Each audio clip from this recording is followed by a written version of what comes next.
far, really making history. Absolutely phenomenal. And Ace is the champion of the Intel Extreme Masters World Finals. Storm's still not quite done. MC is going to take this fight, though. 3 seconds left. Last 2 rounds of match, it's got to start it well for ESC. And this is a massive move for Zez, but he's not content with just a Nexus kill. He wants to wrap it up. And it's all done. I'm Charlotte's winning. Unbelievable Rogue with a 4-0 victory over Classic. And they did it again in the grand finals. It's no move. Give it up for your Intel Extreme Masters World Champion!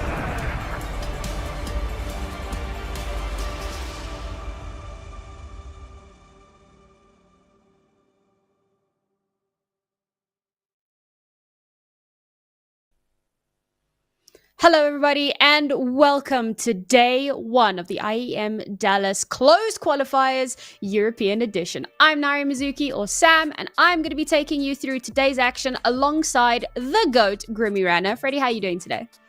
I'm doing very well. I had a bit of a rainy early morning walk, but apart from that, I'm very excited. We don't have too many of these qualifiers this year, so when we do, I feel like we have to value them and enjoy them maybe a little bit more than we previously did. But Sam, you doing all right today?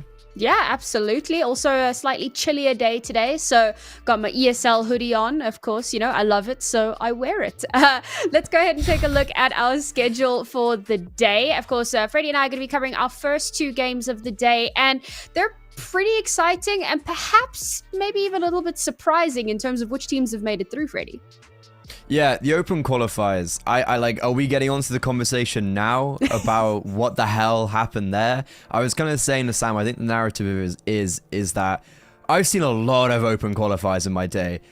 I feel like this was the craziest one. Like, the amount of very top teams in the qualifier, and that's a virtue of the VRS and whatnot. You kind of had a lot of really, really strong teams, and not many of them, or really any of the ones that I would have expected, qualified or even made it through to the second day, or even made it through to HLTV. Like, we got Nevermore, who are playing next against 3D Mags. They're a team that just made advanced and kind of squabble in the lower leagues, and they've made it through the open qualifier, taking some really big scouts. But the first game, as you were mentioning, it's Bet Boom Amiga, and I think that's a banger. Yeah, I mean, it did feel a little bit like the Hunger Games going on there. Of course, if you want to go and check the full bracket, that's over on Liquipedia. As Freddie mentioned, HLTV only covers from like a particular point. But if you want to see the epic bloodbath, the failures of the Ences and the fanatics of the world, that's where you go and find out where that happened. But for us, let's focus on today. Now, Namiga and Bet Boom, as you mentioned, our very first match of the day. And this is a really exciting one because it feels like there's a lot to prove on both sides of these teams. Yes, you've hit the nail on the head. It's things to prove, but for very different reasons. You've got a Bet Boom, who you have an Axel and a Boomich come off a very unsuccessful Cloud9 run. Sure, they made the major in Shanghai. In itself, that's impressive, but the team, the organization, I think that general quality, we're not looking to just make the major. They were not looking just to attend these big events, and that's what it felt like Cloud9 had become. And since then, it was a capitulation of the roster. Axel, one of the best riflers in the world at some stages in the last couple years. Boomich, one of the best IGLs in the world in the past couple stages. Joining up with Siren, who's made a top 4 of the major, and then Magna Jez, this up-and-coming super talent that maybe gets overlooked because of the others, such as a Kiyosuke or a Donk. And a very consistent Orpa and Zorte, who's been at the top of Tier 2 for a long time. It's a team that have high expectations, and a team that kind of has to succeed. But then for Namiga, you've got expectations because you're so excited about them. They had such a good 2024, and similar to Sangal, gets undermined because they didn't make the major. But that shouldn't unravel all success they had. You know, they won LANs, they won online tournaments, they qualified for pro leagues. Like, these are very impressive rosters. They didn't make a roster change, and now in this series they've picked Train, and we're excited for that. We really are. I think also important to note, just to quickly touch on the whole Namiga not making the major thing, they played against some really strong teams. Like, I think it's a case of like, and they got a few rounds. Okay, they didn't have these amazing They got a few rounds. They did it right. Against top teams, like they're getting there. Baby steps, one step at a time. And as you said, right, our first steps today are going to be on Train. It's my first time casting Train in many years, so I'm really, really looking forward to it, and I see that it has become a bit of a fan favorite. It certainly feels like it's had a bit more love than Vertigo, with good reason. And you were saying that Namiga's actually been a fairly decent team on Vertigo. Could this be kind of like a complexity thing, where like, all right, well, Vertigo's out, Train's in, I guess that's what we play now? Yeah, a lot of teams are stuck in a pickle right now. I think having Vertigo, I mean, Namiga weren't the best on Vertigo, don't get me wrong, but they definitely weren't bad on Vertigo. They were, I think, compared to a lot of other teams, they would be able to incorporate that a lot more. I think in general in this veto, it's quite interesting to see where this has gone, because for me, Namiga, I always saw them as this really good ancient team. I thought they were probably the best team on ancient, certainly in tier 2. And just the way they played it against tier 1 teams at the end of last year, I was like, yeah, no, they're very good at this map. They play it much better than most teams. But I think they run into a big issue in this veto of Ancient is also a good map for Bet Boom. And overall, it feels like Bet Boom have really won this veto. I think like Mirage for them as a pick plays quite heavily in the hands of them, and same with Anubis. So for Namiga, we go on to Train. We haven't seen them at all on Train. Bet Boom, we've seen them once against NIP in the one of the many close qualifiers for Res Showdown, and they were able to scrape a win. Obviously, NIP looking like a much better team right now, but a lot of this veto really is just going to be so confusing. Like we haven't seen masses from either of these teams as we're already going into February, like a handful of officials here and there. So I feel like I'm yet to really see what Namiga have to offer in 2025. Are they going to keep up the good form they had in 24, trying to just ignoring the little blip of not making the major? And with Bet Boom, they had the best start that you possibly could have by qualifying for Blast Bounty, taking down Mouse, which obviously in retrospect now, we don't really know what happening. We don't really know what was happening with the Mouse roster at the time. Yeah, bit weird there, but Furia, that's a really good win to be getting. And unfortunately, they had to then play at the LAN with stand-ins because of visa issues. But then they had a pretty weird showing at the Res Showdown. So I think for Bet Boom, they've had a great start of the year, and I would put them as the favorites coming into this series. And then I think they also just have to kind of show off. They have stuff to prove in this qualifier for sure. So is that your prediction? You're going with Namiga. Can I? Wait, what? Wait. I was going to say I was probably going to go with Bet Boom, but I want Namiga to win. Oh, okay, that's fair. I'll let you off this time because we have to dive straight into it and instantly. Okay, Magnitudes with 2 right off the bat. Now Namiga, only 2 players left. They've made their way in on towards the bomb site here, but they know that it's still heavily guarded. Yet another one to come through, finally put into the grave, but it's Zorta to finish it out and take the first round for Bet Boom. Yeah, welcome to the most normal pistol round on Train. Just straight into the game. We're here, we're live, it's fast, it's furious, and we're running out A. Everyone's blind, no one can see each other, there's dual Berettas up close. Welcome to a very standard start to this map. And I think expect that. That's what we should be expecting today.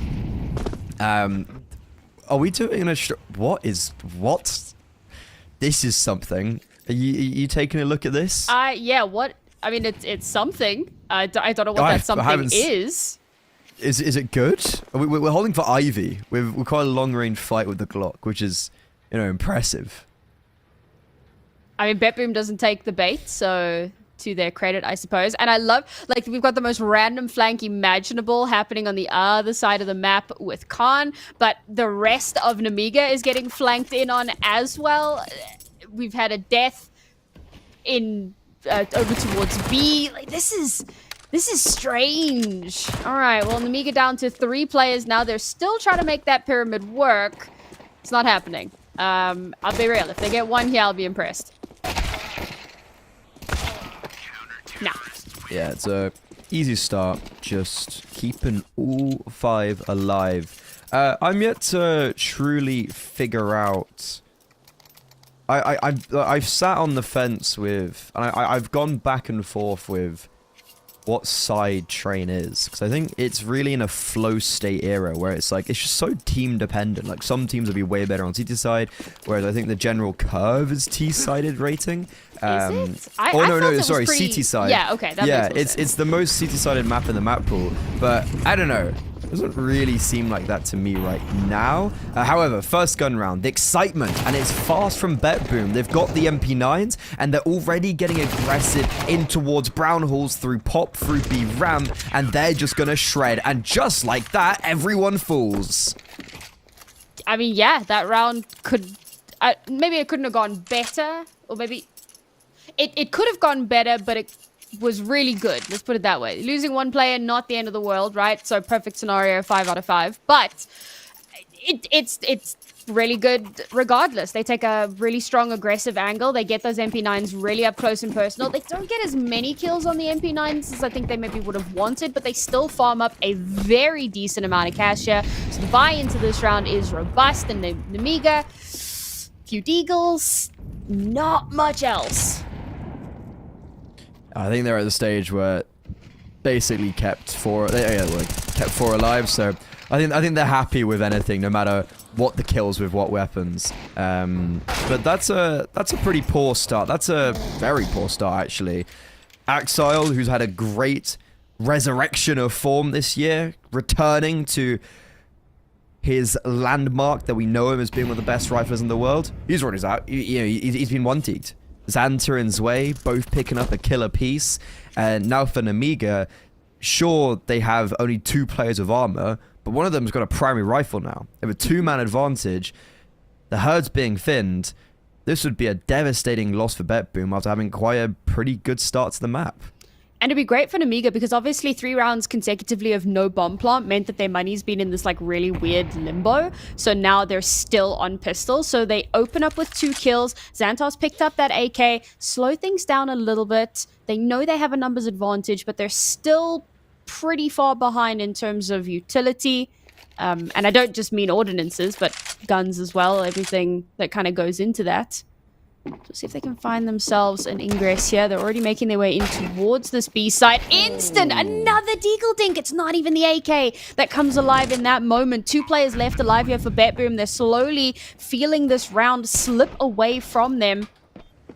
Haven't been able to stop that bomb from getting planted. Now Boomich will activate, gets that first kill. Sirens follow it up. Now his position is known. Can he get a second? No. Beautiful swing there from Zwei.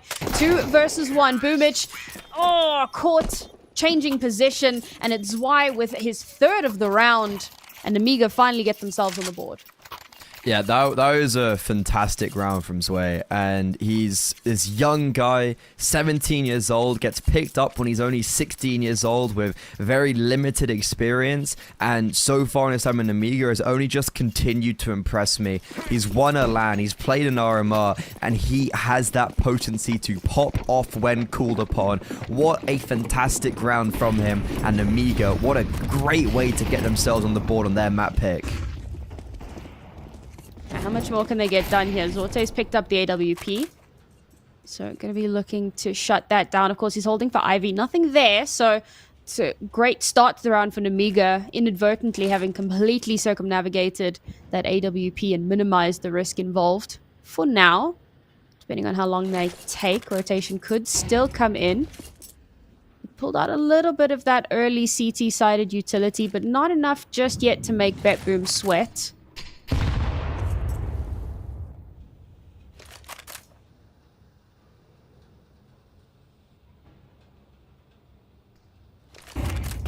This is a lot of utility. Yup. They are dumping it down, but Zway's tagged down, Risky Bob eliminated, Sirens picked up a brace, finally traded. But look at this from Zway. He's just pushed all the way into connector, taken so much space, all the attention turned towards him, and this could put Lear in a winning position. CT side heaven, one drops, and Lear just holding down in a very advanced position, unfortunately falls, and that leaves Khan in a 1 versus 2, knows where both is, has to collect the bomb and tap those digits in. But he's taking his time, and he's actually faking out Bet Boom. They think that he's maybe gone back towards A, but instead, he's picked back up the bomb. He's going to have the liberty to get a plant in, but the AWP, unfortunately, won't be able to capitalize upon Axel's low HP just the same way. Smoke down towards Thomas to give him some protection. Zorte's holding this very good angle, but he misses the shot. That was the opportunity, and now Khan has an opportunity. He takes the first kill, wallbang inflicted, and mingling around this smoke perfectly. Zorte lost track of his opposition, misses another crucial shot. USP out, and of course, that's the weapon that succeeds. Is there enough time? There should be no kit. I think it's still going to come down to the wire. I mean, I don't hate the fact that they do a little bit of a reposition there and try and figure out, because it's not like they over-rotate. They don't send both of their players all the way over to that A site. They're still close enough that they can pivot if needed, right? Zorte's moved over towards A, but he's still in a position to get to that connector and rotate back in if needed. The problem comes in where it's that AWP syndrome, where like you're holding an angle and it's that, or not even an angle per se, but you're scoped in, you're checking things out, and as you look away, you miss your moment. And unfortunately, he tries to correct for that, misses that shot. His teammate falls for it, but and then misses the second shot, which in and of itself is also a little bit concerning. But, you know, redemption arc pulls out the USP and makes that miracle happen. That was a really, really powerful round, I feel like, for Bet Boom, because while Namiga can still buy into this round, it's put them in a very, very tight situation economically. So losing this round with that kind of weird lost round bonus reset from winning 2 rounds back, it means that in the next round they're going to have far less to work with. So a very important round here for Bet Boom, but vice versa for Namiga, winning this round will break Bet Boom's economy and give them a chance to come back in. Oh. No. How? Wait, what? What? Wait. It has to be a flash. Had to have been a flash. How? Okay, I mean, Risky Bob was blind, but he also, I feel like there's a whiff there somewhere. Boomich, ineffective clearing of A main, but the fact that he comes away with 1 kill there is quite impressive. And for Namiga, it's just a very annoying start to their round. They haven't been able to set up. They have no control towards A main. They don't really have any control anywhere in the map, and this is sometimes, I find, a very difficult position for a T-side to be in when the minute strikes on the clock and you have no map control, you have just enough utility to get onto the bomb site. It's sometimes the hardest place to be. Lear, though, takes contact and sees 2, but it comes at the cost of his life. And for Namiga, again, they're just not really set up in a position to take any of this space, but Xanta, how's he just got out onto A? There's been a massive chasm that's been opened up towards Pop, and he's on the bomb site. This is insane. They're never going to expect this. 2 kills should be up for the taking, but he doesn't clear Zorte. Zorte does reveal himself and actually chooses to smoke himself off. So even though this was an advantage for Bet Boom, in more ways than one, the bomb's going to go down for Namiga, and it's a 3 versus 3. Never mind, Xanta picks up another 3 versus 2 now.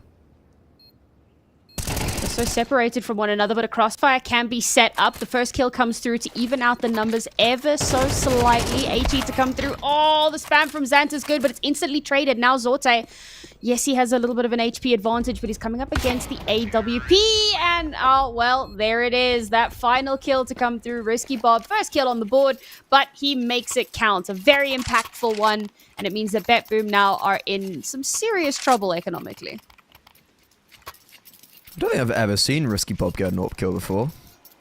That was a first. Yeah. It's also his first kill in the series. Yeah. Yeah, a lot of, yeah. First. Great round from from Amiga. Like 3 versus 4, you just have that aggression coming out of Pop, and it's amazing. Taking so much liberties of that space. Bet Boom, they leave a big hole in their defense, and it gets identified and dealt with. Now, as you mentioned, crippled economically.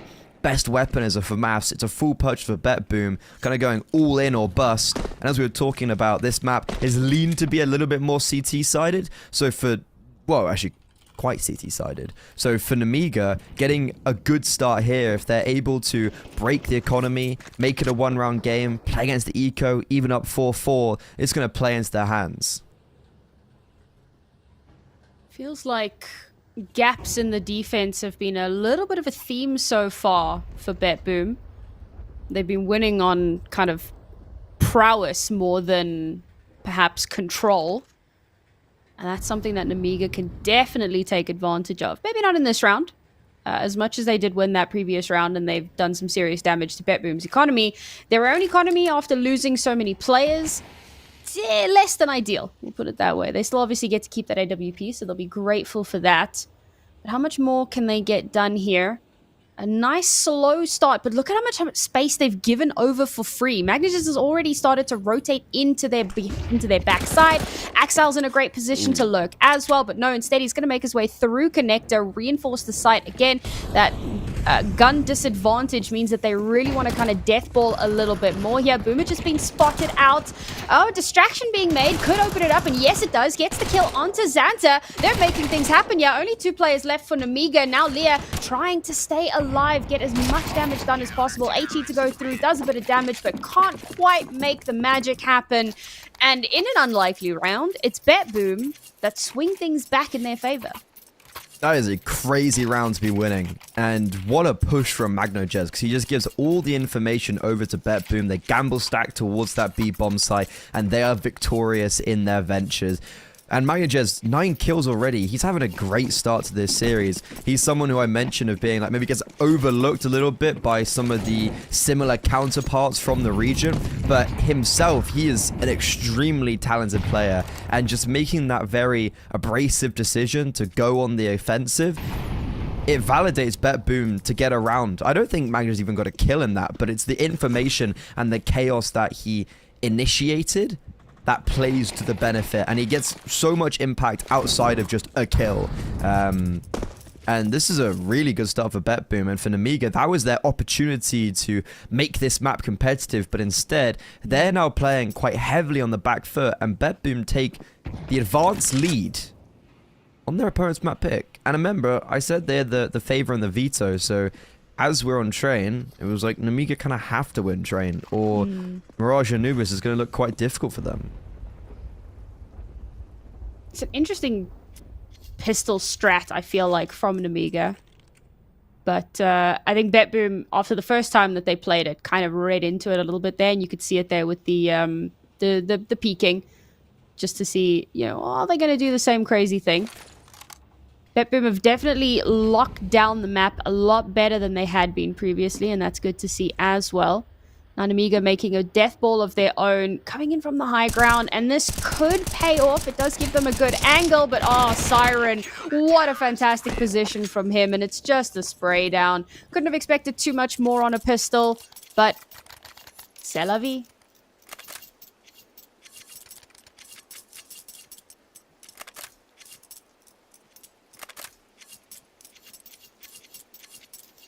This kind of feels like a do or die round for Nemiga in this half. Because... yeah. Go on. Well, I was just going to agree. Like, yeah. Fair enough. I mean, yeah, like, economically, right? Losing this round puts them back down onto, like, pots and pans. Oh, they've already taken so much util damage. Sorte gets the first kill of the round, but with a much more aggressive push here from Nemiga. Xanta taking all of the space in onto the side. The smoke comes up to actually help him from Bet Boom, and that's going to keep him alive just that little bit longer. That's why already up onto this train box here. Going to get a beautiful kill there. With only 2 players left. This chaos. I don't know, man. Like, they've... What? What a no-scope! as the smoke clears, can't stop the bomb from being planted, and somehow it's down to a 2 versus 2.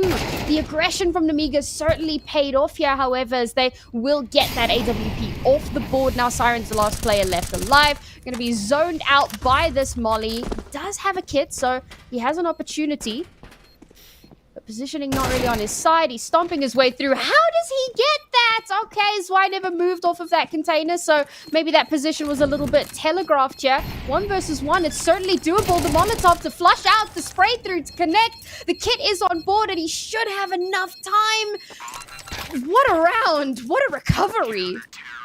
Insult to injury for Nemiga. They get the effective entries. They get onto the bomb site. But instead, it's Siren to clutch up. Playing that 1 versus 2 very individualistically. Playing the 3 versus 2 very individualistically.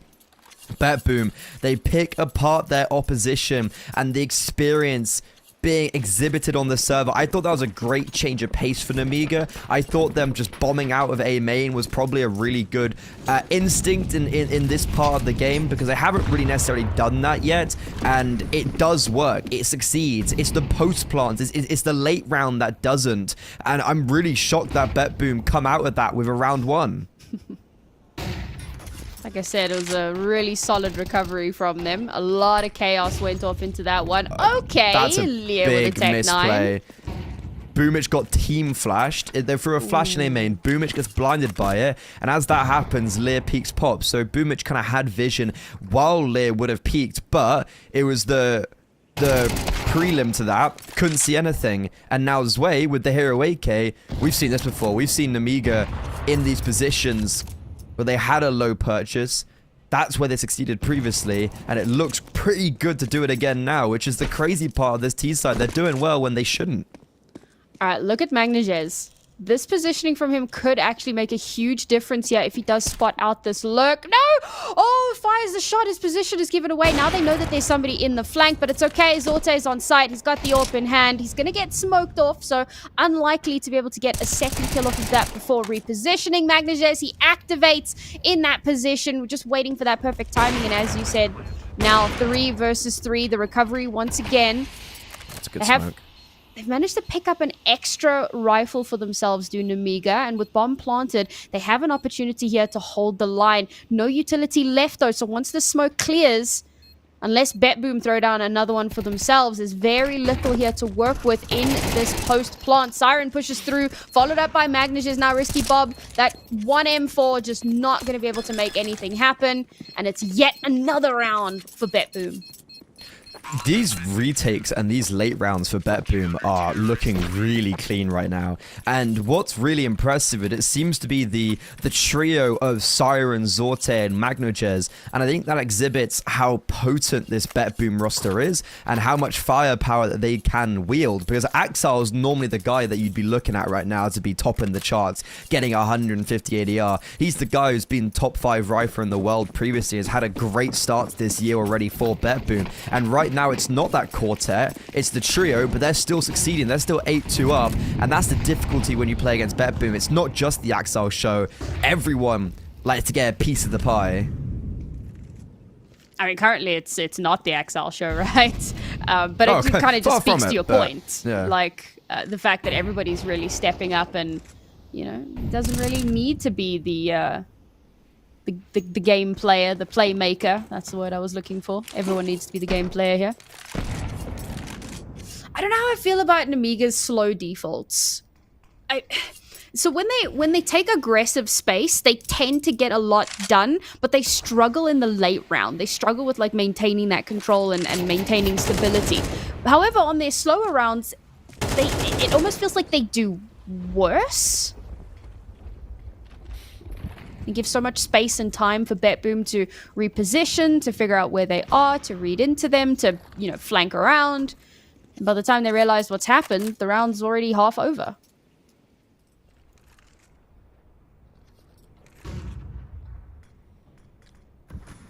Well, Nemiga, as you said, this round they're playing very patiently.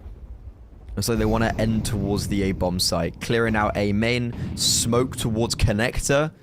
That's going to be the only smoke, so Magnajet's kind of uncontested. Archers, never mind. There comes in another smoke, but the HE lands on Pop as 3 players are coming out. They get chunked down, and they just go into the meat grinder. Even though there were 2 defenders towards B and only 3 towards A, they reign victorious, and it's Axel to double his kills and get on the board when we were asking of him. Well, this is certainly a time for a tactical timeout. Their second one, however, last round and a half here. One more round could be a huge difference maker. Remember, we did mention a little bit earlier on that it is one of the more CT-sided maps in our pool.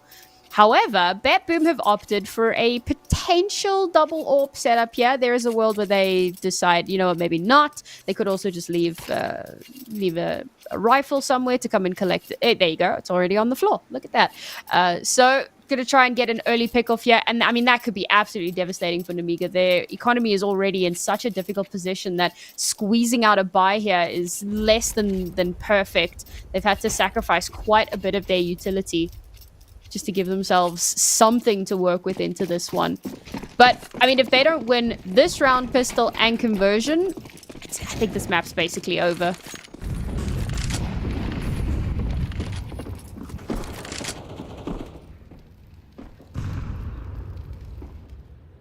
Oh, Zorte tried this last round, wasn't successful, but again positions himself with the AWP towards B ramp, and Xanta falls instantaneously. We've seen Namiga go for these B executes before, but it hasn't really worked out in their favor, and now they're going to have to do it with a man disadvantage and still 2 players towards this bomb site. Very limited utility. They have no smokes left. This is double digits for BetBoom, it feels like right now. This is a perfect start to their IEM Dallas close qualifier proceeding, it feels like.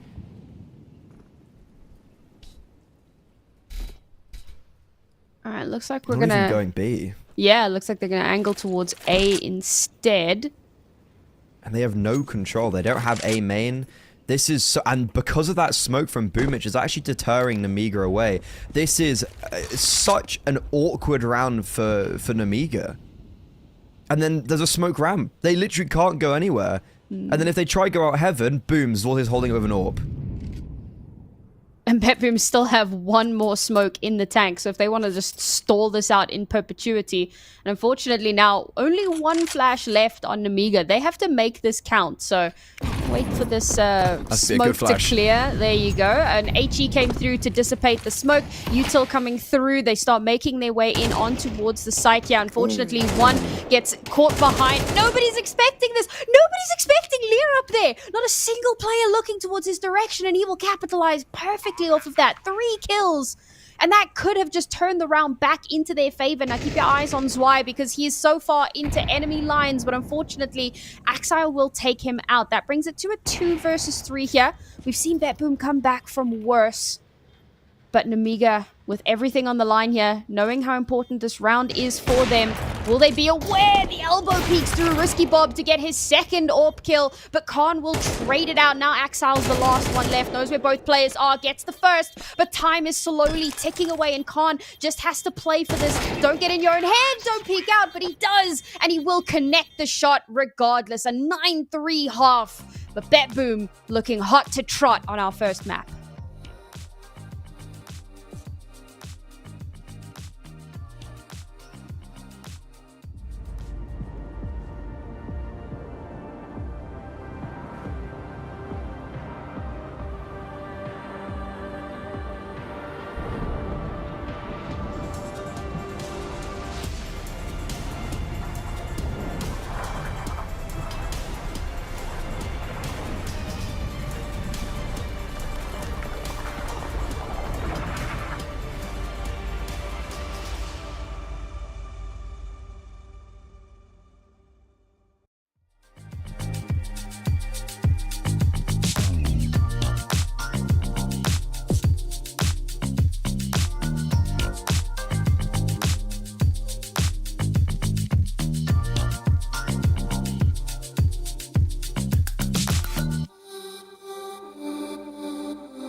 quite a one-sided affair in the first half for BetBoom. On their opponent's map pick, they do let that final round slip. So it adds a question of, does this give Nemiga the lifeline and the conviction to now go on to their CT side, win a pistol round, clamber their way back into the game? Or was that just a blip? Was that a one-off? Are BetBoom just going to rise back to glory and end off this first map? We're all going to be finding that out in the second half. Only one way to find out, and that's to get through it. Nemiga had some interesting rounds. The first round that they won seemed really solid. The last round that they won had so many question marks around it, and had a lot to do with just not checking Fulia. There was a bit of a weird misplay there, but they'll be happy that they did manage to get that last round. Now, as I mentioned before, pistol and conversion becomes so very, very important in the second half. Is they obviously CT sided, so they're gonna have to use that to maximum efficacy.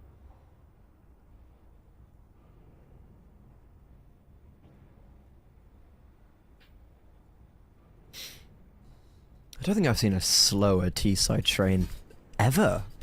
But, okay. We're rolling out on the A bomb site. Smoke cons, smoke archers, Lear, forced to respect this connector smoke, trying to play above it. But the T-side, they're just all over the bomb site. Bombs should be planted, but we're fighting from hell. We're fighting our way from Ivy, and that's going to be an opening kill for Nemiga. We don't have a kit in place, so this does add a time restriction, but all the kills are flowing in, and now it's just Zorta left alone in a 1 versus 5, and Nemiga, okay, they're back. Yeah. Pistol demons in that round, it felt like. I do like that they play that a little bit more carefully, right? Like, you could go and do something similar to what BetBoom did on their pistol side, really kind of get in their faces, deny bomb plant entirely, just kind of try and run them over. But instead, Nemiga are like, all right, we'll concede that bomb plant, we'll go for a retake. We want to do this more methodically, a little bit less chaotically, because losing that round would have been devastating. So sure, plant comes through for BetBoom, they'll be happy with that, a little bit of extra cash to play with. But for Nemiga, it's a all-important round win, and that of course means that they themselves are able to buy in quite nicely. Kit on board as well. Very glad to see that they haven't opted to forego that entirely. And now it looks like they're starting to take that aggression. Now that they have that weapon advantage, now they can get a little bit more in BetBoom's faces. Will it pay off?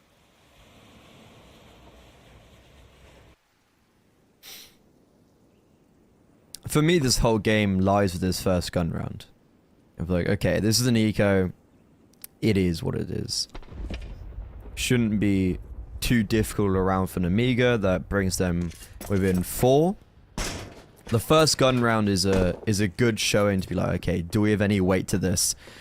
I think Zorta was a fantastic piece for BetBoom on their CT side. It's quite hard to AWP on this map, but he was able to do it quite successfully. Khan, it's quite a slow game. He had that 1 versus 2 near the beginning of the game, and you know, 1v2 is never an easy thing to win, but it was definitely a winnable 1v2, and since then he's definitely struggled. I think he's someone who I'm looking to step up on this half. Boomich has got out of heaven with a deagle, and this is a 3 versus 5, and you have got 2 players on 46 HP. This shouldn't be difficult, and okay, luckily Boomich misses the first deagle shot, and luckily for Nemiga, this should end up being a flawless round. Somehow. That actually got a little bit precarious with some kills. But yeah, this is it's going to be a big gun round. What do we see from the likes of Khan? Zweig's been having a great year so far. He's been having a great map so far. Same with Lear. I feel like we're going to just need to see more from the individuals, because BetBoom, everyone was firing on full cylinders, even Axel towards the end. Yeah, and I think so. I mean, now we've got a competitive map, right? Now Namiga are actually in with a shot.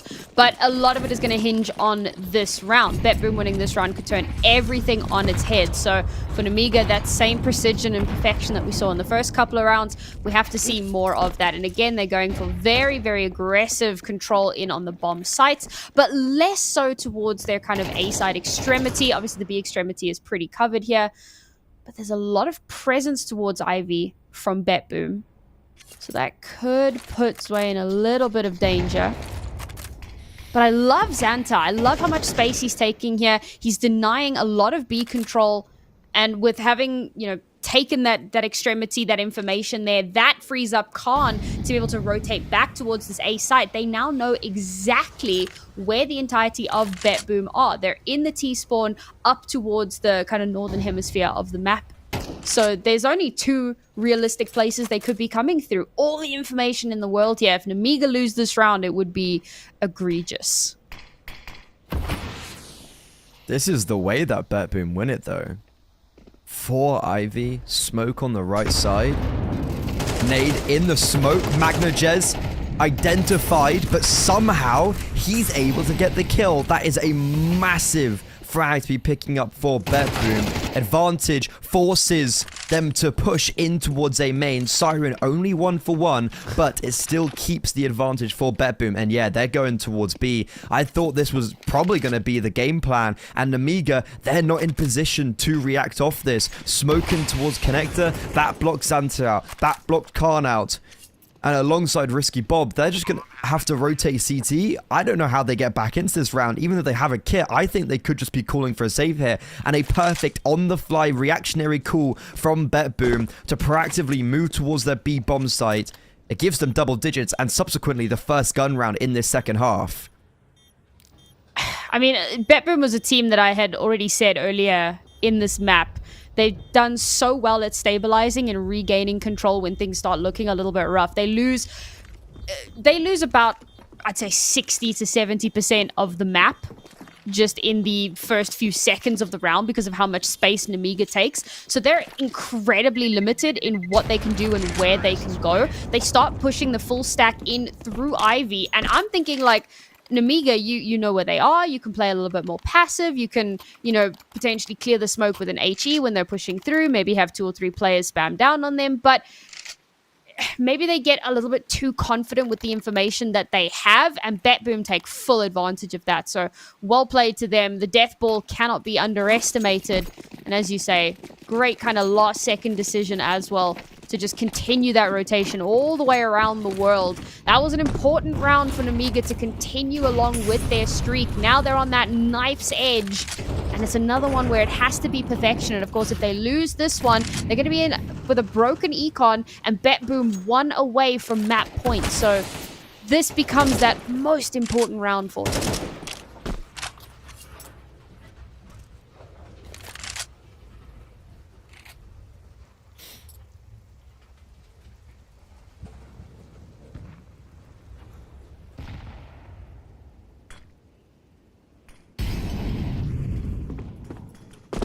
Using a lot more utility early BetBoom than Namiga were, for instance, and that's a really nice Ivy smoke because it just gives so much power and possession to the T side while forcing Namiga to focus towards that part of the map. But Lear, he actually does trade out his teammate and is able to take control, take command of B main and Brown Halls, and it forces BetBoom to funnel their way into this A bomb site where a re-smoke towards Archers, a good mollo on Risky Bob, that's dealing a lot of damage, but will they expect him now? Will they expect 2 players on the bomb site? Magnajez doesn't seem to, but the spam through the smoke connects anyways. Risky Bob now baited in. It's an advantage for Namiga.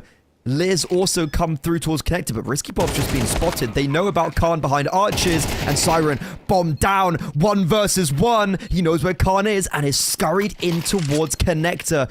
Molotov picked up for Khan. He's going to place it effectively. Siren forced ahead of it, but Siren lands the instant headshot, collects the 1 versus 2, and shuts Namiga down, breaking their hearts. That was incredible play by Siren. And I think there's also like an essence of misplay from an Amiga as well, because you know where Siren is. He's just planted that bomb, and there's almost an air of carelessness as Siren is approached right after that bomb gets planted. So being able to bring that 1 versus 2 to that 1 versus 1, that changed everything. And, you know, some fancy footwork, not being exactly where Namiga maybe expected him to be standing. A nice little swing towards the end there.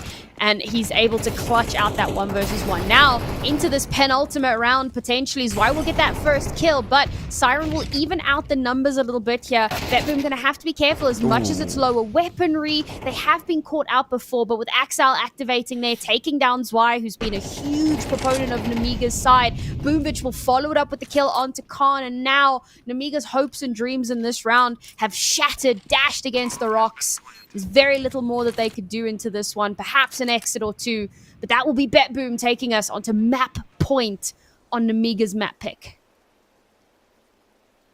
That's a really nice round from Betboom. Just picking up the pace when they're up against the lower weaponry, knowing that the counter utility is maybe not going to be as full. And it wasn't. So they were able to get out of A main. And then when they do, they don't overextend. They're able to put down the offensive utility. They're able just to hold for the swings that were destined to come in from the pistols. And now it's just if we can all get out, and it looks like we will. We'll have the luxury of saving an AK, but it's silver lining amidst a rain cloud right now for this Amiga side. You're on 5 rounds. It's your map pick.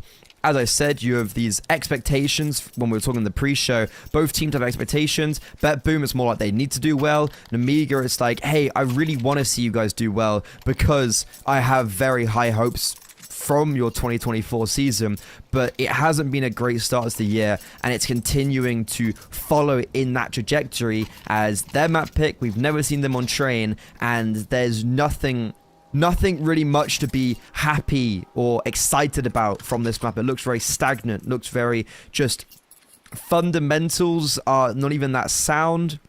Nothing exciting from a team that normally fills me with so much excitement.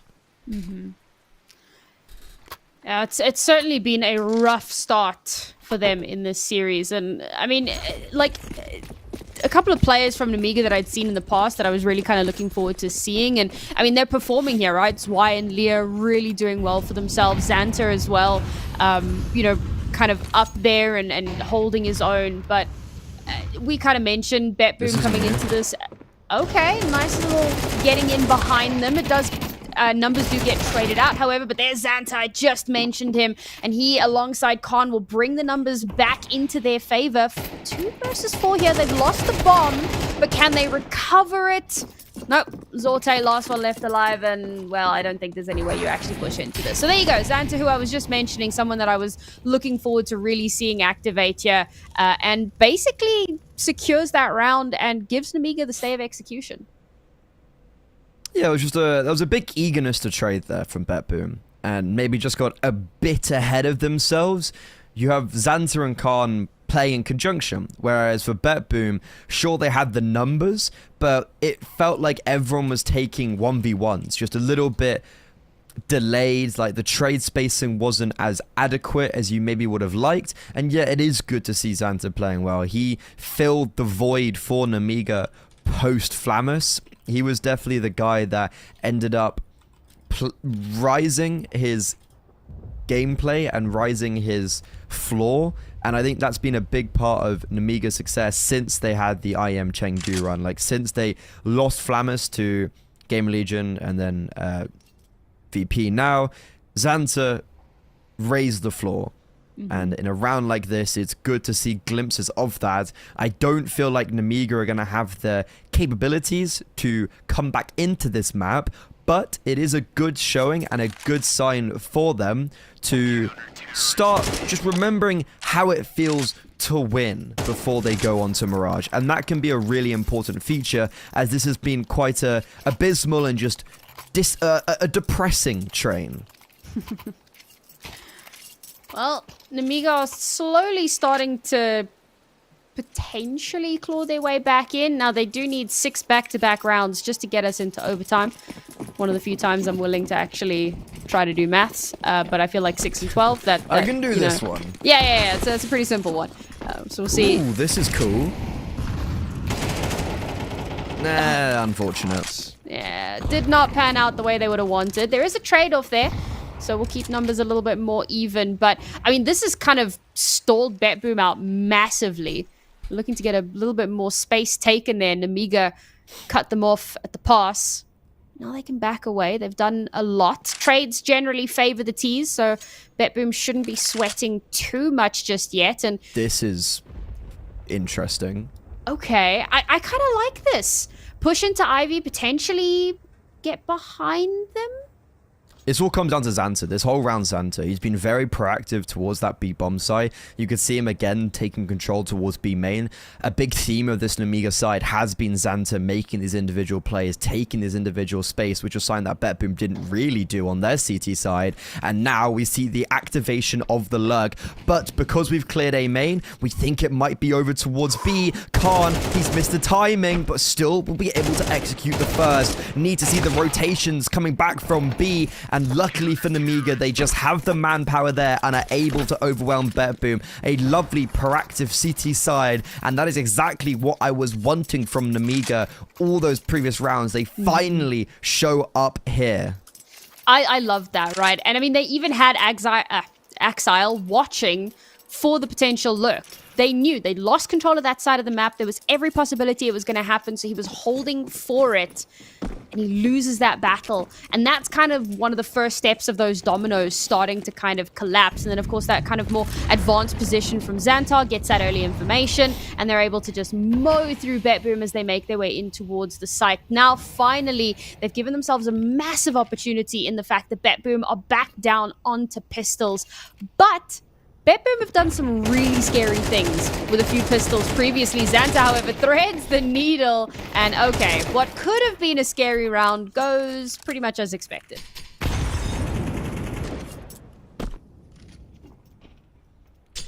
Yeah, Khan and Xanta, they're starting to pick up the pieces a little bit. I think the issue with this series is okay. BetBoom, a lot of good individuals right now. Hey, the wallbang. And yeah, it's good to see Namiga now, like the individuals starting to show up quite a bit. This is becoming a lot more contestable, especially with how Namiga are playing these city sides. 4 more rounds till overtime. This is probably the gun round that I would suggest makes me believe. If they win this, they're gonna, let's say, be on 10. If they win this gun round, yeah, this is the stage where I'm like, okay, I'm going to start believing. Not there quite yet. I still feel like BetBoom is going to close it out now. But this round could sway everything. Zorto slowed down. To be fair, BetBoom have slowed down a fair bit. And Amiga's, their C side have been lovely. A lot of pushing and pulling on all the extremities.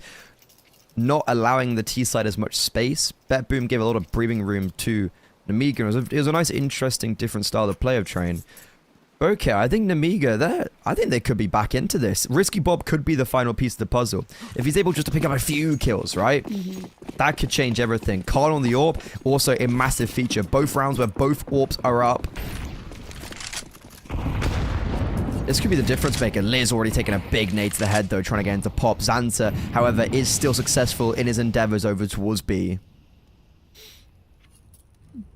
BetBoom seeming to want to match, maybe not match, but kind of be ready for this aggression that they've seen from Namiga so often. Put themselves in good positions to kind of catch off if anyone tries to get a little bit overly spicy. And this is wait, so that was their first timeout, and it was at a great time because, as you mentioned, this is a potential huge swing round for Namiga, but it also gives them an opportunity to try to kind of talk through how Namigas have been playing this CT side. So whatever their adaptation is here, and so far it's just real kind of slow, methodical angle holding and trying to catch that aggression off guard. And if it does work out for them, if that timeout gets the results that they wanted, then this could be a very, very different story. Namiga already having to kind of back away a little bit. They've realized that BetBoom have not taken the bait. They haven't pushed in ridiculously. So instead, they'll fall back ever so slightly and just wait. It's the waiting game. Khan's rotated towards B. We have no more utility anywhere on the map. So for BetBoom, they're going to be able to get out onto this bomb site for free. Flashbang's utility starting to be propelled. Risky Bob reveals himself, sees them scaling out. There's the impact we were talking about, but the players are falling. Khan, the rotation is successful, but alone on this bomb site and eliminated. Magnojez subjugates him. Xanta, a clutch for salvation. Namiga, they lose this, they lose their map pick, and with Xanta falling, it's Axile to put the cherry on top. It's Axile to give BetBoom a very successful start to their IEM Dallas close qualifier run. What, like, that timeout was just so perfect. Whatever was being said there, it worked out so well for them. They take the slower position. They know that Namiga like to use a lot of utility early on and take a lot of space. So try to bait that out as much as possible. Let them burn everything that they have under their belt, and then you can reaggress. And they themselves had very little utility. I think they only had like 2 pieces of utility. I think it was like a flash and an incendiary, something to that effect. So they didn't have a whole hell of a lot to work with on that exec, but they had what they needed. And it does still maintain and stay very, very scrappy. But ultimately, BetBoom, finally, they will cross that finish line on Namiga's map pick. And I mean, you said it, it feels like BetBoom maybe won the veto. So this does leave a lot of question marks for our second map. Yeah, and especially with how train went, that felt very one-sided in favor of BetBoom. And even at the end, sure, it does get a lot more contentious, and there is a really nice gun round from Namiga at the back end. It was never like super close. BetBoom, for them, I could imagine they always felt like they had a good hold on that map. And that last round, like as you're saying, it was just so easy. They just waited for all the utility. They forced Xanta off B, forced Khan to rotate over, and then just walked out A. And not even, I was like, they didn't even win the trades. They just won all the gun duels. They didn't really even lose players getting onto the bomb site. And for BetBoom, it's a team that has had a great start of the year. They've already qualified for 1 tier 1 LAN, and I know for certain they'll be looking for their second. There's a long way before we get to the qualification process, but this is how you get there. This is where you start. They're faced off already in the first round, and they've taken their opponent's map pick. Mirage is up next, and I think for them, it's going to start looking like a 2-0. Find out where this goes after the break. What's your name? Lee. Lee, mate, nice to meet you. What's it like being part of the best crowd in esports? If you're not here, you're not living. Let's go, the boys! Hey! All right, for now, we're going to send it away. Let's show the world why we're the best crowd! You're champions!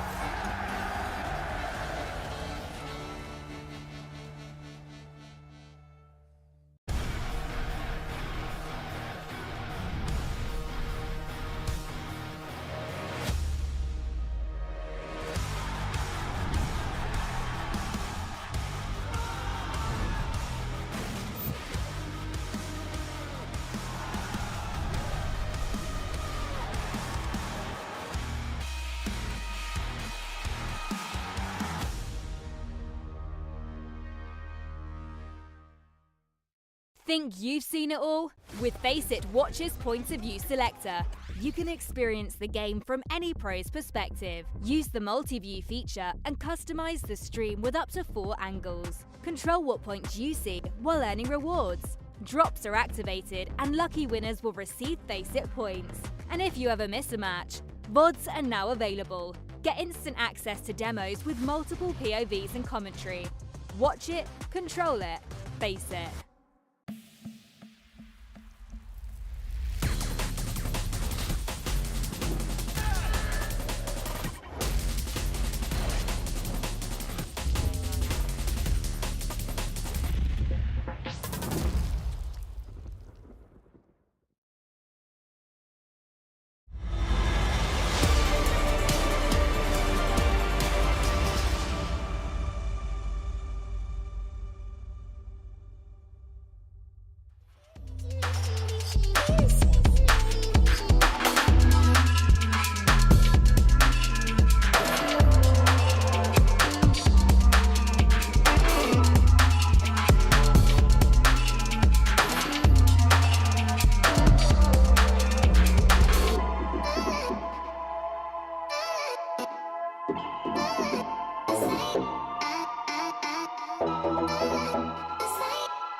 Welcome back, everybody, to the IEM Dallas Closed Qualifiers European Edition. We are one map deep into our very first series of the day, Namiga versus BetBoom. And Freddie, well, it hasn't gone off to the best start for Namiga, but BetBoom, they're going to be smiling.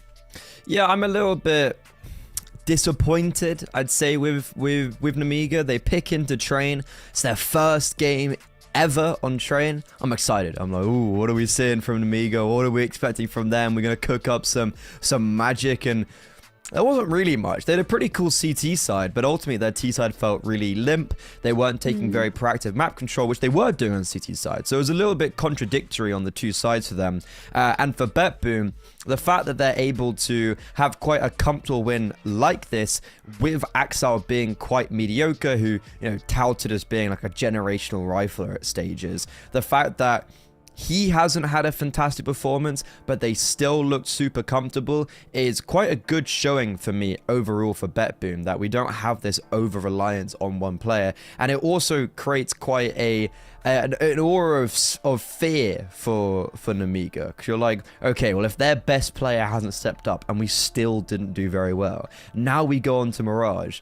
If he steps up, what the hell's gonna happen to us? Yeah, I'm a little bit, a little bit of trepidation coming into this one, because, we kind of spoke a little bit about how these two teams had come up against each other in the Shanghai Major RMR, and it did go in BetBoom's favor. Both maps 13-8, and one of those maps was, of course, Mirage. And that is now the map pick of BetBoom once again. So a lot of question marks around that one. And given how kind of lackluster that first map went, what is kind of our temperature check here for our second map, Freddie?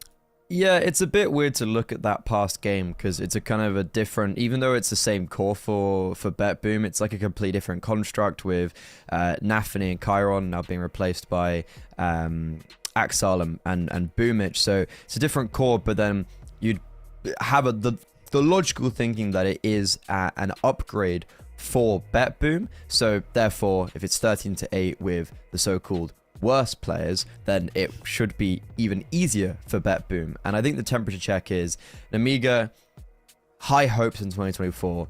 doesn't look like they're showing them right now. And for BetBoom, who have already had a great start to the year online, it looks like they are wanting to continue that form in IEM Dallas qualifiers. And to be honest, making Dallas for them would be a massive, massive result.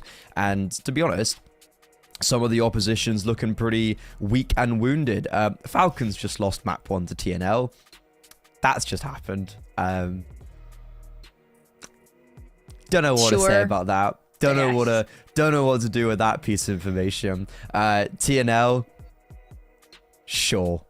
Not the, like it's what's fantastic, and I think Trav put it perfectly at the end when they brought it out, was that TNL are not even necessarily a team that's been grinding their way through tier 2. It's a fairly fresh roster, playing in advanced. There's, you know, not too many high hopes for them, and they come from the open qualifier. And Fleerax, don't know who that guy is, 22-9 against the best players in the world. So I guess I'm a massive TNL fan, but there's a lot of like weaker teams, especially for VRS. Like you've got the likes of Metasport and Nexus that get invited. Those are maybe not the strongest of teams to get invited, but because they're at the high VRS ranking, they are. You've got some maybe not strong opponents coming through from the open qualifiers. I was going to say like TNL, but apparently they're amazing. But like Hester, Nevermore. So for BetBoom, even though they may be seen as like middle of the pack, because there's 5 spots going, I think if BetBoom continue to play like they did on map 1, they should be going through the series 2-0 and actually making a pretty good contestable run to making it to Dallas. Well, clearly every team has their own donk, and whether or not their own donk lives up to the actual donk, well, that remains to be seen. But everybody's got the hero that makes the plays and makes the miracles happen. But it is only map 1 for all of our games thus far. We might have a couple that have moved on to map 2 already, but for the most part, it's early in the series. So we'll give time for our players to you know, find their footing, so to speak. Now, for Namiga, right, we kind of, it's almost a foregone conclusion at this point, but we said that there were some shining moments for them on our previous map. There were instances where we saw some really great stuff. We saw some of their players really standing up and doing some great things. So for this next map, for it to remain competitive, for Namiga to really kind of put their best foot forward, what are we hoping to see maybe change, maybe some players to step up or do something differently? What is kind of best case here for Namiga? We can't have Khan getting 4 kills in the first half. That, I feel, is a pretty good starting point. I think Khan is quite a hot and cold AWPer, but when he plays well, he's that massive win potential for Namiga. And the proactivity they exhibited on the CT side was perfect. You know, Xanta getting very in their face, in the action, and that being very successful. I would like to see more of that. Start playing your own game. Start playing your own way of Counter-Strike. And then mix that with the core of like Zwei, Xanta, Khan. If those guys all step up, then I think this could be a very successful game for Namiga. But then ultimately as well, like, what was it? Risky Bob getting 6 kills at the end. Like, no matter how you put... like, no matter where you go. In a game that has... what, 20 rounds of Counter-Strike? If you have 6 kills, that is simply not good enough. So I think that's also a big thing for Namiga. You can't have someone drop off that massively, and that's already a great start for Zwei as we head into the pistol round. Map 2, Axile eliminated. Zwei was a little bit of a pistol demon before, but now he's been put to rest. Not going to be able to let much more happen here. Namiga, yet again, CT side looking very, very strong. Boomich, can you get this? Oh, it was down to like a 1 versus 3 there. 1 player left alive. It is Xanta. There's so much time on board. He's got the bomb. He can hightail it out of there, and it looks like that's what... No, okay, he's going to fake it out. Rather not move away, or maybe he does. A little bit of mind games here. But it looks like he is going to commit to this B push instead. And Xanta still shift walking, still uncertain, can't hear the footsteps all the time in the world for Boomich. So at the very least, they will get this plant down. But if Boomich can clutch it, oh, wouldn't that be magical?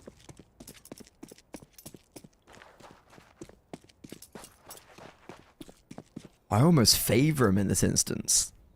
Xanta, though, has got the right idea. He's already in towards market. It's going to hear Boomich dropping down.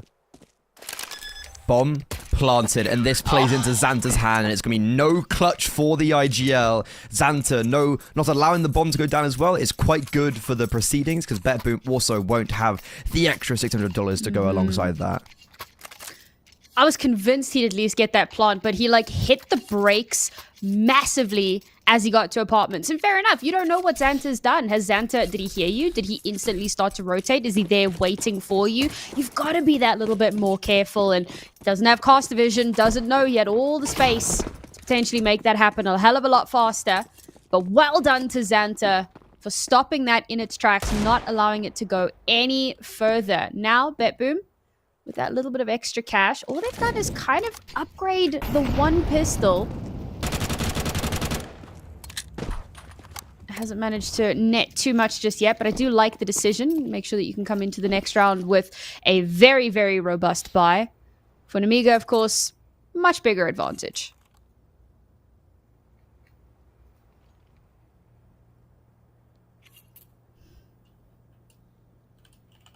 Run boost, run boost. Fly, fly, my child. Oh, fly to my death. Oh. You know what's been really quite impressive this whole series has been the real shutdown of anti-ecos. Doesn't seem like that big of a deal, but both teams have done very good at keeping 4, or for the most part, all 5 alive up against these lower purchases. And for Nemiga, it's a good start. They're 2-0 up. They've won the pistol round. Just give it some oomph. This first gun round, they've got the low weapon. They've got 2 FAMASs, 2 MP9s. Maybe we see something a little bit faster. And it's going to be lit. Yeah, jumping down into middle, trying to take the fight to them. But instead, brawling from connector. Brawl, though, however, Boomich will. Risky Bob does trade. And now BetBoom fall out of middle. It's a 4 versus 4. Magnages has also been dinked. And they're going to leave Zorte here to lurk.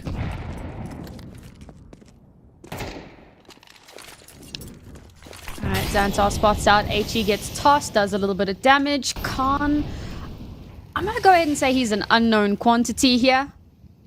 So instead of pushing into it, there's a molly as well, just to kind of deny space for a moment. It's going to stall them out ever so slightly, but Risky Bob definitely getting a bit risky there, and he'll get his head blown off for his troubles. Nemiga going for these more aggressive plays. BetBoom are kind of knowing to expect it. So the moment Nemiga kind of peek out to try to take this space, there's somebody from BetBoom waiting, somebody ready to take advantage. 1 versus 3 here for Khan. Oh man, and you just that was unfortunate. The wide swing, the Ferrari peak, the prediction of just like he's probably there. He's probably spent the entire round watching his team die, and we're gonna shut him out. That's actually a great round from BetBoom because they put themselves in quite an advanced position and then see quite a lot of pushback from Nemiga. There was 2 nades thrown towards apartments that would have baited in Khan as well, but instead BetBoom just hold. They let Zorte, the mid-lurk, activate, they push into his crosshairs, and the same goes for Axile. It's a very easy thing to do for a team like BetBoom against maybe a more inexperienced team. When you're in these very awkward positions, just freeze, just hold and let the other team make the mistake. Let them over push. That's exactly what happened. That is a very labored spray from Magnatures because BetBoom, they picked up the pace. They're charging onto this bomb site. It is absolute pandemonium, and it's a 2 versus 2 with the bomb site capitulated, but Khan looking to fight, and fight he will above the smoke on top of Ticket. What just happened? I was convinced that Boomich saw his head there, just peeking out on top of the smoke, but apparently not. He looks away. Sometimes chaos is not always the play. And to be fair, Nemiga had a fairly good read on that, all things considered. Like, they were seemingly ready for BetBoom to just rush through onto that A site. So well done to them. Maintain that control. They lose 1 round. They instantly bring it back. BetBoom's economy is in the toilet. 1 hero rifle for Zorte. Zorte, of course, has been fantastic, but how much can he realistically get done here? So it's looking like a 4th round for Nemiga. A much better start than what we saw on Train. Maybe it is just T side. Maybe Nemiga kind of struggle on that front.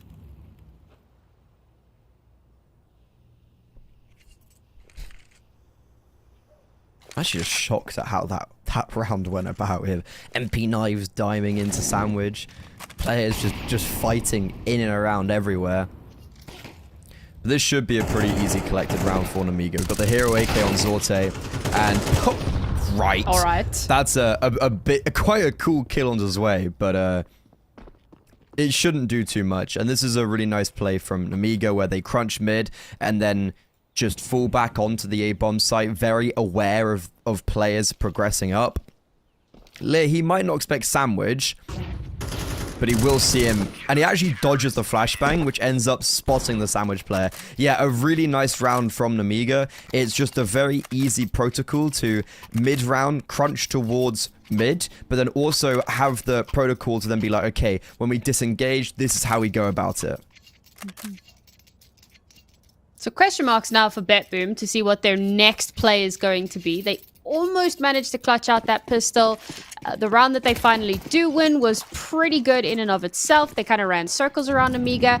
The round that they lost was an attempt at a very aggressive exec onto the A site. So this time around, not going to be going for that. Instead, Sorte just instantly gets that first kill, full blind in mid. That's going to give them that numbers advantage and a lot of damage done onto Leah as well. So primed here to bring things back into their control. Good smoke there. Just to deny sightline a little bit. However, it does give Zorte a bit of free movement up to top mid. Mid is now completely freer with that window smoke as well. So very little information here. Namiga just kind of have to guess as to whether BetBoom have pushed up. Of course, they have. Ooh. And, but they're not... The one person, Leah, just not ready, instantly taken out. Now they do know that it is the mid push. They would have seen every single player there. Finally, we're seeing a little bit of damage being done. But yes, that short kill is huge because it means that the bomb can rotate over. It can move over towards B. It doesn't even have to. Namiga get a little bit over eager. And, well, BetBoom just hold the line. That was actually looking quite good for Namiga.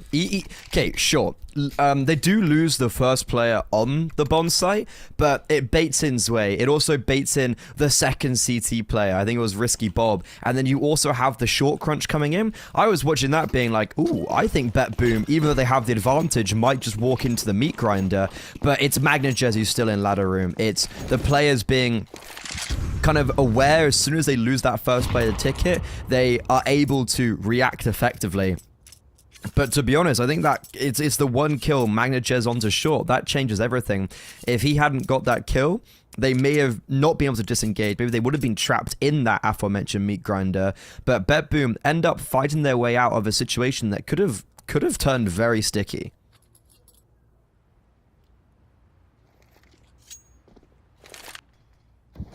Another round that's more or less a foregone conclusion here. Gamble towards B, bombs headed towards A. And finally, things start to look a lot better for BetBoom. I mean, to be fair, the first map looked so great for them. To have seen them kind of struggle so much in the earlier part of this map was a little surprising, I suppose. It was good to see those signs of life from Namiga as well, to see them start kind of building up a little bit of momentum for themselves, getting some traction, and finally getting some rounds looking a lot cleaner than they had previously. But again, you know, I'm kind of leaning towards maybe this is just they're stronger on their CT side, and I'll have to wait for the second half to kind of make a full estimation on that. Especially now with how much kind of free roam BetBoom have had to start pulling their way back into this map. There's every possibility that BetBoom just kind of stopped this in its tracks here. The next round is going to be a pretty important one because Namiga will actually have some cash available. They'll be able to buy back in, be a one-round deficit. So winning that round could be the big difference maker for them.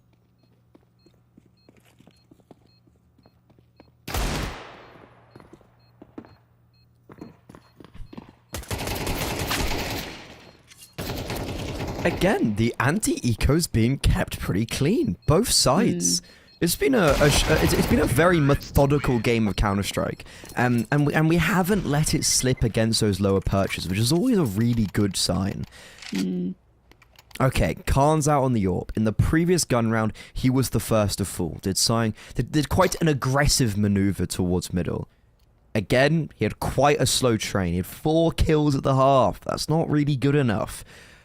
But now, CT side, on Mirage, he's got the AWP out. Where's he going? He's going towards B early on.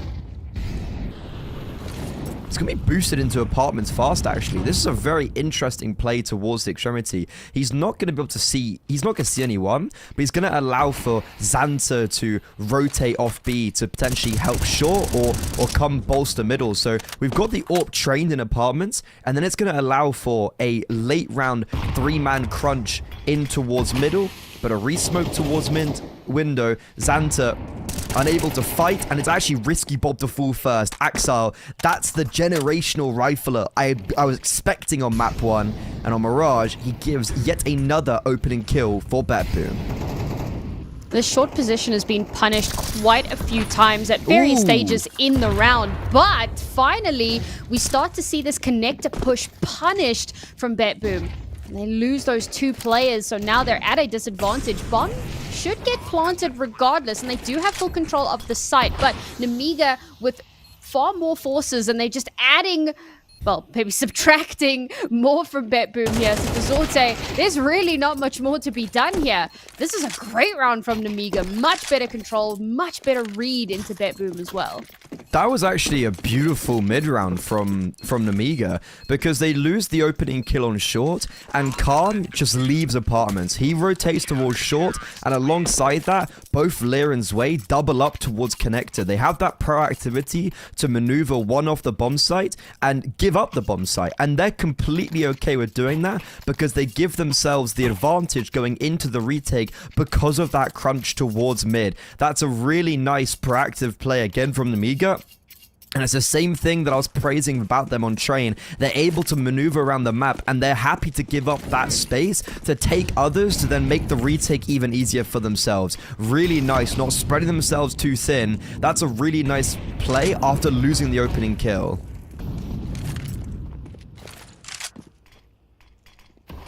Can they replicate it? BetBoom really enjoying this mid presence, and Nemiga opting not to contest it too much. They've kind of lost out in mid a little bit too often for their own liking. So instead, they kind of give up that space and hold any other kind of points of ingress. And there you go. Magnage's cut down in his prime. The AWP will shut him off, and now they'll smoke that off. Okay, there was a smoke there earlier. I am being a little bit mean. But, I mean, this has been great adaptation from Nemiga, just from start to finish. Now, BetBoom, they know that they've lost any sort of control in mid here. They have to back out and reassess the entire plan. Now, this is a cool read from Nemiga, and I think it could be accurate because they've moved 3 players over towards B to reinforce there. Oh, no, it was probably just a util handover. Never mind. I thought that would have been... Boost Lear up on the bomb site. Yeah. I really thought this was more of a fancy read into a B hit.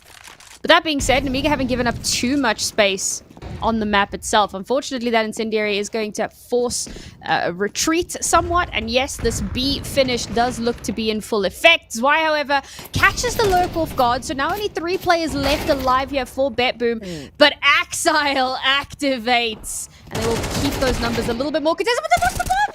God, with the AWP! And finally, the cleanup on the B side as well. BetBoom just could not step. They could not make a single correct step in that round.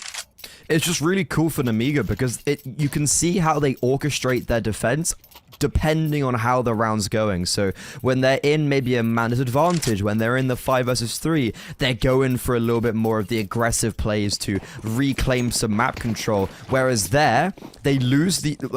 they get the opening kill and they play on the extremities. And BetBoom, they get put in a very difficult position where they have no utility. And that's their downfall. They don't have any utility for window. They go 1-for-1 from Zwei and then don't expect Xanta also... Sorry, no, they don't expect Khan also to be holding short. They don't have any utility to dispose of him, to block him off, so they can't even get onto the bomb site, and then it allows the players who are directly defending the B side to focus on apartments, because short's not a worry because the AWPer's holding it for you, dropping the bomb and making BetBoom's life really hard. I'm loving seeing the different setups that BetBoom are orchestrating depending on the outcome of the early or the kind of like first 30 seconds of the round. And again, up against these anti-ecos, I've praised both teams this whole series of how clean it's been. We've lost 1 player already, but it shouldn't be anything anything more, as there's only a hero AK and nothing else to go alongside that. And Siren's also yet to get a kill. And this round, I don't feel like it's going to be the time, as he's just on a Glock.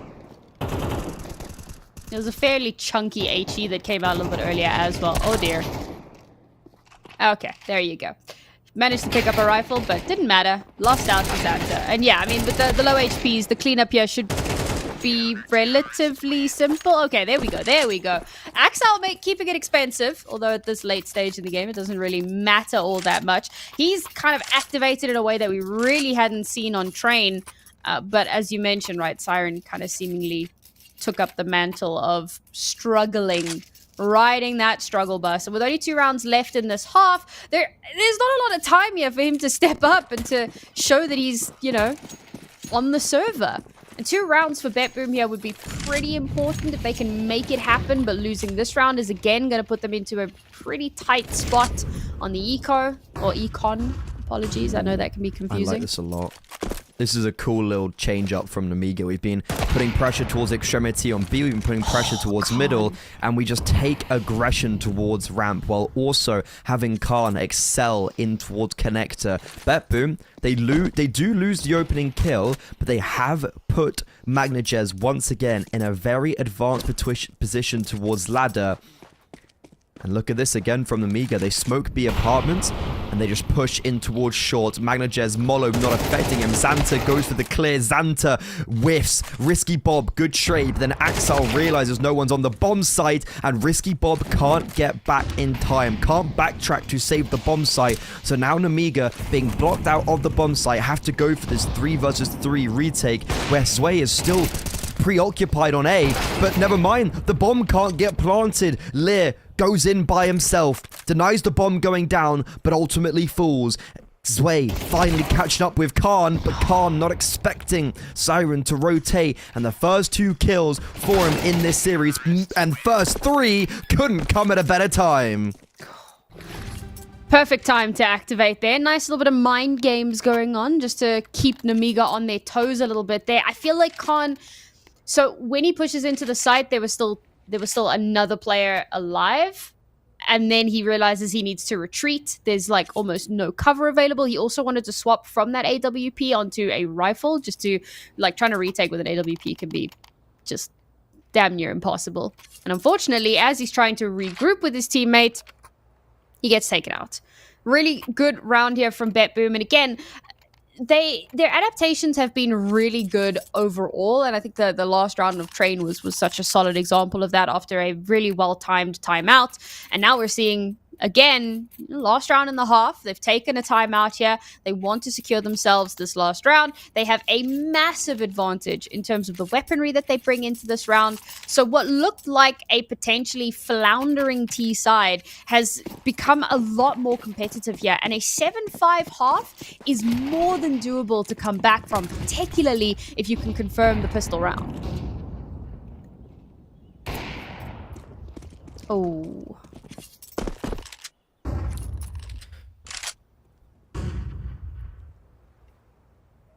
I do like this CT side. I do like this from Namiga. We keep on moving. We're keeping on taking map control. We see the AWP towards ramp. We take towards palace. Okay, but look at Exile. Look at like, him, this yeah. Is... Last round, he took a lot of liberties, and that was basically what won the round for BetBoom. And he's going to be doing it again. Magnajez catches off Khan as well.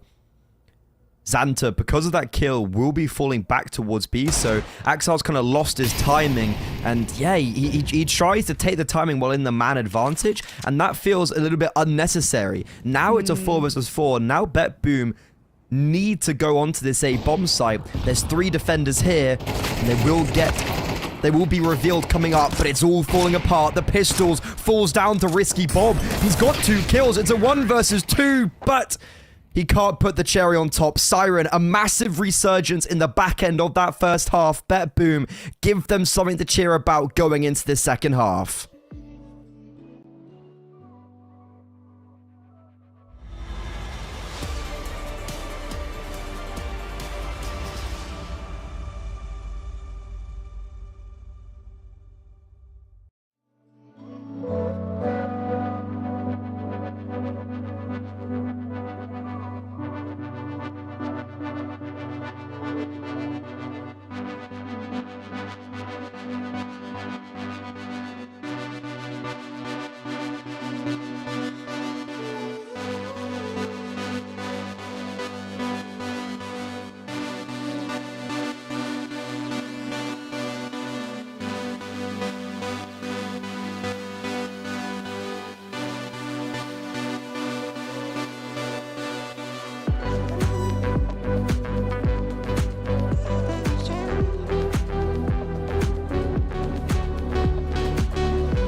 All right, we saw a pretty strong resurgence from BetBoom towards the end of that first half, and not just BetBoom, but Siren himself doing so much work. 3 kills in the penultimate round, 2 in the ultimate to get him his 5 of the series, but they were 5 very, very impactful kills that assured BetBoom 5 rounds at the end of that half. Now, however, it's the potentially uphill battle to regain control, gain a lead, and maybe slam this out in a 2-0 fashion. For Namiga, on the other hand, their T-side on train looked a little bit lackluster. Does that theme continue here, or will we see some better signs from them this time around? If I'm Namiga, I'm definitely disappointed with only getting 7 rounds. That was a really good CT side, and they just lose some quite pivotal rounds towards the end. And now already, BetBoom, off to a good start, holding off this A offensive. Zorte unfortunately does fall towards top middle, so it does give Namiga the ability to pivot and reposition, which they shall do as they've got a lot of time left on the clock. The issue is they've already used their utility. They've already smoked CT, they've already smoked connector, so we have 2 players with no armor in a man's advantage with only 1 flashbang. BetBoom, they're just going to chill. They're just going to play very deep on the bomb sites and wait until they spot where Namiga are. So sure, we have the ability to pivot and we have repositioned, but how successful will this change of plan be? They've got so much potential information here as well. There you go, a little bit of info garnered in towards mid, but this could be a bit of a red herring. Not taking the bait. Good call from BetBoom, still maintaining. Now it's going to come down to Mangajays. How much can he get done here with the dualies? Only good for 1. Instantly traded out. The dualies will be handed over, but it's the bomb holding long. There you go. Going to be able to come back a little bit as we get 2 more kills out towards mid here. 2 versus 2. It's still anyone's round, but so much damage taken by Namiga. There you go. Leah gets shot, and as you said, time ticks away. And there's just really not much more that can happen here. Khan gonna take a miracle to get these final kills, but no, a flying shot from Boomich, and that is BetBoom winning a very important pistol. Did Axel get running goosed across the map? That is ridiculous. I mean, obviously BetBoom win the round, and it's like, okay, it doesn't matter. But that is a ridiculous dink for Khan. However, this almost confirms the nightmare for Namiga. After having a very good CT side, they only get 7 rounds. That wasn't good enough for the performance they had. And then they come onto second half, they lose the pistol round, boom, BetBoom have the momentum. They have the advantage. This is their map pick. They're a map to the good. And up against the eco, they're looking to keep this pretty clean. And they're already starting off very successfully. Maybe a little bit too aggressive from Magnajez in middle there. But if I'm Namiga, I'm starting to potentially get a little bit scared with this whole series. Thinking, I think we could be in a bit of a pickle right now. Yeah, I don't think there's too much to be salvaged from this round, all things considered. A bit of extra damage would be quite nice. And this will even out the scoreline for BetBoom here. So kind of all of that back foot that they were peddling on in the previous half, just that gap is instantly closed now. 7-7, and all worrying signs slowly fading. You know, the wrinkles on their faces, the concerns that they were feeling have all kind of faded away here, and they'll come into this next round feeling a lot more confident and a lot more clear on how they can take this. Of course, it is just the first 2 rounds of the CT side, so we've yet to see what kind of adaptations Nemiga might take into the next few rounds, especially once they actually get some decent weaponry on hand. Money's in a bit of a decent position for them, so they should be able to get a good buy out of this and to keep this next round competitive, but it kind of hinges on how this round goes, whether or not they can maintain their competitiveness. We've got a short little tech pause. Nothing to worry about just yet. As we see the cool cinematics of Mirage. This is a perfect opportunity to talk about the open qualifier, because oh baby was that chaos. Firstly, I think we had potentially a record-breaking amount of teams that entered the qualifier. 965. They actually had to extend the amount of teams that were able to play because it almost exceeded it, or the teams that signed up were. And okay, the gun round actually did go live. So we are back into it. Nemiga, first gun round, they get the bomb down. They have a man advantage. Axile in towards Palace clears it out. They have no kit, so this is a bit of a sticky position for BetBoom to be in. And it looks like Nemiga manning the storm a little bit. Doing very well to continue their lead on the T side. Khan, big 3 kills, I imagine. So, okay, this is a big round for Nemiga. They only keep 2 alive, unfortunately, because of a good nade onto Risky Bomb. That actually does have implications on the economy. It's kind of the classic of like 3 can drop 2, but 2 can't drop 3. So Lear might just be reduced to a Galil, which he will be. And for BetBoom, they lose the first gun round. But they still do have funds to work with. So we'll have those 2 saved rifles alongside a purchase from Boomich. And it's only Siren that's a little bit lower on the 5-7. But BetBoom, okay, they lose the first gun round. Shows that we do have a competitive Mirage on our hands. Right, now we can see how things actually transpire, which is pretty cool. Interesting, going for the 5-stack rush into B. Instantly we get a kill from Siren. He's definitely turned on, but he will get traded out, unfortunately. So that's going to lower the reinforcements here on this site. Regardless, BetBoom, the reaction to those first few shots, to seeing 2 players, to have the entire team rotate in within seconds, a barrage of flushing utility to either stall them out or push them forward, and then spray down of bullets means that Nemiga barely survive. I don't think they even stepped foot on the site.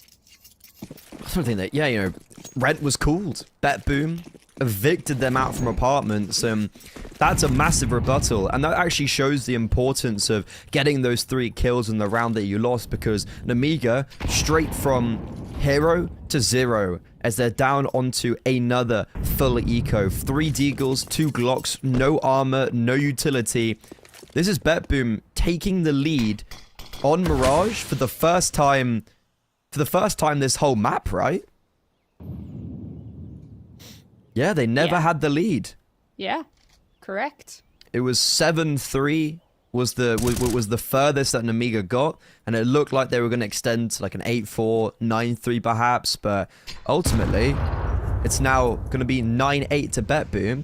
And their objective is to keep this round clean. They had 3 stay alive in the previous. They're looking to get 5 alive in this one. So that means economy is going to be pretty good. We're not going to have the AWP out yet for Zorte, but it will mean maybe in the not this next round. Oh, no, okay, we can get the AWP out now because Managers has died.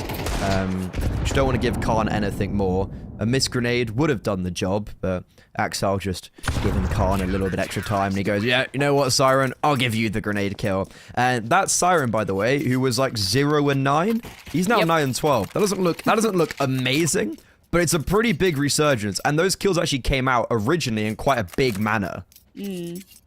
And unfortunately, that does draw attention to Xanta, who was someone that I was really looking forward to seeing, who had a really good game on Train as well. Saw him having some really good positions, getting some really impactful kills, and now on Mirage just has not really managed to find his footing, unfortunately. So starting to look a little bit weary there. We'll give it some time. Hopefully he'll be able to kind of find his way back into it a little bit. But as you mentioned, that AWP has come out.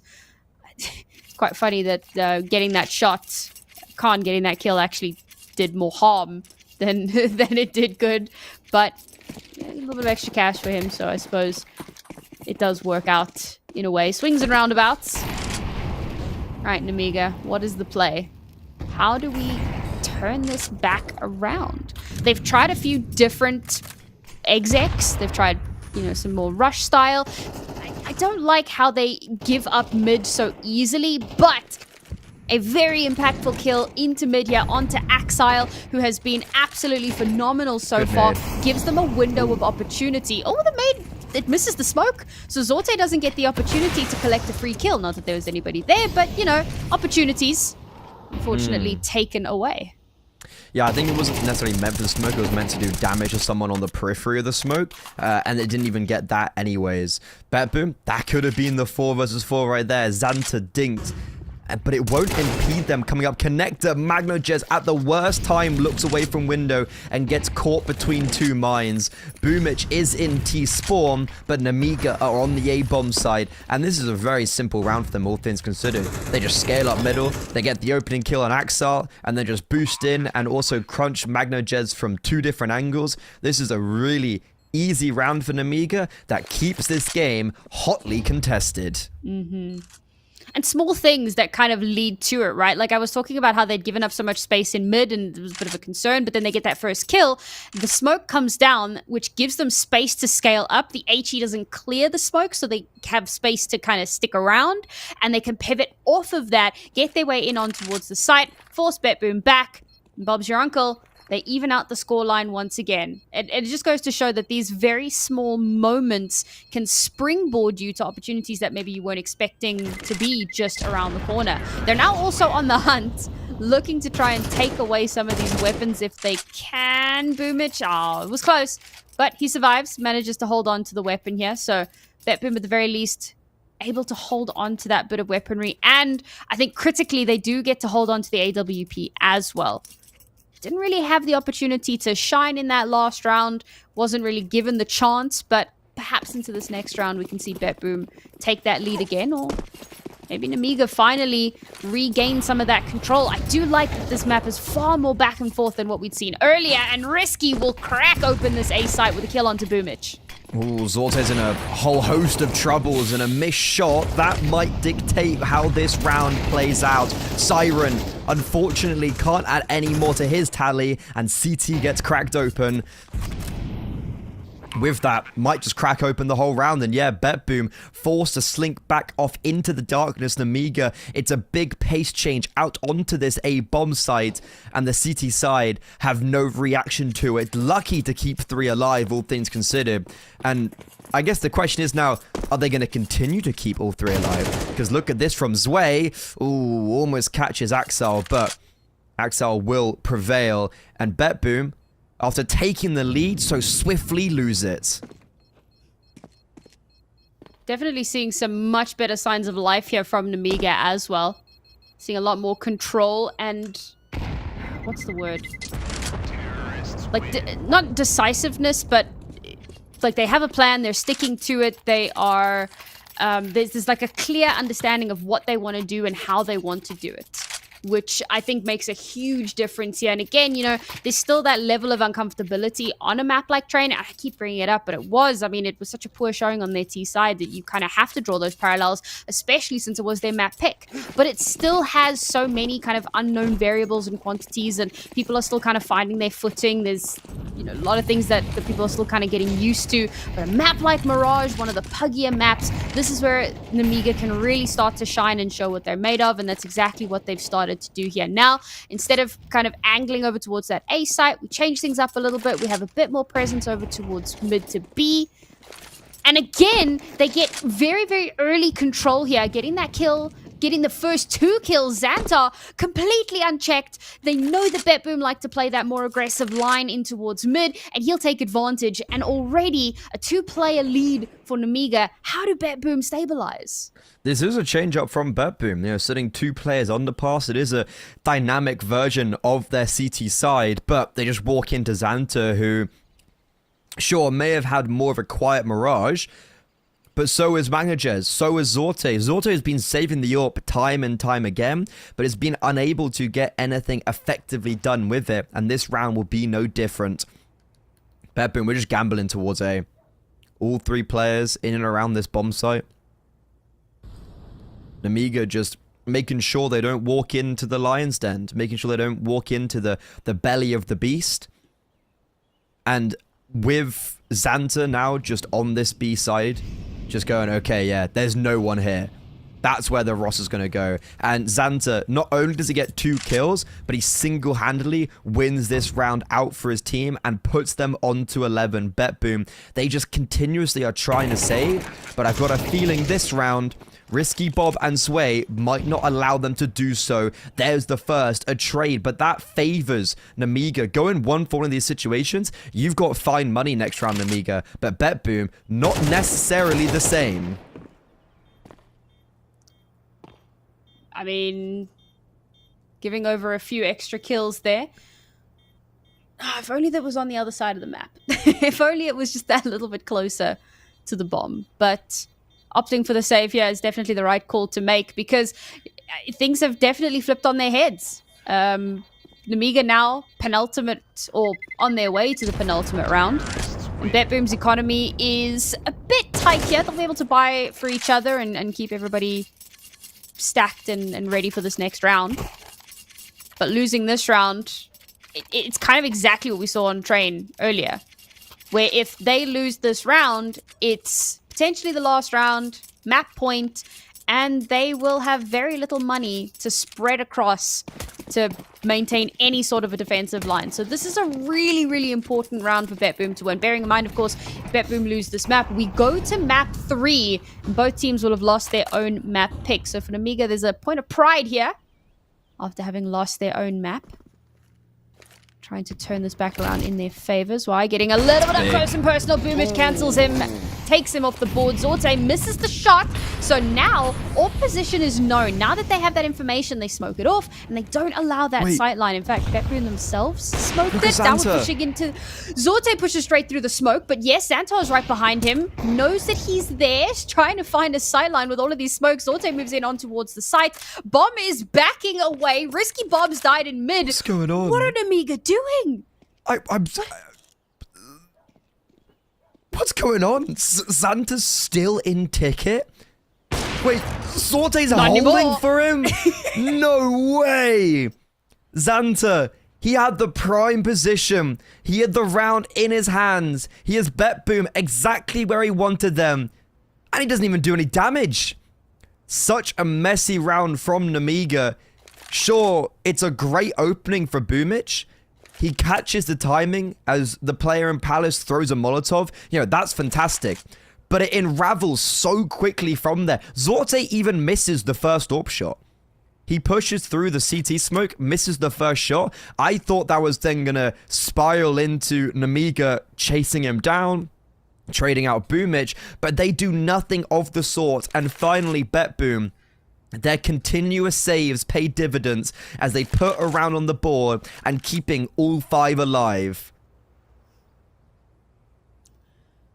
This was I think that this was one of those rounds where it was kind of, you see the finish line you start rushing towards it, and that's when the mistakes start happening.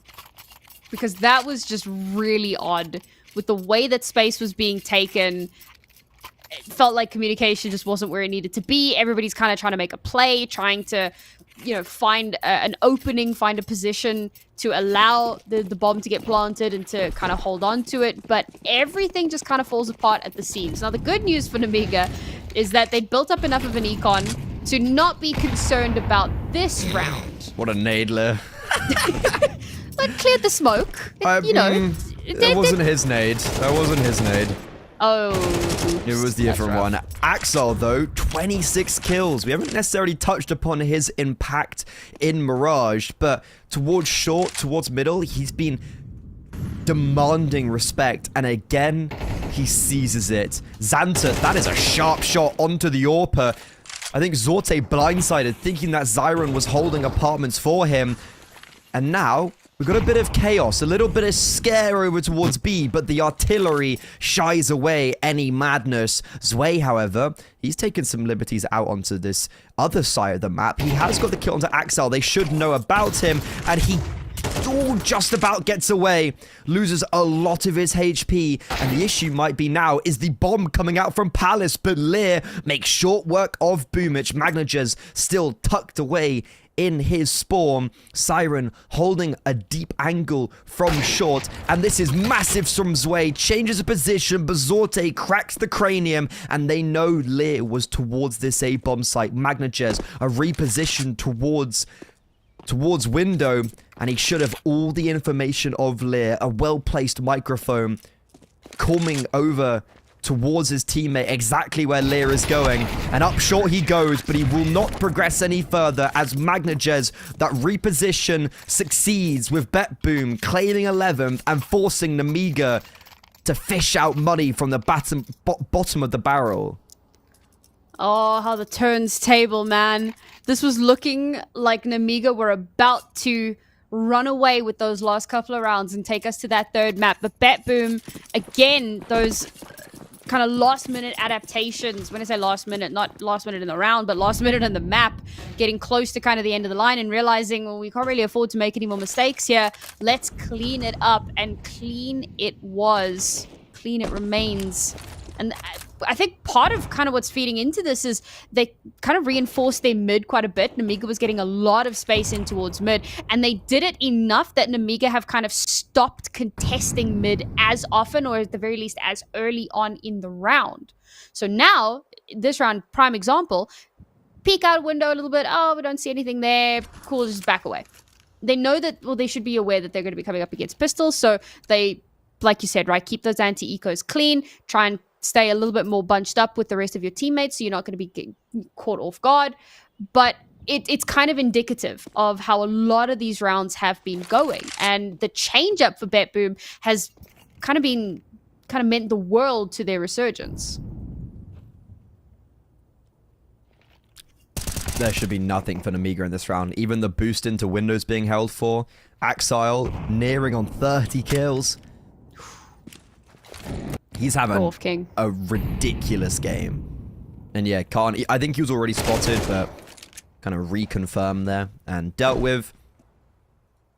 This round doesn't necessarily matter how clean it is, because well, we are going into the final round, and money is fine regardless. But it's always a good confidence point when you keep all 5 alive. And look at the economy for Nemiga. They go into the final round, potentially, of this series, at minimum, of regulation, and they take a very well-timed tactical pause. They've got 30 seconds to speak about what they want to do in this game, maybe settle the nerves a little bit. Khan is reduced to only a Galil. On top of that, not even full utility across the board. Not one player has a full set of util, whereas on the duality of that, you've got Betboom double AWPing with also the A1Ss in spawn for the retake. This series, this map, is set up for Betboom's taking. After being down 3-7, they resurge effectively onto Mirage and just looking to tie a nice little bow on top of this first series. The bow's looking a little bit battered at the moment. Not as pristine as They missed the maybe window smoke. They missed the window smoke. Oh, that's a bit rough. All right. On round 24 of the IEM Dallas qualifiers, you missed the window smoke. Well, plan B, I suppose. Instead, they're not going to be going for that. Oh, okay, they throw out a flash there, and that allows the Get out middle kind of now. run over. There was the smoke as well, so quite a lot of cover there. So there's still potential to take this mid control, but Axile is still here. There's 2 AWPs. They hit so the it's window just... smoke. Freddy. So toxic. Oh, Axel, I was just thinking, why is no one looking towards underpass? Why is no one looking towards bench? That's such a free opening kill for Xanta, a breakdown in the setup, a breakdown in the communications for BetBoom as they lose their talisman early on in the most important of rounds. That's okay. Trade it up. But will they expect Risky Bob? It's a great play from Magnagers. He stems the bleeding, but this could just set up Risky Bob. Boomich, how crazy do you want to get with this con? Playing a dangerous game here. Oh! Holy. He gets out. He does get out. Things are a little bit Ooh, does scary he? there. Boomich, are you going to get out? He's still alive, but there's someone right behind him, and it's Risky Bob who finally does get the opportunity to activate. Zorte spots good a flash. knee. Great flash, which does not allow Zorte to connect that shot, which means that now Namiga are on the site, and the bomb can get planted. How much more can get done here? This round is everything to take us into overtime. But holy Zorte, what a shot! 3 versus 2 now. Zorte dangerously low on the HP as Siren will get taken out. So now this once again comes into a winnable position for Namiga. Magnus has taken off the line. Zorte 2 HP and a dream. He does have a kit, but realistically, what can he do in this scenario? And that bomb continues to tick away, and he realizes to the same thing. What can he do? Wait. So instead, does he realize that it's... You can't save into the Zorte? next round. We're going to overtime, Zorte. And he dies to the bomb. Doesn't matter. Anyway. Because it was okay. round 24. We're going to overtime. Zorte forgot that it was the final round. It was a 3 versus 2 for BetBoom, and they let it slip through their fingers, even though Zorte's heroics of a wallbang should have paved the way to success. Magnagers misses his duel between Khan and Connector, and because of that, Namiga, on their opponent's map pick, they're looking for vengeance. They're looking to push this to Anubis, and now, with overtime being birthed, this is their prime opportunity. Brother. That round felt maybe not winnable. When it got to the 2 versus 2, it felt like there was a chance.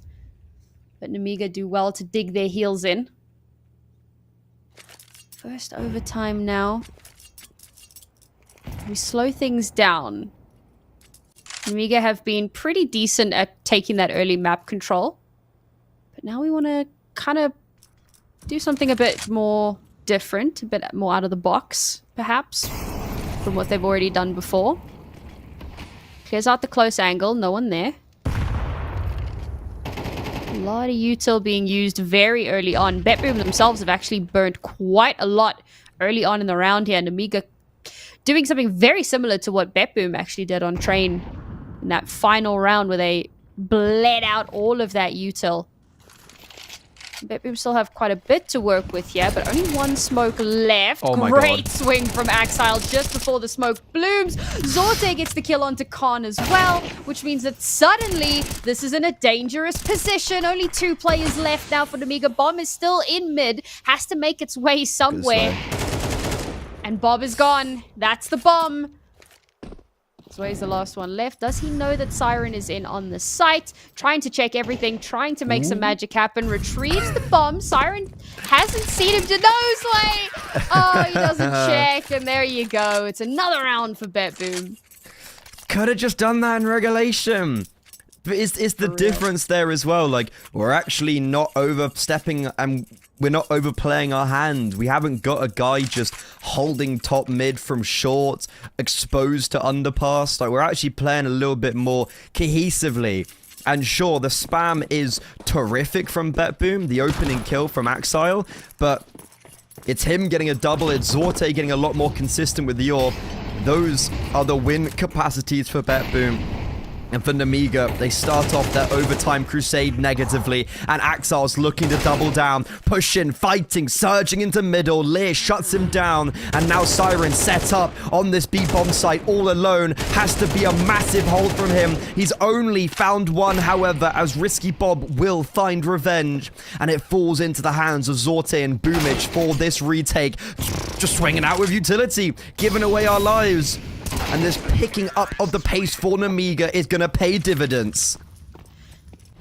Yeah, that was a weird one because it felt like, I mean, you could see Axile kind of like flashing himself in, using a lot of util so that he can take space in mid, and he does get that first kill, but he's totally alone, totally untradeable, so he himself gets traded. And we see like similar things even over towards that B site, you know, getting really aggressive in on towards the site, getting caught with util out, trying to like make these crazy plays. It feels like maybe BetBoom got taken by surprise, to say the very least, and a lot of the cracks in the armor came to the fore there.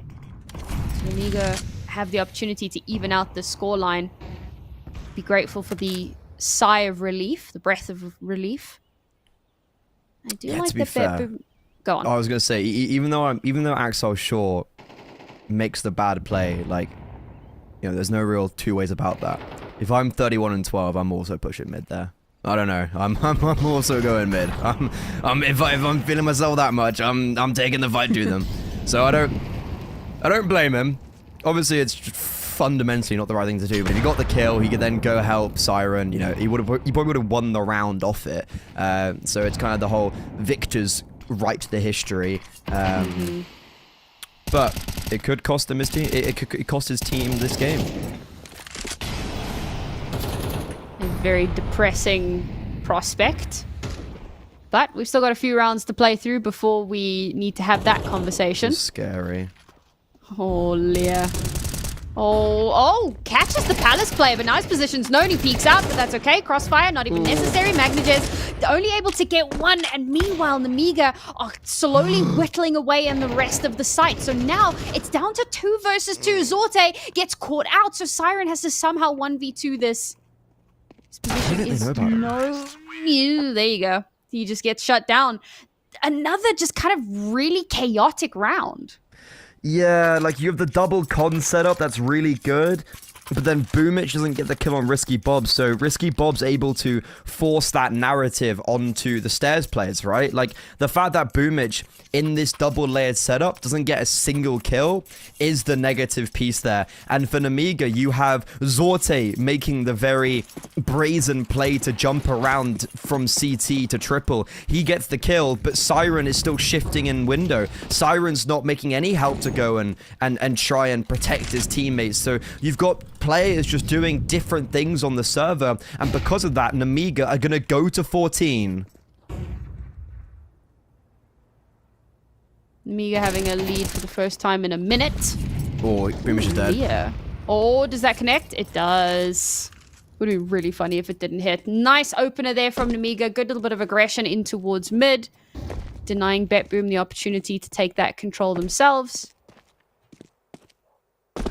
And I like that they retreat out, right? Like, they get that first kill, they realize, all right, there's nothing else happening in mid. Now we've got to fan out. However, they've sent 3 towards A, which is the standard, but with so many of BetBoom making their way in towards B, you kind of need those reinforcements. Or maybe not. Risky Bob just continues to be a thorn in their side. Beautiful nade will get Magnajez really low here and force BetBoom to kind of have to rethink things a little bit here. Very limited utility available to them.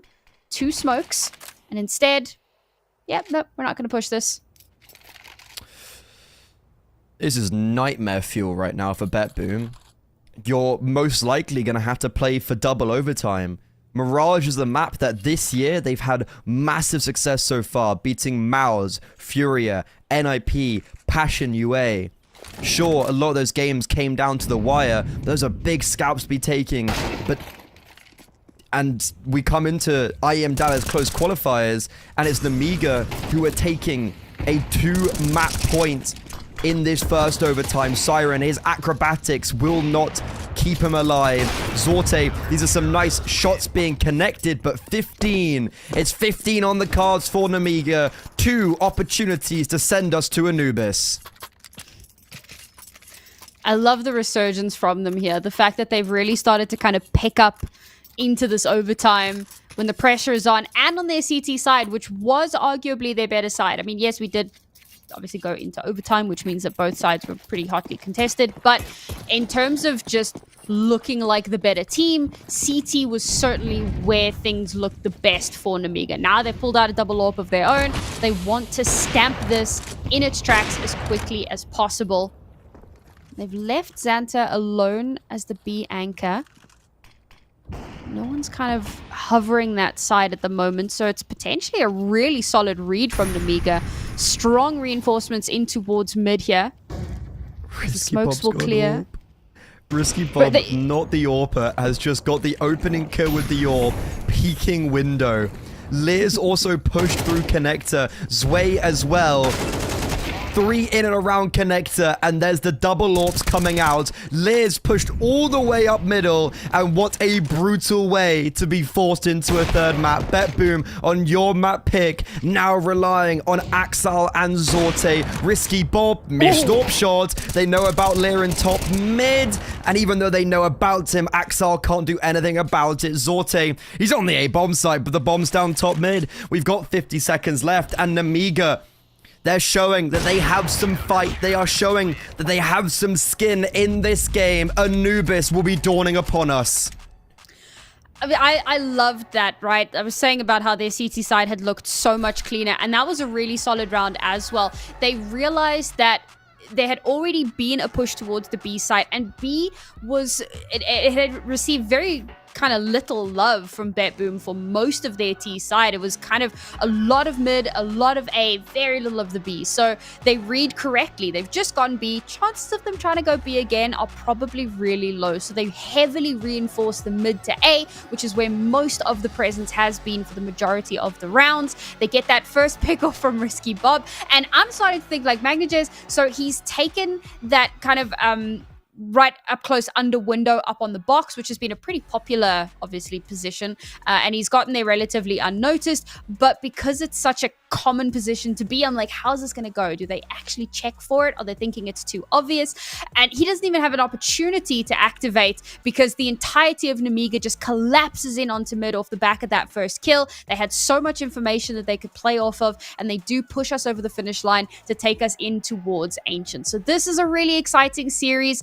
We kind of thought Mirage was almost a foregone conclusion because it was Nemiga's map pick and they'd looked so good on train, and they normally beat Nemiga even with the quote-unquote lesser roster that they had previously.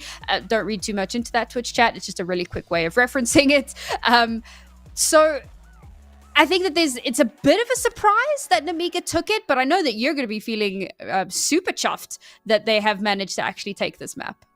I mean, well, if only it actually said Nemiga were going to win. I was like, I want Nemiga to win, but I don't think they will. So that's looking... I mean, still, I don't know. That felt like a very weird Mirage. Even then, you kind of commenting about B as like, Axel was doing really well at lurking out onto that B bomb site on the T side. So I feel like we didn't see any of that in overtime. And just in general, they were just unable to deal with any of the mid crunches. And it was something I praised Nemiga and Regulation of what they were doing towards mid was just crunching late round towards mid. But no, I'm really happy, to be fair. I'm really glad we're seeing a contestable game. And you know what? I don't care about Twitch chat. I will say this should be a better team than the previous iteration of BetBoom, and they shouldn't be losing Mirage to a team like Nemiga. They've been beating tier 1 teams on this map to qualify for tier 1 events. This should be another kind of notch in their belt, right? This should be another Mirage against a good team to qualify for a tier 1 event. Instead, that isn't the case. They fall in overtime. They had the opportunity in regulation. They let it slip, and now Anubis is up next. It's the third and decider map of this series. You do not want to miss it, so make sure you stay tuned. So we'll be back very soon.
And we are back once again, still busy with our first series of the day. In fact, every single one of our first series is going to 3 maps, except for the Astralis OG game. Astralis did manage to take that one 2-0, so well done to them. However, it's pretty hotly contested across the board, and over here on the D stream, it's no different. Namiga versus BetBoom, both teams having lost their own map pick, the second map going into overtime, and now we move on to Anubis. So Freddie, what can we expect on this last map of the series? Chaos? Yeah, that sounds about right. Yeah, sounds about right, yep. Yeah, it's a weird map for Namiga, because this is actually one of the first maps I ever caught Zwei on, back when he first joined, and it felt like Anubis was a really good map for Namiga, and it was a big part in their ESL Challenger run in season 48. It was a big part in them making the major, them making Pro League. Like, you know, it was a very good map for them, and they would incorporate it in the third map of Vetoes, and I remember being, you know, very impressed with them on that map. However, it feels like it's fallen out of, I'd say out of fortune, but it's kind of also the fact that Namiga haven't played many officials this year, but when they have played it, losing to Furia, sure, okay, I guess as a tier 1 team, you can kind of give the benefit of doubt. Losing to Paravision as well in a double overtime, again, it's kind of like, yeah, to be fair, Paravision are looking quite good, and they are quite good on Anubis, but they haven't got many successful reps on this map recently, and BetBoom are somewhat the same. You know, they beat Furia, they beat Passion UA, but then they also lost to Passion UA. They did lose to G2, but that was when they had stand-ins, so it doesn't really matter. So I think this is a very sticky third map for both these sides. But I guess what we should be looking out for is the Risky Bob versus Axel head-to-head, because both of them went nuclear on Mirage, but Axel slowed down massively towards the end, where that's when Risky Bob picked up steam, and because he picked up steam, the double kills every single round is what got Namiga over the line. And I think we also have to just keep in mind, you know, there have been some inconsistencies with some of our players throughout this series, right? I feel like Siren was a really good example of that. He had a pretty good train, and then he was really slow to get started on Mirage, and then he really started to pick up, started to get some really impactful stuff. Axile, also a much slower train, but huge performance on Mirage. And on the other side of that, you know, Xanta had a great train, but also kind of got a bit too quiet on Mirage. So there's a lot of kind of fluctuations in how our players are doing across the various maps, and we have to look towards, so how is it gonna look on our last map? What kind of version of these players are we going to have for this final chance in this series to, you know, get that map win and to move up in our brackets? And we do have a treat for you guys. We're also going to get to check out the knife round in a little bit, so look forward to that. We'll get to see, you know, who wins out on that one, and then we'll see, obviously they'll probably pick onto the T side. That just makes sense. And I feel like the concern for me with this map, and I'm going to bring it again to Namiga and how good their CT sides have looked, the fact that we move on to a map that has a stronger T side still, do you think that that's going to factor in at all on this last map? I mean, what normally is the downfall of teams on Anubis is their lack thereof of a CT side. And you see a lot of times when a team is 4-star on a CT side, even though they might be quite good on Anubis, or I guess say good on the T side, and that's why they're good on Anubis. If you get 2 or 3 rounds of the half, there's only so much you can do, really. Like, if you have that bad of a CT side, you don't give yourself many chances. And I think that tends to be the crux of the matter with a lot of these things. But yeah, I think that, I think especially when we show the knife round, that's going to be very important to see which side is able to keep up momentum, because I feel it's going to be a pretty devastating loss for BetBoom. They definitely wouldn't have wanted to lose Mirage, definitely shouldn't have lost Mirage, and they also had map point and regulation, and then it ended up being this very chaotic round. And I think in general, a big theme of BetBoom in a lot of those rounds seemed to be players weren't necessarily on the same page. You know, one guy does this, and then the other guy does something almost exactly the opposite. One player's holding an angle, oh, guess what? He can be shot in the side of the head. It's like, okay, those things probably shouldn't happen, and they're all happening in one round. And over the course of every other round as well. So Namiga definitely seem like they're on a lot more of the same page,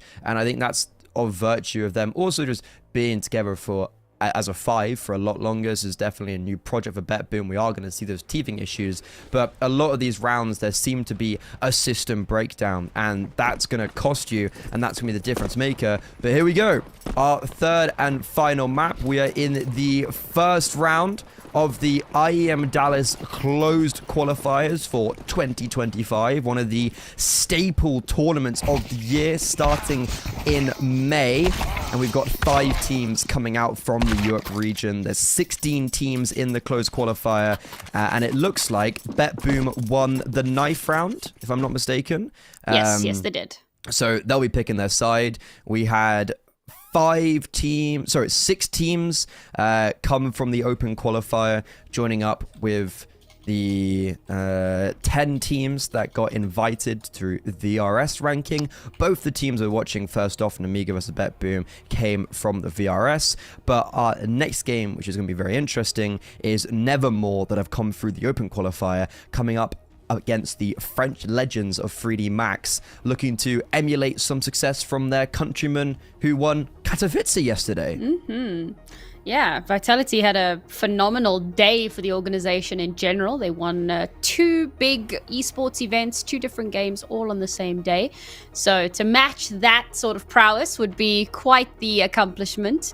But for 3D Max, I mean, it's a team with a lot of veteran talent on it, and they've, had some pretty decent results on, various rosters and teams in the past. So yeah, we look forward to that. But for now, we find ourselves here on Anubis, and as mentioned, BetBoom did win that knife round. So of course, they're going to be starting off here on the T side, looking to make a little bit of a statement start onto the map, going for this interesting, jump off the bridge. I don't hate it. A little bit of a bait and switch there, running straight in through, but Xantar's right behind. Good for 2. And okay, looks like we won't have a repeat of Mirage Xantar, as he finally does get traded out, but okay, we bring it down to 3 versus 3. Bomb is moved. You know what? Maybe we won't go B. Maybe instead we go A. It's 2 versus 1 on the A side, but with that final kill onto Axile coming through, it means that Namiga can send reinforcements over. They've heard the footsteps. They know that this is what's happening. A swing from Khan will take out Zorte. Bomb to get planted, but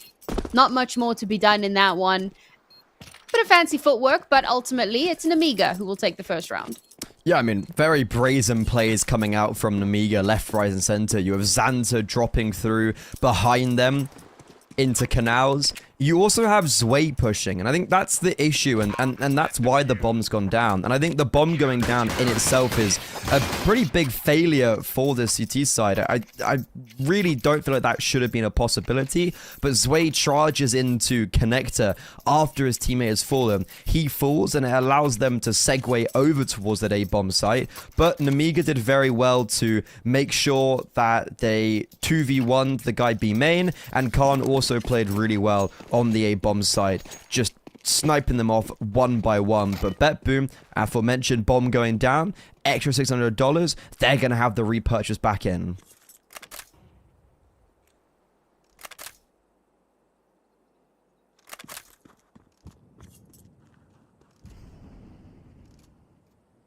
A little bit of noise being made over towards A.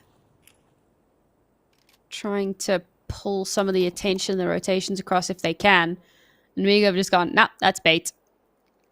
Not opting to fall for that. They'll reinforce mid here, looking to make a rotation in towards B if necessary, which may yet be the case. BetBoom still have a bit of time to actually commit to something. Well, looks like they're actually going to go for this mid push here. It's a great read from Namiga to reinforce so heavily. Should be... oh! Caught blind and unable to make anything happen. Boomich along with Axile. Great kind of double up from them there. And around that maybe shouldn't have gone this way. BetBoom find themselves at a massive player advantage with only 2 players left for Namiga here. As good as the read was, the execution wasn't where it needed to be. And they're just going to have to fall back and save. That is a pretty poor round for Namiga, getting eviscerated in middle. And Zwei dying here could be a big issue. And yeah, the worst case scenario for a CT side is to win pistol round and then lose the conversion.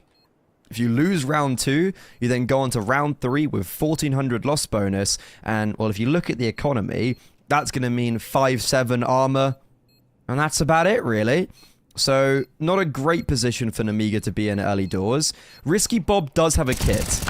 This is a very risky play. And, unfortunately for him, there's 2 players still on the bomb site. That would have been insane, but BetBoom, they know his antics. They know by name, by nature.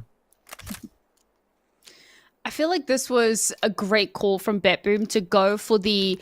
So we saw on Mirage when they'd lost that first pistol round, even though they got bombed down, they opted not to go for a kind of strong investment into it and rather have money for the third round. This time around, really leaning into the T-sided nature, they go for a more expensive buy, they risk it all, and they have reset Nemiga's economy, which is massive. It could be a huge game changer for them in this first half. So well done to them for getting that second round on board here. And again, we keep things respectful and as tight and clean as possible. Looks like they have managed to identify where the stack is, and they're just going to challenge it. Exile, good for the first one. Follows it up quite nicely. There's one more player here, and he swings it. No fear at all. Sure, it's a pistol round, but maybe a bit too antsy from Nemiga and not really coordinated.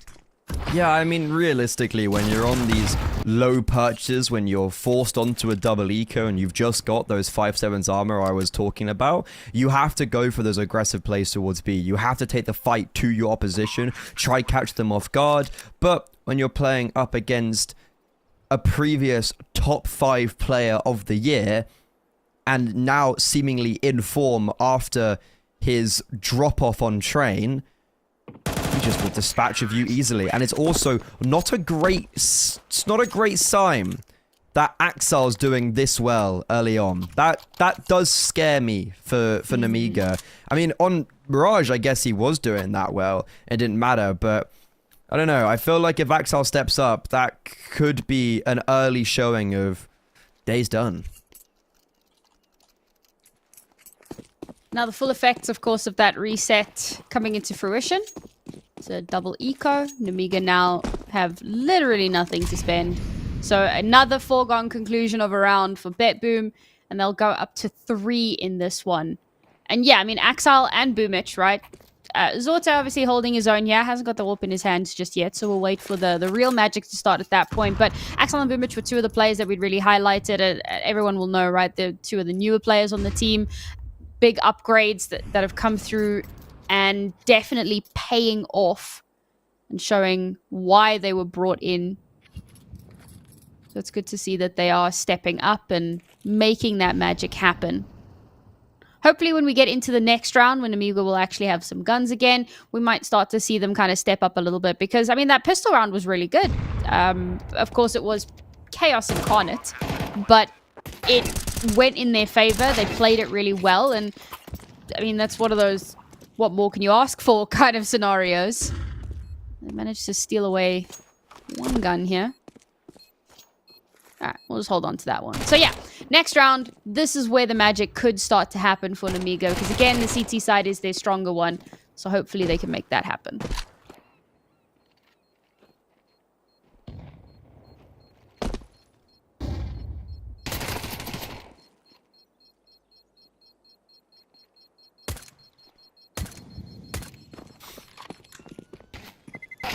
How are the other games looking? It's very exciting, these closed qualifier, open qualifier days. There's a lot of action. BC game after losing map 1, after losing their map pick. Same thing going on in that series, same as ours. Teams trade maps. BC game won the half on Ancient 7-5, so you know, MUP UK Counter-Strike. OG still suck, okay. And Falcons TNL, yeah, Falcons seem to have awoken. TNL poked the beast, and now they're finding the repercussions of that. But it's good to see Australia's doing well. Just qualifying for Blast Open Lisbon, and then now should be looking for Dallas, so that's a good sign. But as we mentioned, big gun round. And for the T side, they're quite separated on both the extremities, looking to bully A, looking to bully B. And I'm not necessarily a huge fan of working both parts of the map at the same time, but it might actually work out as Axel catches a fantastic timing. They turn their attention towards Connector, and boom, he gets the opening kill. In the meantime, we're also putting a lot of pressure over towards Xanta and Pillar. He's down to 50 HP. And we're just going to hold. We've got the man advantage. We've put Nemiga in a very uncomfortable position. We just regroup now, and we hit our desired bomb site. And there's still a healthy amount of utility for them to play with as well. But, oh, that's a great push in towards water to instantly kind of bring things back to a more even kilter. And it does give them a fair amount of information. So Nemiga now have kind of pulled back a little bit and opted not to go for hyper aggression. They've left mid completely unguarded, however. So now BetBoom have options. They can push towards A, or they can make the pivot in towards B. And B is not going to be the call. Instead, it's going to be A, and if they can get control of this site, it should be easy pickings. A great swing to take out that one lone anchor. Bomb to get planted. 2 versus 3 here for Nemiga. Surely you just save again.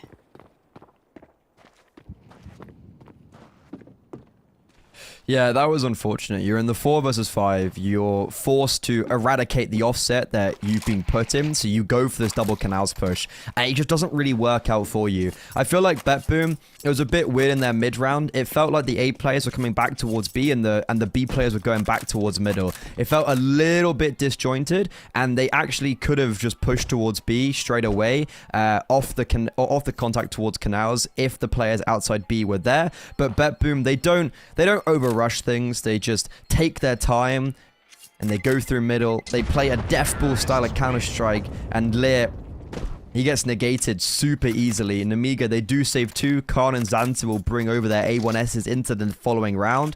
But around that, it should just be a lower purchase. We're going to be calling a timeout. A pretty good time to call your first tack timeout, because you won the pistol, but everything since has been just a downward spiral, and BetBoom starting to pick up some pace on this T side. Mm-hmm. And I know they come into this with less than favorable economy. So to pull out something miraculous here would be fantastic, because it would start to kind of chip away at BetBoom's money. And I say chip away, I mean, you've got 2 players that are above $8,000. Like, let's be real here. So you need to start taking those steps. These rounds have been relatively clean for BetBoom. Their reinvests haven't been as egregious as they could have been, which means that they continue to just keep snowballing that money. And for Nemiga to be able to somehow turn things on its head here would be ideal. But I'm going to go ahead and say it's unlikely. I've seen much crazier things happen. We've seen it this series already. Nemiga on train, some of their few rounds they got on the T side were with those pistols. Sway picked up a massive triple in one of the opening rounds.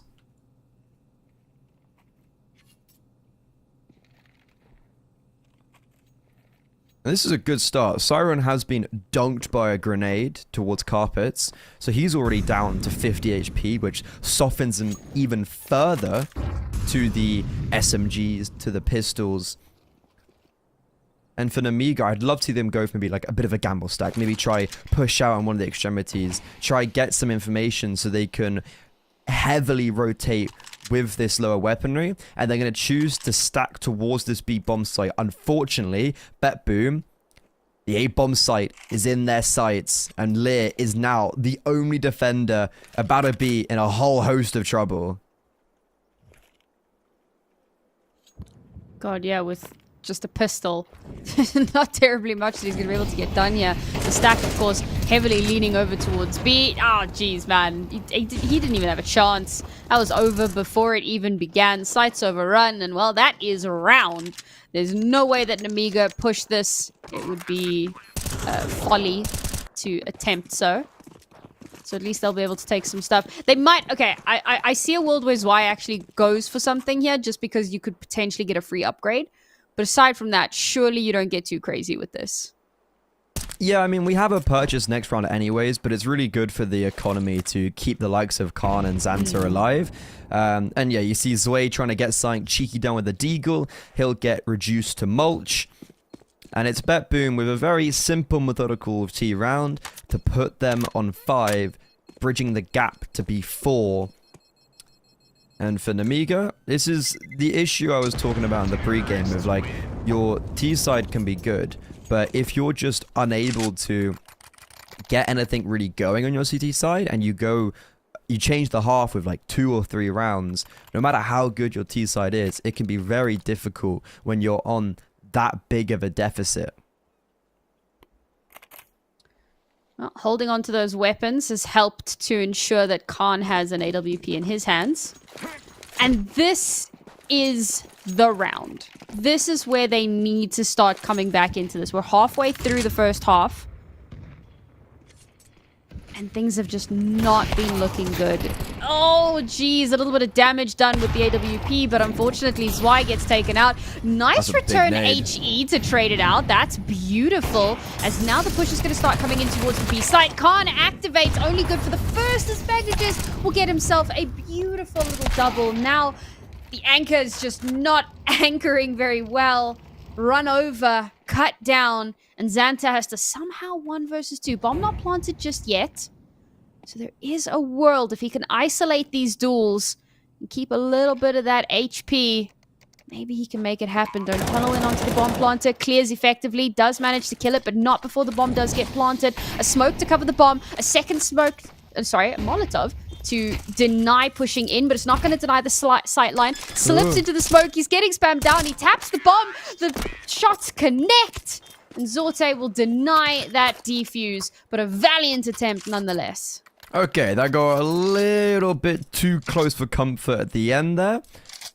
But ultimately, it's Magnajez's double that will serve Bet Boom a 6th. He plays that magnificently, taking full capitalization of the information that's been warranted from the rest of his teammates and shows the Miga that a smoke is not a brick wall. He runs straight through in connector, and it's a lovely change of pace for Bet Boom to try and just full execute onto that B bomb site very early on, and it worked perfectly. They changed the pace, they conditioned very nicely, and it's just another lost round for Nemiga. Even though there's a good attempt of the 1 versus 2, it's ultimately failure. A purchase back in.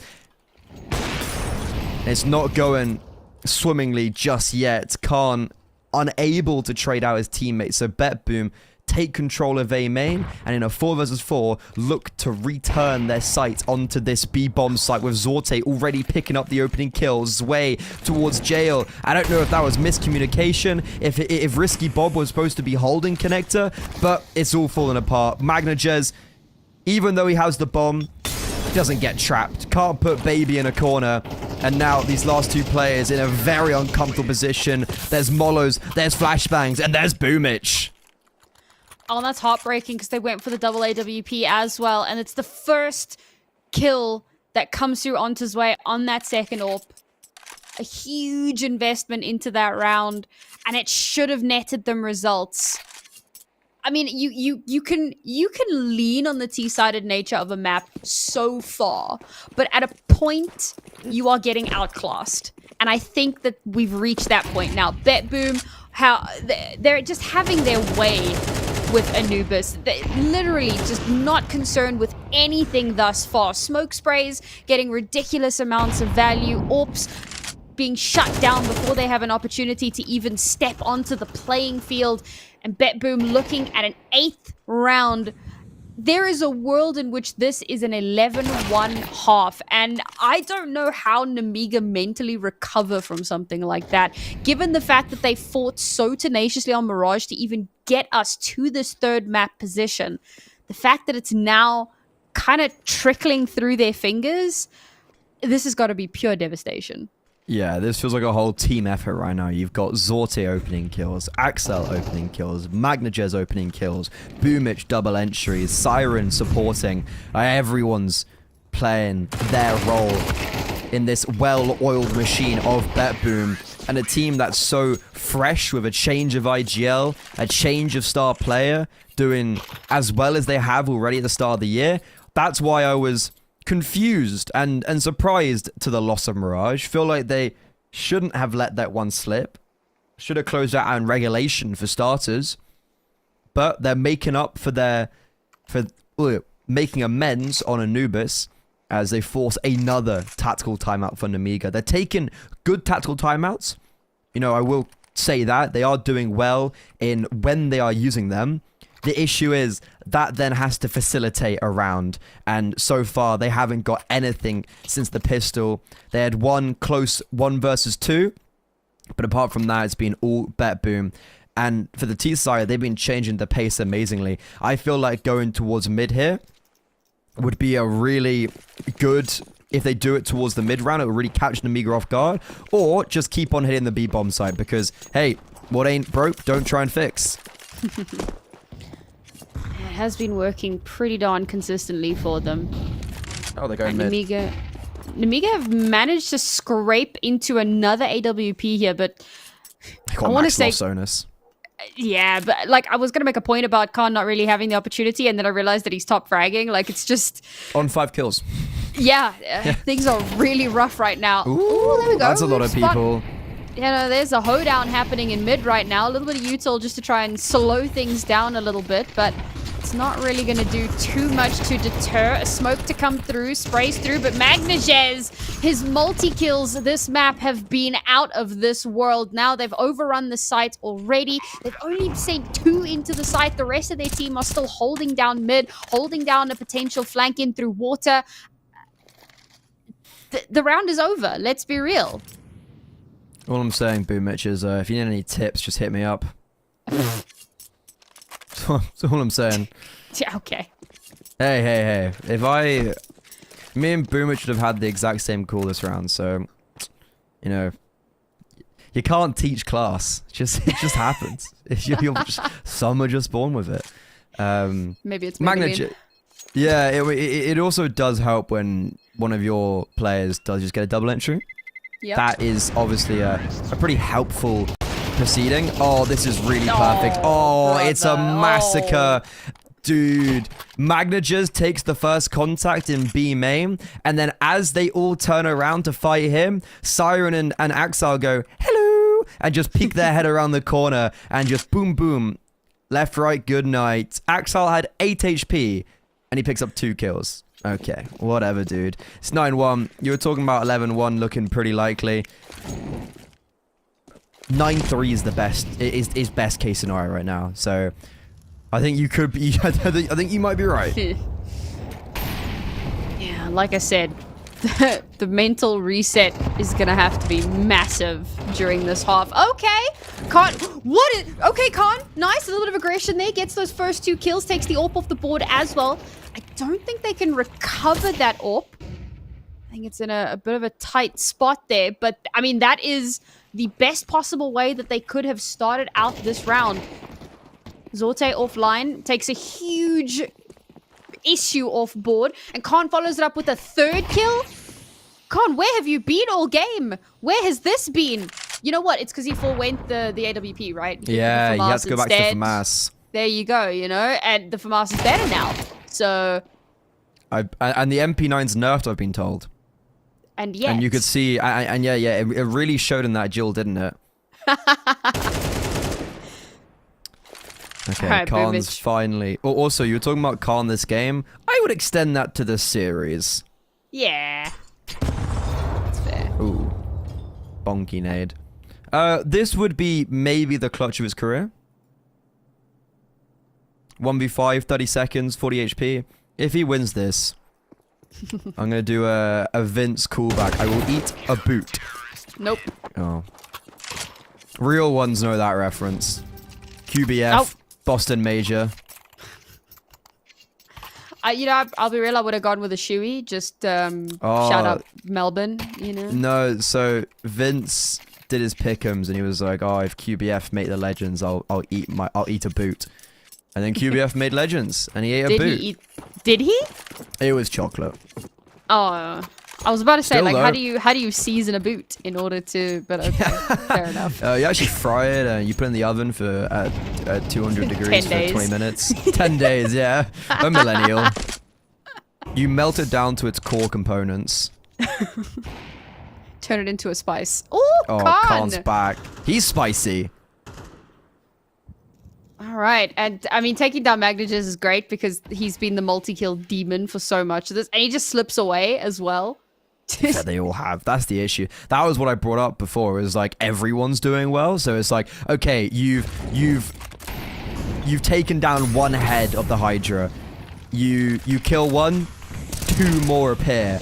And Zorte's dueling them with an Orc close connector in towards middle. Lear in a spot of bother. And yep, that's exactly what I mean. One head falls, another will multi-kill. Boomich picks up 2. We're trying to get some action towards A main, and Siren, it's perfect. Doesn't allow Xan to retreat onto the bomb site. Claims A as his own, but he's allowed Khan to slip through the net. Khan is now over towards Broken Wall. Zwei has pushed in towards Canals. They know about him, and because of that, the bomb is setting its sails towards the B bomb site, but instead Boomich elects to pivot back towards middle. This is a very awkward 2 versus 2, and Zwei is right into it. He knows they're not going B. He's coming back to middle, and he's going to meet the IGL head on. With only 20 seconds left, this has to be absolutely perfect. They're right around the corner from one another, and Boomich cannot get anything more. Khan will finish it off, and somehow, against the odds, against all sense of reason, we get another 2 rounds on board for Namiga at the half.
Okay, we've seen this before.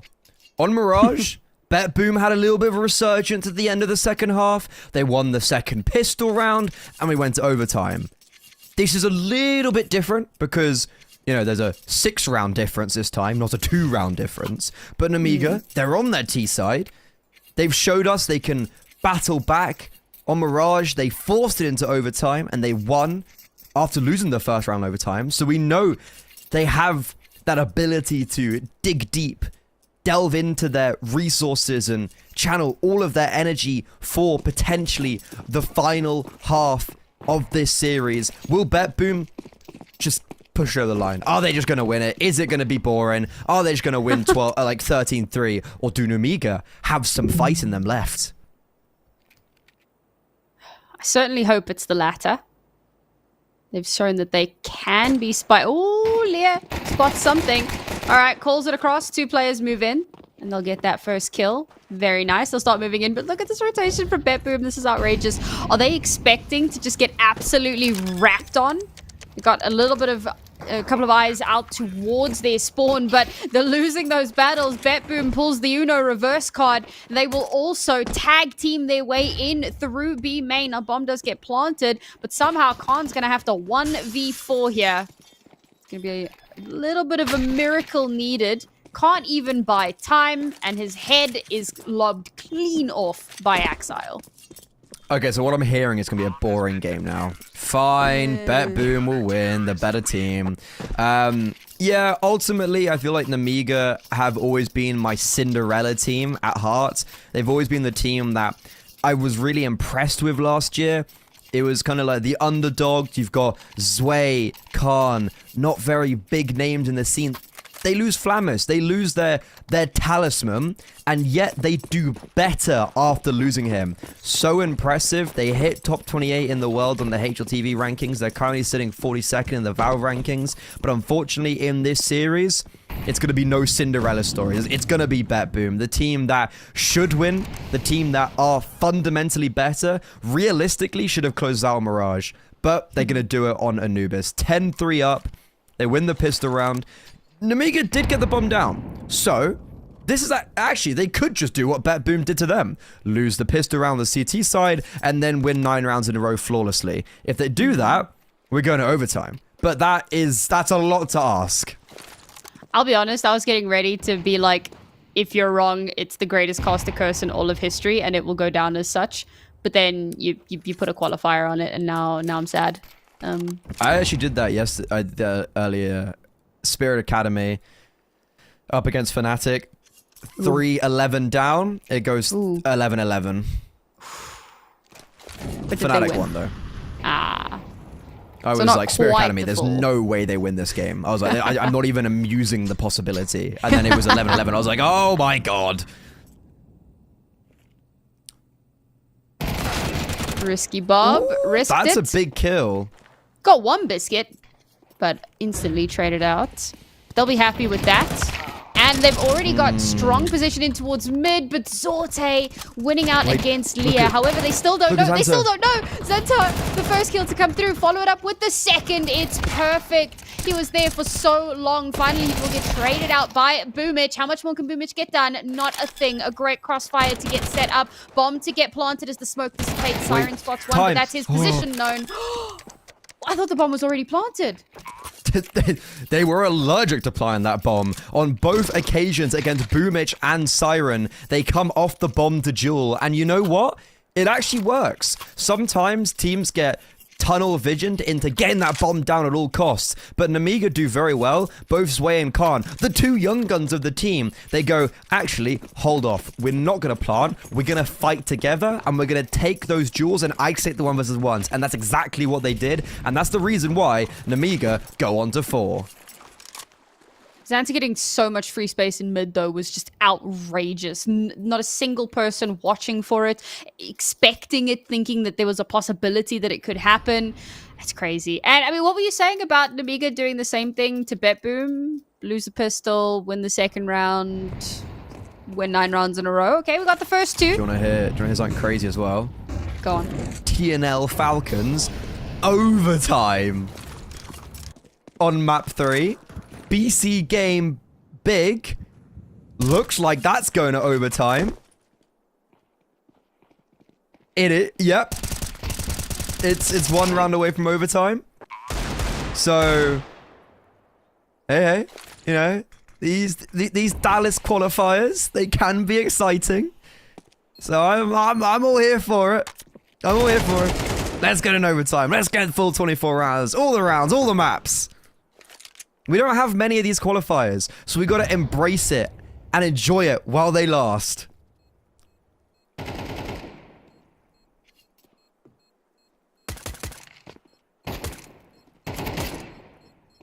I'm here for the chaos.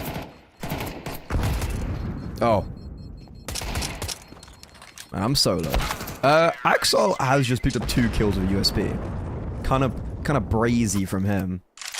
That's actually really good economical damage. Only 2 players surviving in the last 2 rounds for Namiga puts Bet Boom.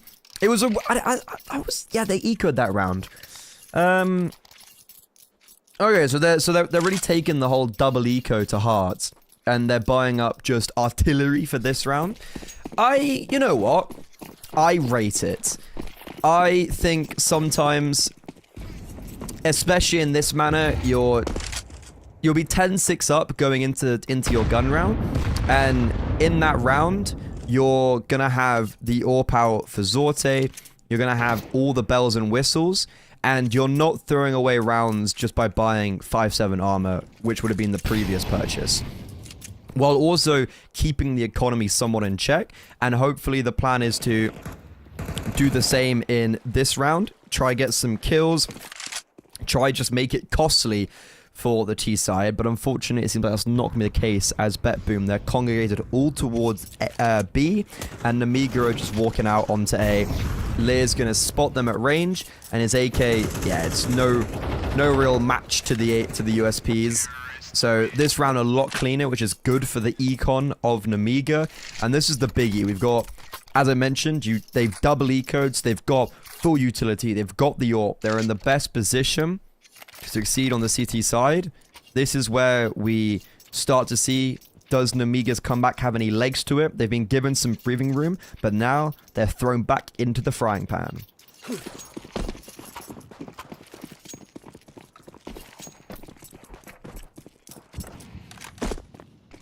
Ooh, aggressive canal smoke. We've not done anything with it. Leads me to think that in the future we might... Well, for now we're conditioning, and in the future they're going to try and use that canal's smoke, the stairs smoke, and take aggressive control. For now though, it's A main control being contested. And Boomich, well, he's lost his teammate. He's all by himself, but Boomich lines up 3, only gets 2 because there's a team kill in the mixture. Risky Bob will trade out. Has taken control of this A bomb site, will be able to get the bomb down, and Zway's lurking through middle, but they are very aware of him. They're holding for this possibility. Now no more, but he goes back towards canals. Zorte backstabbed. Risky Bob, they know he's alone on the bomb site. They're trying to charge him down, and they will. A kit on both players. Zway fashed off. There's a smoke on the bomb, and Magnajez provides perfect coverage. Even though Namiga got the opening kill, Boomich kills 3, and Bet Boom on their first gun round back up to 11.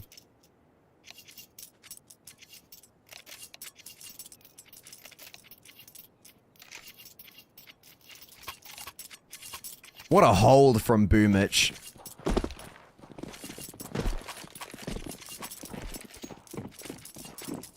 I feel like we're not live.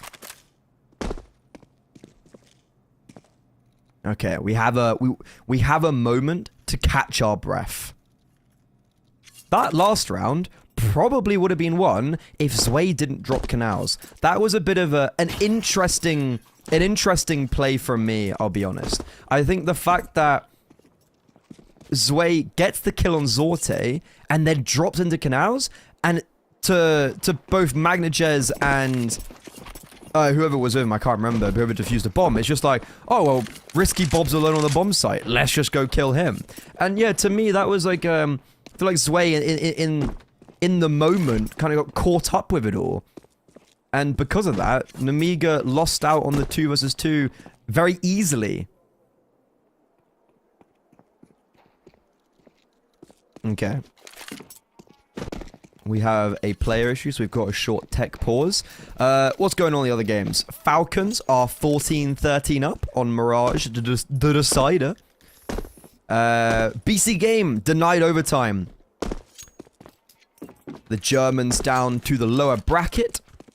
And BC Game have set up their next match against Astralis at 5 p.m. today CET. Whoever wins this game, by the way, will be playing the winners of either TNL or Falcons.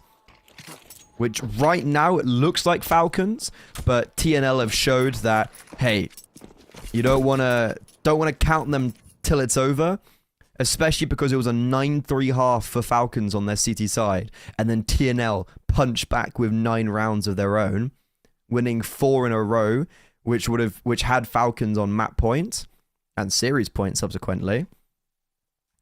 We've got another similar game to like the Falcons TNL up next on the D stream. Nevermore versus 3D Max. It is a Ukrainian team that have just made advanced going into season 52 of ESEA. They had a really good main season. I think they went, I want to say 11-3 or 10-4, and they made this really deep run in playoffs. No roster changes, and they're doing really well. 11-3, and then they came 5th in main. It's crazy. And then on top of that, in advance, they've actually been doing quite well. They're 5-2. And then obviously making qualifiers here, and their run's ridiculous. I actually played against them in an official, and we almost beat them in a best of 3. So they've come a long way from that. But hopefully the game should be back up soon. And Sam, you're back with me.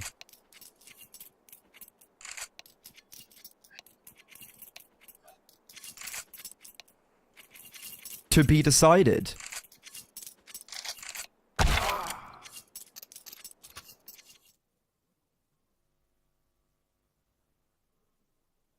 Okay, back on the tech pause.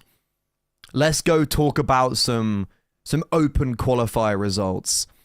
Starting off with some games that, you know, it's not an upset, but it's potentially an interesting result. BC Game, 13-5 against Aurora. Oof.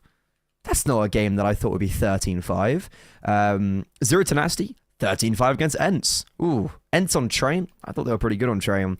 BC Game again. Big tear against NIP. Mirage again, 13-9. Big upset. NIP not even making a HLTV. Fnatic lost to QPT. You might recognize some names. Forksy, Pumpkin66. Some staple names of the Kazakh region. That's a massive result against Fnatic.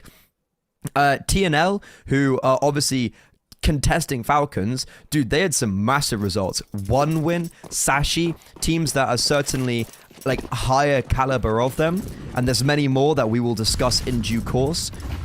But for now, it's BetBoom back live. They won the previous, but Nemiga, because they kept all 5 alive in round 16, they have a full purchase. The round's been restored, and Nemiga, they are looking to go straight through middle. All right, Pierre, to be back. Let's go. Hello. And I see Nemiga. We rejoice. Hello. And I see Nemiga we do. And so did Nemiga. Managing to get a couple of rounds, I see. No, Nemiga are not rejoicing. They lost a 5v4 last round. Boom, which got a triple kill. And they played an awful 2v2. BetBoom are rejoicing, I would say. I mean, but I mean, like, Nemiga have some rounds, you know, like they're getting somewhere. They have a slightly better buy, except that Magnages exists, and he'll just continue to do what he does.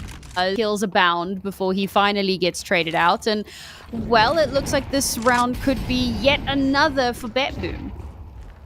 Yeah, they're also going to identify that Khan's throwing utility from carpet, so this is a really nice play on the A bomb site. Leave mid and just funnel yourself to making sure that Khan is no more, and now you can just play this retake in a 4 versus 2 with primary zone of A main, primary zone of camera, and indirectly storage and CT. Lear's already been chunked by a nade. Risky Bob sizzled in the Molotov, and now it's Lear in a 1 versus 4. Skulking around the smoke, spotted out by Zorte, eviscerated to give BetBoom map and series point. The final game that started this morning is live, and it might just be ending very shortly. That's heartbreaking, because it looks like the Miko were having a moment. Unfortunately, sounds internet things do internet things, but like, you know, coming back into it, 6 rounds on the board, maybe they were starting to get themselves back in, finding some sort of footing for themselves. But I think the lead that BetBoom had into this half was just far too big, almost insurmountable, and they're clearly just not able to climb that mountain. And now into this round, that previous was a really important one for them to win, because economically they're now in not the worst imagine, but certainly one of, with very few signs of opportunity to come back into this. I mean, it's going to take some sort of a miracle to keep them alive in this. And even if they win this round, okay, actually being said, they're a bit tight as well. So if they do win this round, then they start to look like this opportunity. Well, it all comes down to round 19. BetBoom double the scoreline of Namiga, and the artillery strikes harshly in towards A main. It's a good opening kill, however, even though we're all low HP. Boomich is the first to fall. No triple kill for him in this round. Look at it. It's going even further. Lear now down to 35 HP. 2 towards camera, 1 heaven, and fast Axile coming through A main. Khan does just let him get past, and Axile will end up dispatching with him, and it's Axile returning to his past form. Zorte with a no-scope puts the cherry on top, and Namiga silenced on Anubis as BetBoom take their first victory in the IEM Dallas 2025 European Closed Qualifiers.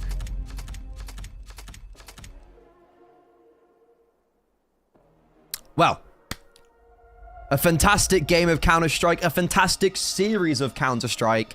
All games have actually just been wrapped up. Falcons finally overcome their demons in overtime against TNL. As we mentioned, BC Game held off big. Astralis decimated OG. And now BetBoom, a nice easy third map against Namiga. They will face off against Falcons in the upper bracket quarterfinals.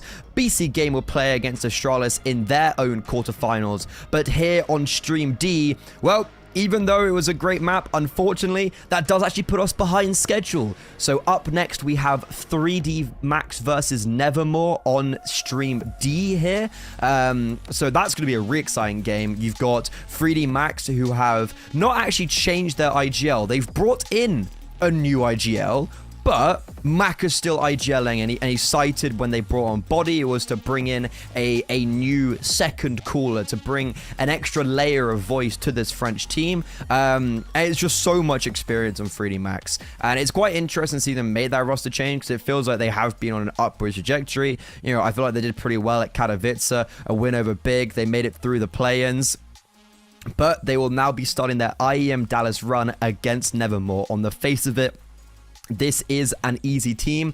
This shouldn't be too hard of a game, but Nevermore, they took some serious scalps in the open qualifier. Copenhagen Flames, Whopper, Dynamo, Echolot, Toxic and Critic. And then finally, Little Red Door, which was kind of like the ex-ITB. There was 4 players from ITB. So, you know, they won against some good teams. They won against some good mixes. But their toughest opponent will be 3D Max. And that is their next game on the docket. Alongside that, Hester versus Gamer Legion has started. Nexus versus Metasport will be going on. Zero Tenacity versus Heroic. But you do not want to miss this next game on the ESL D stream. Thank you very much, guys, for tuning in for the first game of the day. Congratulations to BetBoom, commiserations to Namiga, and we'll see you very soon for our second game of the day. What's your name? Lee, mate. Lee, mate, nice to meet you. What's it like being part of the best crowd in esports? If you're not here, you're not living. Let's go, the boys! All right, for now, we're going to send it away. Let's show the world why we're the best crowd! You're champions!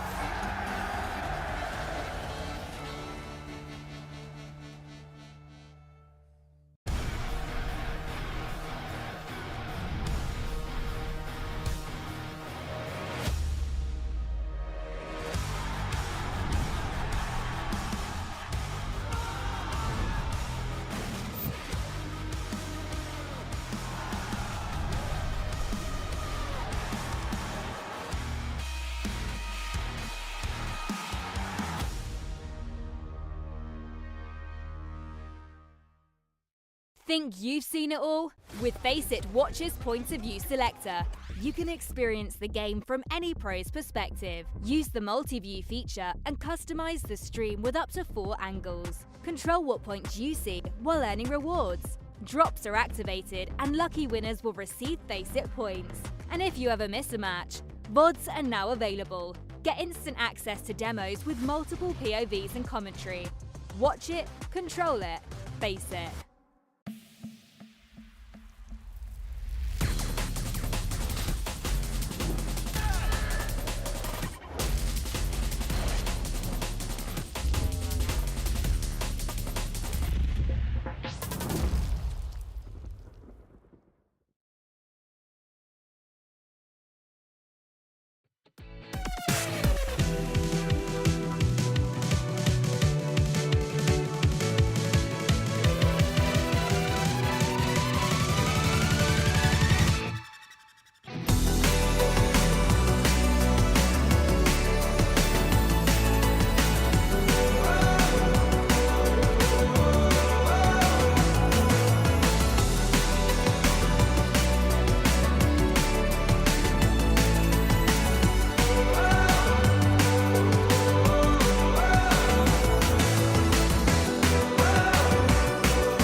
Think you've seen it all? With Face It Watch's Point of View Selector, you can experience the game from any pro's perspective. Use the multi-view feature and customize the stream with up to 4 angles. Control what points you see while earning rewards. Drops are activated and lucky winners will receive Face It points.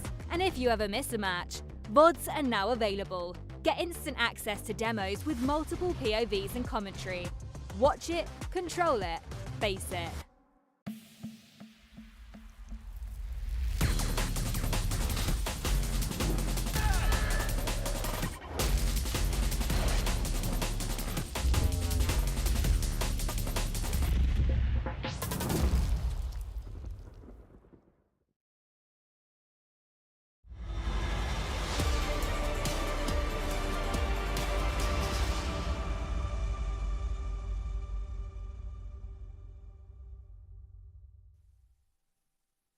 Thank you very much for waiting, and welcome back to the IEM Dallas 2025 European Closed Qualifier. We've already completed our first set of games today. We almost had some crazy upsets. Falcons, Nico almost lost to TNL, and I wouldn't shame you for maybe not knowing who they are, because, well, they're a team with, I guess, S Chiller, you might recognize them from Passion UA, but apart from that, it was all pretty simple sailing. BC Game beat Big, Astralis dealt very easily with OG, and over on our stream, we just had Bet Boom. Should have closed it out in 2, but ultimately they were able to do it in 3 quite dominantly on the final map against Namiga, and now up next we have the beloved Frenchman. We have 3D Max, they're kind of the staple of the French scene. And then we up against the interesting Nevermore, who have qualified through the open qualifier. They are the unknown quantity right now in this matchup.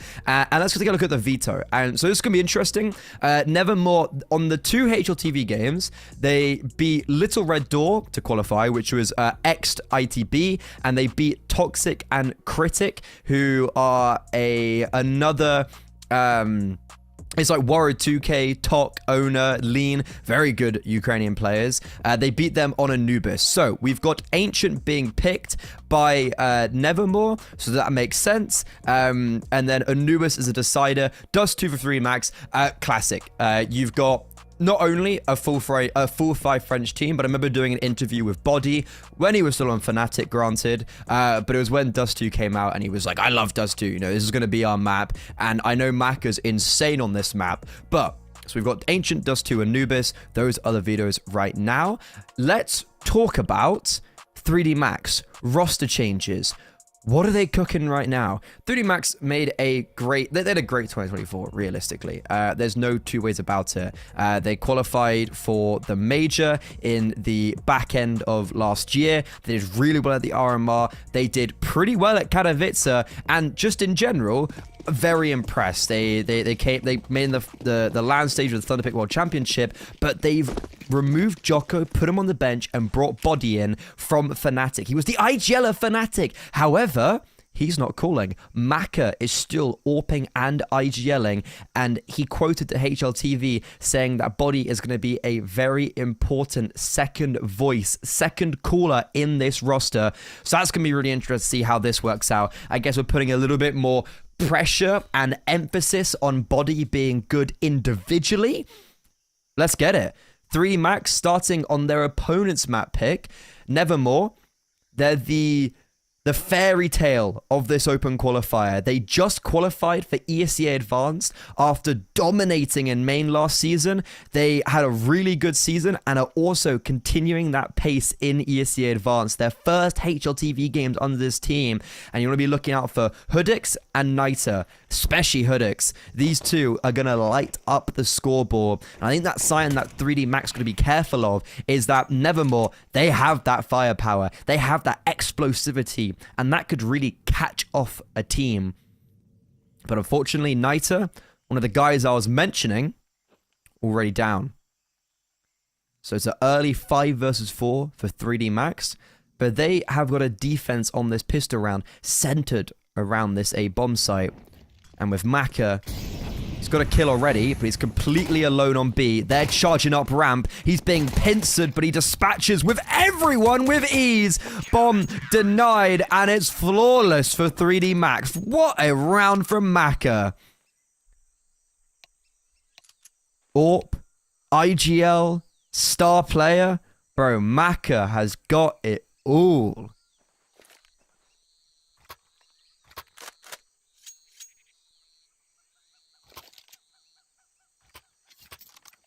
Also, I have some interesting facts about Nevermore. So I know this team because the team I coach, we actually played them at the end of last year in just, one of the tier 7 tournaments. And we almost beat them. We played them. It was Anubis map 1. It went to overtime. We lost it in a very bad overtime. We should have closed out in reg. Dust 2 was next. We won Dust 2. Quite comfortably, if I remember. Or it was kind of close, but it was still like we won it. And then Ancient was third map, and I remember being owned on Ancient. I remember them being really good, but the issue was they actually had a stand-in. One of their players lost internet, and they subbed in Captain Kurtka, the player who's played at RMRs and has won LAN events. Yeah, so that was fun to play against him. But yeah, it was a team that I didn't think were anything that special. Like, we had a stand-in and we almost beat them. I guess they did as well. But they've had a great record on ESEA. Like a really great record. 11-3 in the reg season of last season of main. 7-2 in playoffs. Now they're sitting 5-2, if I'm not mistaken, in advanced. What are they? Are they 5-3 or 5-2? 5-2. Look. That's them basically already saving their spot.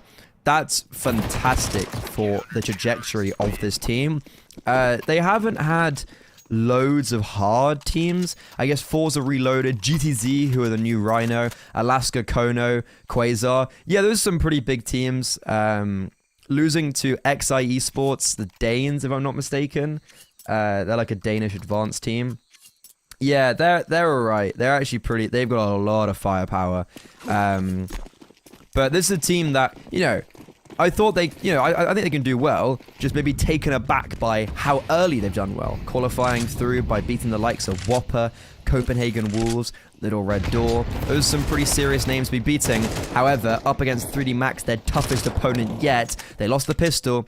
It was an easy anti-eco. And now on the first gun round, Body, on his debut, has got the opening kill with the MP9, and Maka, this is a very brazen play to be making. He's pushed in towards A main, and he could be netting himself a kill. Niter, Shadow reveals him. It's a lumbered spray from Maka, but ultimately, it's now a 2-man advantage for 3D Max.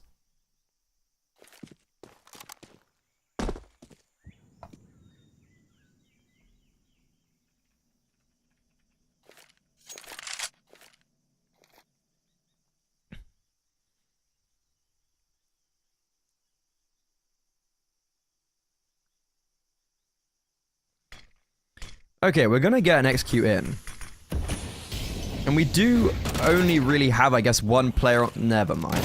I was gonna say, like, Lucky smoked out, Exorcise are just by himself, and that is what happens. Exorcise just gets brought down.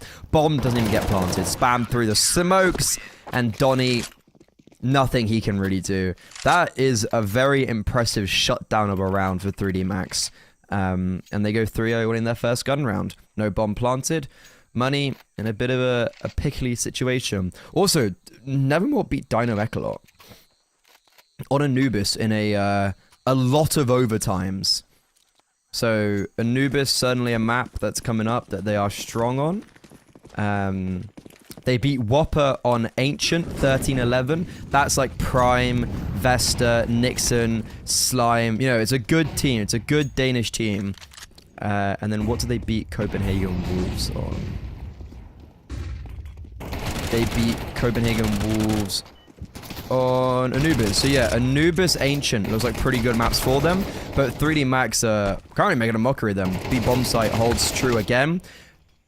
Is just a Glock realistically. This isn't a full purchase, but it's 3D Max keeping this game pretty clean and calm and collected.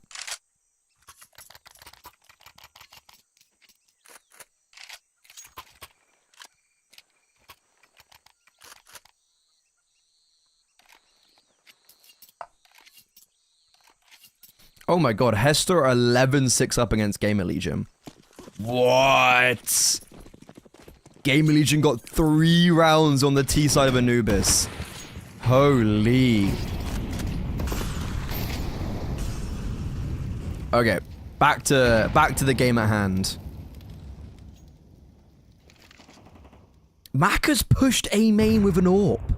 He did it with a rifle in the previous gun round. Now he's got the AWP in A main. Issue is, I don't even like that. What info is he getting right now?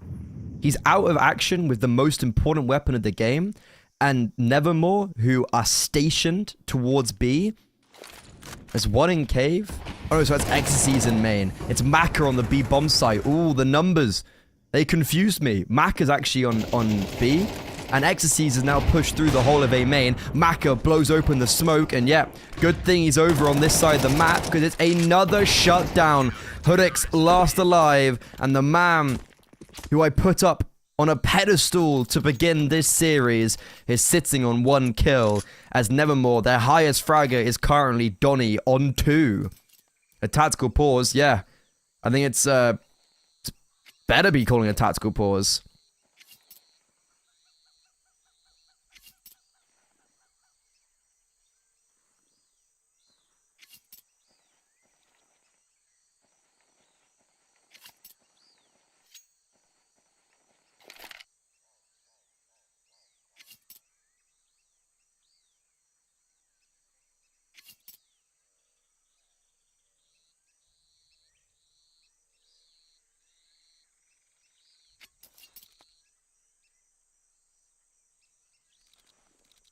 It's a weird debut for Body, because obviously it's his first game, you know, debut, but it's against a team that shouldn't be too challenging, and so even if they do well, it isn't like, you know, it doesn't really show loads. But Body, you know what? These are the type of rounds where it's like, you know, Nevermore, they aren't an open team. They're a 5-2 advanced team. They've beaten some very serious oppositions in the open qualifier, and currently on a map that is their map pick, that they have beaten some big teams in said open qualifier. Can't even get the ball rolling. Macca and Body, they counteract that mid take perfectly. That is actually maybe the best way you could possibly ever hold mid. Even though it's against the Mac 10s, you know, the util was good. Now, with the bomb down, that's the most success Nevermore have had in the first 6 rounds. Simply planting the bomb.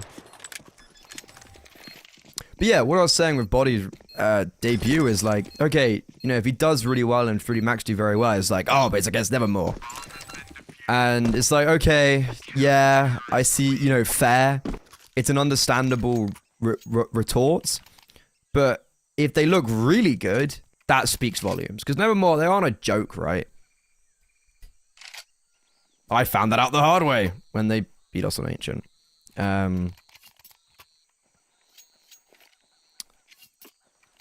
But I think, yeah, you know, we shouldn't take too much from it. But I think it is still a really good shine if 3 Max just end up rolling. Another big gun round for Nevermore. They got the bomb down for the first time. They can have a bit of extra funds. And we're playing a very default round on the T side. We got 4 towards B. Niters over towards Elbow. And the utility is just raining down. Lucky is peppering. Oh. Hoodix is lucky to be alive. If Lucky had 1 more bullet, he would be dead. 3D Max are making Nevermore very uncomfortable, it feels right now. Let's keep an eye on Niter, because his expedition out mid is a type of play that could save this round for the T side. He's going to force Body off the corner on Donut, and Nevermore finally starting to take some contact in towards Cave. They're starting to get this map control. And sure, they will get Cave. But move's currently blocked off by a molly. And yeah, we're just going B. Issue is rotations are very far away. Body's pushed all the way in A main. He realizes there's no one there. 3 defenders on this B-bomb site for 3D Max. 1 coming late cave in the form of Move for Nevermore, and the other 4 coming up ramp. A good mollo on default. Graffiti burnt to a crisp, forced out in the open, and the tier took down. Lucky now left completely alone. Rotations nowhere to be seen, and Nevermore, a very simple round. They don't really do much. Nothing really happens for them. They just sit on ramp. They take everything extremely late, but the utility they have, the few bits of utility they have, works very well to isolate those duels, and with only Lucky getting 1 kill, everyone else falls.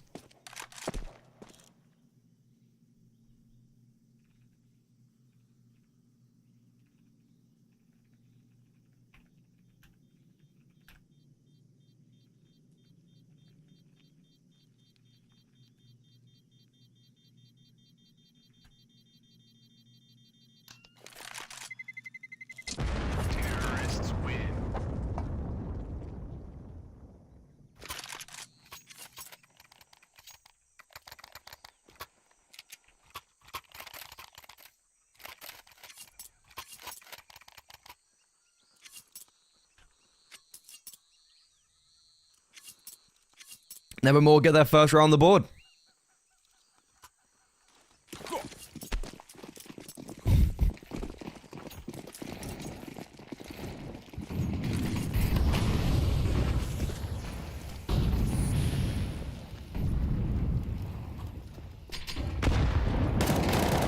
We're back to fighting lane. 3D Max gave a lot of space for Nevermore in the previous, but now they're taking charge of their own destiny. Lucky, Graffiti, and Body all in tandem smite down their opposition. Niter, a 1 versus 5 where, sure, he will pick up at least 1. The new guard on 3D Max. That's a weird sentence to say. Body and new guard in the same sentence.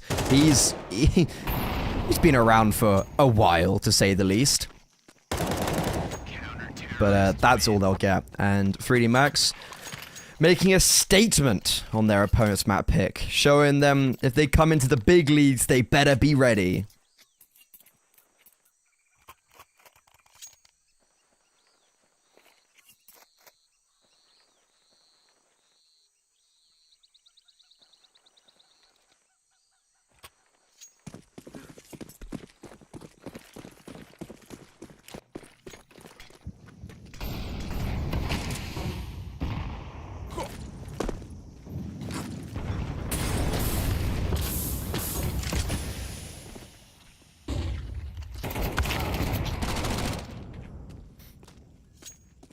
Okay, it's a little bit better. We've actually got out of mid in some capacity.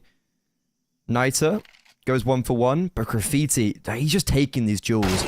Ooh, we didn't clear effectively, and I think they spotted an elbow, so Hoodix, it's a big kill for him to be collecting. As I mentioned, this guy's pretty crisp. I found out the hard way. And I'm expecting big things from him in this series to show off his brawn, show off his ability. I think alongside, kind of like, no one's really getting any success right now for Nevermore. Not necessarily just Hoodix. I don't think anyone's to blame. They're just going to get mauled apart. And this round, a little bit more like it. I really like that. They wait to get the bomb down. They know they had the numbers advantage, so they don't try and focus the bomb plant. They actually focus on taking the fight to them on grass, on back lanes. They flash over, and Nevermore, the 2 rounds they've won, I must say, are very nice rounds towards B.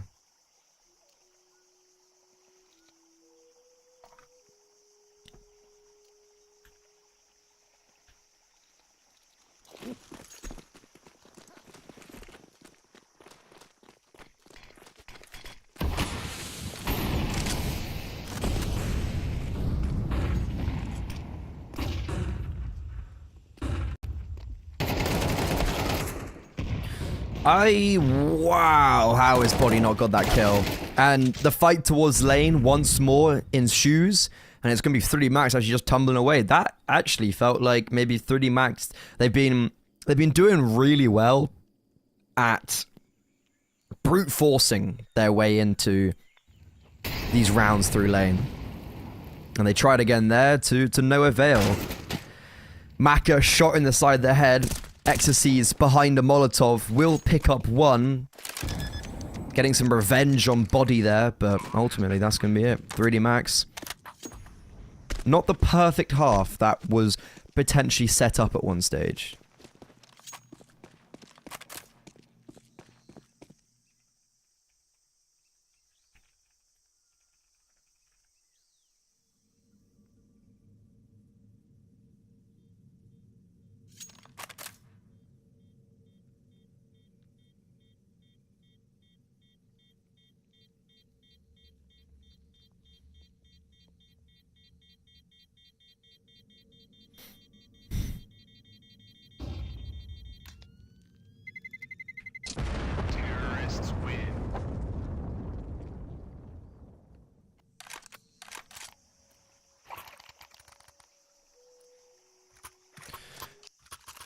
So we've currently got Gaming Legion who've just lost map 1 to Hester, and Hester made a pretty big run in the open qualifiers. So their first victory was actually against a team that people might not know, but Peep, if I'm not mistaken, they're an advanced? No, but they're a good main team. They were an advanced last season, yeah.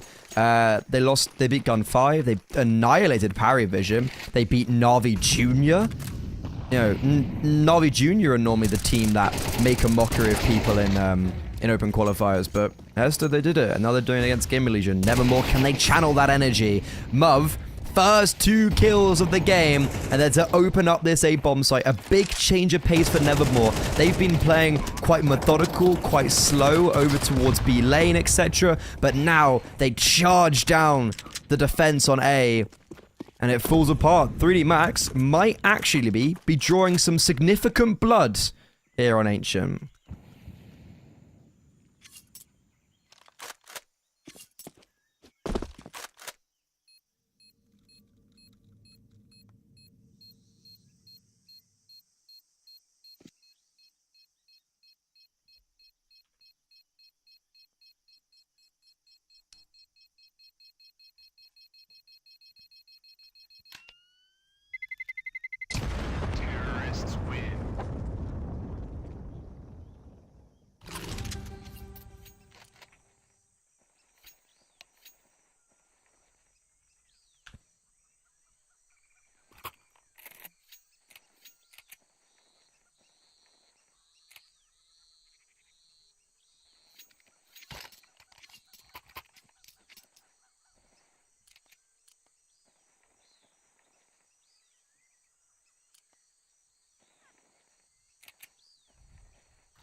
Okay, final round of the first half.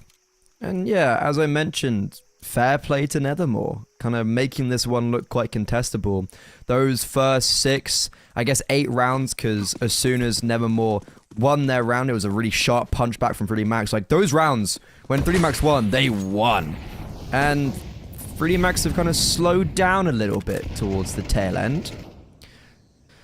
I think 3D Max will win the series, but I'm a fan of the underdog. I'm a fan of the Nevermores of the world. Find the big fight against the Goliaths. Exorcise fell on A previously. And this is a great call from Nevermore, just to redirect themselves again towards A. Maybe try catch 3D Max off guard. And they have. Body is the only player remotely in the area. But because it's taken a long time for Nevermore to get out of A after that opening kill, Body has got support. Body, alongside Maka, seduce Nevermore's offensive to nothing. Jacast, 3 kills in this half. Not much he's going to be getting done here. Smoked off towards A main. Cowering behind the smog.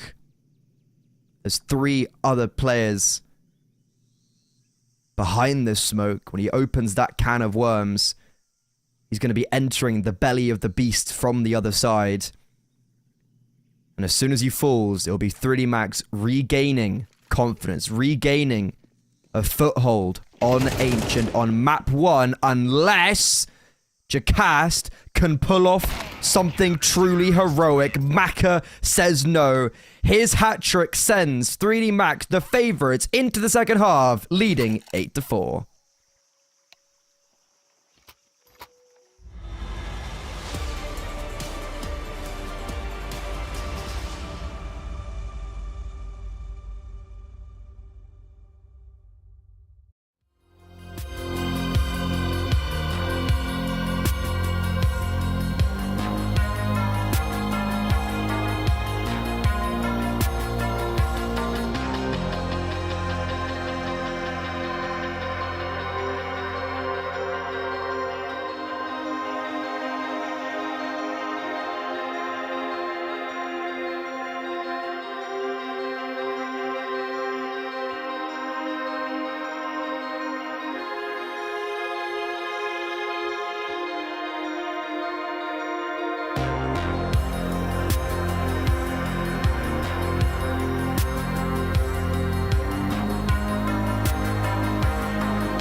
As expected, 3D Max end up taking the first half quite dominantly. It got a little bit dicey in the middle, Nevermore strung together some nice rounds, but it took a bit too long to get onto the A-bomb site in the previous, so 3D Max end off the half victorious. They could just silence everything on map 1 right here. If they win out this second pistol round, that could just be game done. No more surprises in this open qualifier potentially in the first map. What was a surprise though is seeing Yanko in a FaZe jersey in the photos. That's always a bit weird. I like the photos in that pre-roll because there's a lot of past, a lot of history, and I've actually got the that HLTV throughout the years book behind me. It's cool to look at the past, and I think the most important thing we have in Counter-Strike is our history. And those pictures that ESL now are showing between maps and stuff, awesome. Big fan. Love it. Every day. Mwah. Chef's kiss. Players can get forgotten very quickly in this ecosystem. So pictures and of their results, it lives forever. Anyways, 3D Max, a team of history themselves. A lot of tenured French players on this roster. And on this second pistol round, the bomb's going to get planted uncontested. They're flashing through the smoke, however. Up close is Graffiti. A team kill in the mixture only benefits 3D Max and Nevermore. As they explode through that CT smoke, the round fizzles out with them.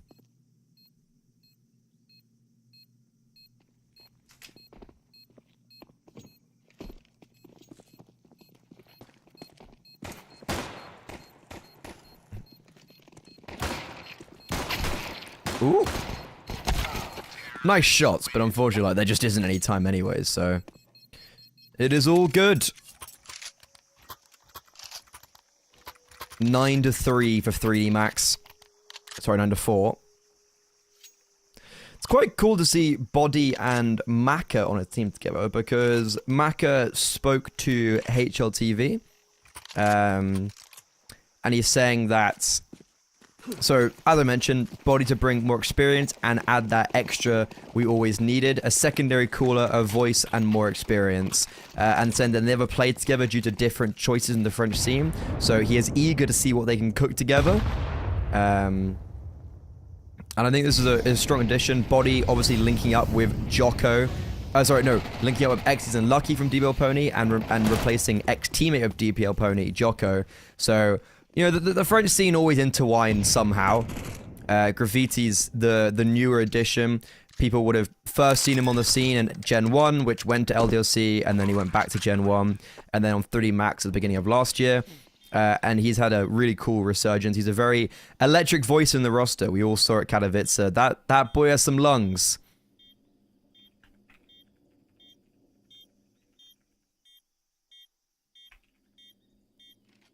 Click mouse. Mouse 1. He's clicking mouse 1 right now. He's 11-5. Gee whiz. Anti-eco dealt with. 10-4 for 3D Max.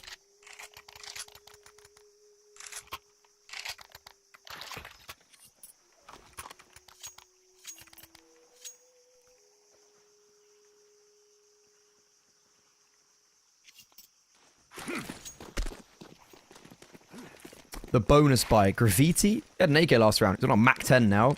We've got Galil out on Ecstasies. It's going to be a fast play out mid. Nevermore don't really have anyone to contend against this. They started 3 players towards B. Hoodix has bought a glass cannon AWP, and he's stationed towards the A bomb site. Naito's been smoked off in Donut, so he has no information of currently what's going on in middle. And look at this from Nevermore. All 3 of those B defenders are now looking to crunch middle alongside Naito. And if I'm Body, I'm terrified. Yeah, 3 players on the other side. Lucky picks up 1. But now the bomb stuck in mid. Maka cowering behind the boxes. They know about him. And the bomb gets dropped. Hoodix also able to secure the lurk coming out of A. And Nevermore, their proactivity to crunch towards middle, a very brazen gamble call, pays dividends as Graffiti is left in a 1 versus 3 with a measly Mac 10, and the bomb very far out of reach. Should be able to pick up the first one with the Mac 10, should be able to then switch over to the AK. Oh, it's a little bit too far away. And unfortunately, the Mac 10 can't clutch up. It would have been a pretty cool endeavor, but it's Nevermore finding 1 more on the CT side.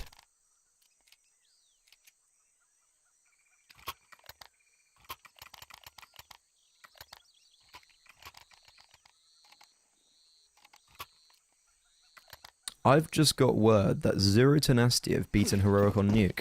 Zero Tenacity is really interesting, their veto. They switched over from Anubis to Nuke. They were like the Anubis team. And now their Nuke is their pick. So that's really cool to see, actually. It's a big change up. Yeah, big change up in how that veto's gone. Well, they've just taken down one of the Goliaths of this close qualifier.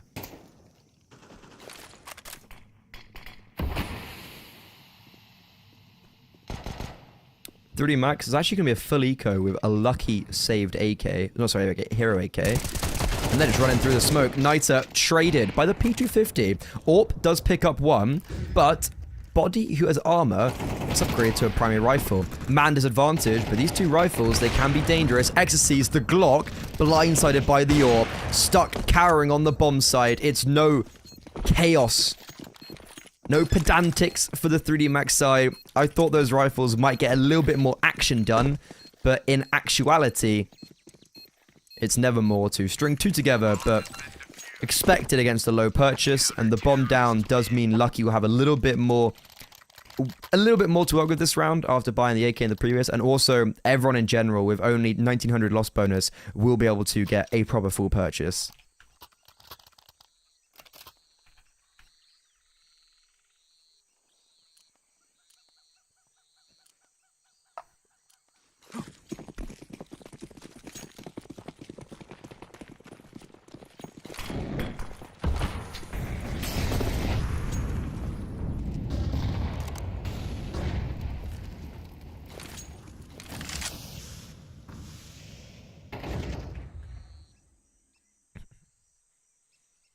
Love how Lucky's got the AK and Mac is on the Deagle. He's like, no.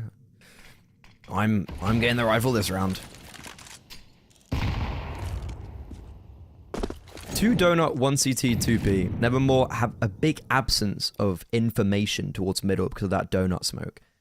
It makes these B players kind of on edge as Muv is being forced very far away. And here comes the execute. Utility raining in. Jackass just jiggling ramp. Drops a defensive smoke at the perfect time. But needs to be very cautious of this play from K. Fully blinded. Not dealt with. Oh, the B bomb site. It's holding. 3 kills. And the smoke dissipated towards short. Body on his debut. Now called upon for a 1 versus 3. They know where he is. And Hudix is coming into his own. I said this guy can shoot hard, and right now on the AWP, he certainly is.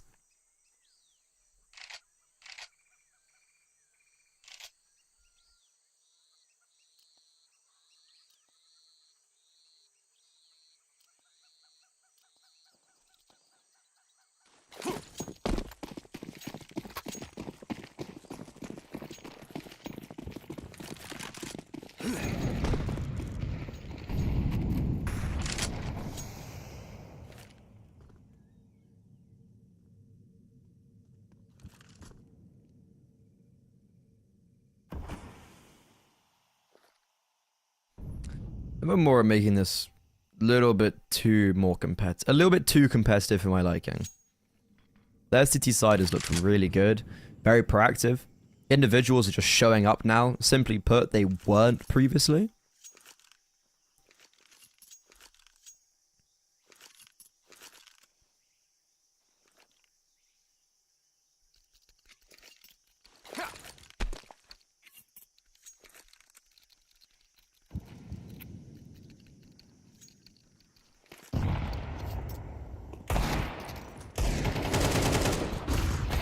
And yeah, it's just another pretty good shutdown. Need to be careful of donut players very low HP. Oh, we've also lost one towards B.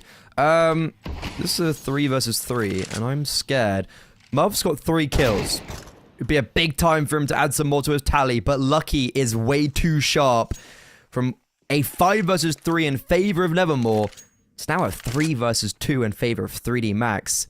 Everyone's upgraded to primary rifles, but Donnie stems the bleeding, and Hodix, they're walking into his crosshair. This guy does not miss, and he shall not once more. Will he expect Lucky to be right where his teammate was? The timing could be caught here for Lucky, and it has been. Starting to make noise. Hodix, blindsided. 6 seconds, he's going for the fight. Donnie realized this and runs for the hills. Whoa, close, but no cigar. Time runs too low. And 3D Max, it's a close, but no cigar sort of round.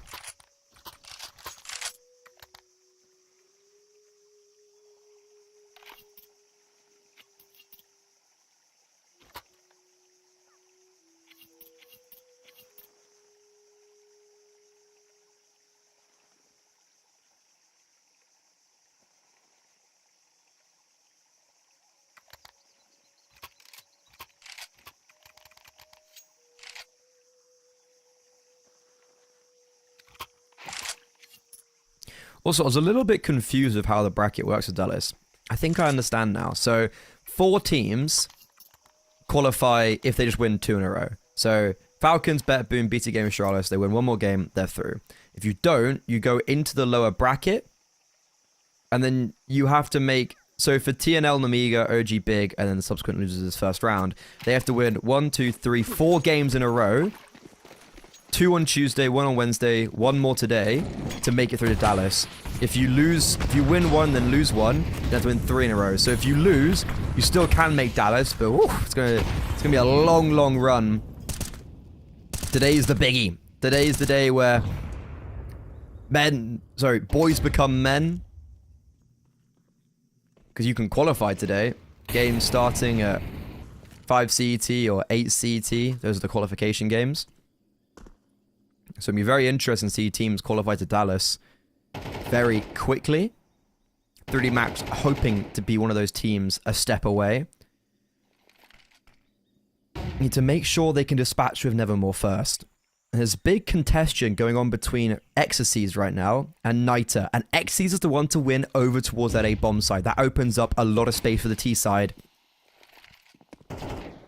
Exorcies can put a lot of pressure over onto this A-bomb side. We've also got potentially another altercation happening in Red Room. Lucky has 2 players wandering into him, and 3D Max might just win this round out by players over-aggressing into their crosshairs, and so far it's looking pretty good. A 5 versus 3, and 3D Max, they just hold him. They took mid, they have A, they have lane, and Lucky gets a kill just before he falls. A massive frag to be collecting. And that secures the first gun round with 3D Max after they won the pistol and the conversion. It looked a little bit dicey, but a very simple T-side round with just taking mid at the start and forcing mistakes works out in their favor. Something a team of 3D Max's caliber can do when they're up against maybe someone who's of a lesser opponent is let them make the mistakes. Play slower, just slow down the pace, and let the other team walk into your crosshairs to try and retake map control, making those mistakes, and that's exactly what's happening.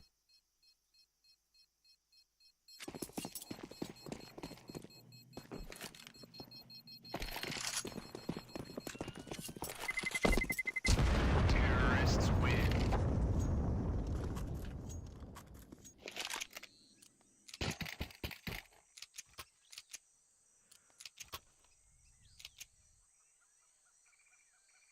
Ooh, Nexus Metasport has gone to overtime on map 1.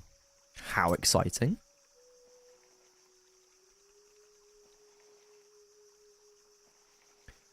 What's unfortunate about Nevermore is that something I was thinking about last night of they've done fantastic to get to this close qualifier. But in the grand scheme of things, it might not mean that much because you have to get 10 games with the same core in 6 months in consecutive events for you to get a VRS ranking. Nevermore, this is their 3rd game of a VRS ranking.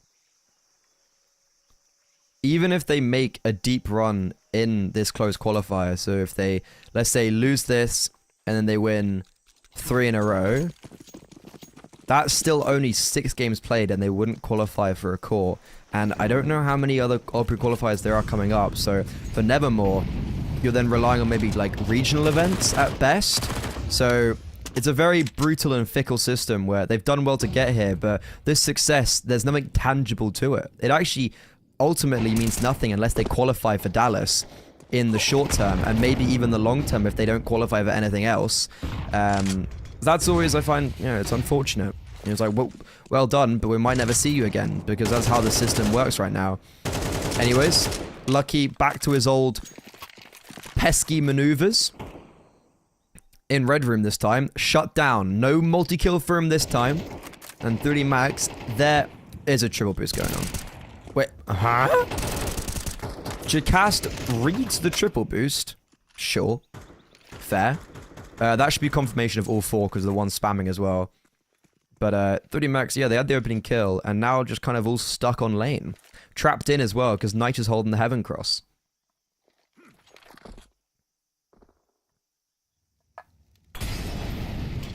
Good mollo long. Smoke short. We're playing ahead of both of them. Flashes in. Muv, not cleared. And Body will find that out the hard way. Mac, the MP9 doubles down. 30 seconds left. Macazorp does secure at least one. Xyz's had to excel from Cave, but he does the opposite. Brought down by the sharpest fang. And Maka now just trying to slink off into the distance, seeing if he can save his valued AWP into the next, but it's Nevermore, keeping this map ever so contestable. This makes me feel a lot better about losing to Nevermore on Ancient now. All I'm saying is that the team I coach beat Nevermore on Dust 2, and we took them to overtime on Anubis. So therefore, if Nevermore beat 3D Max on Dust 2, we're better than 3D Max. I think that's how it works.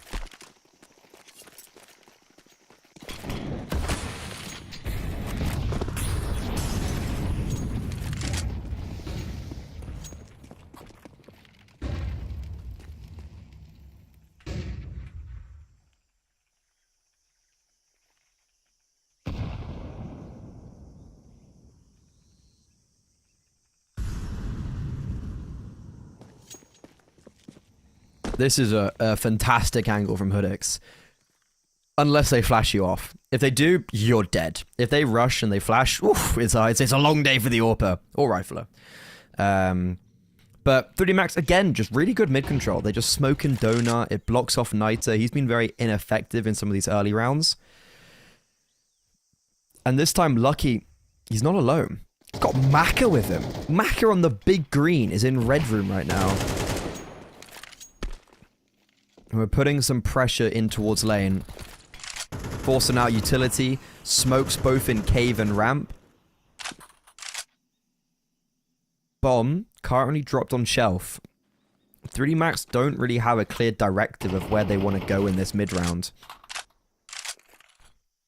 Body just drops the bomb in the mid. And loses the duel in cave. Seems like we're going to be funneled in towards A now. Hoodix, ooh, sees the shoulder, missed shot. Now, needs to be very conscious of Donut. It's a good defensive smoke from Niter. He's playing in front of it, but they nade it open. Now, Hoodix has to do it all. Maka lurking with the AWP. The Deagle's been pulled out, but he cannot connect. Hoodix has collected another kill, while also fallen into the distance. And Lucky's now left by himself on this bomb site. The bomb's been planted. Everyone's wrapping him from all different angles, and they strangle him. 10 rounds. Double digits for Nevermore. And it's a 1-round game. 3D Max, they were up 10-4. Now they're up 11-10.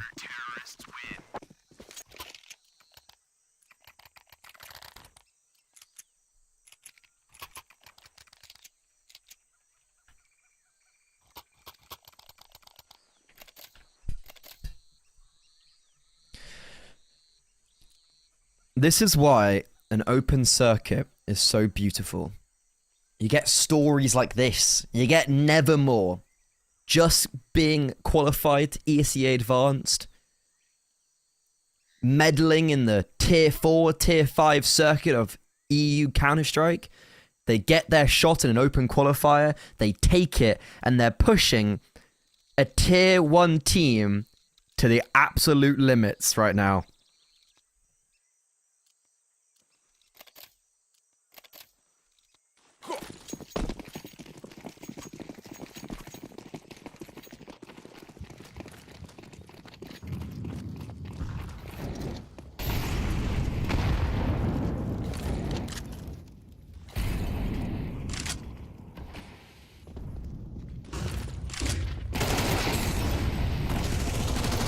Oh no, it's all fallen apart.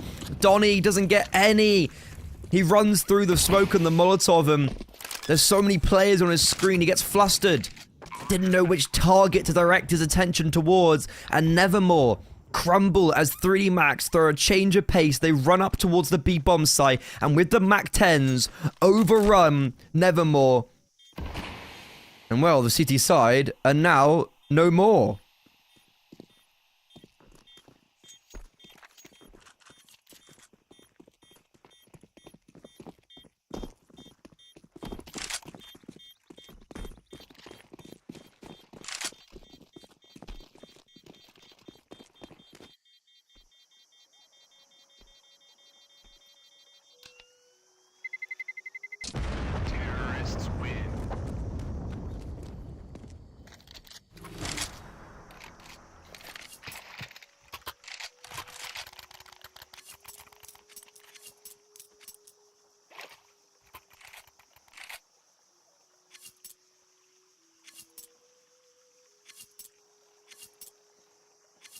A good timing tactical pause for Nevermore.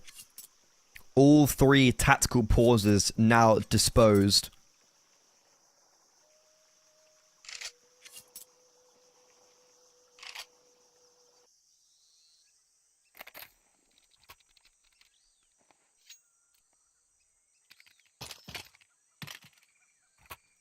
They have the money to reinvest. I don't think they've got an AWP out.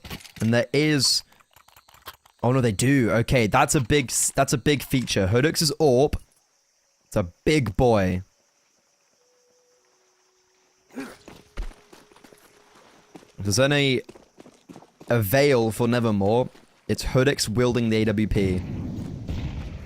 3D Max slowing the things down again. Maka trying to go for an opening kill in middle. Niter, lucky to be alive there, and just retreats back towards Donut, where he's been constantly cowering, scared of 3D Max's progression.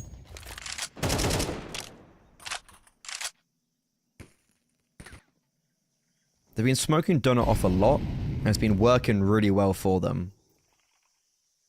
I wouldn't be surprised if we see something similar, but it looks like they want to end on the A-bomb site. And we've seen this before.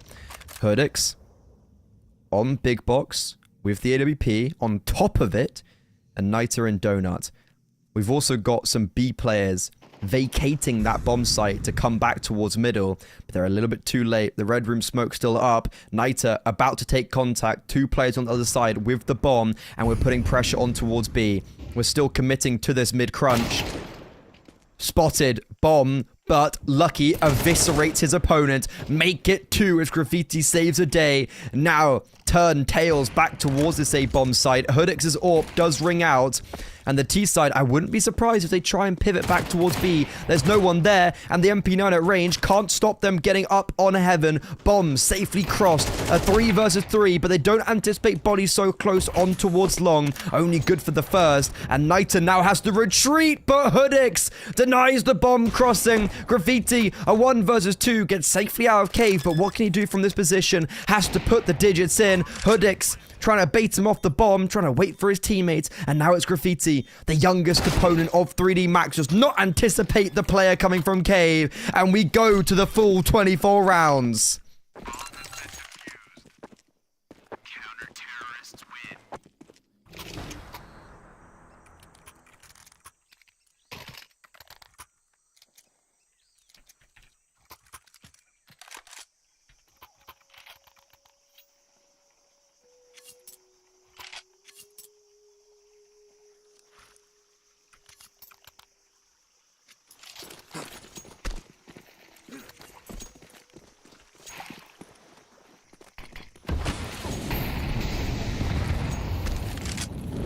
.3D Max. Oh, they had the advantage. They had everything. Maybe if they just committed towards A, that would have paid dividends. But instead, they overthink things after the opening kill. And this is a change-up of play. Hoodix.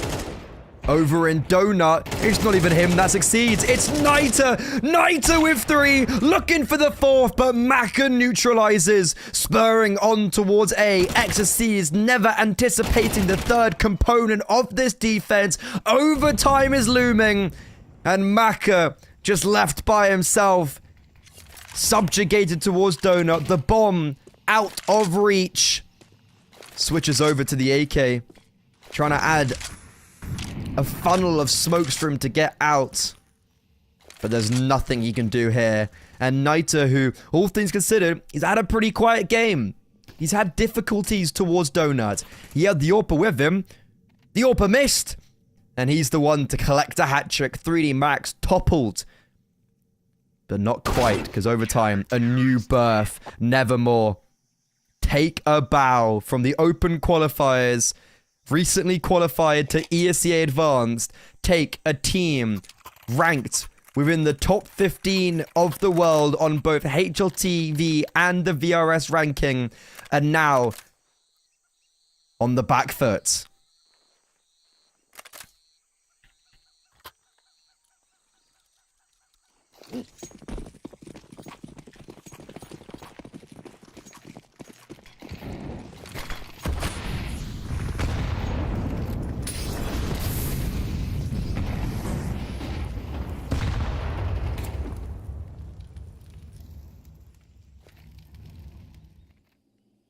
Fast play towards B is one of the few rounds that's worked for 3D Max. And they're already scaling up.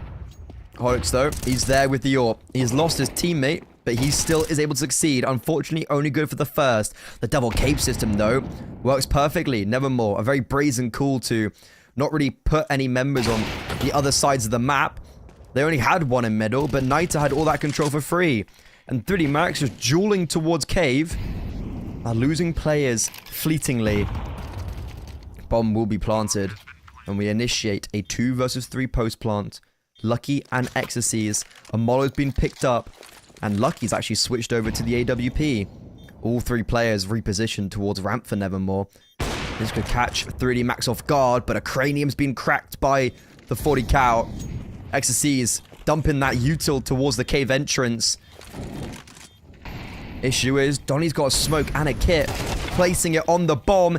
His protection is sublime. Lucky gets dinged. The no-scope. Oh, it's not connecting. And Nevermore take the lead for the first time on Ancient. This is fantastic.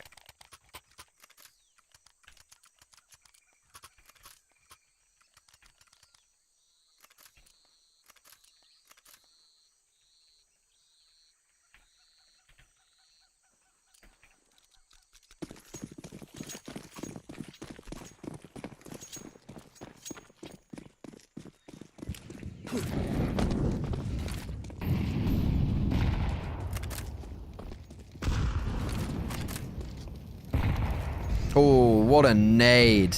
That's like 50 damage. More.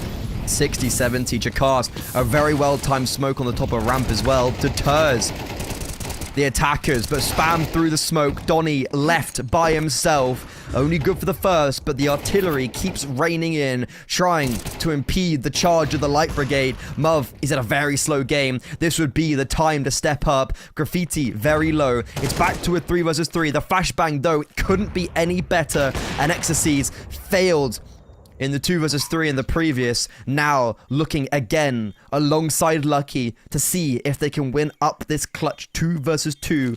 Nita and Hodix, they have been a beacon of success, but Ecstasies, AK, sharp shooting, and a double swing. This time 3D Max not giving up the post plants.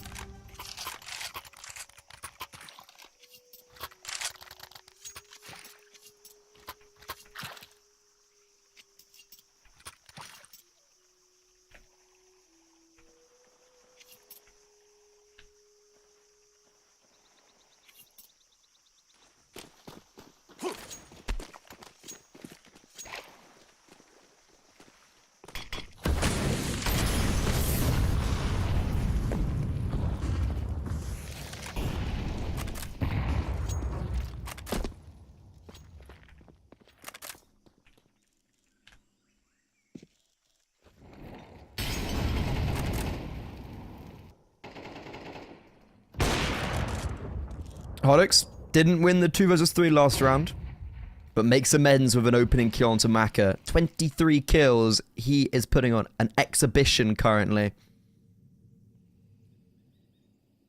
Alongside Nita holding down the fort towards middle. Nevermore. They've been quite brazen with their approach and putting multiple members towards the B bomb site. This time only 2. Jacast, who died quite quickly last round, will put a defensive smoke up. Donnie spammed down to 20 HP. He's the only player alive on this bomb site. And on 4 HP, he's going to get mollowed. Such a difficult round for him. He sees absolutely nobody. But the crunch through mid has dropped the bomb. And the B offensive hasn't even got onto the bomb site. Lucky does claw 1 back. And the bomb will be collected. But his teammate in tandem falls. And he's just running up ramp. Up into 2. And an instant headshot from Jacast gives Nevermore the lead going onto their T side. They struggled here previously, but god damn it if they got the wind in their sails now.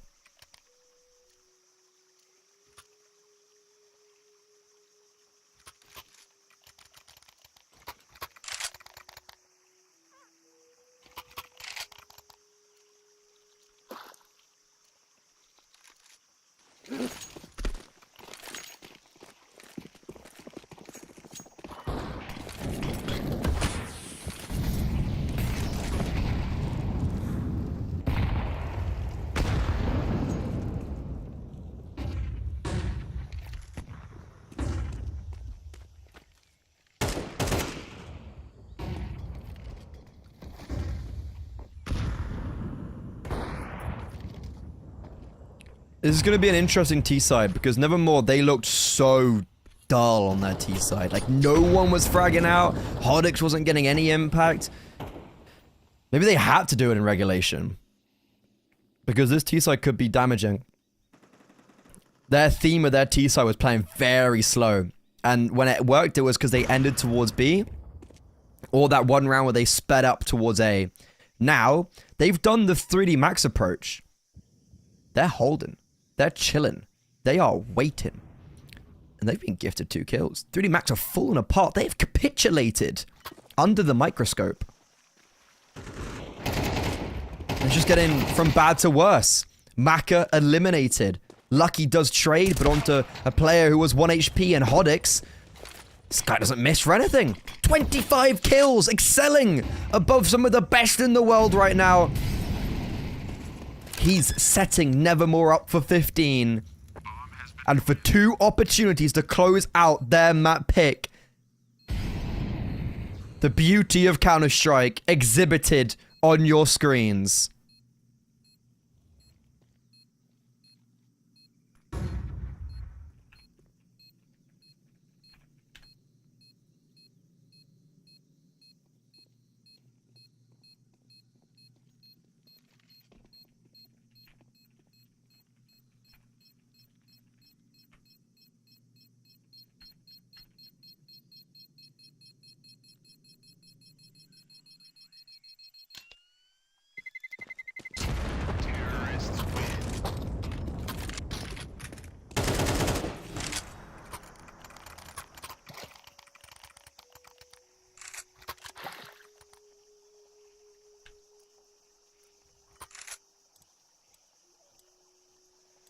Ooh, sweet Jesus alive. Counter-Strike is no stranger to a good old underdog story, but this is crazy. Dynamo Ecolot in a quintuple overtime. Whopper, Copenhagen Wolves, ex-ITB, and now potentially 3D Max are the scalps Nevermore shall be taking in a pursuit to qualifying for IEM Dallas. A far-stretched imagination only a couple days ago could legitimately become a reality. They need to finish off Ancient first. But unfortunately, it gets a bit harder for them. Dust 2. A good map for 3D Max. Graffiti, though, showing some life. This Molotov's keeping him forward. Hodix confirms that he is still in front. He just swings. Tech 9 out. Unsuccessful. Graffiti picks up 2 and a bit of damage. This could mean that the play continues for another round.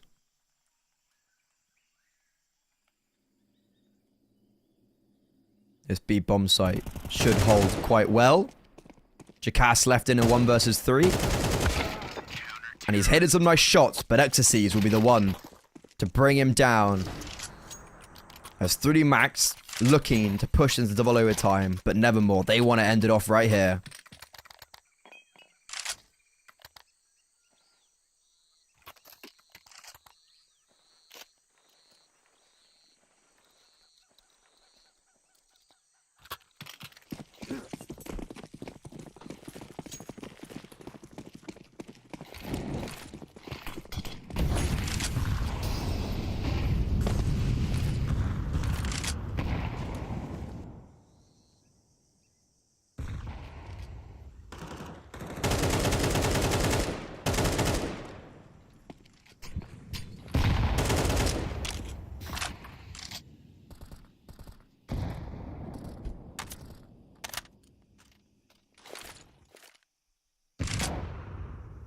How has that nade done no damage to Lucky? Okay, that one will.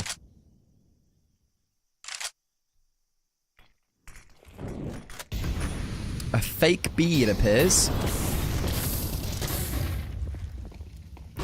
Good damage.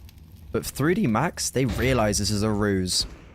And they need to get going towards this A-bomb site. Nevermore flocking towards A. Maka rotating in the nick of time with his AWP. Nothing to deter him, but he misses the first shot. Molotov down. It segregates the offensive. Body. Good for one on the retake. And Body fighting his way forward. The crunch. Nevermore not allowed out of Donut. And we go to a second overtime. 3D Max not looking to fool just yet on Ancient.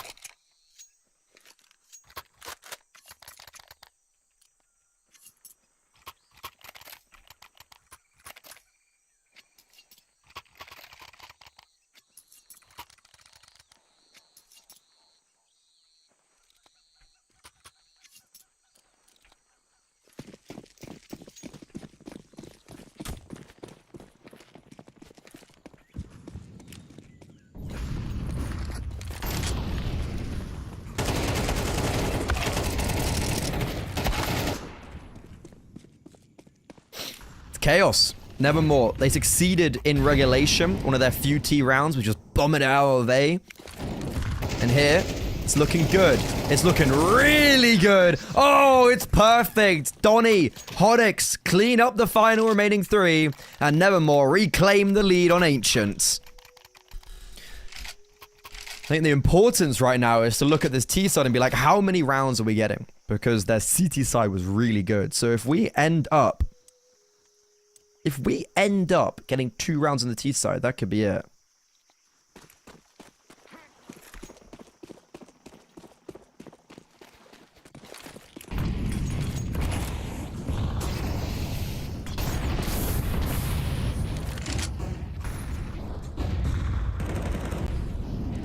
Ooh, there's a lot of pressure being applied very early on across mid and lane. But 3D Max, this is where they succeeded on their CT side. Fighting mid, fighting lane. And they finally go back to their old ventures, not giving Nevermore any space. And Jacast, a swing and a miss. Muv, he's had a very slow game, bless his heart.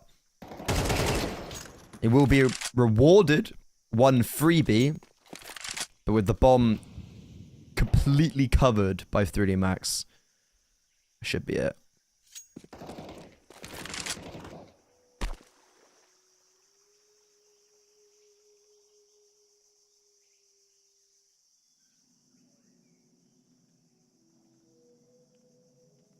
Counter-terrorists win.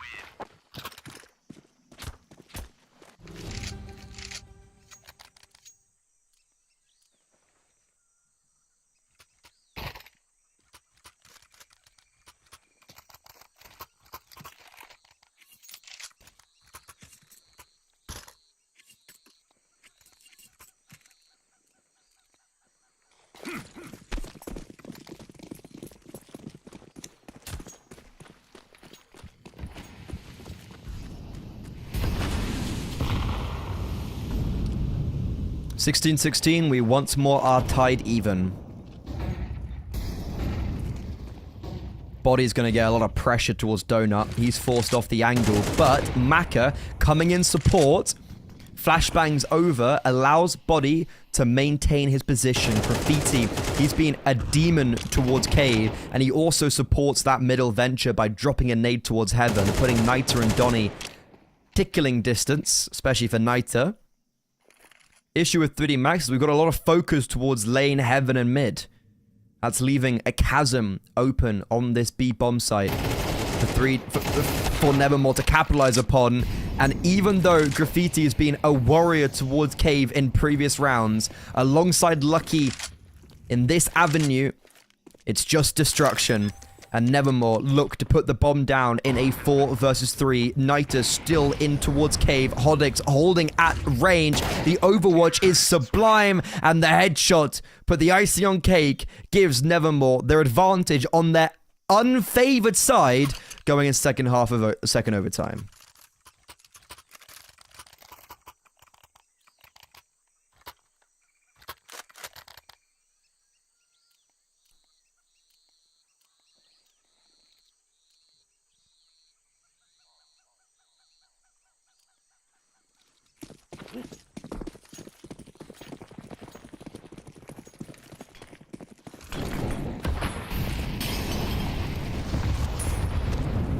Ooh, gee whiz.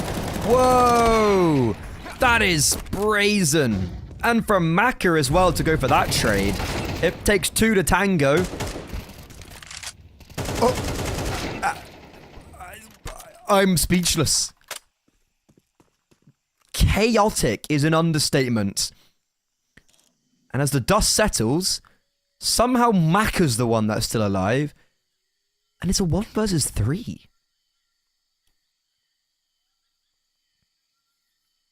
has got the right idea, however. Putting his scope in the crosshairs of B. As there's only one defender here. Nita's clearing out A. Muv's going to be able to rotate over. The only way Maka wins this is with Jacast giving away a kill. And Jacast is doing the complete opposite right now. He could not be playing any more reserved, any more safe. And he's letting Maka kind of get into his own head. As you can see, Maka's clearing everything. All the nooks and crannies. And even misses the timing on Jacast on short. Reveals himself with the smoke on the bomb plant. And Jacast still playing very reserved. We've got 2 smokes, a mollo, a flashbang. And all 3 players are about to be together towards long. Do not want to give Maka the isolation of these duels. And we won't even wait for Nita. We double swing.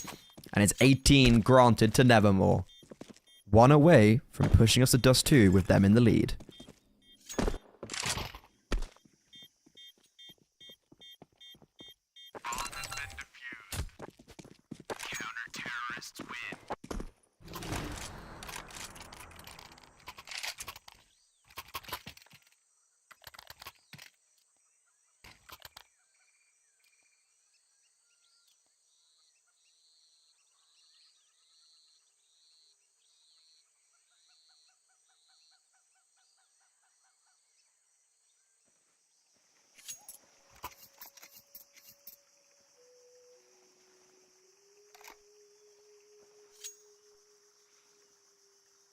Nevermore have had a great trajectory in the last 6 months.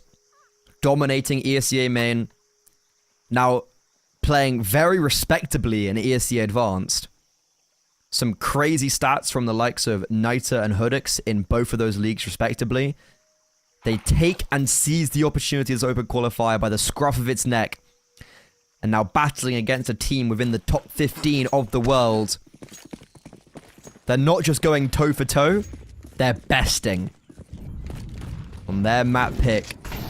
1 more round to close it out here in double overtime. And the grenades land on 3D Max. HP chunked down. They're charging through the Molotovs. Flashbangs are good, but Body's the first to fall. Swinging out to our grave, potentially. Nevermore still maintain the advantage. Lucky walking wounded. All the rotations are here and ready for the party. This is Doomsday for 3D Max. The French are being quelled. Unless Maka and Lucky have something to say about this. Nita gone unsuspected. Lucky, however, keeps the storm quelled. A 1 versus 1. 19 HP. He's repositioning, but he's been read into. Hodix with the deagle. 1 shot to the head. Cracks the cranium. And Nevermore upset 3D Max on map 1 in round 1 of the IEM Dallas 2025 close qualifiers. This is what Counter-Strike is all about. My God, I'm speechless. A fantastic game of Counter-Strike. It's exactly why we love this game. But the question is, can Nevermore do it on Dust 2? It's 3D Max's map pick. It's their home ground. French teams are notoriously great on this map. Body loved it on Fnatic. What are Nevermore going to be like? They haven't played it really in this qualifier, so it's going to be a big test for them.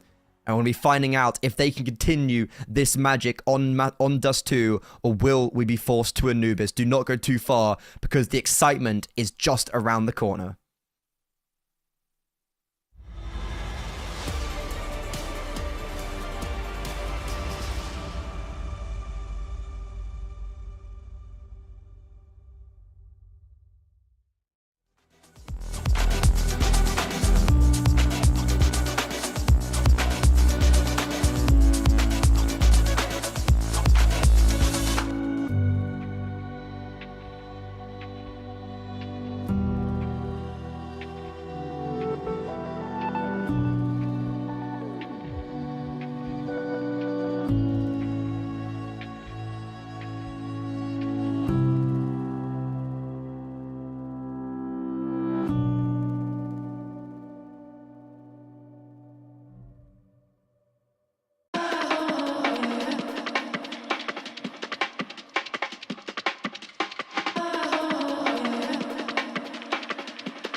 heard that you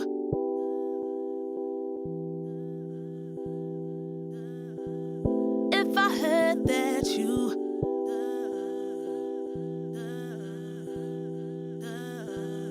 if I heard that you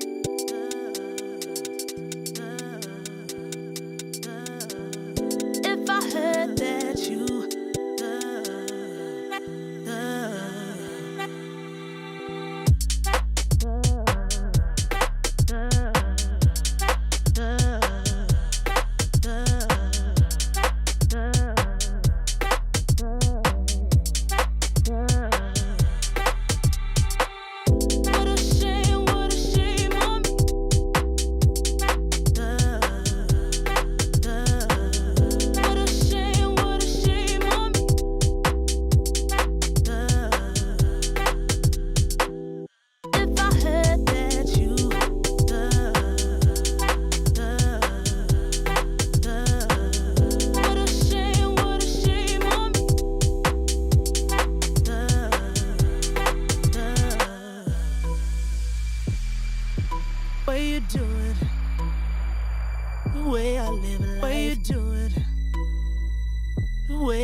Lately I feel I can't find my feet, pushing closer, my heart skips a beat and now I'm falling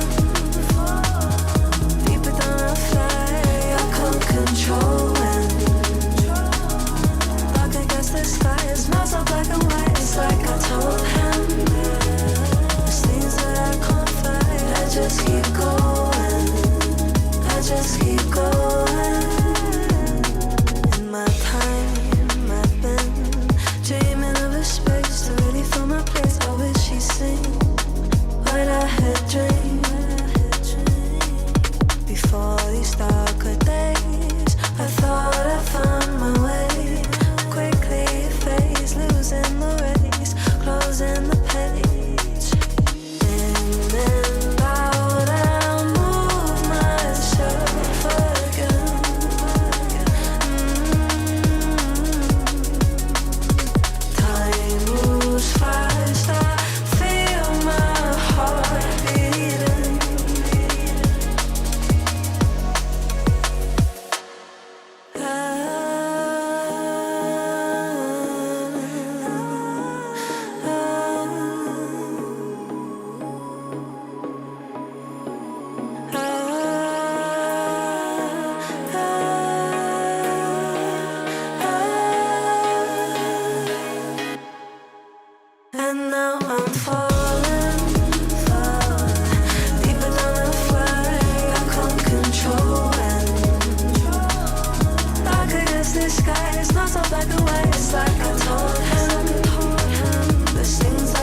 Well, that was an unexpected result in map 1. Nevermore, after being 4-10 down, not only pushes into overtime, but a second overtime, and then end up sealing the deal on Ancient. That was crazy, to be honest. Truth be told, I don't think I expected that. I don't think anyone expected that. I don't think the players themselves expected that. They had a very long open qualifier run. They took down the likes of Dynamo Ecolot, Whopper. They beat Copenhagen Wolves, and they also beat Little Red Door, which was the kind of ex-ITB plus Kakanito. So, you know, some pretty decent names, all things considered. And then alongside that now, you know, 3D Max, top 15 in the world, for Christ's sake. They've made a roster change very recently, sure, but it should be a positive roster change. You're bringing in Body, who brings an immense amount of experience, while also being a second caller and a second layer of voice, as he was the IGL previously on the likes of DBL Pony when he played with Lucky and Exorcies, and also on Fnatic. And I think the issue maybe could be arising is that when you have someone who's supposed to be a secondary voice, when you have this second IGL in the team, it's going to take a little bit for them to get used to the system, to everything. And like, naturally, he has played with these players before, as mentioned, but that's only going to do so much value, as it's been a long time. He's changed as an IGL, as a player, and so have they. So you have made this new addition. And I think the issue is just getting him settled into the roster. And that's when we see teething issues like Ancient being lost out to a team that you shouldn't be losing to. So a very impressive result nonetheless for Nevermore. The likes of Hodix playing an absolute fantastic game of Counter-Strike. Really impressed with everyone, to be honest, but especially Hodix. 31 kills. Donny, 25, close behind. He was anchoring down that B bomb site. And Niter as well had some really important multi-frags. Mov as well had a great kind of comeback into the series. I thought he was struggling quite a bit. He was very down and below on the scoreboard for the majority of that game, and then towards the end had a massive resurgence. Alongside that though, kind of on the duality, you know, like the negative is Maka, normally a big frag of 4th 3D Max, 19 kills. Simply not good enough at the bottom of the scoreboard for 3D Max. Lucky, Graffiti, they were having a great game. Body started off fantastically. They all started off fantastically. They were 8-1 up. It was looking flawless. Like, it's actually kind of crazy. It's actually kind of crazy going from those first 9 rounds. Or sorry, I guess it was 7-1 up. So the first 8 rounds, God, it looked flawless. 3D Max looked so good. It looked really impressive, really clean. And then out of nowhere on the City side, you win the pistol round, 10-4 up. I was like, it's probably game over. It is what it is. Unlucky Nevermore. It's a good shot. They proved me wrong. They proved everyone wrong. They win 2 rounds in a row to put it into overtime. And then kind of as soon as overtime hit, it was all them, baby. They were in the lead. They were in the driver's seat. And their T side in overtime looked very different to what it looked like in regulation as well, which was a big, impressive development for me, for this team. And I'm very impressed. Dust 2, though, it's going to be an upwards battle. I was just taking a look at their ESCA results this season of Advanced, and they haven't played Dust 2 once. Their kind of main 3 maps seemingly are Ancient, naturally, Anubis that we were talking about, which is in the Decider, which is also a map they played quite a bit in the Open Qualifier alongside Ancient. Dust 2 is not the 3rd map. It tends to be more of an Inferno. So not having... Yeah, like having Dust 2 in this veto seems very difficult for me, especially when it's a good map notoriously for 3D Max. They've beaten the likes of G2, Pain, Heroic, lost very close at the major to Mouse, lost very close to the eventual quarterfinalist of Eternal Fire. You know, those are some very, in Katowice that is, those are some very impressive results, but they also had beaten G2 on Ancient, so naturally, these can be deceiving. But for anyone who doesn't know the stereotype, Dust 2 is a particularly French map. That's what the French are good at. And to be fair, 3D Max has some really good results. Like, you know, you go down the list and it's like Amiga, TSM, Bait, 9Z, Aurora, Monty, Zero Tenacity, like In the last 6 months, they've got some really serious results on this map. And for Nevermore, it doesn't seem like they've played it too frequently recently, but they have already surprised us massively. Especially Hodix has just been looking really impressive. It's just going to be interesting to see how we now put ourselves onto Dust 2. I think the map's a big talking point. They're obviously going to have it in the map pool because they've let it get through. But, you know, the team I coach, we played Nevermore. We lost Anubis in an overtime. Double overtime, I think. We lost Ancient quite dominantly. We won Dust 2. So if my ESCA main team I coach is able to beat Nevermore in Dust 2, then it could be a little bit difficult for them against a team like 30 Max, who are of a very different caliber. But here we go. Pistol round now kicking off.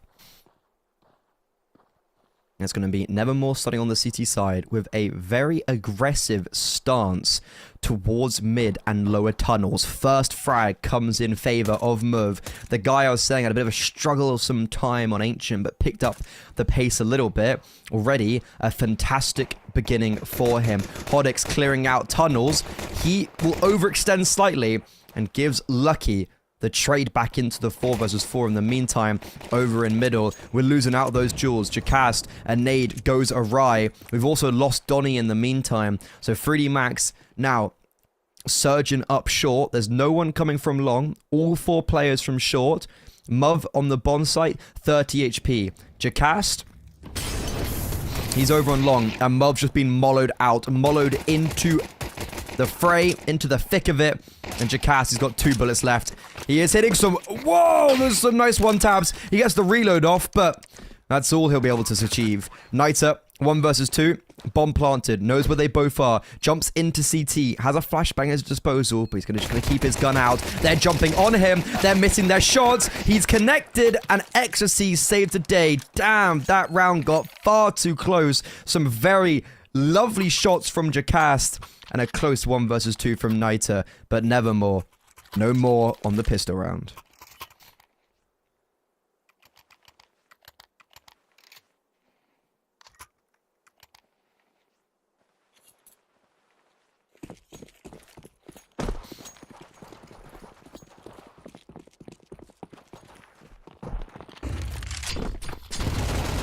Ooh, an eco, but with good nades and good contention towards long.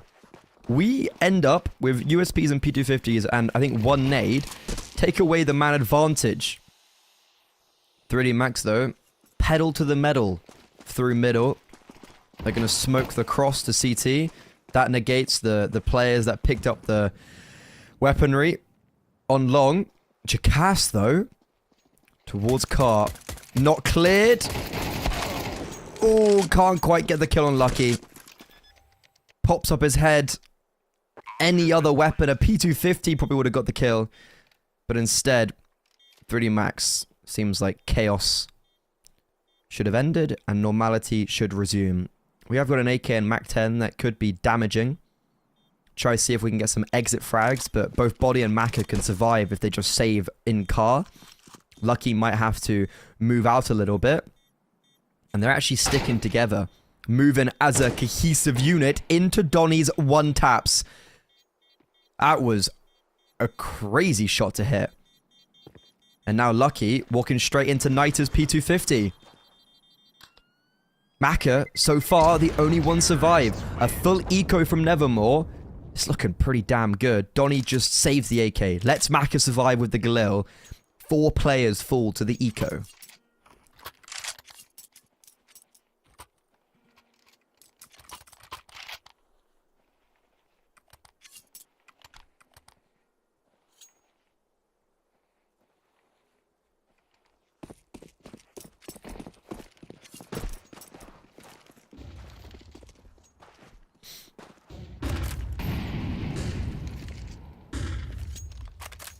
Well, if Nevermore can pack a punch like that on the eco, let's see what they can do on the rifles.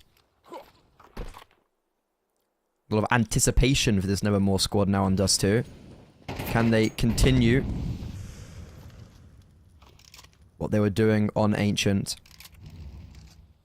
Already playing with no respect.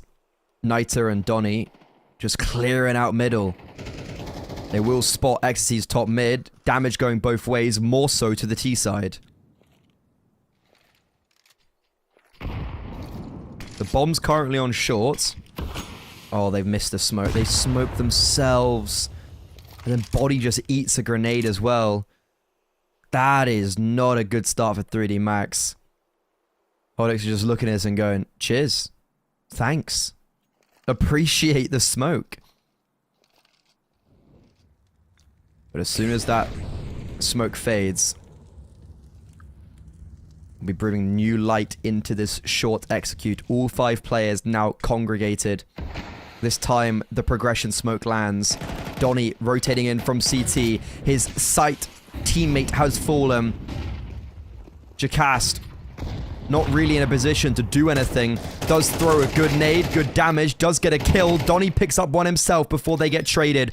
Bomb now planted in this 2 versus 3. Naita electing to fight defenders, and that's exactly what he'll do. 2 quick kills, but Ecstasy's trades and Muv too far astray to get the instant reaction. No kit. And coming up short, Ecstasy's shoots, gives away his position! Bobbing and weaving, nails the headshot. What? What a 1 versus 1. A 1 versus 2 even. And he's lucky that he survives on such minimal HP. 3D Max maintain their lead 3-0.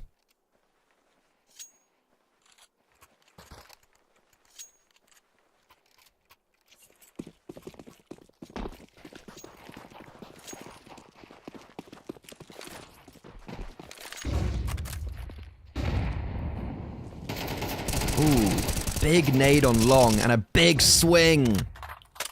1 kill and a lot of damage. Smart to trade over the A1S to a high HP player, Nevermore. Just a minimal investment.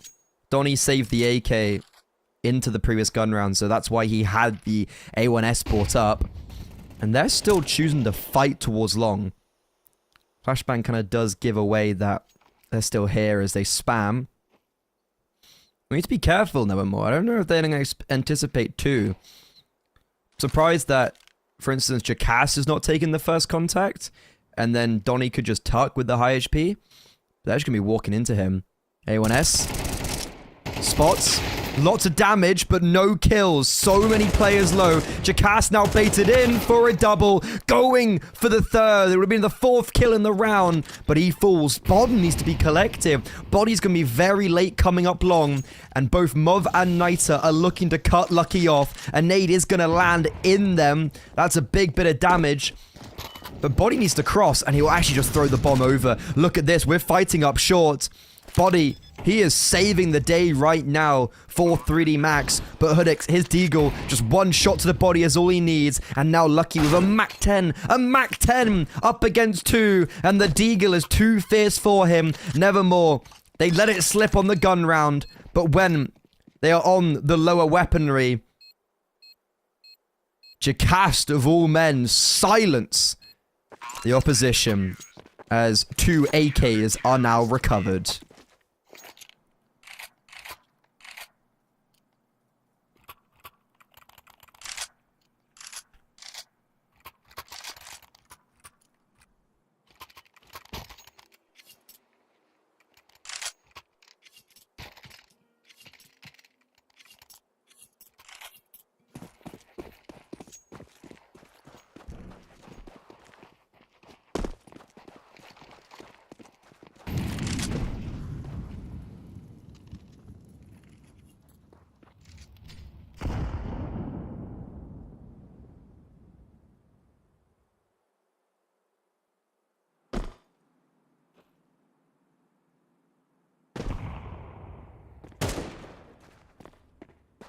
With 3D Max only keeping 1 player alive in their gun round victory, and only 1 in the anti-eco, money chalked up quite difficultly.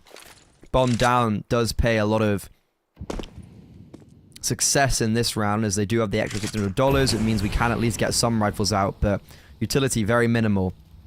Only 2 smokes to flashbang, 2 flashbangs and a mollo left, and a minute to go. Donny's playing ahead of this CT smoke.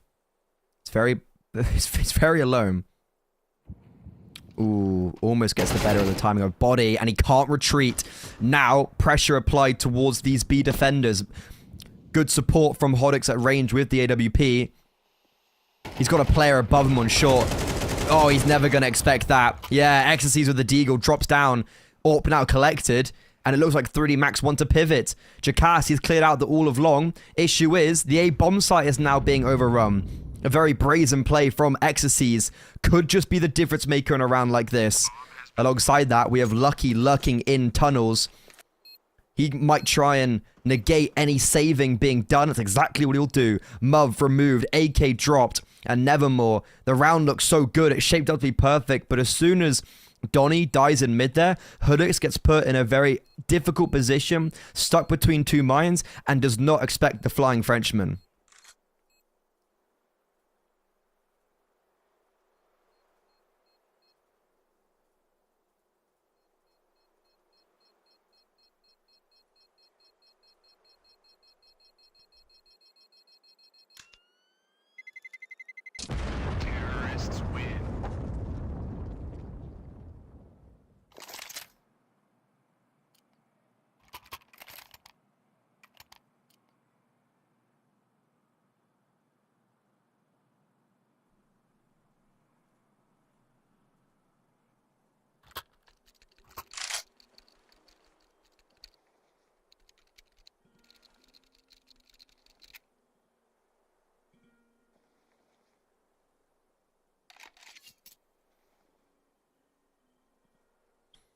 Tactical pause for Nevermore.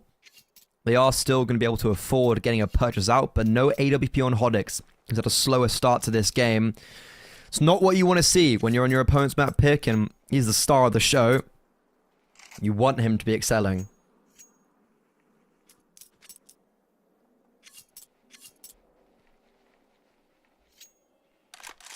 Currently, it's not quite. Maka trying to go for the pick in middle. It's actually a smoke to cover. 4 players long for Nevermore. Muv is the only defender on B. Instantly pivot though. Hodix back towards middle. Donnie not too far away. And 3D Max, they're just shifting. They are just walking out of doors. A CT smoke thrown from range removes Donnie's vision. There's also a closer CT smoke, so really no vision whatsoever. And Niter just nades Donnie. Oh no, the fumble.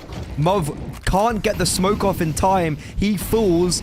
And now Hodix, a whole host of pressure. They're repositioning the majority towards B tunnels. With Maka still holding the cross out of middle. And Hodix falls anyways.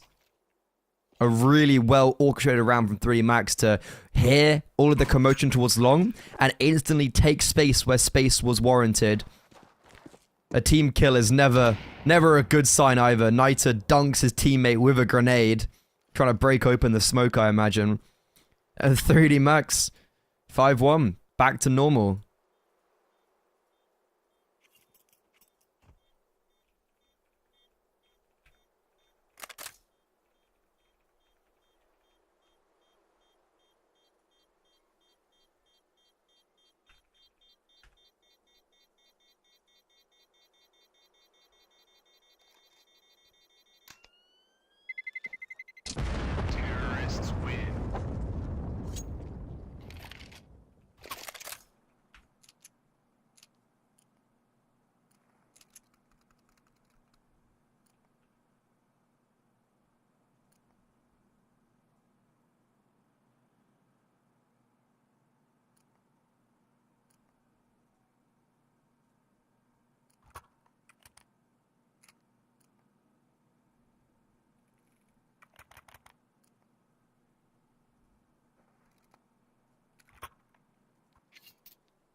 Another break in play.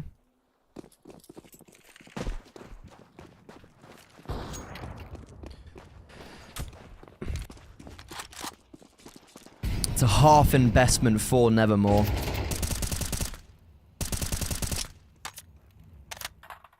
This time they're able to take long, but with less manpower. Only really sending Chakast out as Donnie flashes for him. And Chakast's got to be careful of this, because he has had the tendency to push out long. But this time, 3D Max, this is an interesting way to counteract it. Ecstasy's been boosted up. Gets off silently. Chakast gets one, but then overrun. Now, with the bomb spotted towards long, kind of the floodgates open for Nevermore as they try and rotate over swiftly. You've also got Graffiti being joined up with Lucky coming up short. And this just two-pronged attack is a bit too much for Nevermore to deal with. There will be some elements of a trade. But ultimately, it's going to be Hodix and Niter trying to both save a primary rifle and bring them into the following. 3 Max looking a lot better on Dust 2, a lot cleaner like we anticipated. But you got to remember, this is also how Ancient started. They were 7-1 up, it looked flawless, and that's when it went all awry. While we're on the kind of general conversation of the open qualifier, I've mentioned some already results. BC Game dominating Aurora, Zero Tenacity dominating Ents, BC Game also dominating NIP, Fnatic losing to the Kazakhs, so Forksy and Pumpkin. TNL having a great run against One Win Sashi and then taking a map and pushing Falcons into overtime. Bait losing to Finnegan and Stinix, and Pip in Benched and Supra, kind of X-Gun 5. Bad News Eagles, they're back. They beat 500. LAN winners already this year, dumb. Passion UA lost to Superior Esports. Not massively familiar with a lot of those names. And Patera had a great run, beating Complexity. Amcal, fantastic.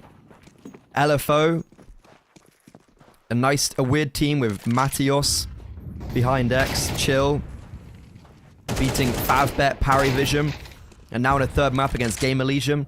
They're having a great performance. Some raucous upsets. However, for Nevermore, this is finally a round they're starting to look a little bit better in.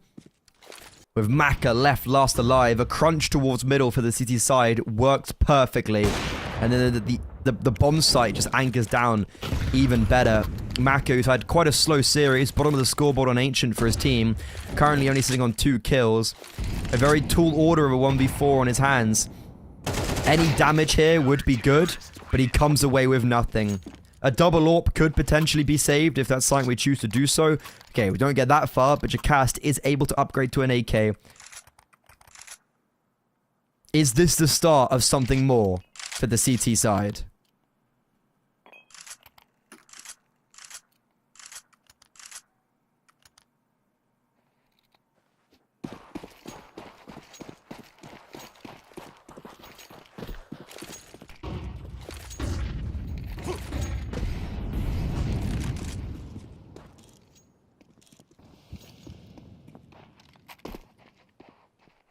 A big round for the T-side, because money's on a bit of a knife's edge.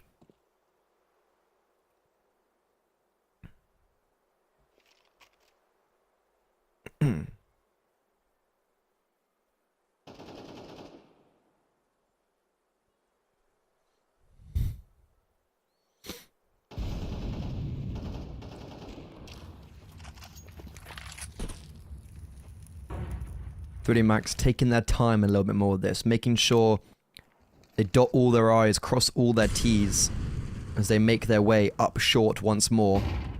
Long's been quite an uncontested stand point for Nevermore.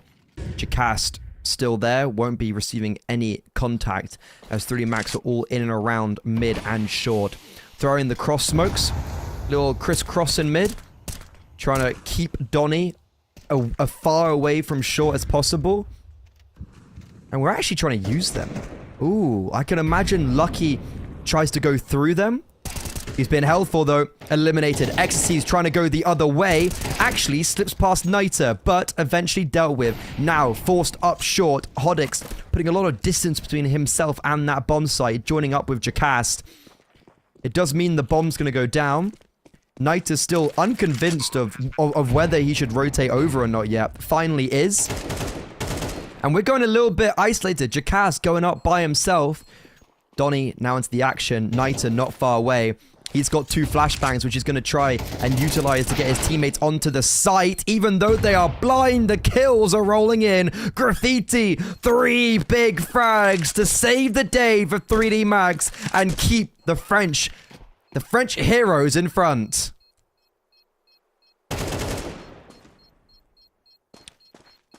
What just happened? Where did that come out from, Graffiti? Where did those kills even come from? Yeah, inspect that AK. A blue gem. But Graffiti's the gem for 3D Max.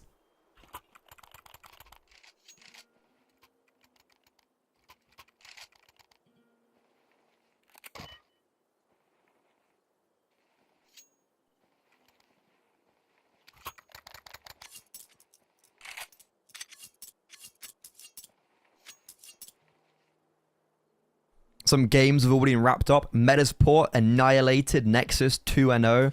Overtime in map 1, but then decimation in map 2.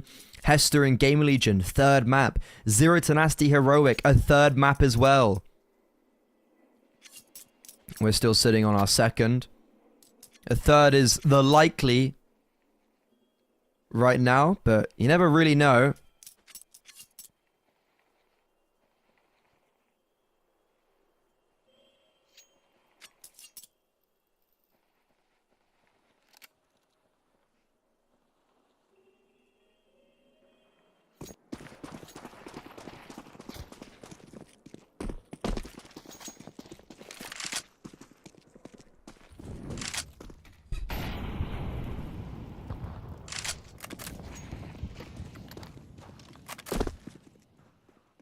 Again, quite an uncontested long at start.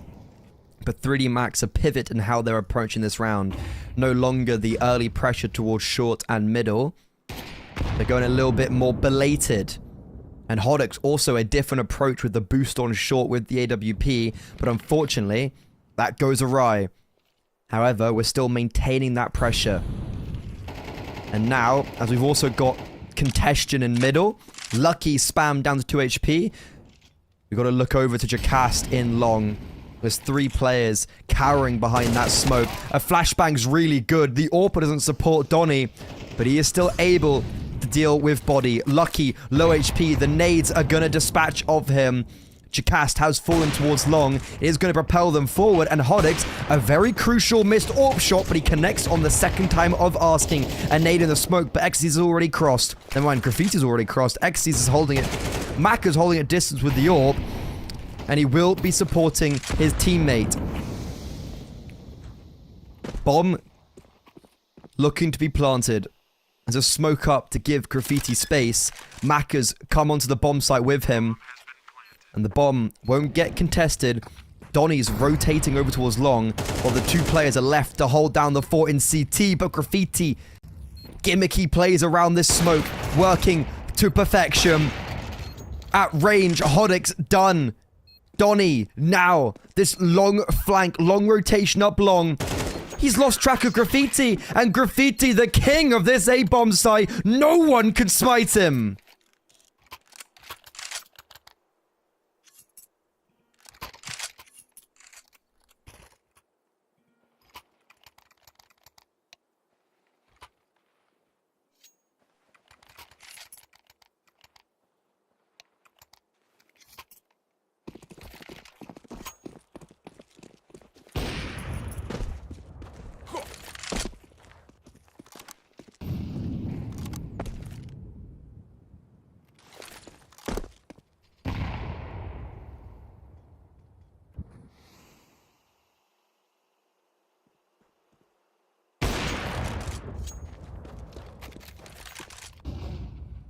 Perch is still out for Nevermore, looking to see if they can make this half contestable. 8-4 was enough on Ancient. That's what they're calling upon here on Dust 2. Muv annihilated by the utility. And 3D Max is going to take that pick, take back the 4 versus 4, and wait. They don't want to go too aggressively through the smoke. And yeah, you can see they disengage, retreating. They've got Graffiti on short. Danny is jiggling on a more passive angle. Ooh, we're actually not going short. Still looking to end towards B. 2 Molos. Hodox needs a remove on them. Ecstasies needs to get this Molo down at range, but Hodox has repositioned. The smoke that would be very beneficial for this B bomb site execute is over and down on Graffiti. Niter, the original defender, still standing strong. Jackass is also on a very quick flank. Everyone is here for Nevermore. And they finally break through for a third. As mentioned, 4 was the cooling number on Ancient. They'll be looking to see if they can achieve that same result in the first half after having quite a difficult ordeal. This is a good final round, though. For them, they've got 3D Max exactly where they would want them. Pistols, Mac 10s, AK, no utility. It's a very lackluster purchase for the French.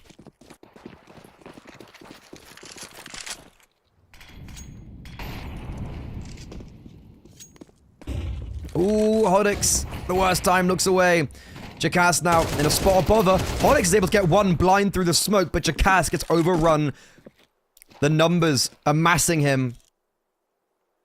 And Nevermore, look at this. Everyone is now taking mid, taking short control. And we're playing a 4 versus 4 retake from short. This smoke gets broken open. They'd already passed. Another nade into the smoke, but they're waiting. Fast flank being initiated already. Muv and Niter nearing long doors already. No one's going to expect this. The players on short are going to hold on. Hodux AWP shot rings off, this time for a miss.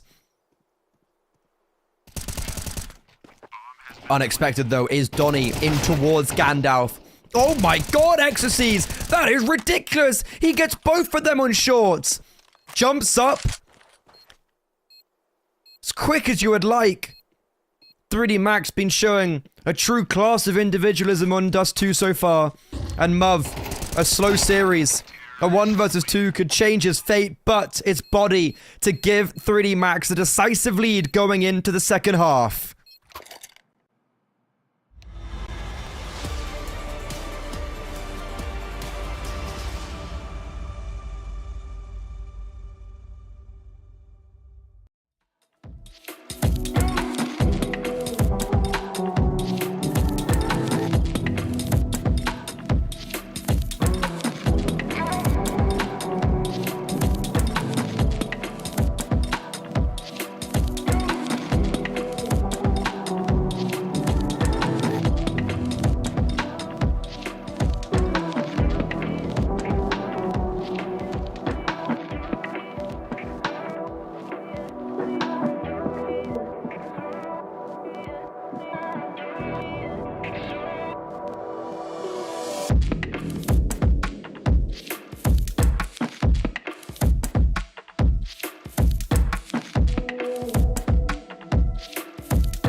We've been here before.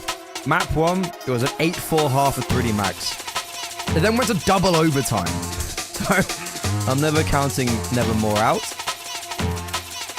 However, 9-3 on Dust 2, 3D Max's map pick.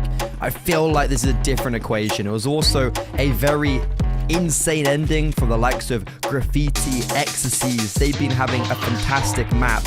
And even though the second half pistol round wasn't good enough for 3D Max in map 1, this will be the difference maker. You've already found 2 quick kills in middle, and they're pivoting over towards A. It's the right read. That's exactly where Nevermore are going.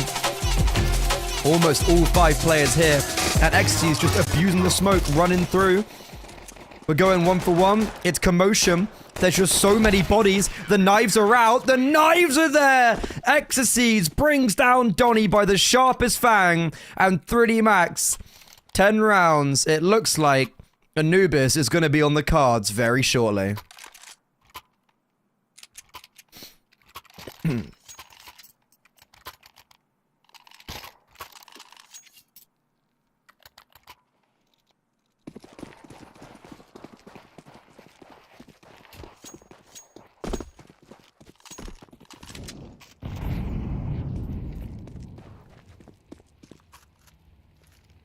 No bomb down for Nevermore. Means it's going to be a full eco. And oof, that is a big nade. Muv takes 94 damage. And Body cleaning up some ecos. Xyz goes, no, mine. I've got the MP9. I want this kill bonus. He dropped an AWP to Macro as well, I just noticed. And now he can almost buy an AWP for himself again. It's happy days with 3D Max. The French camp elated. Back on track in this qualifier. They'll have to play again today against the victors of Heroic versus Zero Tenacity at 8 PM CET. It looks like right now it's going to be Heroic as they're 7-2 up on map 3. That'll be a banger of a game. But in the meantime, talking about bangers, Maka banged out Jacast. Ecstasy sees them coming out long. Unfortunately, an MP9 can't really repute the offenses. And for Nevermore, we've got no map control, a man's advantage, and now not much utility. Feels like we kind of have to go through long. But instead, 3D Max drop a very nice defensive long smoke.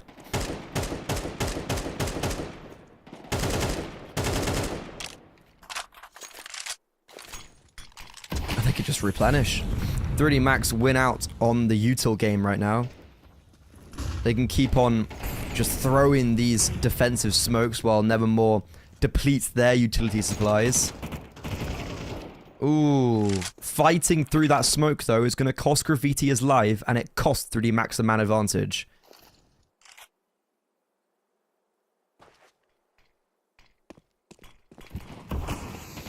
Another smoke. Baiting in Ecstasies, but he gets mollowed out. He gets cleared. Advantage swung in favor of the T side now. Body, only real defender on this bomb side. Heads are being found though. Lucky, support minimal. And Maka's too far away to aid at all. Nevermore somehow brute force their way onto this bomb side. And now Maka, who got the opening kill in this round in Suicide, coming in on short, misses his prime opportunity, goes a second time, but not successful. Save forced out. And another very slow round for Maka.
Oh, another opening kill from Maka. You know what? He's having a slow series. He's had a slow Ancient, slow Dust too. But that's back-to-back rounds where he has offered 3D Max an opening kill, both in very similar positions. And Hodix, the hero for Nevermore throughout this open qualifier, closed qualifier, map 1, eliminated. Body, stuck in a really bad predicament there. As soon as Graffiti dies in Underpass, he's open to so many different angles, and Maka does not give the necessary support for him. Exorcies will at least trade for one, but now both Maka and Lucky just behind these smokes in mid. Bomb has just been dropped, however. Graffiti can fight for it. This throws everything. A spanner in the works for Nevermore, but Lucky can't hold onto it. Maka, he's making the call to leave the bomb and go towards A, but Nevermore, they understand that's probably the decision that's been made. And they head for the hills towards B. Maka, isolated. There's even a smoke for doors, so Maka probably just having to go for another save. Sees that smoke rolling in and knows his time is probably nigh. Molotov window as well. Bomb taps, they're holding for this aggression, and he just walks straight into their welcoming arms.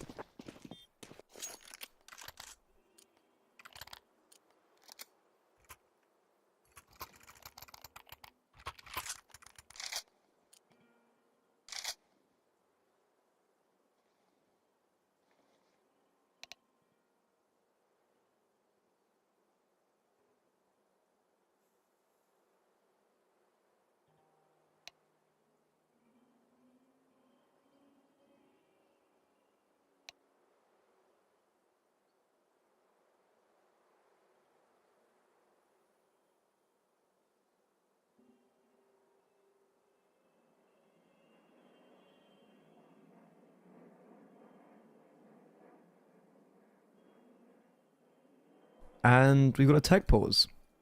We've had everything today, so we may as well, you know, icing on top, tech pause. The final nail in the coffin.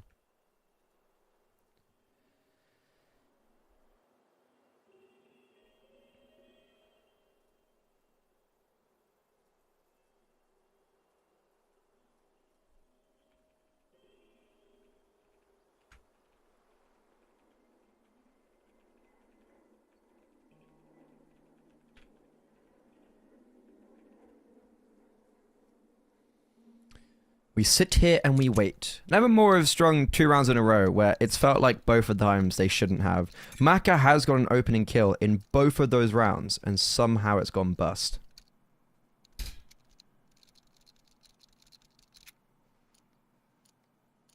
Slight over-eagerness, slight over-aggression from that 3D Max camp.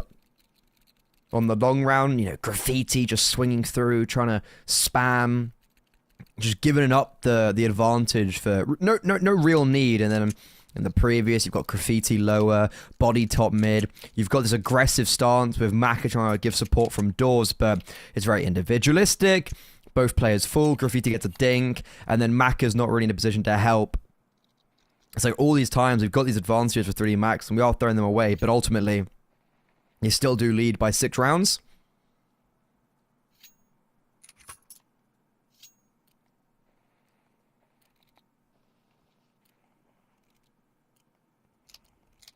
So, I think it's okay to make some of these mistakes.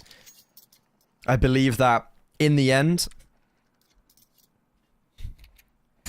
3D Max will push us over the line, and we will be going on to Anubis, which is a map that Nevermore are comfortable on, playing it in the open qualifier numerous times, and it's been a staple of their ESEA Advanced and ESEA Main, well, ESEA Main Rum, ESEA Advanced, I guess, endeavor this season.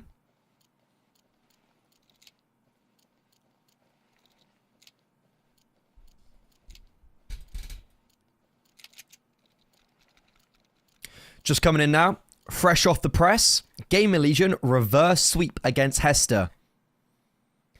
That means they'll be playing up against Metasport for a spot in IEM Dallas. The next games on the docket, though, on some of the other broadcasts, BC Game versus Astralis, Bet Boom versus Falcons. Whoever wins those 2 games, respectively, will be making their way to Dallas as well. We could have further UK representation. We could have a lot of UK representation in Dallas after today. Big up.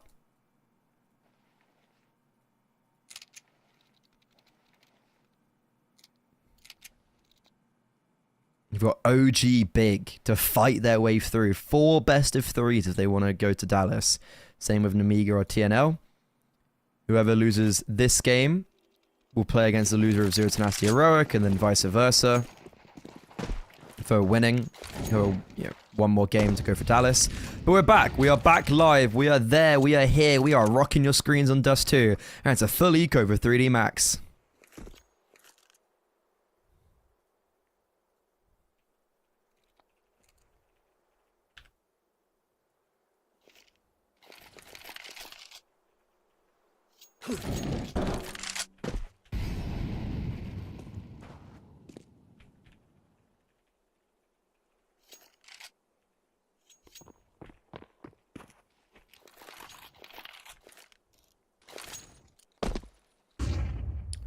Want to be keeping this clean, Nevermore. These rounds have ended up being a little bit more costly than anticipated.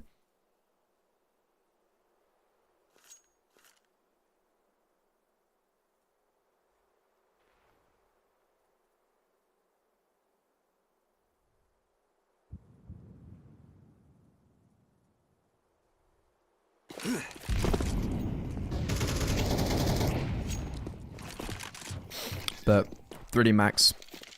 Will Nevermore expect all 5 players long as the bomb goes down? And he doesn't. Obliterated by the USPs. A hellfire unleashed upon him. Oh. Sweet Jesus. Niter just lines up 3 with the Galil. The extra 5 bullets are needed. Okay, we lose 1. It's all fine.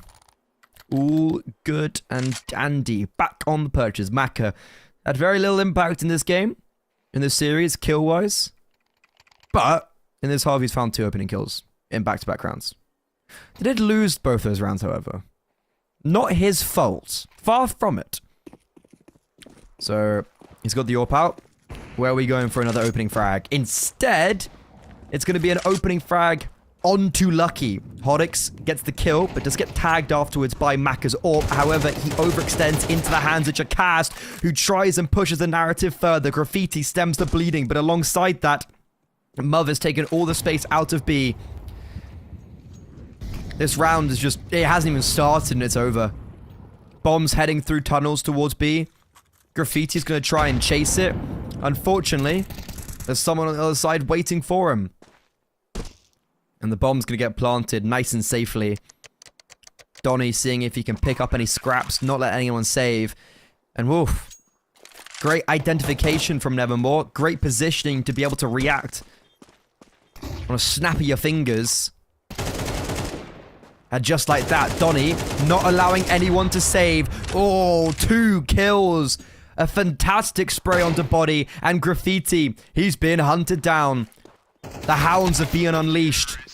And Niter will not allow anybody to survive. Making this comeback very probable.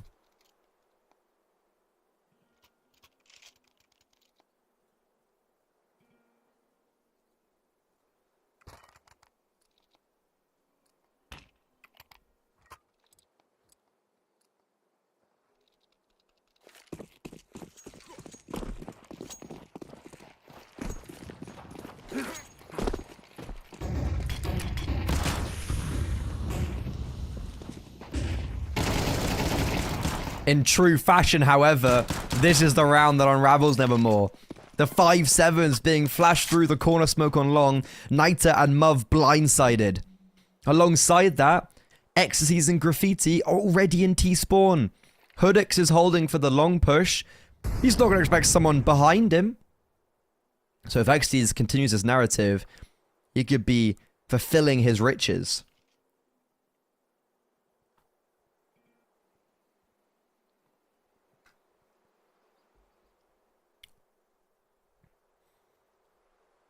It's 3 versus 5. It can be very hard for Nevermore to claw their way out of.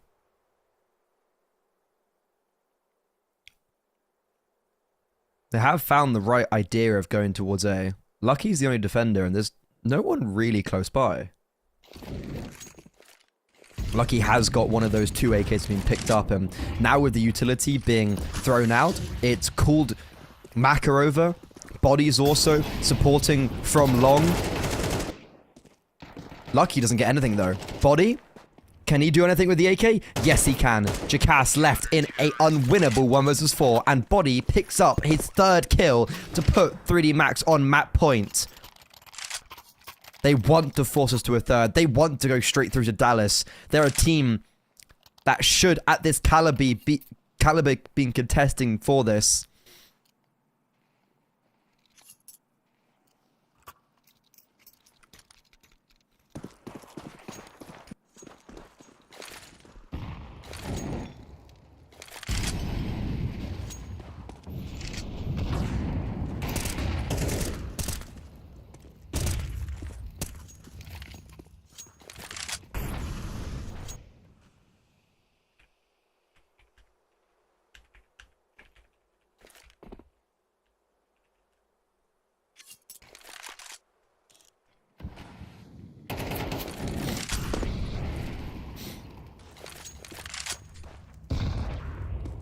Can Nevermore continue?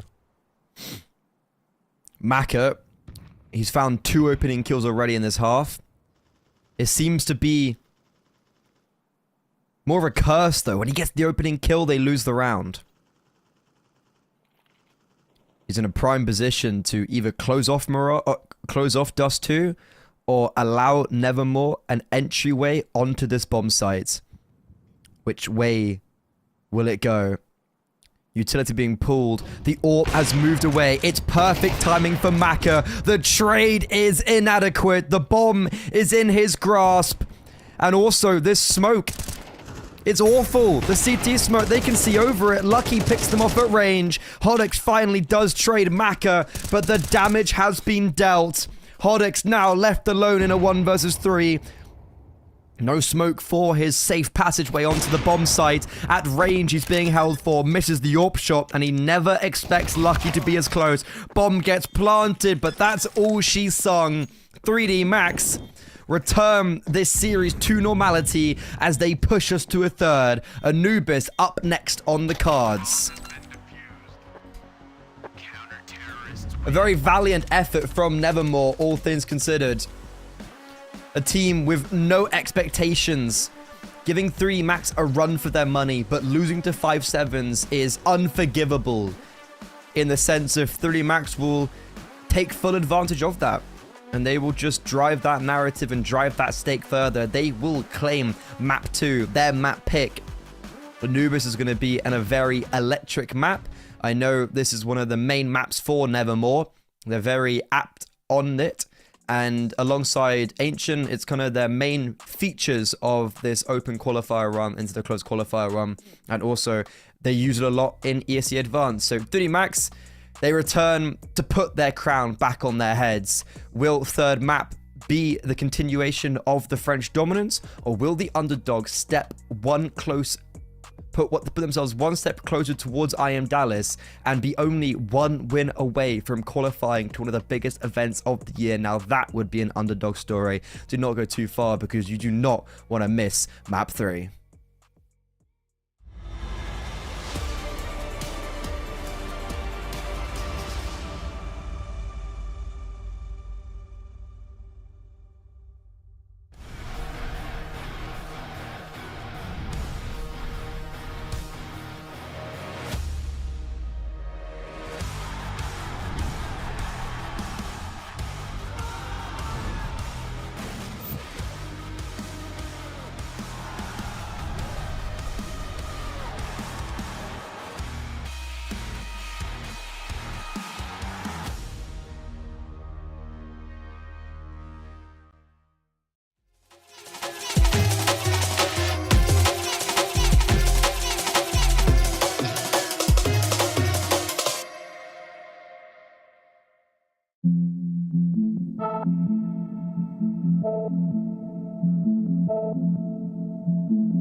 It's been an exhilarating best of 3 so far, and now I'm not alone. I am joined by the man himself, the strap-based curator, UK connoisseur. It is Index. How are you doing today, sir? And thank you very much for coming to my rescue. Yeah, no problem. It's good to be here. I didn't see the first 2 maps, so I'm going in fresh. It'd be interesting to see, obviously, the new look 3D Max, and of course, getting to the final stage of the qualifier as well. So we're going to be finding out who we see in Dallas very soon. Yeah, well, okay.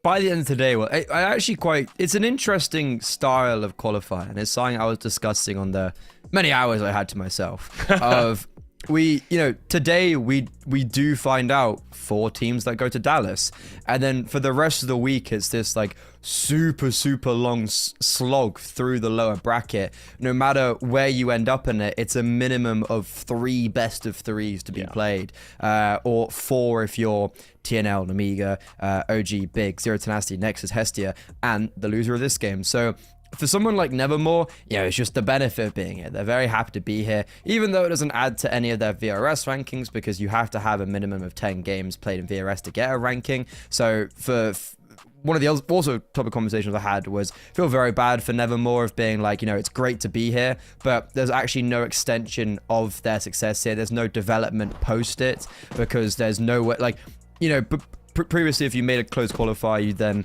would get invited to a CCT or whatever. But now it actually doesn't have any benefit until you play as 10 games. So this is only the 3rd game for Nevermore. Minimum of 4 games we played if they don't win anything in this closed qualifier. But there's a chance they can make Dallas. They've played very well so far today. They've won the pistol round on Anubis. And for me, I'm just looking at, and to give you a little cliff notes, I'm looking at Hodix. I'm looking at Nita. I'm looking at Donny. And I'm looking at Mov to see if he can just raise the floor a little bit, because he's been very disappointing. Yeah, we'll see how it goes down, right? Anubis, final decider here. And look, it's not all doom and gloom. Yeah, there's a lot less to play for if you're, not getting to Dallas, but they're at least getting some valuable experience against teams that perhaps they wouldn't get the chance to play against otherwise, which, you got to take the small silver linings where you can in 2025. It's a bit of an unfortunate situation with VRS, but it's a positive. Yeah, it's a massive confidence booster to a team like Nevermore. It's not only are they going toe-to-toe, but they are besting 3D Max on Ancient. They put up a very good fight on Dust 2, which is kind of the notorious best map of 3D Max and best map of the French scene in general. I was also going on to the topic of conversation of like, you've brought body in, so that's already just a roster change that kind of messes with the system a little bit, but it's also a roster change where you're bringing in, as they've classed, a second IGL, a secondary voice, and that does take time to filter into a system. So for Nevermore, this is kind of their best opportunity against a team like 3D Max. They've got them exactly where they want them, in terms of just the roster's a little bit all over the place, and they're on Anubis, which is a map that they like, a map that they have played to get to the close qualifier, a map that they play in advance to high levels of success. So they're good on it. I've seen them. They beat me in overtime on it.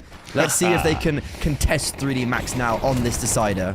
It's going to start off with Exercise here, being flashed off and pushed back. It's a brawl onto the entrance, and the T's come out on top. 2 frags immediately. 3D Max sent reeling, blocked out of the bomb site, and a tough retake if they even want to attempt it. Just the sound of being able to throw to someone is so sweet. So sweet.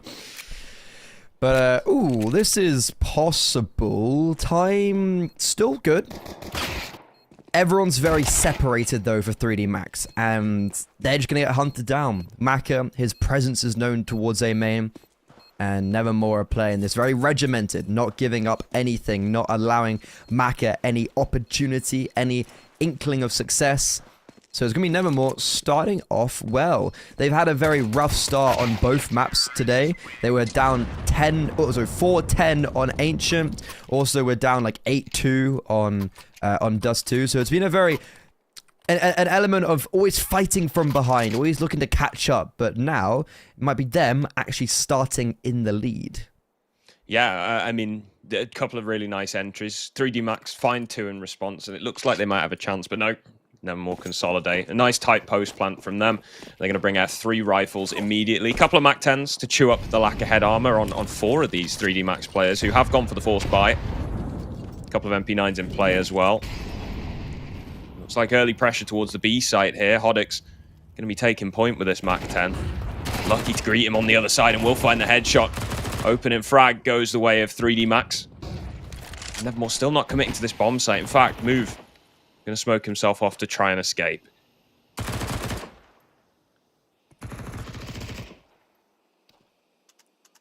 Okay, we can't be losing to the pistols now. Don't want to be giving away these kills lackadaisically. Benefit is, Naito's pushed out all the way in A. That does help. All of that space with the MAC-10. Maka gave it a glance, but nothing too serious. And yeah, the bomb's going to make its way over very silently. Naito's doing really well to hold his utility. You can see that he's got util to work with. Oh, this is really smart. They smoke camera like it's a split. That's really cool. That's really smart. And so it doesn't give away the fact that the A bomb site is where the bomb is. Now, as it gets planted, the jig is up. But then Naito just replenishes the smoke, and he's got full control of storage, plus a Molotov. So for 3D Max, they've got the man advantage. Well, they did have the man advantage, and now they're not even really able to get onto the bomb site, or even close. I'd like to see a save here. I don't think 3D Max should go for this at all. They'd be ecoing in the next round regardless, so why not give yourself another opportunity to do one of those stacks, right? Like, they abandoned the A bomb site in hope of stacking B and mid, and that's where the push would come for Nevermore. Ended up not being the case, and now an upgrade to the AK for body as well. This is 3 players on a pretty decent force in the next round. In a round that they should be on eco. Never mind, the AK's gone. Not collected though, right? Kind of died at the dying embers of the round. Yep. Which is actually quite important for Nevermore. Sure, it doesn't get collected, but the kill itself means that we've got very minimal offensive for 3D Max this round. We will have some 5.7s. The Deagles dropped over with armor being bought for body and Maka. Graffiti and Lucky still with the SMGs and the armor they saved over, but it should be another pretty easy round for Nevermore, and a really good 3-0 start on Anubis. Ecstasies has the Zeus. Ooh. Oh yeah, hell yeah. I need it. And again, the gamble for 3D Max. Consolidating on the B-bomb site, but now diverting towards middle. Maka spotting a little bit of utility coming in, and in fact, a well-called A-stack. Hodix with a nice headshot. We'll take out the Deagle in mid. And now they're creeping back towards mid. As soon as they see a player, they're like, yeah, we'll group up. Have that. And that's so unfortunate as well, because that's just when Nevermore made their way into the A bomb site. The stack was perfect. They'd have had 4 players looking at main. Oh, God, it's horrible to watch on the radar. This is a nice adjustment, though. Going in through middle. 1 for 1. Hodix ends up finding a double. And I think with that, 3D Max's chances of doing any damage in this round fading.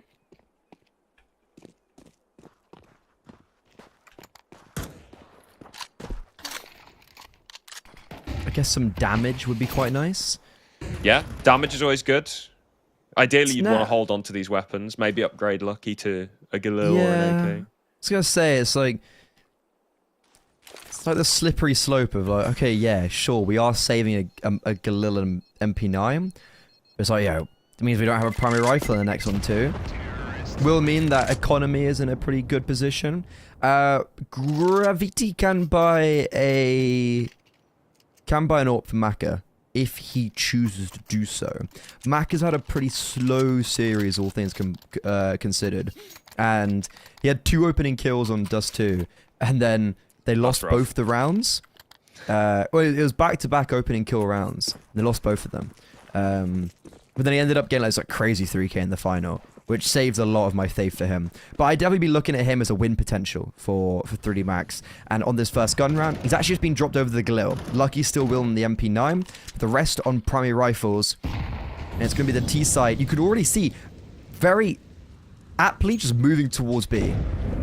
Yeah, and positionally, Lucky can put himself in a lot of positions on this B site to stay close and give the MP9 the space it needs to thrive. Gravity's going to get pressured here from Con. 1 for 1 trade. He takes down the Mac-10 on the entry, but Nita finds a double. Lucky with a response. Even a second in connector. It's hectic. But Hodix is alone and body. Oh, dear. Feels like he should have had that every day of the week. It's the 1v1 for exercise. Bomb drops. Hodix, the hero. Massive from him. Saves the round and keeps the sheet clean for Nevermore. He's the guy I told you to look out for, and there's a reason for it. He was magical on map 1. His stats outside of necessarily just this series are also as impressive. The open qualifier run, he was the talisman. He was spearheading the charge for Nevermore. In ESEA, it's through the roof, and there, another exhibition of his true potential. A 1 versus 2 to keep Nevermore, a very important 1 versus 2, because it's them in the lead, and also now a double multi-kill. And he did it with a rifle, by the way. He's an AWPer. Yeah, insane. And another 2 kills to open things up from Nevermore. Both Gravity and Mac are falling in the opening phase of the round. Massive disadvantage. Nevermore just need to consolidate. Make sure they trade out. They should be absolutely fine. Hodix now on the big green. Scopes up early.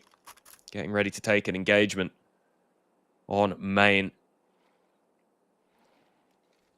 3D Max have gambled correctly here on this B bomb site, but still outnumbered 5-3. So they can get done. Nita already finding the opening onto Lucky. Body will find himself a triple exercise. Brings it into the 1 versus 1. He hears Hodix move away. Upgrades to an AK-47. Hodix making a lot of noise on this rotation. Heads in through middle. But he beats him to the bomb site. He wins the foot race twofold. And he doesn't know this, but he's going to be able to get the bomb down, and he's going to have so much time to work with. This flashbang reveals his position, and Hodix, it's back-to-back clutches. And on top of that, an opening kill in this round. Yeah, crazy stuff from Hodix. I mean, the fact that Nevermore will get 2 opening kills and then 3D Max still somehow managed to bring it into a 1v1. It's quite impressive in itself. Big work from Body there with a big triple, but it's still not enough. Hodix is unstoppable at the moment. He's 8-2 across the 5 rounds of play we've had so far, and 3D Max have used their first tactical timeout.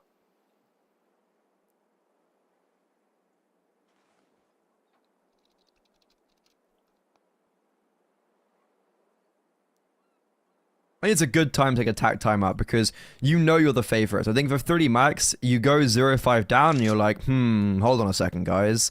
Like, we're the favorites. This is third map. This is a pretty important qualifier for us. We're ranked quite nicely on the VRS, but making Dallas is one of the bigger achievements of this season for us. And Absolutely. we need to maintain those points going into the major cycle and then onto future endeavors. Dallas itself won't contribute to the major VRS because the cutoff's in April and Dallas starts in May. But those VRS points matter for the second part of the season. For Nevermore, they're looking to see if they can intensify that pressure. As they're 5-0 up, they're up against a lower purchase body. He had a great round the previous. That's why we see him on the upgraded rifle for this round. But apart from that, it was almost round over as an opening kill almost came out on A, but instead it's an opening kill for 3D Max towards middle. Yeah, it's body again. Trusted with the M4. Picks up an opening kill for 3D Max and even a second. And that's the big hitter gone now as well. Hodix eliminated. Body deciding to take this game into his own hands. And this time it's a 2-man advantage for 3D Max. And Nevermore on the back foot. And, Ooh. Okay. Nice entry from Move. Issue is the rest of his team are so far away, and this Deagle will eliminate. Lucky adds even further chip damage to Donny and then just retreats. Nevermore, we've been in these positions before. It's been back-to-back clutches for Hodix, but unfortunately, he's spectating from the grave. There's a smoke on the left side of the bomb site that's just faded. Donny, alongside Niter, still committing towards B. Lucky's Deagle. Shadow. Spot and connects. The Deagle able to find 2. Body can't trade. That's a massive piece from Niter, but he's planting right in the open for Maka, who won't even allow the bomb to get planted. Man, Nevermore are just terrifying at the moment. You've got everybody having a little bit of a pop-off. Obviously, there's Hodix, but then Knight with a beautiful 2K. Almost gets the bomb down, but no. So that is the first loss on the board. 3D Max finally have a round to their name. And a tactical timeout from Nevermore immediately.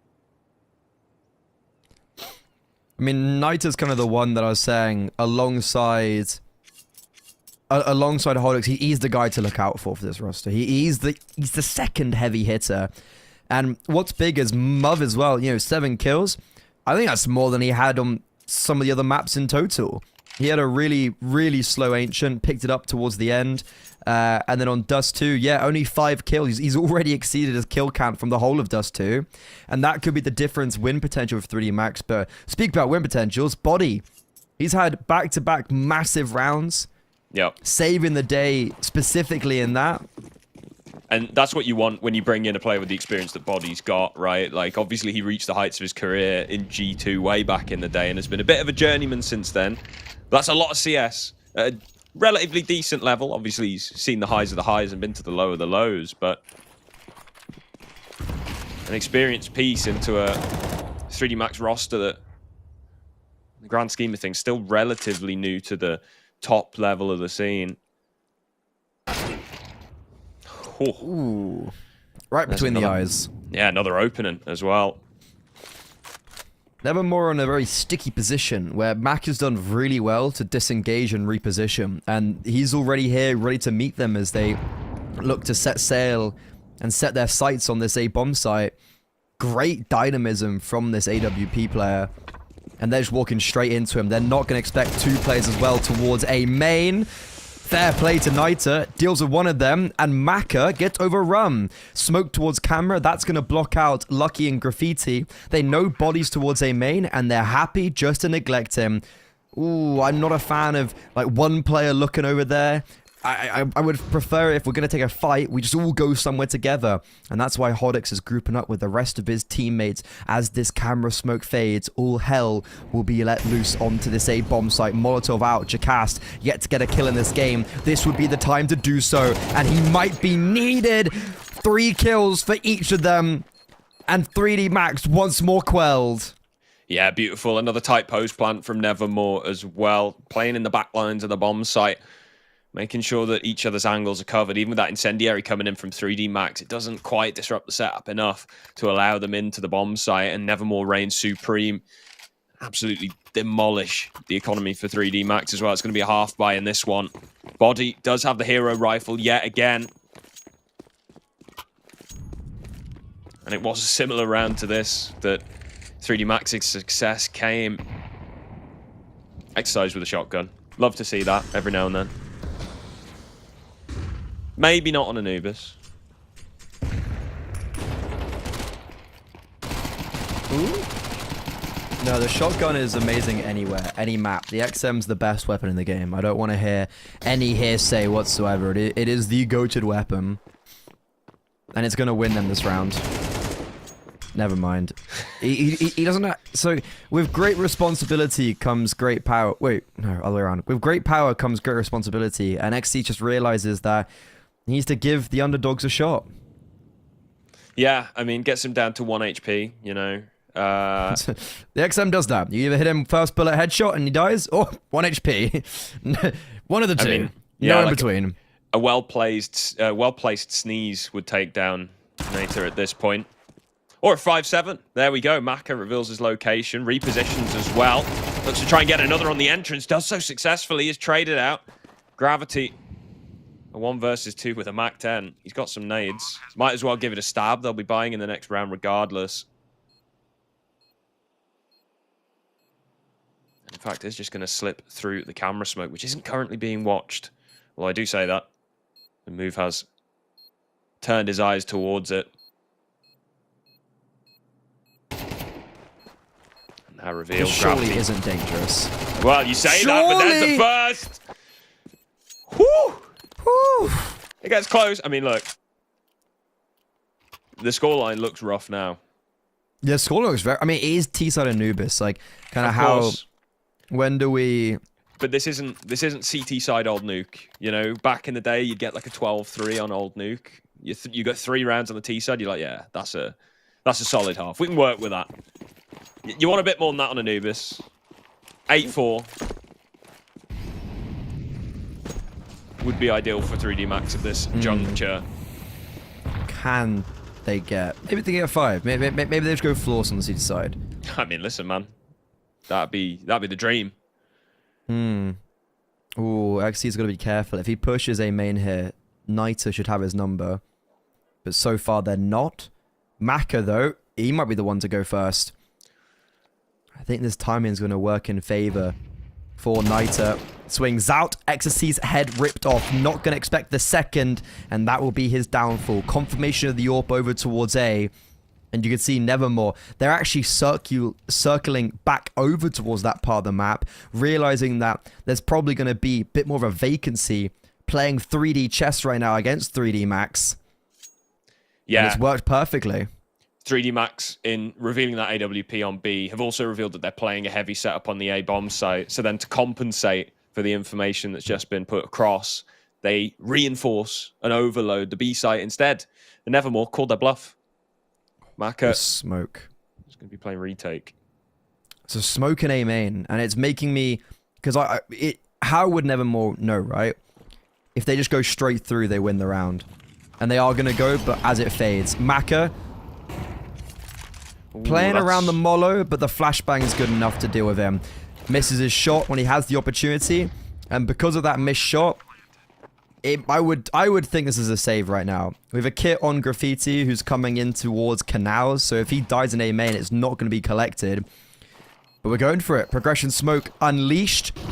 Flashbangs are coming out from both sides, and Body is connecting the shots. This guy is an animal. And now look at Graffiti on the flank coming through A main. They're not going to expect him. Jacast, unable to get anything more than 1. We've been praising the post plants for Nevermore, but then they just lose a 4 versus 4 without only getting 1 kill. Yeah, really nicely played by 3D Max, and it almost felt a little bit timid from Nevermore in places. They were a lot further towards A main instead, rather than those deep advanced positioning, and that's because Maka stays alive, right? He stays alive in heaven. Nevermore just smoke him out, and they don't take that space, which gives 3D Max the little bit of grip in the bomb site to claw their way all the way through. And it does give them a much-needed second round. Money for Nevermore, not too great here either. 2 MAC-10s, Tech 9, single Galil. It's just, that's the only rifle you've got here. So they're going for a B-pop. Close the distance.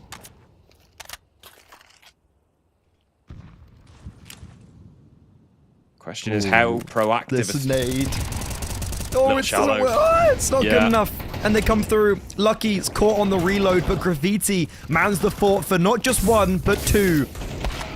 This is very attacking based for Nevermore. They're charging people down, and that will be ultimately their downfall. Bomb does go down. It's a 2 versus 4. Doesn't really look attainable, if you ask me. 2 from CT, 1 connector, 1 late middle. Yeah, especially with Hodix not being able to pick up a rifle just yet. Spotted in main. Jacast, currently the unknown cleared factor. Temple. He has. This could go unchecked, but no. Gravity seems to be on it. Jacast 1 versus 3. Bomb's not fun for him.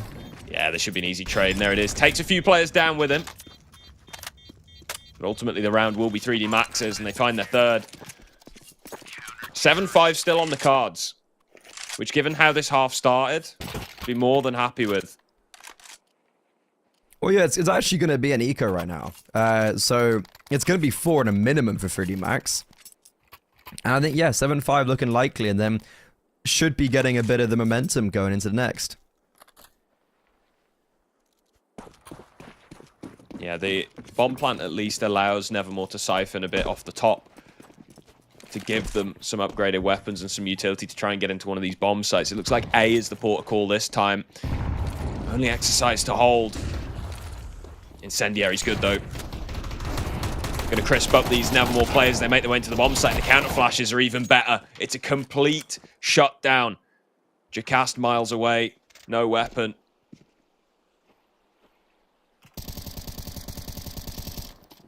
It's a problem with an A-rush, man. You know, you use your 1 smoke.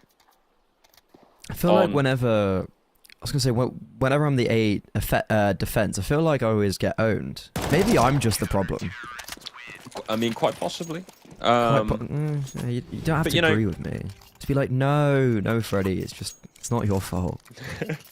It's a weird spot when really good. When you're playing it on your own, right? Because you've essentially your entire job is just to buy time for your teammates to rotate in. Obviously, you'll want to get a couple of kills at some point, probably, but hopefully. It's very much a case of just trying to give your team a bit of a foothold, because once the T side takes heaven control and they've blocked out camera, unless you have then a successful flanking through main, it's really difficult to get back into that bomb site. It's what makes A so dangerous.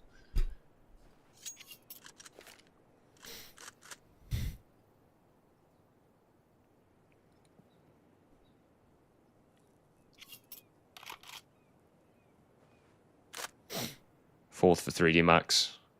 Can they make it 5? I think either way, this is a decent recovery, considering how this started.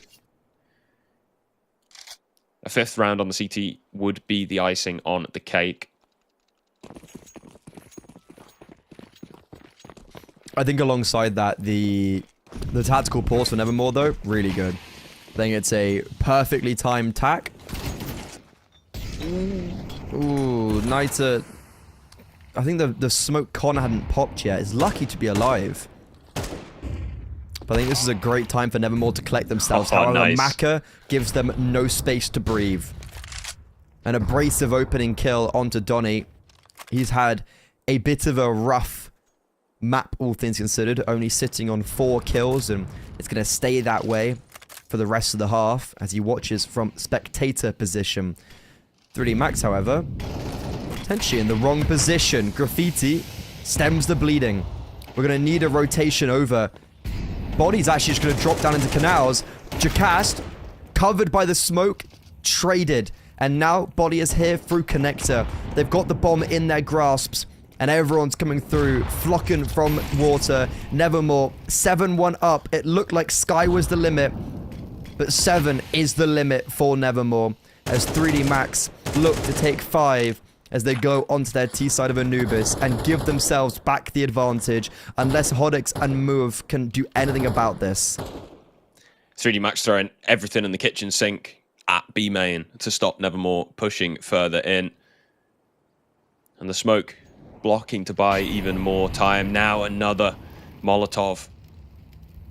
Just burning the clock down. Virtually impossible for Nevermore at this point. They've got to kill 4 players and get a bomb plant. And just like that, they walk in and go down.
What's your name?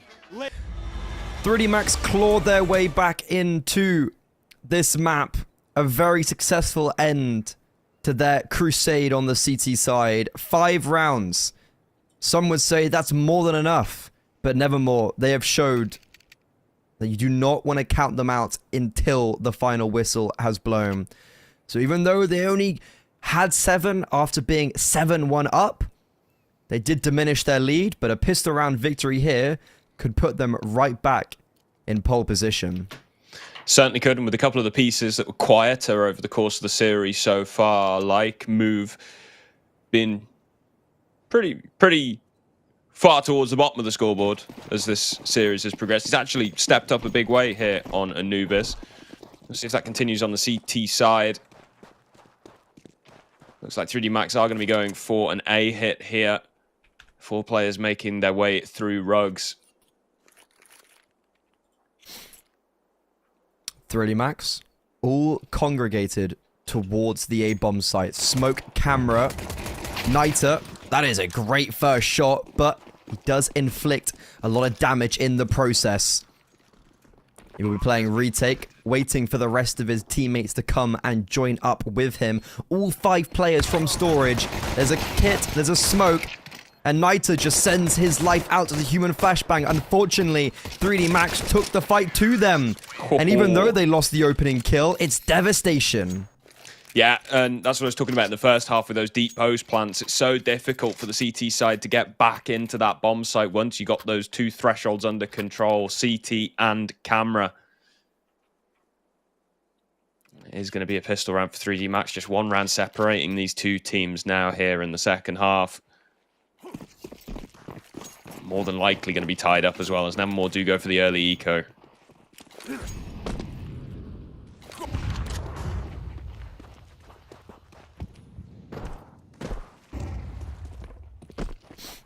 Is it starting to get a bit scary then for Nevermore? 7-7, CT side. Sure, Anubis. Pretty sure they're pretty good at this map. They're well versed against a good level of opposition, but maybe not that of 3D Max.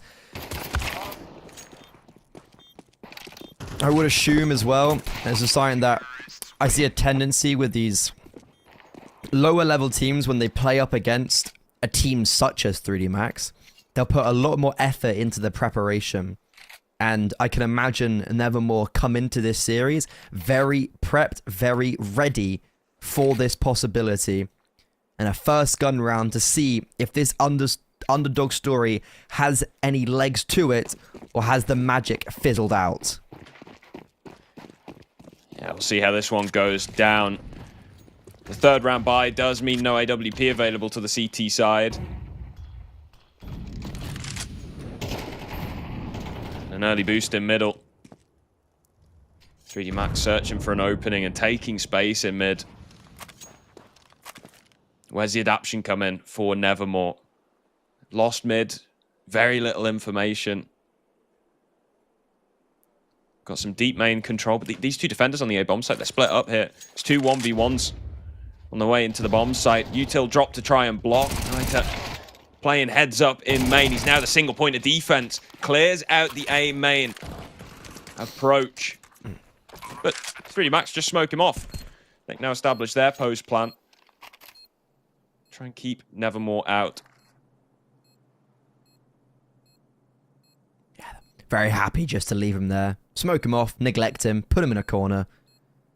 And it's a very simple round. Sure, it's good success from Niter. He does his job. He takes command of A main, is able to get the kill onto Exorcies, but then unfortunately it then gets put into the 4 versus 3 in favor of the Frenchman. And everyone has to slink off into the distance, save their weapons, clutch onto whatever they can bring with them. As 3D Max take the lead for the first time on Anubis. It's a little thing, but I liked how decisive Nevermore were with calling off that retake. You see a lot of teams sometimes hang around and be like, oh, we'll try and steal away another kill. But by keeping those 3 weapons alive, it guarantees that they can rebuy in this round. If, say, they stick around, they're like, oh, maybe I could get a kill here, get into the bomb site. If one of those players goes down, that's suddenly your buy done in the next round. So with the rifles here, they're able to contest again and try and stop this runaway 3D Max train here on Anubis. Niter tested. This time, no success for him. He gets shut down very early on, and there's been no damage inflicted. 3D Max, they choose to commit, trying to break their way onto this bomb site. Miscommunication, 2 smokes towards heaven. Molotov missed as well. It's very chaotic. Nevermore could flourish within this pandemonium, but instead the trades are still secure. And it's another 3 versus 4 we see ourselves in. There's alert coming through middle. Lucky is going to come toe-to-toe with Muv. And this is probably the duel that dictates if we're going for this retake or not. And we're not even going to wait for the bomb to get planted. We're not going to wait for 3D Max to set up. We're going to try to take the fight straight to them, and that will be our downfall. Muv versus Lucky never even came into fruition in middle. They both bypassed each other, And it's going to have to be yet another save as 3D Max extends their lead and forces Nevermore to put themselves on a pretty poor buy as well going into the next, which could just spell disaster for Anubis and spell disaster for this map. Yeah, it feels like 3D Max very much are going to start to run away with this game now. I was going to say this M4, but you're quite right. It's going to be a pretty shoddy buy next round. If they even attempt it, might just be they keep this M4 as a hero rifle. We saw 3D Max have success with a similar scrappy half buy to kick off the few rounds that they did get on the CT side, but no. Mov eliminated, Lucky on the hunt. 9 for 3D Max. And problems for Nevermore.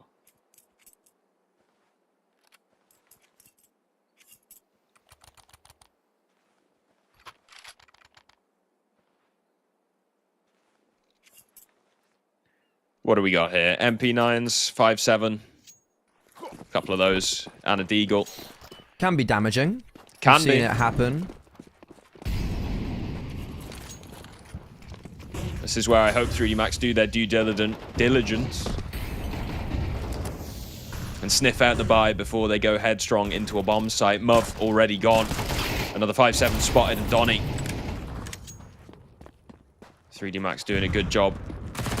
Taking advantageous fights here. It's a wild jump in with the MP9 and a nice clean round follows from 3D Max. Only Hodix with 4 points of health, a Deagle and a Dream.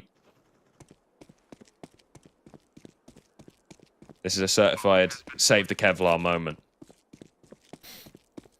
Yeah, this is just what the doctor ordered. 3D Max keeping many players alive in back-to-back-to-back rounds now. A flawless round for them as they hit double digits. And I think this is where the Cinderella run gets de-shoed. See what we did there? Yeah. Also, big one. Hodix was on like 7, 8 kills after those clutches he got in the first few rounds. I think he's got, at best, 3 kills since his back-to-back clutch. It's not been a great game. It started fantastically. Great. The final timeout from Nevermore is going to expire. As their hopes start to dwindle, 3D Max just continue to power up on Anubis. Looking to complete the reverse sweep in this best of 3 and go on to the quarterfinal in this qualifier.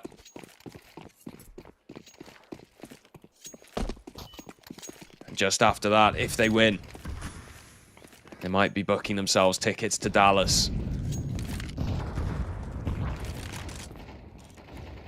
AWP out for Hodix. First time we've seen it on the CT campaign for him. Might be the difference maker. Allow him to turn this half around.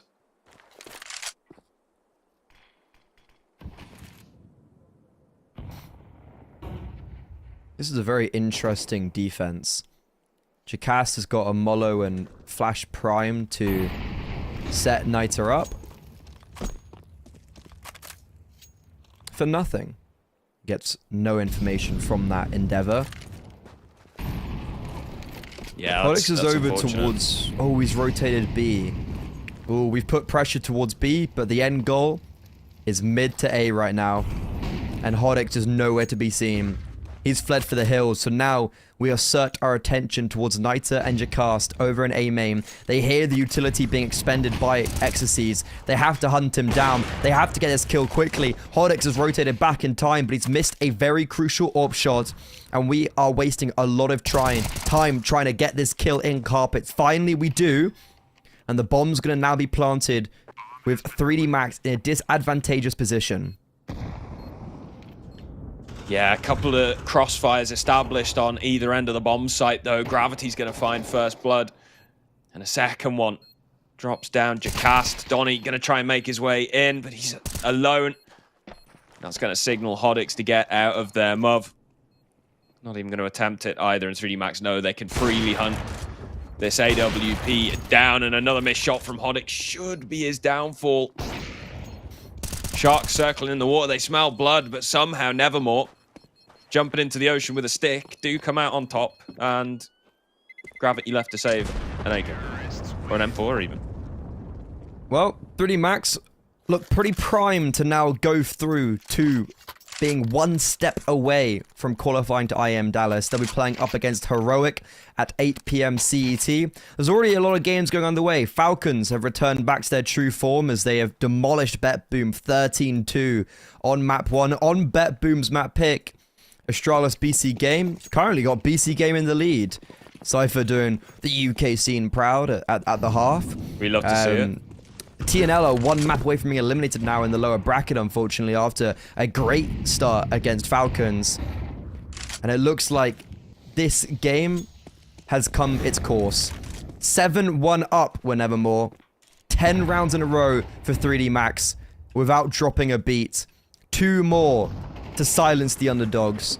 2 more to resume normality, and Maka, that's a big opening kill, leaves Muv completely by himself. He does block off Connector for the time being, but the other the T-side Molo forced him out in the open where he's only rewarded with 1. Rotations are here though. Everyone's on the B bomb site. A scrimmage that leaves Nita alone with the MP9. It's chaos, it's pandemonium, but 3D Max come out the other side. Chaos, pandemonium, desperation, I'd say, from Nevermore, looking broken. And with 3D Max now on series point, on the verge of that quarterfinal, Nevermore have nothing to add. Their final round, potentially, in this closed qualifier upper bracket, at least, will have Compromise and MP9, 4 M4s, utility limited. The first and only incendiary already deployed. Maka is going to miss a shot, but Jacast unable to capitalize. A 1-for-1 trade in middle. Hodix on a firm retreat does find a double. And bomb dropped. Nevermore can reset. Only taking 11 rounds. Only taking 11. But finally we break through. Now it's 5 in a row, most likely. They're going to have to claim to push us into overtime. Lucky, done really well to get another kill and throw away the AWP. Hodix also does not upgrade from the MP9, so he's still going to be forced to play with the SMG going into round 21. That was 11 in a row to put 3D Max on series point. You'd assume they'd be able to find 1 in the next 4 quite comfortably. Or do we birth another overtime? We've had many on this broadcast already today. Already 2 rounds of overtime in this series. How about a third? Yeah, why not top it off, right? I'm not confident. Oh, far from it. But we'll see. We'll see what Nevermore can do. Again, no AWP present. It's the rifles. They're still yet to establish an economy, barely winning the prior. Hey, they were 4-10 down on Ancient, and they won it in double overtime. It ain't over till the fat lady sings. I ain't a lady, I ain't fat, but I haven't sung yet. I eagerly await your performance. Oh, you don't. Eardrums will be burst. What's Donnie cooking here? I think he's trying to play a little bit anti-flash on the edge. What are we doing? And what are we doing? Half of his health gone. Gravity going to take some space. There's only 2B as well. Donnie's dead. That might be it. That might be game. Beautiful Surging through. Usage. Oh, that's really poor. We nade open the smoke and then flash ourselves. Lucky gets caught in no man's land. Back down to the 4 versus 4. And 3D Max, they're going to have to pivot. 35 seconds. Bomb is down outside mid still. Nita, they're all flocking to come and help him on towards A.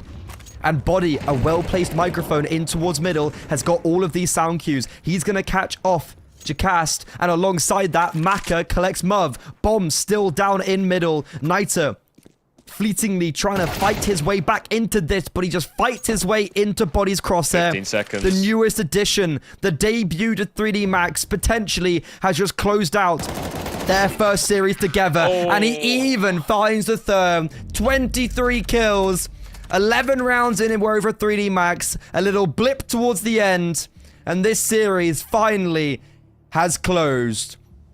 Yeah, body a massive difference maker for 3D Max there. 103 ADR to close things out. A massive performance from him, some key impact, and he was the only player really even fighting in the early stages of the CT side. He was getting multi-kills when his team were noticeably absent from the server. The 3D Max do win it and go on to the quarterfinal. You know what? A little bit upset that Nevermore couldn't close out the series. Yeah, 7-1 up on Anubis. I was like, oof. Yeah, this is a great position. Yeah, this is more than rough. I mean, words cannot put into. I cannot put into words how rough it looked for 3D Max at one stage. But yeah, unfortunate. Big commiserations to Nevermore. I think they put up a really, really good fight. Something they should be proud of. As I said previously, it's not that they went toe-to-toe with 3D Max. It's that they bested them on Ancient and they came back into that map. I don't think the French squad, the platoon of French players, anticipated the firepower of Nevermore. I don't think I anticipated either, but a team that shreds through ESEA main and is currently doing the same in ESEA advanced, you have to put respect on the name. They took down many big names in the open qualifier, and well, they still have the opportunity to do so in this close qualifier. It's a double elimination bracket. They're down to the lower bracket where they will face up against Zero Tenacity, which is a very hard opponent. And then it's going to be 3 more best of 3s if they are able to get past the Balkans. However, 3D Max, they're going to be up against Heroic later today for a spot in IEM Dallas. But our broadcast is not over. OG versus Big, an electric lower bracket first round game. That's going to be on this stream up next. We're very delayed. So Index, thank you very much for joining me for map 3. You have simply saved my bacon. And with that said and done, thank you very much everybody for watching and tuning in for the first 2 games. And better stay tuned because the next 2 games, they're going to be electric.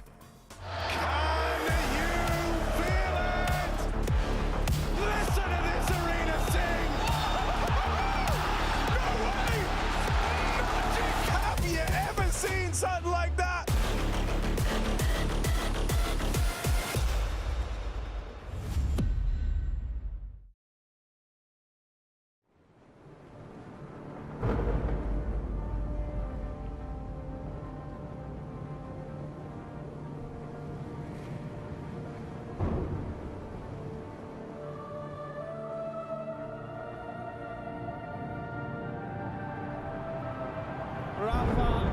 Making history. Absolutely phenomenal. And Ace is the champion of the Intel Extreme Masters World Finals. Storm's still not quite done. MC is going to take this fight, though. 3 seconds left. Last 2 rounds of action's got to start it well for ESC. And this is a massive move for Zez, but he's not content with just a Nexus kill. He wants to win. And it's all done. I'm Strolling with it. Unbelievable Rogue with a 4-0 victory over Classic. And they did it again in the grand finals. It's no good. Give it up for your Intel Extreme Masters World Champion. 3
Rafa really making history.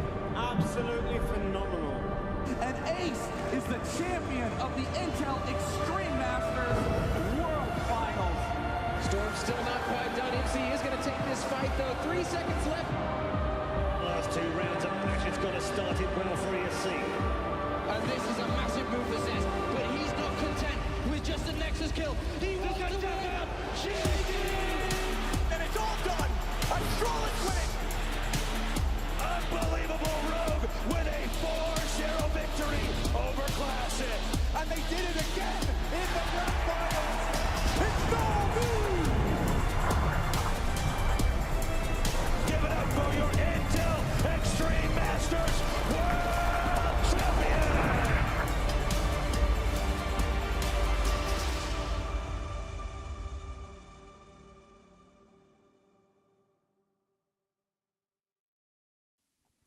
Hello everyone and welcome back to the IEM Dallas closed qualifier, the European qualifier of course. We've got 5 spots on the line and it's time to say goodbye to some teams. Elimination of course is what we're talking about here on the D stream. Ryan, I'm Hester, joined alongside that aforementioned man, Ryan Retro Bernard. How are you feeling coming into what is set to be some pretty exciting games?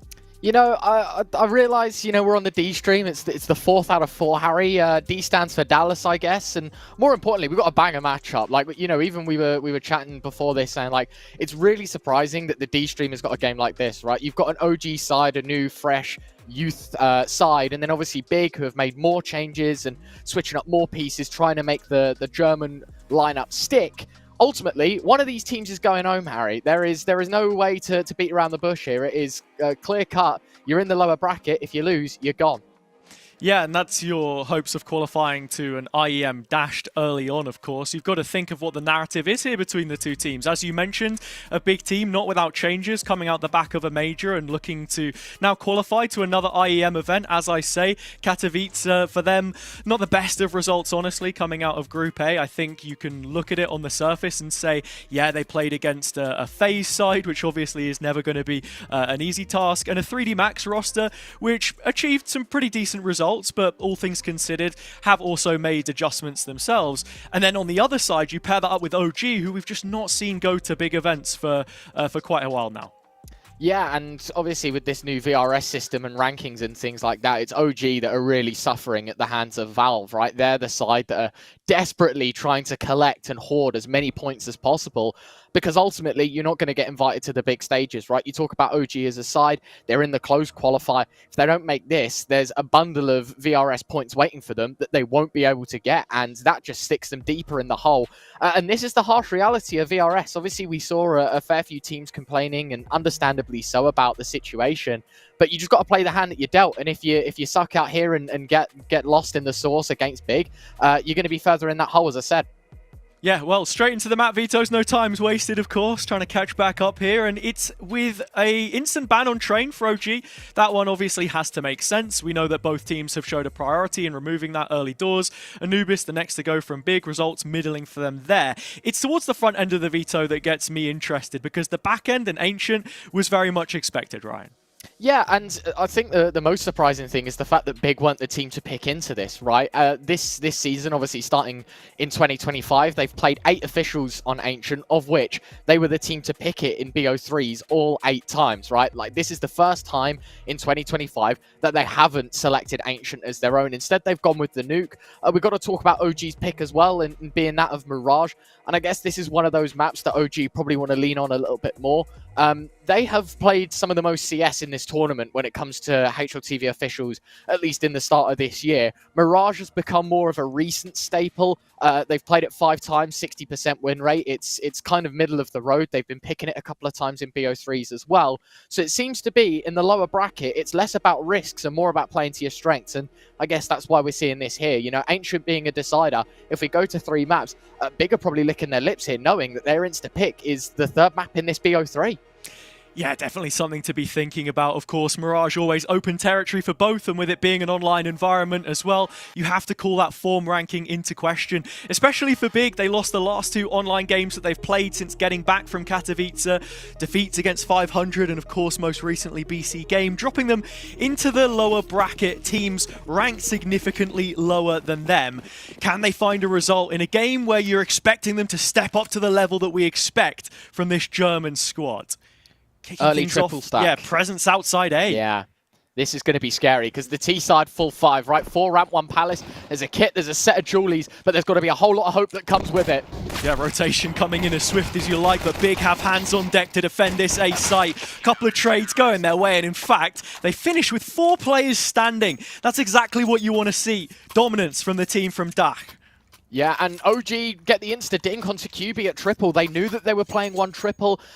Maybe they were gambling on the fact that Big were going to play heavy B, but as soon as they saw that triple player, they knew it was going to be game over. 1 under Balk. They had another player ready and waiting in the bottom of stairs, and that one's going to sting for OG, because you want to start your map pick on the front foot. Big are a team that can develop leads. I feel like they've recently become a team that don't really feel all too pressured. Maybe sure in the bigger matches, but in games like this, an early lead can definitely help. And as you mentioned, a first, well secured, 4 alive, and OG, I mean, they can't afford to bite the bullet and reinvest. JDC, early aggression in underpass will result in a couple before he's dropped to the Glock. Yeah, it's a nice double, and immediately you can see Big trying to reinforce that position underpass, not allow this A1S to make its way back into the hands of the OG players. Important we mention that too. No A4s picked up by the CTs just yet with the price changes that we've seen. One of the first events running along with it. MP9, another weapon that has been changed. Hey, they said that the crouching accuracy was worse, but that's exactly how Crimbo will finish off the hat-trick. Big in front by 2 rounds. MP9 still so strong, man. They are a lethal weapon. Yeah, and look, the kill bonus as well, right? The 600 per. It's a devastating gun, and as you say, I mean, when players are close quarters, even when the MP9 has been nerfed, it doesn't feel much like it, right? Quick double for Big. OG, quick to dismiss the Glocks, want to focus on the gun buy. 5 AKs is what they find themselves with. A fair chunk of U2 in their pockets as well, but the big green brought out very early on for the German side. Hyped picking up the AWP. Yeah, immediately OG dropping that bomb in spawn as well, just showing this is set up to be a pretty rigid default. And you look at that perimeter of Big players spread across the whole of the map as things stand. The only player that you can really expect to take contact in a second would be JDC through window. Now, he's been supported by Tabson. Crimbo with the smoke replenished. OG looking like they're setting up for this A split. Early in window is Spook as well. So, advanced control for OG. Big now have got to choose their course of action, pick between 2 mines. Do we want to retake mid and clear out that window position, I mean, or are we happy gambling A? This is huge as well, though. The aggression that you're starting to see coming out from QB. And Crimbo, the one deposited solo towards ramp. This is the bomb. It's a 2 versus 1 in this situation. As long as Crimbo can try and get something done with this trusty MP9, it could open up the round for them. And I tell you what, it definitely will. Krisen's dropped, IGL gone. Bomb still recollected, but as you say, the flank has been called in. Spook gets 1 before he falls, and 1 might not be enough. He needs the rest of his team to show up, and they've started to. Longer rotation for Hyped. His AWP, the signature, and has been the mainstay of a lot of these recent big wins. May not be required just yet as JDC's put Fiku in the 1 versus 2. Got to go for the bomb plant, surely. Con smokes up, finite amount of time until that goes, and so a stick behind triple will be the plan. Hyped with a full belt of util, but opting to scope in on that left-hand side. Fiku, feel like at this point, it's more or less walking into your death, unless the unthinkable happens. Molotov and a HE. Fiku caught, rocking a hard place. JDC finds the hat-trick. Big 3 for 3, and I thought that flank Harry was going to be everything. Spook activating, able to find a kill into jungle. They caught the player close ramp. Crimbo fell as well, and all of a sudden the 2v2 looks a lot more palatable for the European squad instead. As you say, buried in the sands of the A site. Big, fantastic start here on the OG pick. Yeah, brilliant work from Hyped as well to just contain the player towards default plant. And yeah, I think honestly as well, something we've got to be looking at is going to be, you know, Hype's AWP, but then utility usage in positions like that when you do have that stockpile coming into the retake. And also JDC, 5 kills already just behind Crimbo as things stand. But you have to remember when we talk about the roster changes with Hype coming, QB as well, this is a guy who joined the roster initially, from 00 Nation, back with Surson, who's now sat on the bench. He's held his spot in this team. He needs to prove, why exactly they were right to keep him on, and you're starting to see that here already. Quick push towards B, but it's those names blue in the kill feed yet again as we've just crossed positions back-to-back in Connector. And neither player suspects a thing. Got to be careful.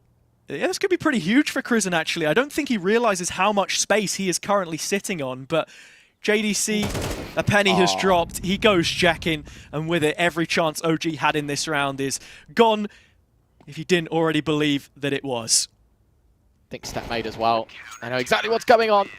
JDC to close, a double again.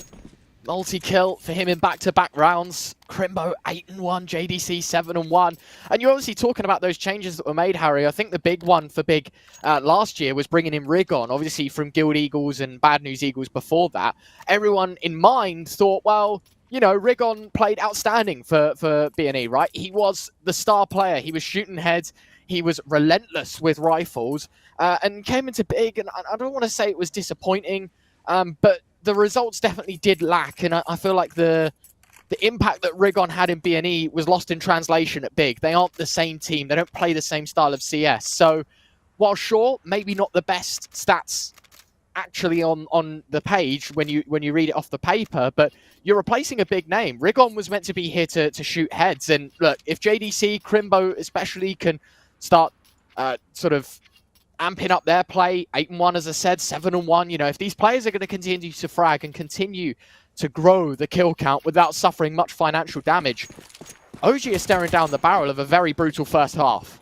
Yeah, things needing to kick up in terms of pace right now, and immediately you can see the util flying out the belt of Crizzen into mid just to sell some pressure, but look how quick Big are on the uptake here through mid. They're going to be hearing the steps of the young IGL walking back through spawn, pacing his way around the map. And that's also a big thing that you've got to ask here as well. As the 18-year-old, the leader of this team from Mao's NXT, who, as we know, always good at headhunting quality IGLs. You say that about the one which has currently departed the roster for now, or at least made the way over towards the bench, Shuhei. But I think the point stands on this OG team. Is he going to be able to win out against one of those experienced names like Tabson, who's been here for 8 years, leading this squad? Not the same set of players, of course, but as we say before, he's seen the rise and the fall. It's QB that goes down first this round, and with the smoke top mid, they already know about that position of Tabson. Needs the support from the rest of his team. Spook popping out at just the right time. Good trade, JDC. Huge opportunity for Hyped to keep this at an even man count, but he's missed it. And with that, OG have numbers. Flubbing his lines have just cost the advantage, as you say. And moreover, decisions to be made now for Big, right? They're playing the 1-on-1 setup. Are they heading B? Are they going to go back towards A? It's the latter choice, but this is the scary one. Palace push for Crimbo. He could be in for a couple. There's 2 players walking into him, and the bomb, but he's not even going to get a chance. In fact, he did. He just wasn't able to take it. Buzz, the one which puts a stop to things, and with, a few seconds left to spare, the bomb plant goes in on A. Hyped, at least having a look to see if he could maybe catch that first pick before retreating back towards the opposite side of the map, throwing the towel in and making the save. Smart move from the youngster, of course, promoted from Big Academy for the 2nd time now. But you feel if there was going to be any chance that he had on this team to really make his mark, it would be now. No, definitely. And obviously Big have been very loyal to their fans and I guess themselves with regards to keeping the same flag on HLTV for goodness knows how long, right? Like, they have been a German side for what feels like an eternity. And at some point, you kind of exhaust all your options. I think for Big, we obviously saw last year with the roster shuffle that they had that maybe not yet ran out of choices, but getting very close to doing that. And now promotions coming in from, as you say, the Academy side. We've sought out QB, who obviously had his time on Sangal and other international teams and gathering a little bit more experience. Back home, I think the big fan base would argue, though. And while heading into round 6, yes, it was a save and a round loss for Big, but they're right back to it with their foot down on the gas pedal. M4's still that AWP, all the util. They're not going to flinch. Definitely not in the face of fear, at least. Don't get to see that AWP head-to-head between him and Modo just yet, as the T-side AWP is stationed in mid early, but Hyped already calling the early rotate to just fill in that gap towards apartments, as Big currently with a strong short-sided setup. The CT's showing a lot of priority towards mid right now, whereas OG have liked to take this space and then build towards A in the late round. And you're starting to see that again as Modo gets the first pick. tabseN going down, Bomb making its way on over. This is where Big start to just shift the goalposts a little bit, see if they can't move a number over and help support. It's all fallen onto the new boy QB, and he's the next to go. So with that 4v2, twice the numbers, OG should be into an open A site. I don't think there's much stopping them either. A deeper molly goes into jungle, forcing that AWP M4 combination even further back. And Big realise, well, back's already against the wall. Let's not go pushing buttons of this OG attack any further. Hyped will catch one on the exit, but it will be a second for OG. And I've got to say, quite critically here, Big look very good in the first 4 rounds of this game. And then in the last 2, I think their own mistakes have cost them rounds. You look at the first round that OG won, an over push towards mid. They overstayed their welcome, and then OG just took towards underpass. They kept a couple of players in top mid and were able to pinch and take down basically everything. And then in this round, there was a short swing very early on, and that was answered with nothing. The flashbang came late, Big overstepping maybe a bit too early, and all of a sudden, that gap closes, and the money doesn't just dwindle, it plummets on that CT side. We know how harsh the economy can be. Yeah. They've got one more buy that they can just about scrape between them before they do have to take to pistols. And that AWP feels cursed anyway. Hyped's been saving it the last couple of rounds. But OG starting to find their place in this, and as I said before, Crizzen warming into the game, I mean, sure, yet to register a kill. You wonder maybe, is that slightly more on the micromanage heavy style, trying to work out how things are going to open for them here, and they've not managed to find the first pick this time at the very least, so readjustment of the forces required. tabseN has won his mid-duel, and in fact he's double-dipped, got a second for himself that may just have killed off this round when the CTs needed it so desperately. Nice one from Fiku. But as you say, the fadeaway kill from tabseN might just be the nail in the coffin for round 7. A 2v5 that Modo and Fiku are going to have to figure out between them. Ooh. An overpush towards CT could be deadly, but ready on the jump. Hyped catches another one in the middle of his crosshair. Fiku now alone.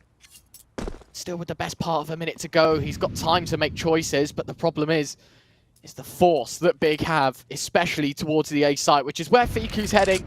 It will be through Palace. Sure, bomb in his back pocket, but it's not exactly like it's understaffed here on the defensive A. Now that the information is gathered, his HP set down to just 5. Yeah, and there's no way back out of this for Fiku. You can see Crimbo's already on the warpath through apartments. He was playing spoiler late just to ensure there wasn't a B rotation, that Fiku was trying to sell the idea of something else, and it's the nade which will finish off in the end. But for the most part, feeling like the round was started and quickly killed off by Hyped's AWP. Really important first pick, and the word that I think of most when I'm looking at him in this team, what does he need? Consistency. That has to be it, because you think of previous standard performances in this roster, not really counting for too much, being loaned away to alternate attacks as well for a lot of time for the previous year. As you said before, Big themselves committing the consistency of remaining a DAC team, and him being one of those players in part of that development. And in terms of what's going to be on his plate right now, well, it's absolutely nothing, because rotation back around mid before JDC is involved with the rifles yet again. It's a bit ragtag, and Modo drop low shouldn't be getting out of even his own smoke here if it plumes, and once it does, he is shot out. Oh, and the molly hits at the feet. There's team damage. It is a disaster class of a round from OG. Couldn't find their footing in middle. Team damage, mollies, everything being lobbed at OG. Even the kitchen sink at this point. It's another 2v4. And I mean, look, we still got a minute on the clock, Harry. Feels like OG are trying to force these plays and these moves early doors. Maybe overstepping that little bit more. Got to say, JDC, the turreting that he does in middle, just been able to swing between underpass and con. He's found success everywhere.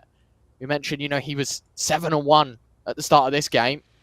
He is now 12-3. He has not let anyone off that hook. And with round 8, with only 30 on the clock, Harry, it shall draw to a close. At least you're expecting to be in favour of Big, especially with that HP of Fiku. And Spook, more or less alone with the AWP in this 2v4. Yeah, Crimbo's positioning towards B is going to be really key here onto Spook as well. Like you say, bomb carrier. No real time left. No looking towards either side of the map as OG are split up from one another. Now he's just got to try and find some sort of a safe position to get out with at least this gun, because you can't bank on Fiku having an AK in his hands any longer. That one's been stripped away. The grip loosened as Big tightened their hold on this CT side. 6-2 now. The gap extended to 4. And looking at the money, Ryan, that should be growing. Yeah, there's an investment here or there, but other than the AWP and the AK, what are you relying upon here? Are you buying up pistols? How far do you go down that rabbit hole? It doesn't look like too much.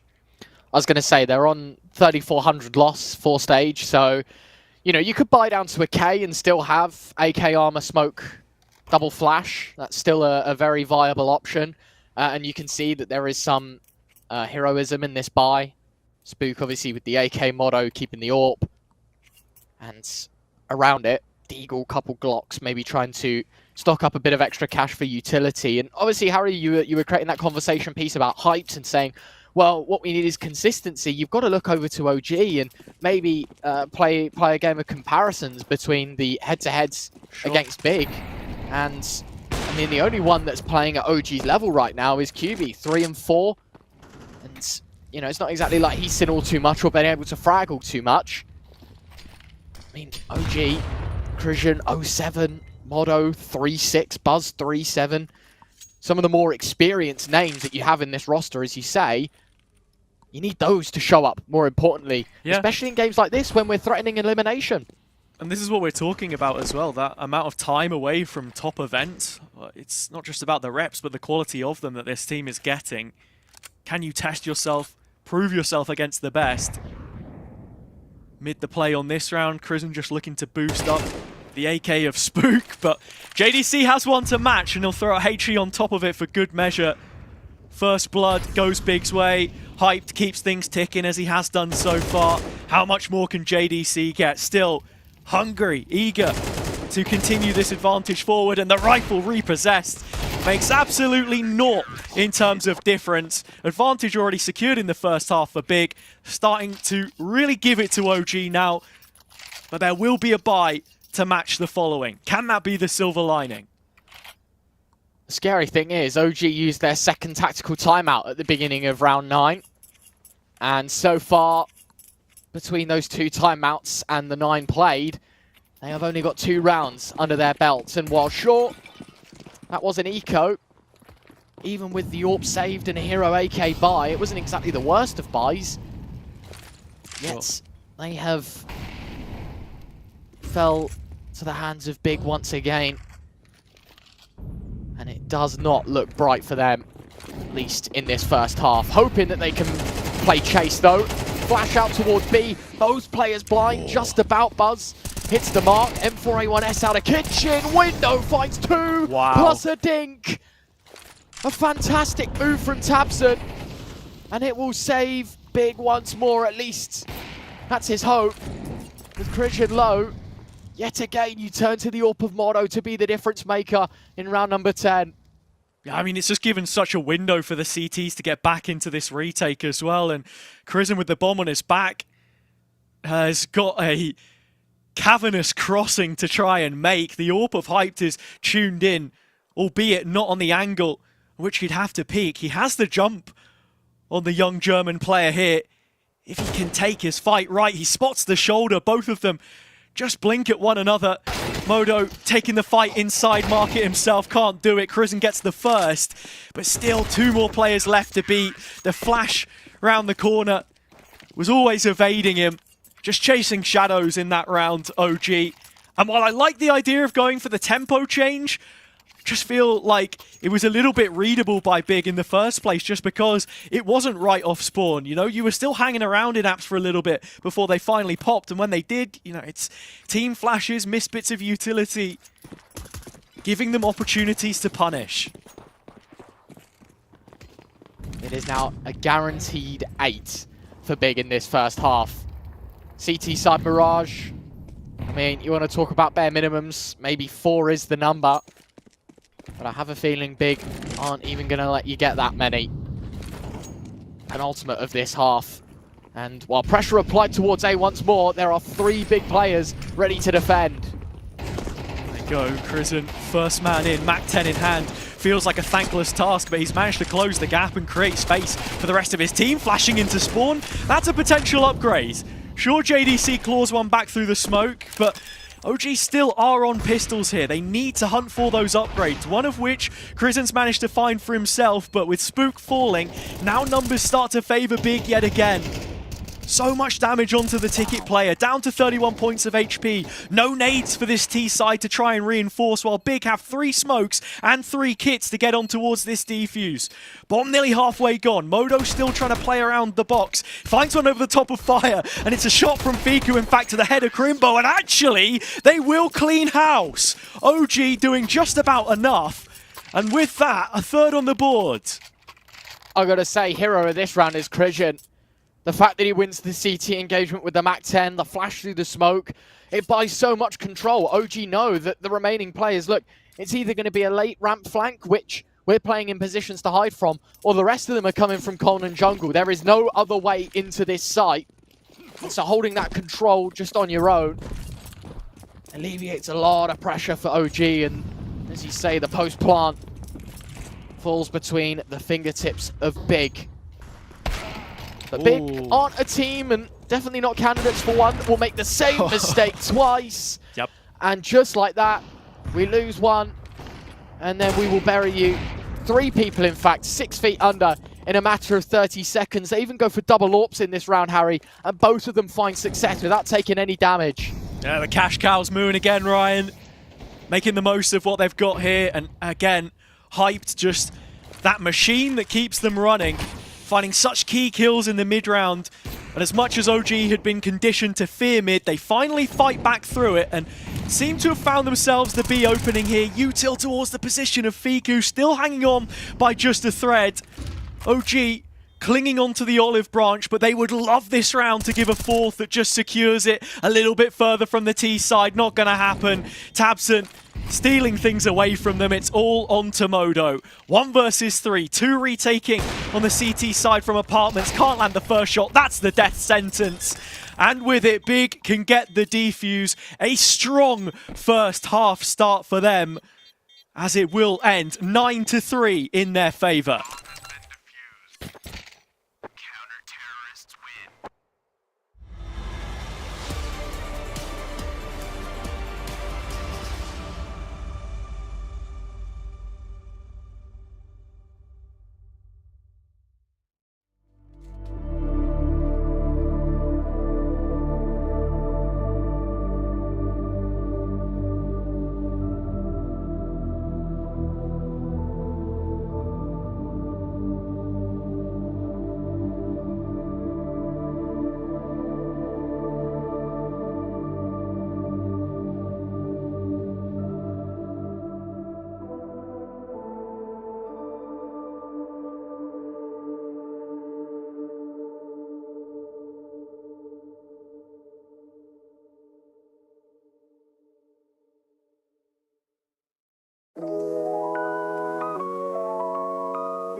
And so Big with the kind of first half that you expect from a team rebuilding out the back of a major, whereas OG struggling so far in the start of this one, looking to make a return to an IEM event for the first time in quite a while now.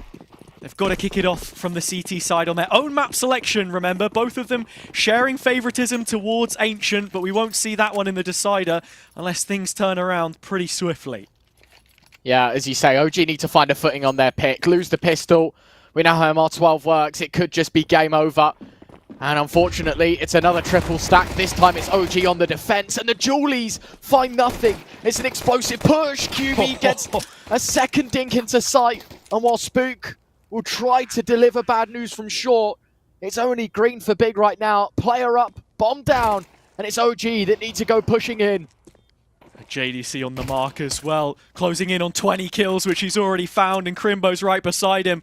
Only Spook left. This one felt rigged from the start. I mean, where do you even begin?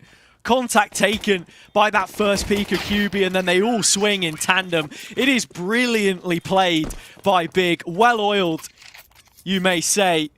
10-3, double digits secured coming outside of the opening 12, and with that, OG have some serious thinking to do. It's looking like a force early doors. Yeah, you have to, right? You hope that the MP9s and pistol combination can give you some good news, because it's all been bad for OG so far. The news is relentless. Big. Such a devastating CT side that we knew that the pistol meant everything to OG. They go aggressing in middle, and there's a fair few bodies spotted. They'll accelerate towards B. Christian on the back foot, trying to backpedal. Oh, it's so many missed shots, but no one's paid attention. The cavalry has arrived from short just in time. JDC alongside Crimbo, the two players that are highest in the fragging department for Big, though, so you cannot count them out in this 2v3. And the first kill goes their way. A second player spotted on short, and they heard the shots from Kitchen. OG don't want to show face just yet. If anyone could claw them out of this situation, it would be these two. JDC specifically, 22 kills deep on this map, making his mark. Just trying to dial in on Modo. Instead, he draws out the peak of Fiku, and it does get traded by OG. Most importantly, the upgrade of just the one AK, but more importantly, a platform, 2 feet to stand on. 4 rounds now secured. How much further can they possibly take this on the CT side? I think you got to look more honestly at the left-hand side of your screen, Harry, and you see Fiku dead even at 11-11. Everyone else currently 5 kills and at least double negative. You know, I'm don't want to bash home just yet, because as you say, OG have presented maybe a second or third chance in Mirage after winning this round back. You got to look a little more seriously, and it's like, well, someone's got to start moving the rocks, Harry, for this CT side to work out. Spook gives it his best attempt in middle, and his head blasted through the smoke by the Deagle of Hyped. It's literally just through the corner of that top mid smoke as well. And you know, the narrative in the first half was about OG not really wanting to go mid after Big had shown so much presence there as the CT side, and with the roles reversed, they continue to fly that black and white banner over it. Now grouping themselves up outside of A. There are a couple of players here on the OG side, but you can see it's Fiku, that highlight player so far for OG, that's actually been called into rotation towards the other side of the map, so it's going to take a little bit more time before he can arrive. Smoke's landing in, Util as well. Still OG unwavering in their position, trying to hold this one down before Big call it in. They've gotten onto the site. It doesn't seem as if there are any means to deny right now. Buzz has the HE, but as I say, he is nowhere to be seen, so they do shift it into post, and having taken spawn control as well, there should be a crossfire set up.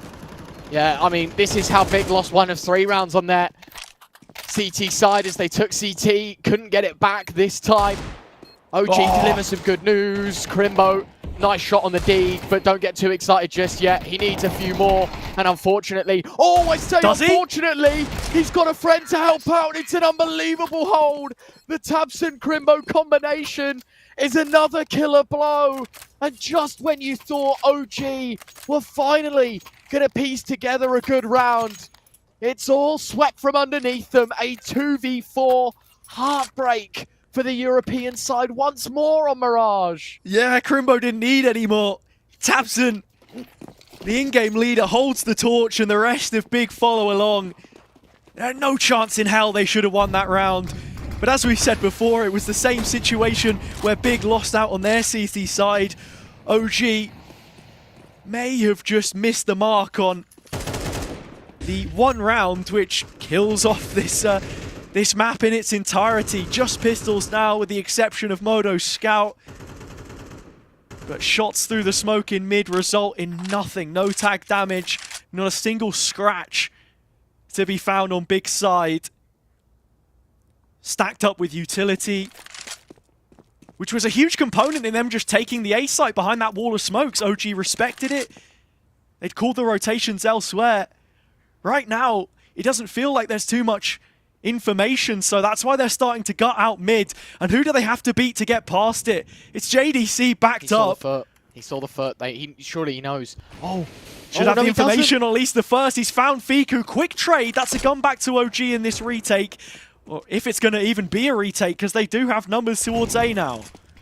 Deek from bottom stairs. They know the scouts and spawn as well.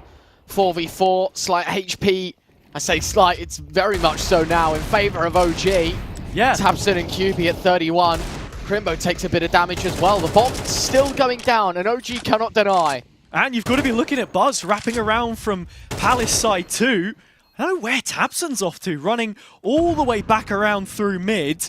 It's not planted for him in this current position, and yeah, it has allowed Buzz to get into a dangerous spot, but QB removes the potential Thord from their side before it can even become an issue, and all of a sudden, tabseN is looking a lot more threatening than he previously had been. Sure, Krisen's going to get one, Could be a knife. Yeah, it will be. Extra cash in pocket, and that makes for number 12. Map point on their opponent's pick. Big drawing first blood in this series. Yeah, I mean, the knife isn't even for the money, Harry. It's just insult to injury. You lose the force buy. You're getting stabbed in the back by tabseN. Yeah. You've got JDC going 24-9. Like, it is just salt in the wound. This is what I was talking about before, and even just watching the games at Katowice, tabseN on the other side of the stage having, you know, Gravity shout verbals at him that he can't even understand because it's all in French. And with the time that he's been here, as I said before, since the first big roster, right? His original teammates, Godby, Legia, both of them become coaches since. It's one of the last ones left. And here he is walking up behind you, just sinking one into the shoulder blades. Yeah. Big right on the precipice. And OG, you can only help but feel that run without being present at some of these bigger tournaments in the calendar. It's just fated to continue. And as you say, Big staring down the barrel of defeat here on map 1. Good start, great. In fact, it's going to be near flawless. 4 kills in the matter of a couple of seconds. Last player in Connector. Blink and you miss it. 18 rounds of Counter-Strike. Or sorry, 17 rounds of Counter-Strike played, Harry. And Big have already got map 1 under their belts. OG's pick, a disaster. Yeah, we won't even get to round 18. It's tough, but that's just how it is. 13-4, and as you say, look, Big started off, built a great lead on the CT side. It felt like OG had maybe made the right adjustments, found a way to get back in, and then all of a sudden the dynamic just swiftly changes, and it is all Big. I mean, look at that. I know it's the CS2 end of game graphic, but it's like JDC's dropped 25 plus. He's got 130 ADR nearly. Like, it is a fantastic game of Counter-Strike from him. And to be honest, it wasn't just his show, right? Like, ultimately, you could look at the scoreboard and be like, yeah, what a game from him. You know, he is one of the key reasons. But you got to think, Big overall, some great calling in the first half. They just completely pluck apart OG. You switch sides. It gets really scrappy at the beginning. You win the coin flip round, the force 2v4 on 8. You should never have won that. And from there, they know how to put this map to bed, right? Big 1-0 up in this series. An incredibly quick first map. And for OG, you know, this was one of the, if not the key strength of this whole BO3, right? Is that they picked Mirage knowing that Big 4 for 10 on this map. Didn't look great heading into this series. Wasn't exactly their strong suit. And you got to think for Big, they didn't even pick Ancient next. They've got that as the third. They still get to play Nuke before that. So even if things go wrong in the second, they've got a third chance at this. And so for OG, I think both of us were kind of saying, you know, OG are praying for a map 1 win here, because if they don't, they've got to win both Nuke and Ancient. And against a Big side that look pretty in form on both, I think it's going to be very, very tough. Yeah, that's exactly what we have to say, right? Like, you don't want to sit here on the commentary desk and everyone, you know, assume that this is just a write-off, but you have to simply say it as it is. I think winning the pick for either team in many ways felt imperative to sort of reach that end game point of Ancient, where both teams do have a quality record. And opening up with Mirage, yeah, it does come with a bit of risk. OG bite the bullet, and they are the ones with a bullet in the back of their head in the end. When you look at what the result is, like we said before, you're then heading into Nuke, where sure, neither team has the most reps, with it being this stage in the season at this point in time. Like, the playbook's not going to be fully fleshed out. You won't get a complete idea of how each want to try and play, but just looking round and round, even in terms of individuals, I can't really point the finger at any big player and say, you know what, yeah, they actually had an off game, and maybe that's something to think about in the next. Everyone was finding the mark when they needed to. They had, you know, some eco rounds thrown in there as well. There was a little bit of everything, and I think that's really what you wanted to see from them. And as I was saying before, for OG, it's going to be quite a few, you know, games that they'd even have to win in this lower bracket if you want to make those big events, if you want the VRS points. An uphill battle all the same. We're going to head over to a short break, but when we return, we'll have map number 2 for you. As it stands, Big, 1 to the good.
Welcome back to the IEM Dallas EU closed qualifier. We've got a game for you in the lower bracket, and, well, it may not be a game on our hands for too much longer if things carry on the way they have.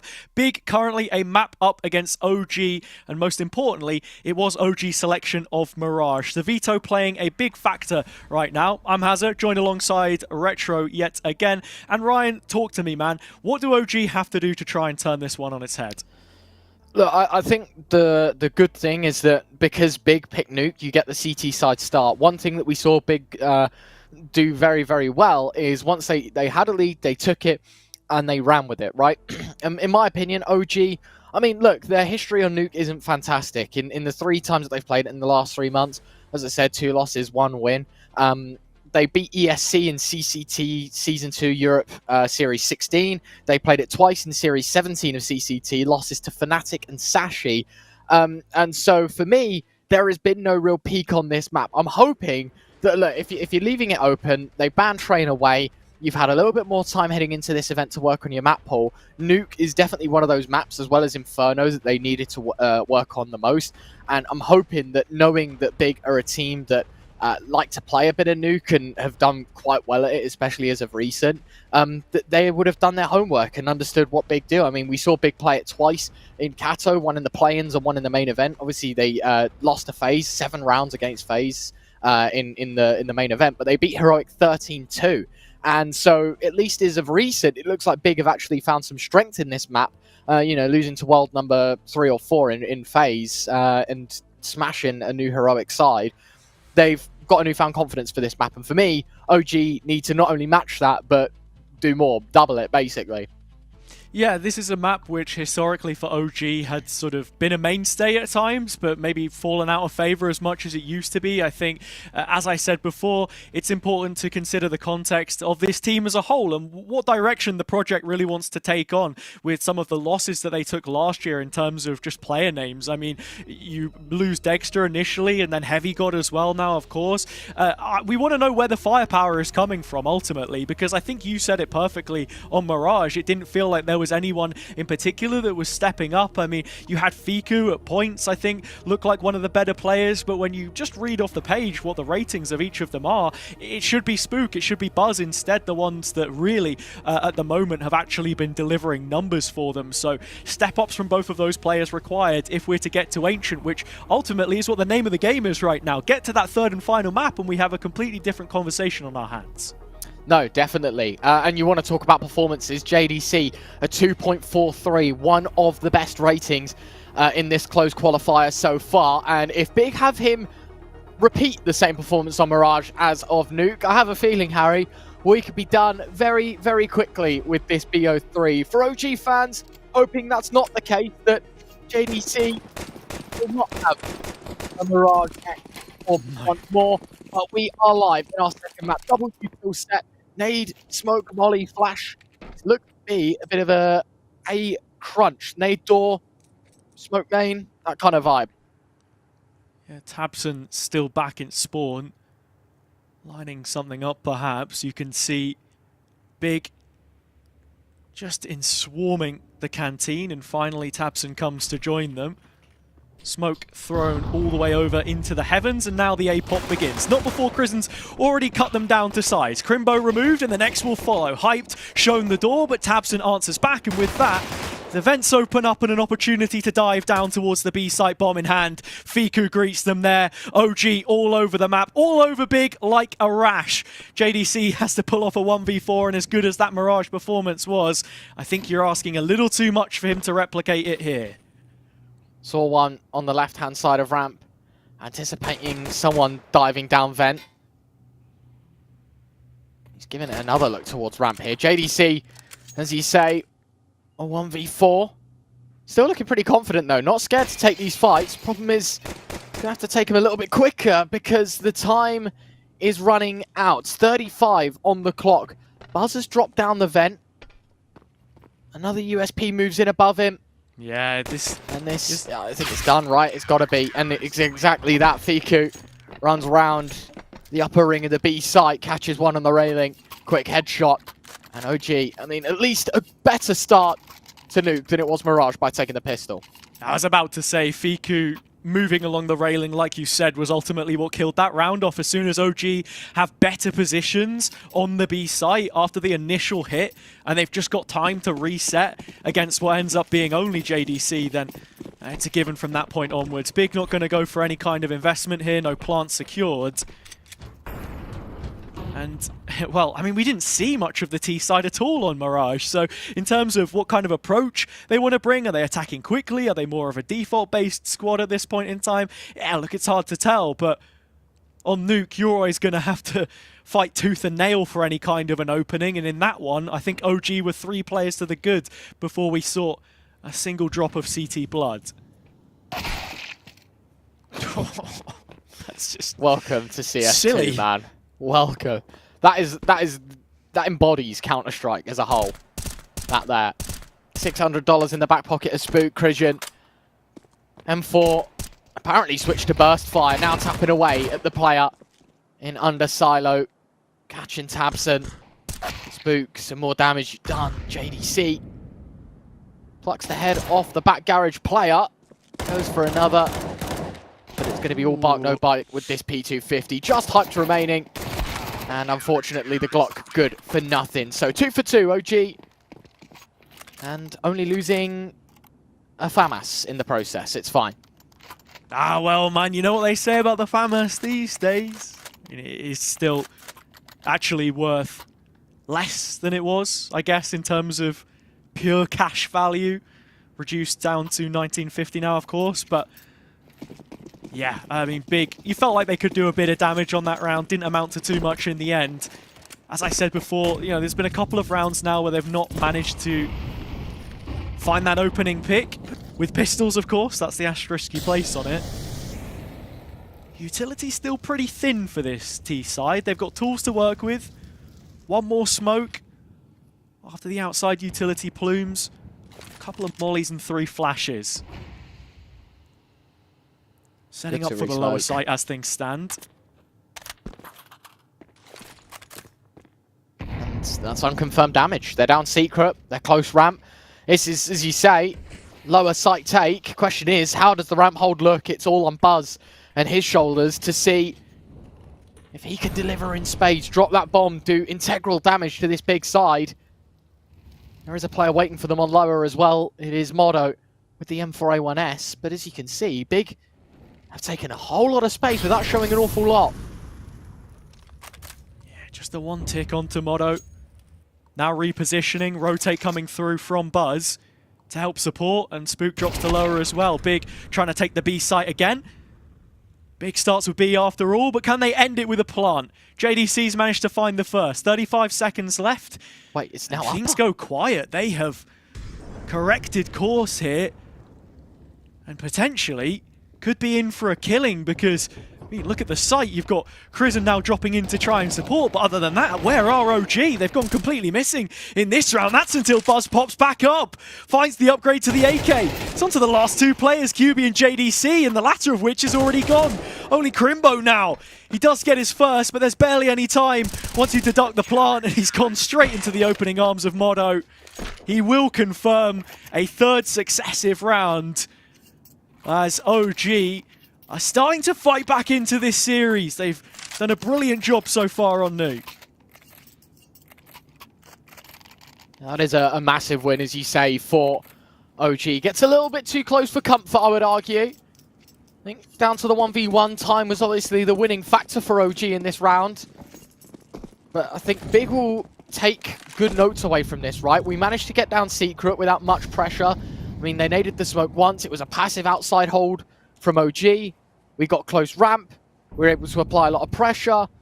Forced more rotates down towards lower. We killed one and ended A. And unfortunately, it was the A exec that let them down. This time, it's a ramp rush. At least the illusion of it. They haven't gone down with it. Instead, Crimbo jumping through smoke headshot. Catches Spook. And I'm guessing that's going to be one of the A players dead. Yeah, it's just out on the A site. Player just from the squeak door. Spook getting a little too close for comfort, perhaps. Big smell blood in the water, and they want to try and zone in on this. Oh my lord, Fiku wrangles the hosepipe spray. Gets it all on target and leaves only Crimbo left. So Was a chance for Big, but that seemingly evaporated. We'll recollect the bomb. Precious cargo, but once again, it will not be arriving at the intended destination. Crisens shut this one out with 3 players left to spare. OG continuing to build their empire on this CT side. 4 for 4. Big now at 4-stage loss. And pick of Nuke we knew wasn't going to be the most one-sided of starts. You are playing arguably the most CT-sided map in the pool right now.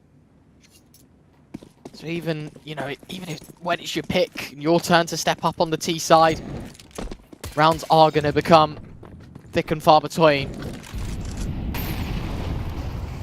This, well, unrelenting aggression from Motto out towards ramp early doors. So much info gathered, posted on this angle. They're just going to walk in. This might be a lobby crunch from OG. Change of pace on the CT side. They're going to get a lot of info from this. Yeah, well, Crimbo had ejected, or at least it's hyped, actually, that's been forcefully removed from the server first. Crimbo still hanging around in this position. CT coming up the ladder in just a second. First kill already, and there's the second. Crimbo holds on. Spook kicked from the top rung. This round of snakes and ladders, Big might just be sliding their way onto the board for the first time. This position from Buzz is nasty, though. Off angle in the corner. Difficult clear for Crimbo to try and make. It has been so long since the T's had presence in this position, and so with it, OG get back. Man for man, 3 on 3. 2 of them towards A, looking like where the bomb is heading for now. And with that, Fiku has the first. It's dropped out in the open. JDC opening back up. Jump nearly lining up for Fiku yet again. But it's JDC once more. And Mono in the 2v1. He has a P250 in hand. Both players are low. Grouped up in front of him. Finds the first. Needs to correct for the second. Or back out and can't connect. And so Big will survive this and get on the board at last. That is by the skin of their teeth. I mean, Tabson's, what, 30 points of health at the end of that round? All too close for comfort. Big win around and immediately call for a tactical pause. I think they realise, you know, in some sense, we've got to count our lucky stars. That should have been another round win for OG. And that's a bit of a heartbreaker for the OG side, because I don't think they played that round all too wrong. Had the right read, right play. Cut down to a 1v2. JDC fragging out as per usual, it feels like, in this series. And what, 30 HP in it. A kick in the teeth. And maybe a wake-up call, because money's starting to run thin as well for this CT side. It's a lethal combination if Big win this one. Close the gap, reset the economy. It's just all the bad news at once for OG should the worst happen in round number 6. Yeah, all those unpaid bills stacking up, you know. OG forced Big to foot this instead, but doesn't seem to be the case. The T side have been able to get entry picks in the last few rounds. It's just the CT positions have been too strong to unravel, and this time they go catharting forwards, cannoning into the canteen. With JDC, the head of the snake yet again taken. I mean, Big walking back into trouble, their own molly even there.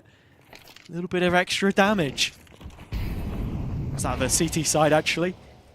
But matters not. Crisen, another QB gone. Crimbo trading, and actually, OG have overstayed their welcome.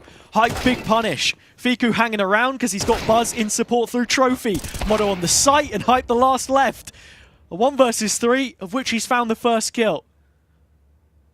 2 more to go. Yet again, it's a low HP player from Big that needs to step up. I mean, you've still got the best part of a minute. A save, yeah, sure. I mean, not the worst decision to make, but you feel like you're kind of running out of chances if you're Big. And I know that's a crazy statement when we're not even halfway through the first half just yet, but you can't afford to let these ones slip away. He gives it a go, looks out the door. Unfortunately, not going to happen. 5-1. And I think this is the OG side that we wanted to see at the start of Mirage, Harry, not at the start of the second map. It's much better, and I've got to say, it's not gambly, but it's very risky from OG. They push early ramp, they get the pressure, they wide swing door. Like, there's a lot of 1v1s being taken across the map, and as much as it's OG's fault, you've got to be looking at Big Side as well, because that's a lot of 1v1s that they just lost out in that round. As I said, the ramp push kills one, the player outdoor kills another, the hut player nearly swings out into Fiku, and it's like, well, hold on a second, like we've still got a minute and so left on the clock. Let's not put all our eggs in one basket just yet. And the individuals on OG are starting to show up, and that's exactly what we asked of them before. The story being, ever since the departure of Heavy God, way back July last year, we've not seen them at, big S-tier events, opportunities to make deep runs, this kind of thing. That's what we're talking about. You want to be at the IEMs. This one, the third of the year, as it has been since 2023. Just bearing on down, and it's Mono this time with the first. He'll make a second, in fact, making damn sure that Big aren't getting in on this eco round. It is a shut door in their face. OG keeping the Germans honest towards A as it stands. Be the better of the opportunities that they've had. Maybe something to think about coming into this next rifle round.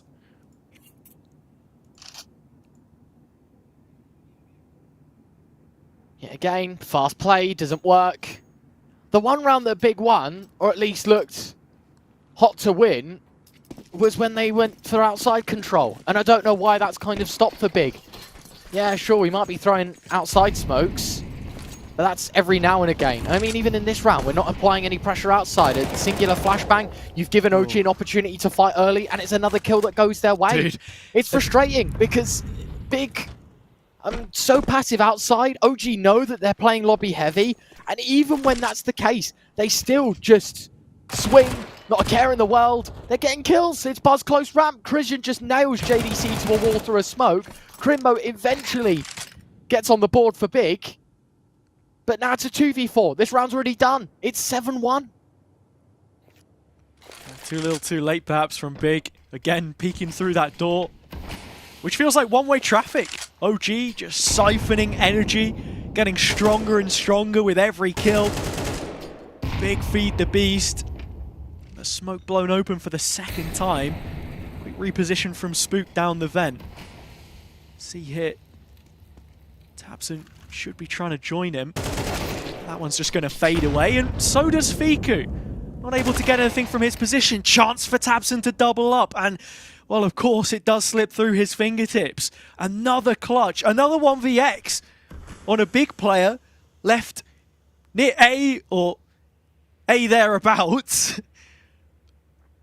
Bomb on their back this time rather than it being cast out into the open, the ether.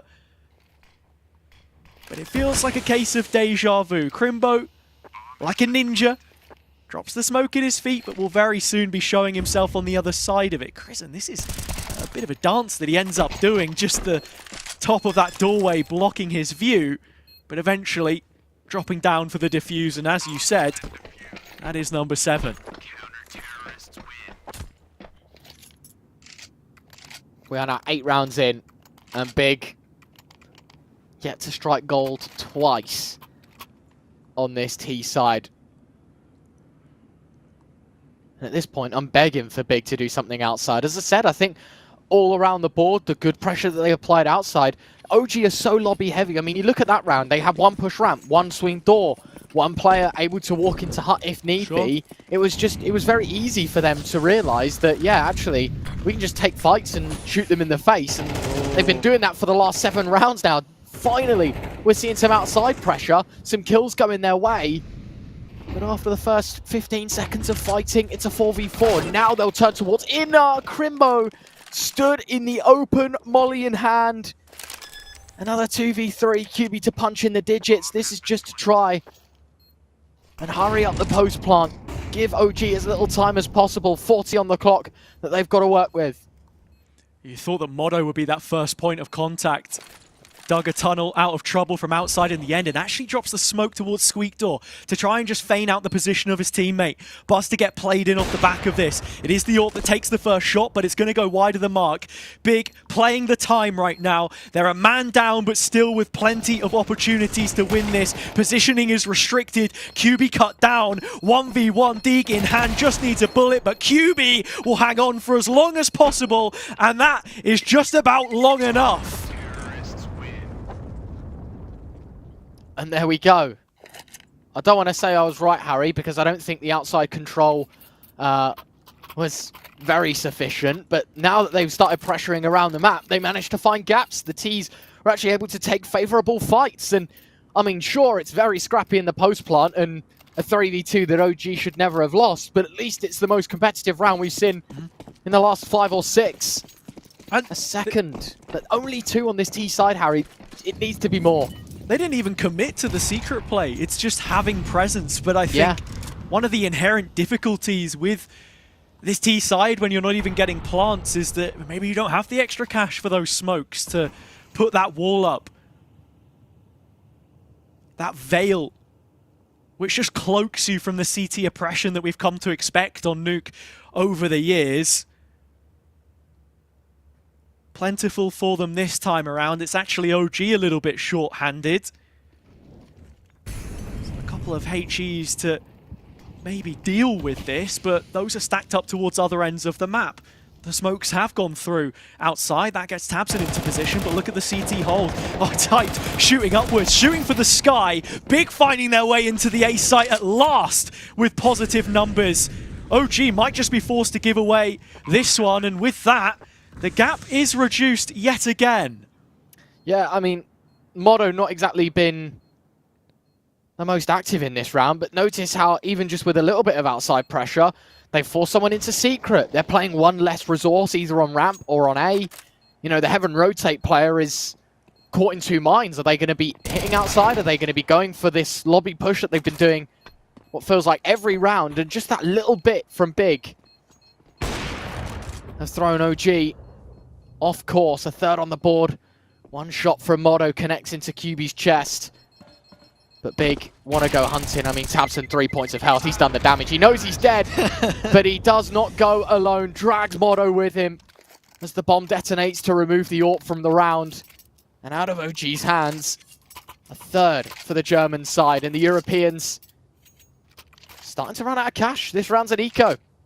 Yeah, CT's finally put on bad finance. This is one of those rounds that you sort of expect Big to get back into it, but I think it's just nice to quickly touch on in this qualifier how many players on these teams and across the teams have come into close contact with one another in recent years. Like, you know, the team that Big just played here, the history even with this tournament for that BC game roster kind of ties everything together, you know?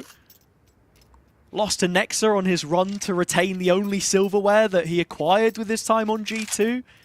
And who else is in that BC game team? Prime Taps. He used to be on the Big Academy, same team as Hyped, and has ended up now knocking them down to the lower bracket. And then on the opposite side, Cypher, old TSM teammate of Motto, who right now is one of those names that you are looking at on OG being a difference maker. 11-1 as things stand. They've got 3 players in double digits. And to just bring it all back together, it's about stepping up where they can. And well, looking at the guns actually that have been invested here, as I'm yapping onwards, Spook's got 2 from the A4. And actually, they're in serious contending position to win this round, especially after Crimbo gets traded outside. That was solo. He was the sole secret player. Scary. 2v3. Not the best weapons, especially in the hands of Motto and Fiku, but it'll be enough to get them over the line if they are to play with some togetherness. They know that the gap is ramped. You can see Motto is just holding the ladder up into heaven. You're now starting to see the reaction of Buzz pushing outside. He knows that, well, if outside's clear, they're either in lobby waiting to go A, or we've been exploited through our only gap and they've headed ramp. Yeah. dropped the ball a little bit here, but I think you kind of read into that tendency if you're OG. As I said before. The glass is open, Harry. This is huge because JDC's all the way at double. They're going to make noise as if they're only just entry, and now the smoke goes up. OG's reaction is going to try and take some control in the post plant, and JDC will be ready for this. I think Fiku knew. They knew that there was that extra gap. There's a lot of damage offloaded onto Buzz, and Motto's still playing with the pistol. They're going to have to just readjust things here a little bit, drop over towards the other side. Buzz trying to stay light on his feet and quick for the trade. QB bearing on over their head, but then once again just recycling this gap within the window. Buzz now down. Molly in hand, he can play for time. Big plenty of it again. OG's biggest enemy, the clock. Burning the wick at both ends. They can't do it. QB clutching out. And Big bringing it back on Nuke. Yeah, that is a fantastic round between QB and JDC, as you mentioned, right? The Molly does all the damage. It's Buzz that's set low. It's put QB 1v2. And, I mean, he's been the quietest across this series so far. And you're kind of hoping, well, one player on half. There's only one AK between them. They've got no kits. This should be all round. And then he gets the first Molly on the bomb. He knows that he's forced the hand of the remaining OG player. Amado walks right into his crosshair. OG, another force buy. Just no holding up. We thought last round was going to be an eco for full buy here. Instead, they take MP9 majority in both. And so far, it's to Summervale. They did a lot of damage last round, but this one starting a little more pear-shaped for the CT side. Yeah, kill Crimbo early. Prison was the canary in the coal mine. Now the information's gone a little bit dark. Big overshrouding them, and Tabson's already flown back in behind. Spook will get one. And now Tabson's position is seriously under threat. It's a second for Spook through the locker room. Still has to fight his way out of trouble. It was the decoy for the fake flash. I think Hyped might have bought into that one. He sprayed onto the angle, and with it, still 11 points of HP, but not down without a fight. Kicking and screaming, Spook repositioning all the way around rafters. It's a difficult clear to be made by Crimbo as he finally creeps on up. He's not seen him completely over the top, and Spook has finished it off with the support of Buzz. OG might have just done enough to make this lead convincing.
And so we are back in this game between OG and Big, still trying to find out who's going to be the big OG and who's the little man that ends up walking home. Elimination on the line, of course, in this second map. Big have given themselves a real opportunity to chew into the CT half, but it all starts with the pistol. Yeah, as you say, the pistol is just like the one on Mirage, right? It's you win, you're back in the game, you lose, you're staring down the barrel of what? Maybe even 10, 11, 4.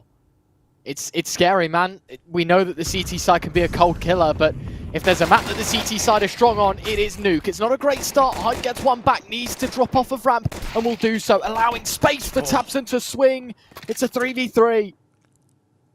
Yeah, decent trades. I think both teams will be pretty happy for now. Big have conceded a lot of space, and with that spook, moving back towards spawn, even just reeling this in all the way onto the A site. As Big are making some movement themselves, re-clearing through Canteen. They won't have spotted Krizen as he's just about evaded this, and you can see the two packs of players, either clan on either side of the map.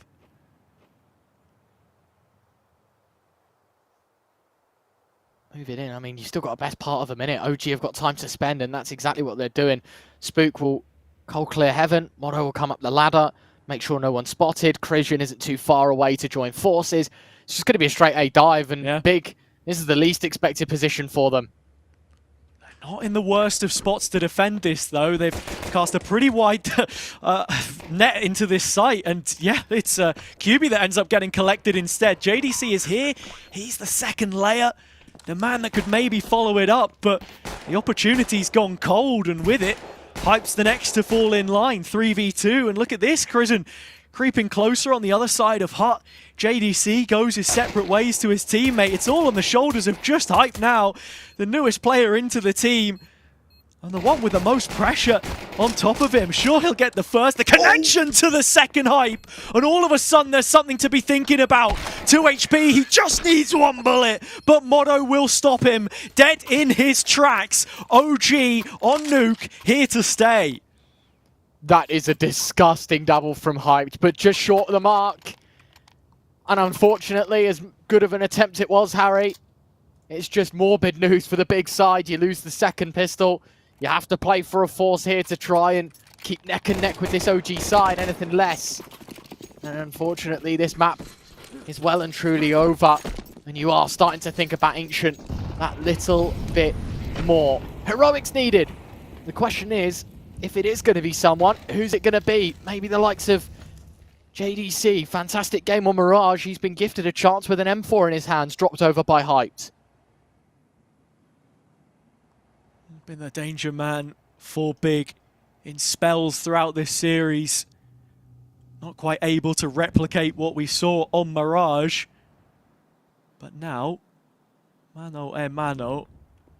Looking for some kind of a fight outside. Nothing given. It's Big grouped up towards ramp and inner, but OG have set their sights elsewhere, and you can't help but feel that A1S is going to be getting saved for the next. Maybe you throw a couple of the pistols at it, but even then you've got Kevlar. For all intents and purposes, Ryan, I mean, this was a write-off. You'd be lucky to get away with it in the end because Krizen's just ran JDC down. I mean, ran maybe isn't the most applicable word. He sort of slowly walked up and taken that one off him, but counts for the end result all the same. Big have nothing to do with round number 14. And it makes sense, right? Like, you invest all your chips, you can't afford to spin the wheel and choose a color, right? You've just got to tuck tail, save the armor, save the weapons, grab whatever you can out of the hands of OG and call it a day and hope the next round has a little bit more of a positive tune to it. Because now it's double digits OG and there's very little time for this Big side to react. You asked me in the halftime break, did I believe that there was a comeback possible? I said absolutely. Big only needed 2 important rounds, being the pistol and the first gun buy, to level the score. Instead, it's OG that win the pistol and the force, and now they are the team that's a handful of rounds away from securing the second map and taking us to Ancient. Thank God you're not a batting man, eh? Yeah. Double digits OG though. And as you put it quite rightly, Big are on borrowed time on Nuke. And I said that we'll open up the Ancient conversation when we get there, but I think it's important to just say it as it is right now. If OG can bring some momentum into this, you're looking at a map which, for Big, they took a 13-4 loss to Wildcard in that Katowice play-in. You were saying that was a series which left some real disappointment, that they shouldn't be taking losses in. A repeat, actually, of games that we'd seen in the major, 0-3 once they reached the main stage. The reasons for those transfers, that roster shuffle that they've made. But here we are. Soul Rifle JDC. Pistol hyped and SMGs around the outside. That's where OG stand, and that is where JDC will fall. Second kill. Oh, it could be Biggs. It's scary now because ramp is theirs, and it could even be lobby. It needs to be something spectacular for Christian, and 2 might just be enough. It's enough of a distraction. OG barrel down in through the double doors, and will find themselves on lower. Ooh. I say that, but the plant is a little slow, Harry, and this is given a good position for QB's AK to try and strike. He's gone out from ramp so quickly. Not quite in position to cut off the plant, so it's gone in. And we're now on OG's time. Big will try their damnedest here, but as soon as QB falls, it's a house of cards. The rest go down. Tabson lost to the madness as OG have built up quite the lead now. This T side got going as soon as it needed to. And with 3 rounds on the bounce to begin the half, the same way they did in the opening 12, you only feel it's a matter of time before we reach that decider.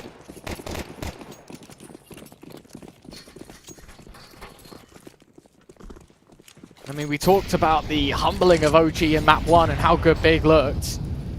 You look at map 2, you mentioned, the AWP of OG was 11-1 at one point. He's still 12-3. Christian is firing on all cylinders. He was James Bonding in the first map, right? 0-7. Yeah. He's now back in full swing, 19-11.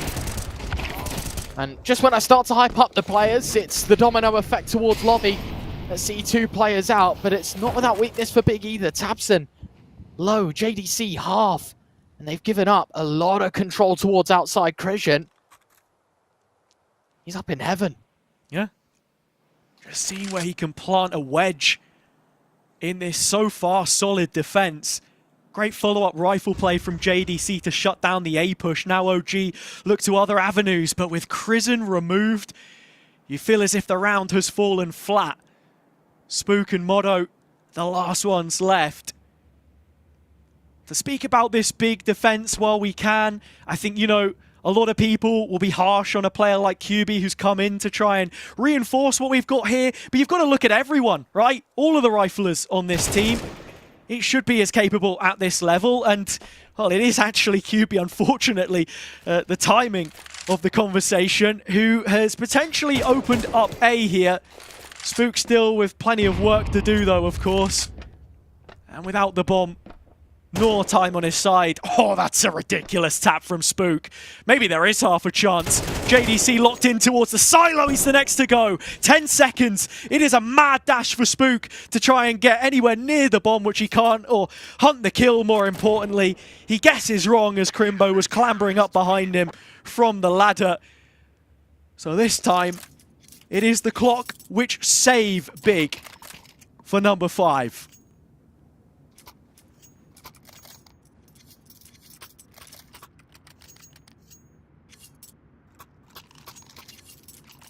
That is the saving grace. You feel like for Big in this game, it could have been a devastating round. Could have been the end of Big's pick of Nuke instead. Just like that second round win for OG on Mirage, it's their second wind of life. Oh, QB fighting immediately into the canteen lobby. fight's won all out by Big. They put the foot down finally, and OG get trampled on. How many times have we seen them make this push? But this was different to any of the others we've seen so far. 3 AK upgrades, 2 A1S pocketed. And OG pushed to pistols, Ryan. What do we make of that? I mean, talk about aggression. I mentioned the fact that OG were just able to freely swing lobby and do what they want with a lot of the CT side rounds they played. Big one up them. It's not just like we're going to go swinging. It is no one lets go of the W key until your nose hits the wall of T spawn, basically. And they just find everything. Such little damage done as well to this Big side. I mean, look, they saved 3 AKs. They got 2 M4s. And everyone's in and about the 3k plus mark, right? The only person below that is hyped at 2. And so Big have money. OG, I mean, Big can afford to take a bit of damage in this round. They can afford to take damage in the next couple. Because that money's going to keep growing, especially against these pistols. OG, hands tied, and the gap is at 5. Only 5, Harry. We know how quick this could turn sour for OG. Yeah, 3 gun rounds at best. That's your best case scenario. And as you say, on pistols for now. This OG team brought down to the lowers by Astralis. And I think that's where you can't, underrate this squad whatsoever, because one of the strongest in the competition, the expectation always that they make these events. Pressure is off in many ways, as it is in this round. Spook able to get 1 with the P250, and actually he's made a second already as Mono's there to support. It's a hat-trick from Spook's pistol, and QB has to face the music 1 versus 2. AK in hand, but for as much as he has been criticised for his own consistency at times, a clutch is the best way to dispel the doubters. For now, holding his nerve, but backing up into a safer position within close proximity of the expected A site.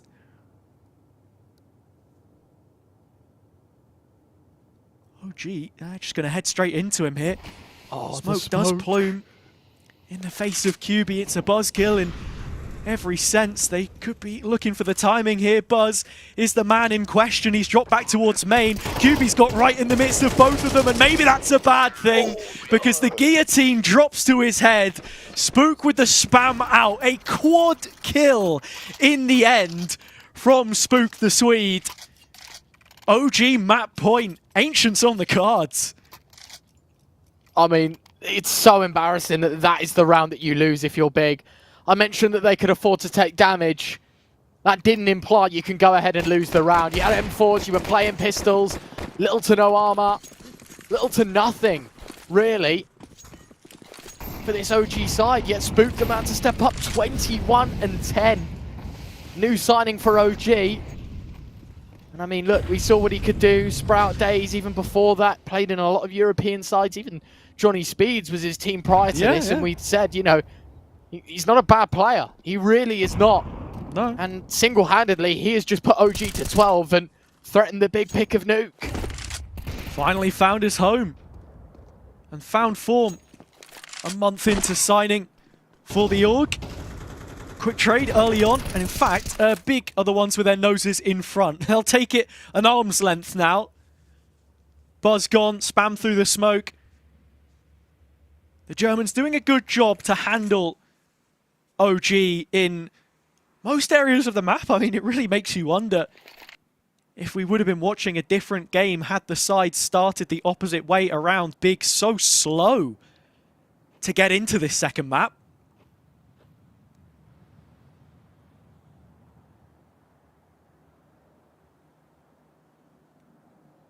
.35 on the clock. Noise made towards outside Harry. OG gonna have to commit 1 or 2 places. It's down secret to B. It's towards main, towards A. Tabson. The read already made. 20 seconds left. Such little time. I don't think Tabson should even be fighting here. This is a case of just play passive. If they're going to run at you, you just shoot the bomb carrier.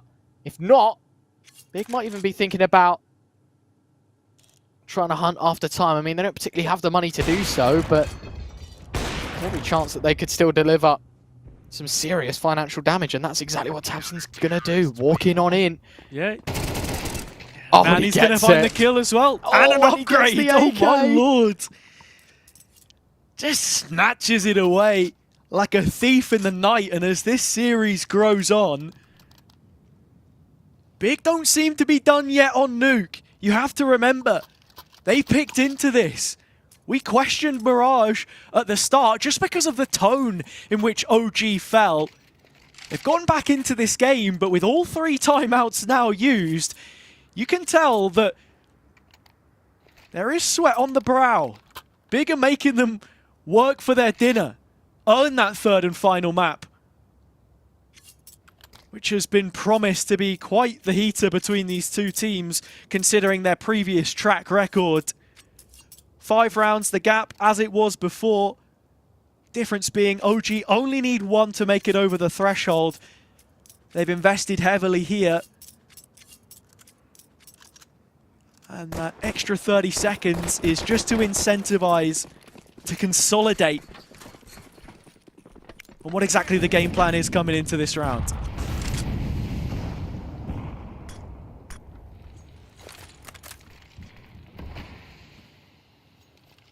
Six in a row is what Big needed to start this comeback. First hurdle already jumped over. But will there be any more leaping before that finish line? And OG might want to move that finish line to now. Don't want to give Big the opportunity. Away back in, and well, good start.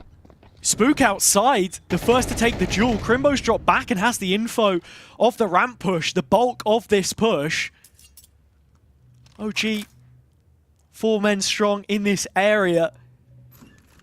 Big, in their attempt to dilute those numbers, have already dropped down 2 players lower, and a couple more on hand to make the rotation. For now, all eyes on Crimbo, ducking into the first fight. Crizzen, damage to the second as he falls. Window broken, plays in tabseN, chance for him to get another, but Fiku is sharp. The hand cannon lets off a belting shot, and OG make the lower sight their own. Digits punched in, QB and hyped, the last ones left, and those new pieces have not quite found their place in the puzzle on Nuke just yet. QB the last left, nice spray through the wall, but still 2 more targets left to find. They are estranged from one another. Buzz is low, playing from the corner. Moto in decon, and a smoke towards the bomb to bait out a peek, but when it comes, hell breaks loose. OG winning Nuke 13-7, and we will be heading to Ancient to decide both of these teams' fate in the Dallas closed qualifier. Yeah, and as you say, this is the brink of elimination, and it's Big that could seriously have done it in 2. They went 1-7 at the start of their T side. Put 3 rounds together, 8-4 half. We said, you know, a pistol could really bring him back into this one, Harry. And then all of a sudden, it slips between the fingertips. And what felt like the inevitable is the OG win on Nuke. So it is a map trade as we head into Ancient.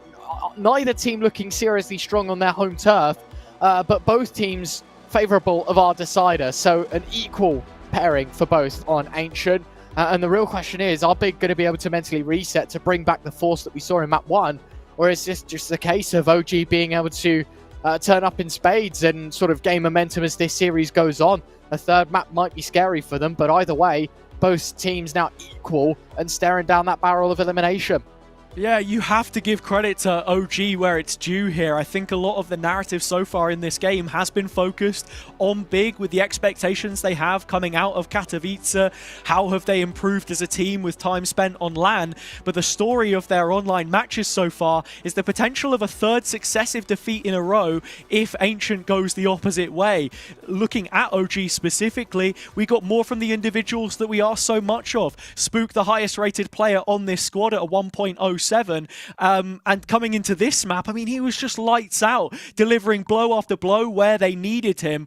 Everyone else, the supportive cast, also doing their job. And I think you've got to give credit to Crizzen as well for how he organized this team. It felt like in the mid-round a lot, they were very present on that CT side in terms of taking engagements and fighting big on the front lines, where you don't expect that kind of confidence from a team that's just lost out on such an aim-heavy map like Mirage in the first place. And even to that extent, Crizzen himself coming up with numbers where maybe he feels a little bit more relaxed. So look, a huge result from OG, but this one isn't over just yet. We have Ancient coming up. It's got a promise to be a fantastic deciding map, so don't go anywhere. We'll be right back after the break.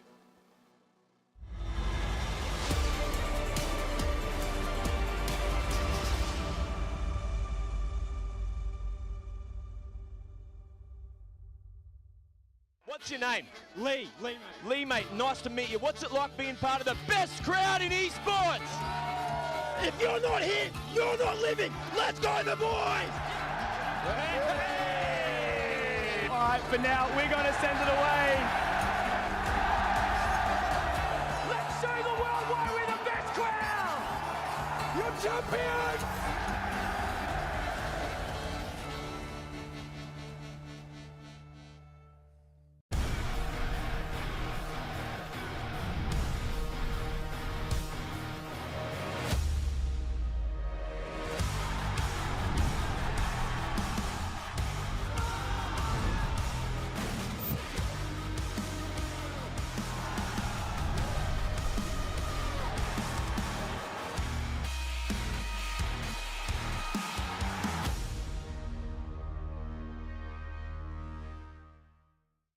Think you've seen it all? With Faceit Watch's Point of View Selector, you can experience the game from any pro's perspective. Use the multi-view feature and customize the stream with up to 4 angles. Control what points you see while earning rewards. Drops are activated and lucky winners will receive Faceit points. And if you ever miss a match, VODs are now available. Get instant access to demos with multiple POVs and commentary. Watch it, control it, Faceit.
Welcome back again to the IEM Dallas closed qualifier for EU as the lower bracket continues onwards.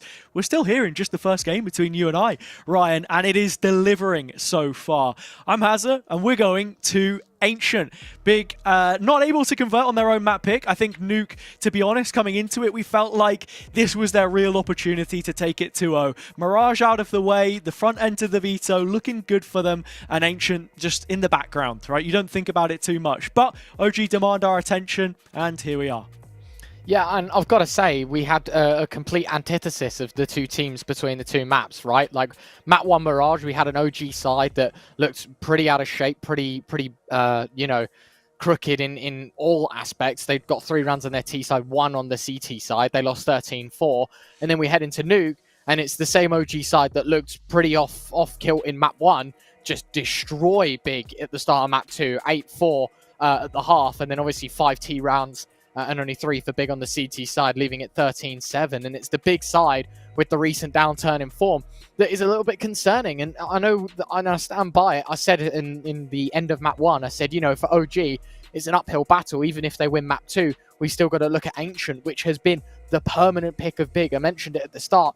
Every game in 2025, other than this one, Big have insta-picked Ancient in a BO3, right? There has been no deviation from that standard, and this is the first time it's happened. And that makes me believe, you know, you look at the likes of JDC, who has been farming this series. You look at the likes of Hyped, that found a lot of impact at the end of map 1. Crimbo even as well chiming in. We're going to need that same attitude and that same outcome in the third map if Big want to take this, because OG, I mean, look, you don't leave this map open knowing that stat line exists if you haven't done your homework and you haven't done your anti-strat and your prep and what you want to do as your game plan heading into this game, because you've got to look at it frontal facing for OG. Losing, you're out. And the fact that you've left Big's insta-pick as the decider of this BO3, you know, you're playing with fire. And the real question is OG going to get torched? Yeah, that is what we're trying to find out here, ultimately. When you discount the one time played on Dust 2 for OG, with the 100% win rate that comes with that, Ancient is their best map, ultimately. And, you know, it was only last month they recorded a 13-0 win against Aurora here. So, recent form for Big, not exactly the best either. As I said before, that defeat to Wildcard may just be playing on the back of their minds, but that's exactly where you've got to cast it right now. It bears no weight if you wish to qualify to Dallas, or at least get a little bit closer to the Lone Star State. Crimbo beginning the round as they mean to go on. Big is following it up into this B site. Execute. Crimson can get one, but the leader will fall. The rest of OG have to make an example of themselves in this 2v4 retake. Yeah, Buzz and Spook, they've got a smoke, no kit. So at least there is some cover to be had in this post plant, whether or not that goes into a choke point or just straight onto the C4. We're yet to find out. Good damage, great start. Oh my word, 2 quick kills for OG. Stepping back up as he did on the last map, and Spook doesn't stop. Buzz is right there beside him. No kit to work with, but time ample in this situation. OG able to reverse the 2 versus 4, and with it, in front on Ancient. That is such a tough round to lose if you're Big. I mean, I think their first mistake is Tabson pushing in towards sort of the backside position, trying to hold cave. 2 players already set up in the post plant on ramp, and I thought that could end the round. You know, if Tabson goes down to the Julies, the cave pressure's still there for OG. That doesn't happen. We enter into this 2v4, and it's like, you know, Tabson was the only player really to push in towards site and try and take some space. Everyone else played for the post plant. Surely this is unlosable. And then out of nowhere, 3 quick headshots for Spook. Ooh. And well, the man now finds himself 4-0. Assist from Buzz, and I say that, he's just thrown away the weapon. It's a second kill for Big.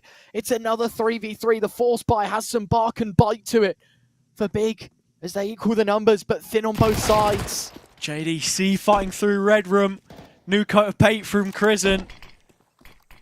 It is a 3v2 where OG have numbers. Not before Spook had added a couple more to the skull pile. They're without him now. It's 2 players yet to find kills, but Crizzen, the one doing the heavy lifting here.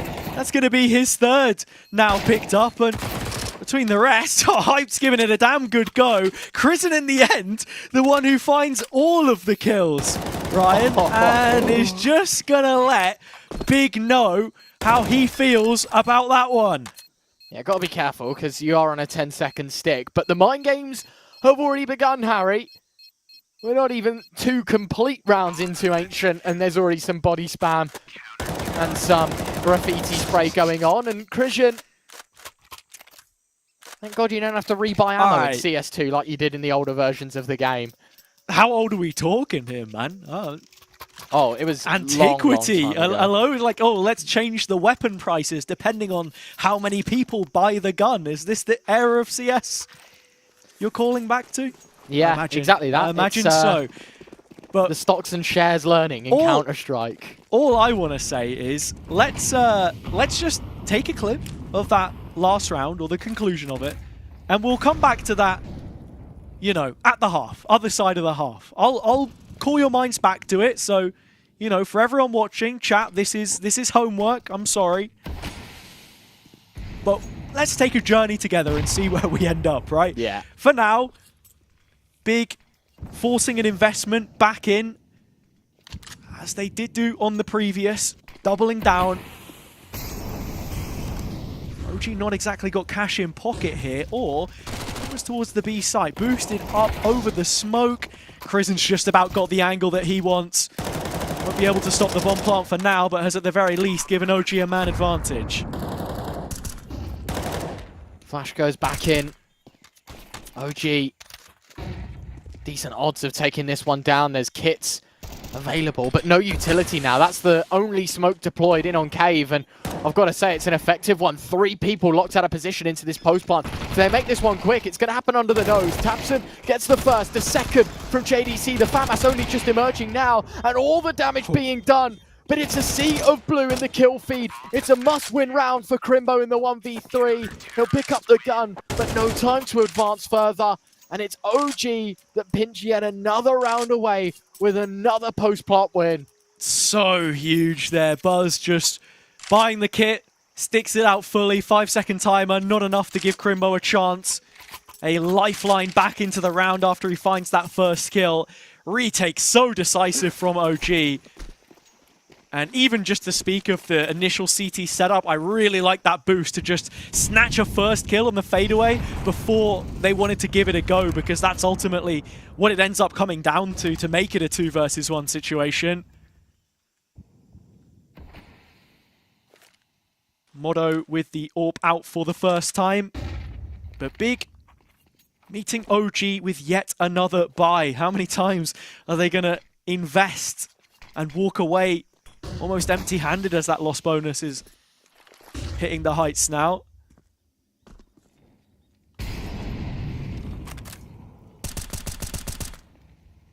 As it stands, 3 unanswered, but 5 players grouped up outside of B, ready for this execute. Only tossed in, and OG are looking like they're gearing up to take a fight here themselves. A little bit of info perhaps as they make the dive and eventually drop back, but it's 4 players on the site, and with less than a minute, Big have got to go at some point. Yeah, the question is, when do they pull the pin? Right now, the util comes flooding on over, but there's 4 OG players stacked on this site. You want to talk about a retake? I don't think there will be one in this round because this defense so layered, but it's starting to get unraveled. Oh. It's Fiku that runs out of ammunition. It's Crizzen that has to retreat. And maybe there is another post plant to try and convert for OG because the bomb is set down and the numbers left level. Late play back from Modo, and Cave lands the shot onto JDC, and that might just be The centerpiece taken. Crimbo 1 versus 2. Both CT players on kits. You saw how much of a difference that made in the previous attempt, but he's called their bluff. At least he is forced to, because that was just a tap. Crimbo yet to peek. Motto holding on now with rifle in hand. OG will find 4 unanswered rounds. Big yet to make their mark on Ancient. And as we feared, this is shaping up to be a repeat of that poor performance against Wildcard. Unless something changes. Because right now, it's a lot of the same. Yeah, I've got to say, Big are making the pieces of rounds here, Harry, but just unable to get over that final hurdle every time. I mean, ESL HUD doesn't have it right now, but you have a look at sort of the round breakdown, 1 by 1. Pistol to round 4 have all been bomb plants eventually defused. There has been no iteration from what feels like the standard now. Big can take a site, but they don't know how to hold it afterwards. Spook, good start, a 1 for 1 yet again. Buzz in the open. A brave maneuver, and it will be punished. Big looking fundamentally strong at times. Grouped up through mid, that's exactly the kind of excursion that you want to begin the journey back into this game. Motto, the next one that you've got to get past those shots through the wall. They still want to fight him. Molly to peek him out into the open, and Motto cannot connect to that second kill. If he had, you're looking at a 2-on-2. But not for now. Instead, it's Fiku walking up the guts of mid, finds one to remove Crimbo from the situation and continue prowling on through spawn as Chris and Hester do his best to entertain this crowd of T's on the B site. As I said before, you can't spell Big without starting it off with a B, and that's exactly what we've seen. Both players backed up, walking into Fiku, and he's seen the second. Hyped up against him. Fiku with the kit yet again. He can just hold his nerve, wait, play the time. Hyped eventually comes peeking around the corner, but it's an easy enough shutdown. Big with their first. But I hope it's not their last.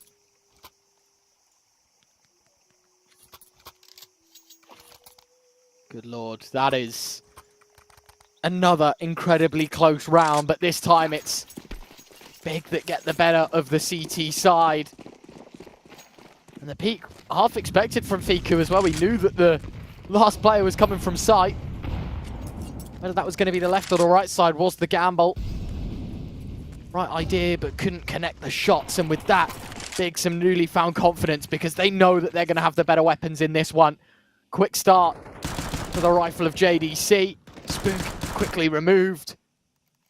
And the spam from Christian unanswered. Big. Not the good idea right now to at least try and take the cave control, but OG have got information and a lot of it. I mean, it's such a deep mid push, but so many bodies here. They know it's not A. If this B hit comes in soon, it's game over for them though. Fiku, the round rests on his shoulders. I know, I did say in jest at the end of the last round, hope it's not their last. Big should be set up for a slam dunk here.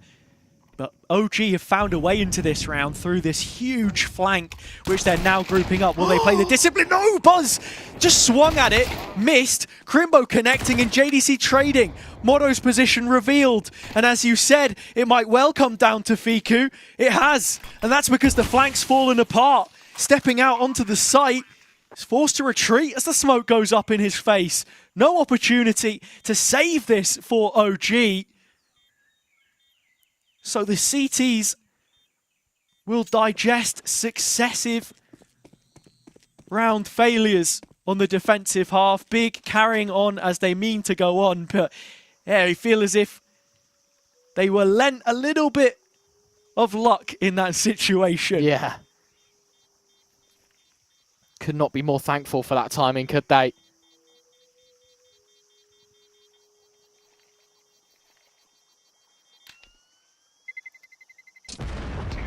The check behind, really, really important. And that is going to be Big up to a second. The OG side, their lead slowly cut into money, not good enough. I mean, Fiku save, they can keep the M4, Motto on the MP9, but it should by no means be an investment for the CT side, right? They can maybe buy a little bit of utility, try and set up these save weapons, but nothing much to go off other than what was brought forward from the last, and this is Big's cue to take a third. Big failing to step up fully on Nuke in that second half after showing signs of life.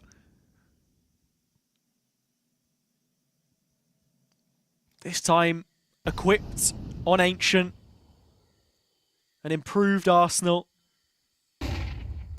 Exactly the kind of place where you expect them to hit OG hard. Now, positioning of JDC will be key.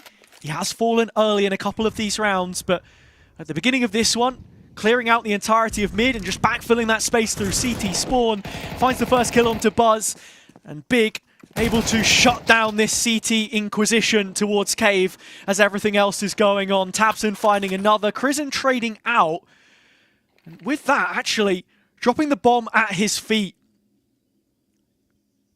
Gonna take JDC a little bit more time to wrap around here, and you can see the support of Spook will be arriving. He's the healthy player, and Crimbo could very well be cut off as he tries to make this transition back through middle.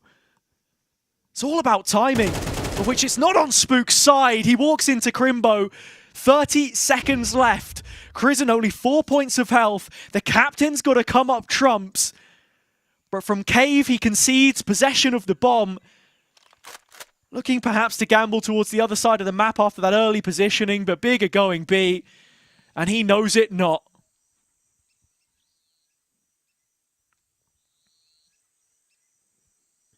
And as you say, that is well and truly round over for Krizen. Such little time to get that bomb down towards B, but there is no chance at a retake here. Save as much as you can, that M4. Just more money that can be saved and less have to be taken out of their pockets heading into the next round. This one well and truly over, though.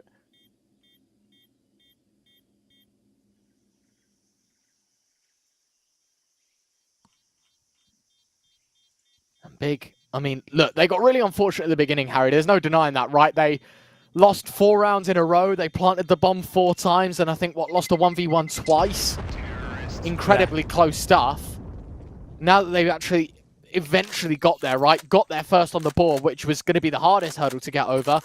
They've done pretty well ever since. Rounds have been kept somewhat clean. I know maybe damage a little too extensive, but when you're playing a game of chase, I think for Big's sake, you know, I don't care how much damage they take. This is just about, we're going to try and tie the score up. We're then going to try and take the lead. Then we maybe need to start focusing on our money a little bit more, because right now, yeah, 3 in a row, but Crimbo is the only man in the position, maybe JDC as well, that can rebuy a rifle should they lose round 8. Well, I mean, that's the thing. OG started this map silver spoon in hand, Big constantly unrelenting in their B site executes, their forces. You're just wondering, would those win conditions be repeatable? And it seems all of the jewels being taken through mid right now have to pass one of the big gatekeepers. And OG are just not getting let through. It has been a constant watering hole for them to just drink up the blood of their opponent.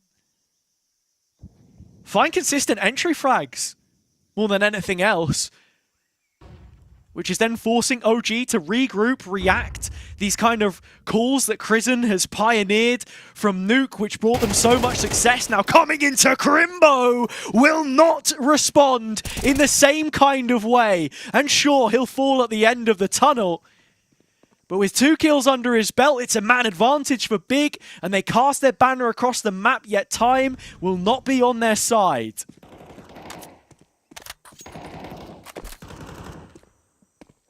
$25. Oh, Buzzer just walked away from it. Yeah, and he's walked out, as you say, at the worst possible time. They cleared Donut, they've cleared main, and they're like, wait a minute, there's actually nobody home. Yep. Freest bomb plant you could ask for Big. But it's another one of those that you cast your mind back to the first 4 rounds of this map, and you're like, it's not exactly game over just yet. We know they've won a couple of retakes even when the numbers haven't been in their favor. But this one, a little more edge to it. A smoke towards Donut, blocking this retake out immediately, and you can see OG, nothing to do with it. They'll save Tuck Tail and give Big the equalizing force that they've been looking for.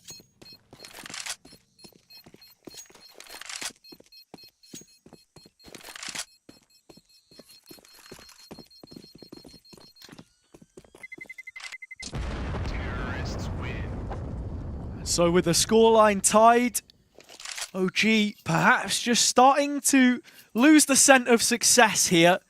They were right on the money in those first few rounds. But the game plan has been well read between the veteran IGL and the 18-year-old Krisen on the other side of the server. He might have finally met his match. Big have been so good at posting players up, like Crimbo, who's confident, happy to just solo A main that position, knowing that he can take at least one kill. And honestly, from that extremity of the map right now, Big look to have held more control than OG. And resting on the notion that they know the CT side will go looking when mid doesn't work out for them in the late round.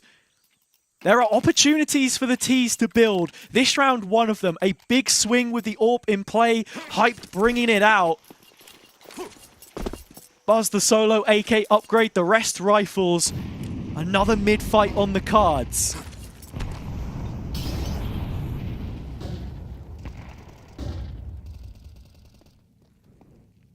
It's been an issue so far for OG. Just trying to mitigate this area of the map. 2 towards Donut, that's the response. Spook is flashed and JDC has him. Easy enough. Hyped and Crimbo combine. That's another round over, Ryan. Krisen, 1v4. Good for his one, but it's only the second in this round in terms of the kill counter for OG.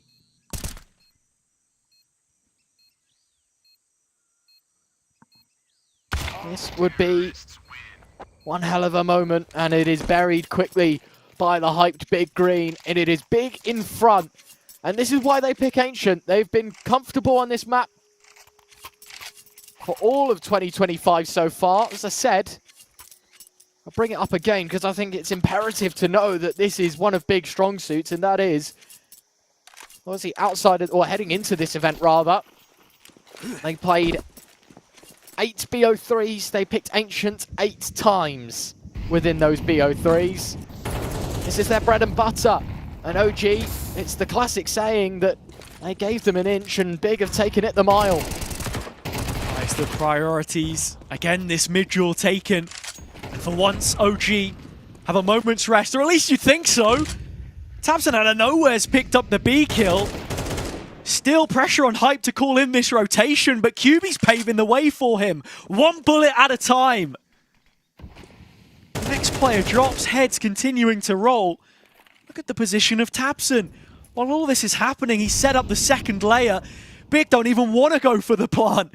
They're too concerned about the CTs that hide inside this smoke, and as soon as it peters out, so too were their chances of finding round number 10. Big have the lead, and OG are starting to fade away.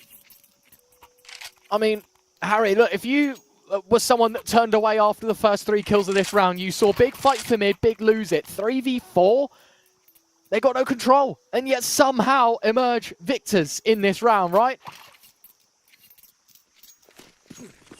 Just getting blasted in every department now. This Big side, newfound confidence. And we mentioned how, you know, in map 1 it was a JDC show. In map 2 it was an absence from most, if not everyone, compared to what we saw in the first. Here in map 3, Crimbo on 11, and 8th added for Heights. Everyone else 7 and 6. There is such little difference between them all. It is a consistent 5, giving consistent results. And as you put it, OG just too reliant on certain individuals to save them. Hyped has looked so clean on this AWP so far. An uncharacteristic missed shot there towards long side of B. But Big can just park the bus and wait for pastures anew. wait for that CT utility to thin out, because look how much they've managed to hold on to here. When this execute comes in, OG have next to nothing to stop them. A couple supportive flashes. 1 HE now as the next was just tossed out towards ramp. The silver lining is the 3-player setup. Buzz just edging the molly here as well. Now he's full blind and Spook doesn't know where to go next, where to turn. Buzz has got one, but the bullets have run dry. Nothing left in the magazine. Fiku, huge double. Tabs in the captain, it all falls on him. Bomb to his back and a way out of this situation. A 1 versus 1 given. But Modo holding the line with the AWP means it's next to impossible to find his way across. And before we reach the final round of the opening 12, OG give us one last thing to think about. And they got one more round to tie it all up.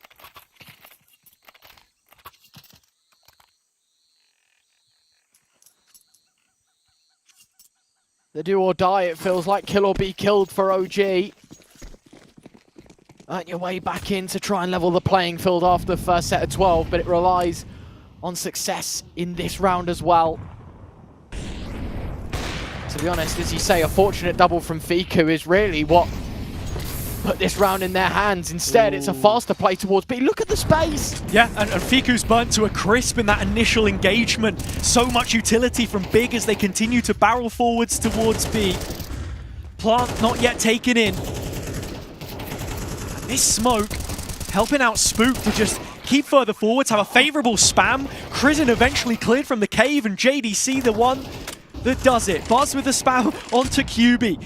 Neither team getting a look in each other's eyes before they end up falling, but finally with the bomb plant, it's a 4v2, and we need to see a step up from Big if they're to save their half, to keep the advantage, to stay in front. They can't.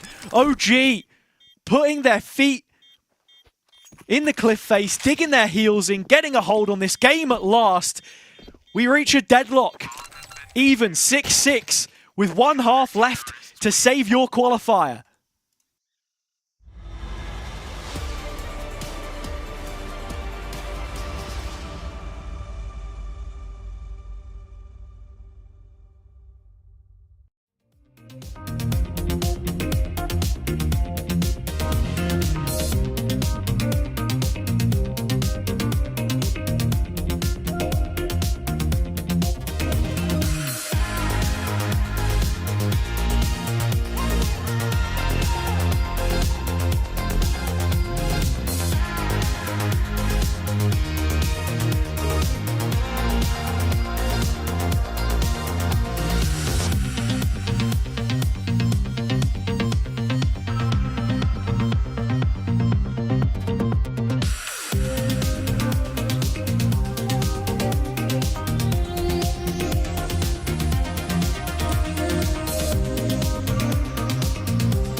And so for one of these teams, this will be the final half that they play before they fall and have their Dallas hopes dashed.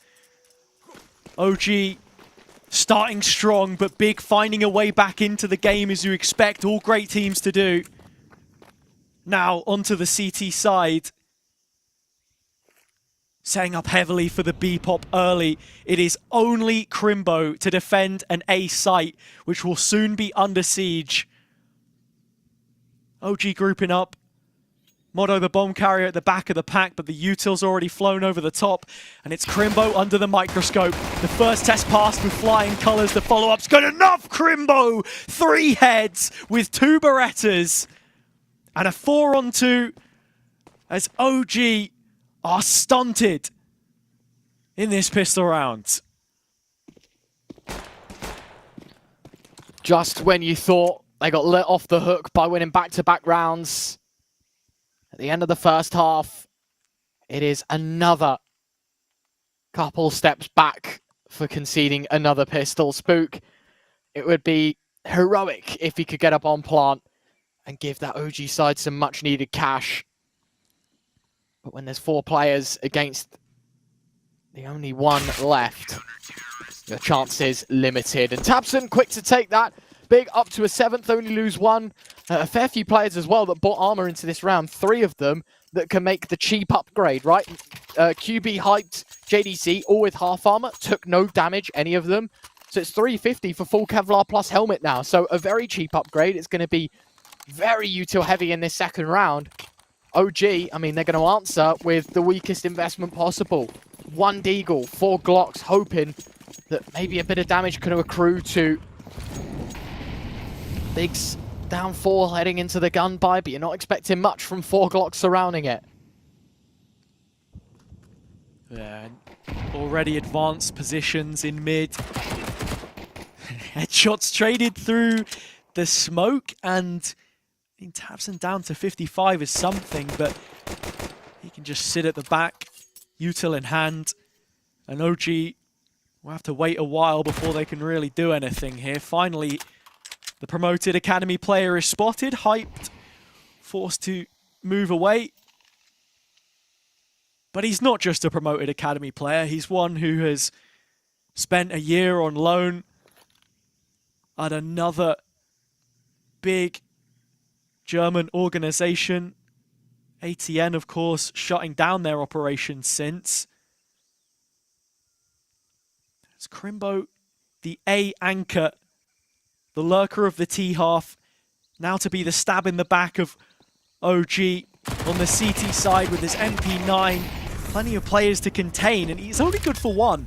There's a chance for OG to get the plant in here, and Tabson's almost forced to respect it. In fact, he's the next one to fall. JDC out in the open, but with the support of his team, it ends up being enough. Hyped tying things together with the full flank wraparound. 8 on the board, just about good enough. Passing grade for Big.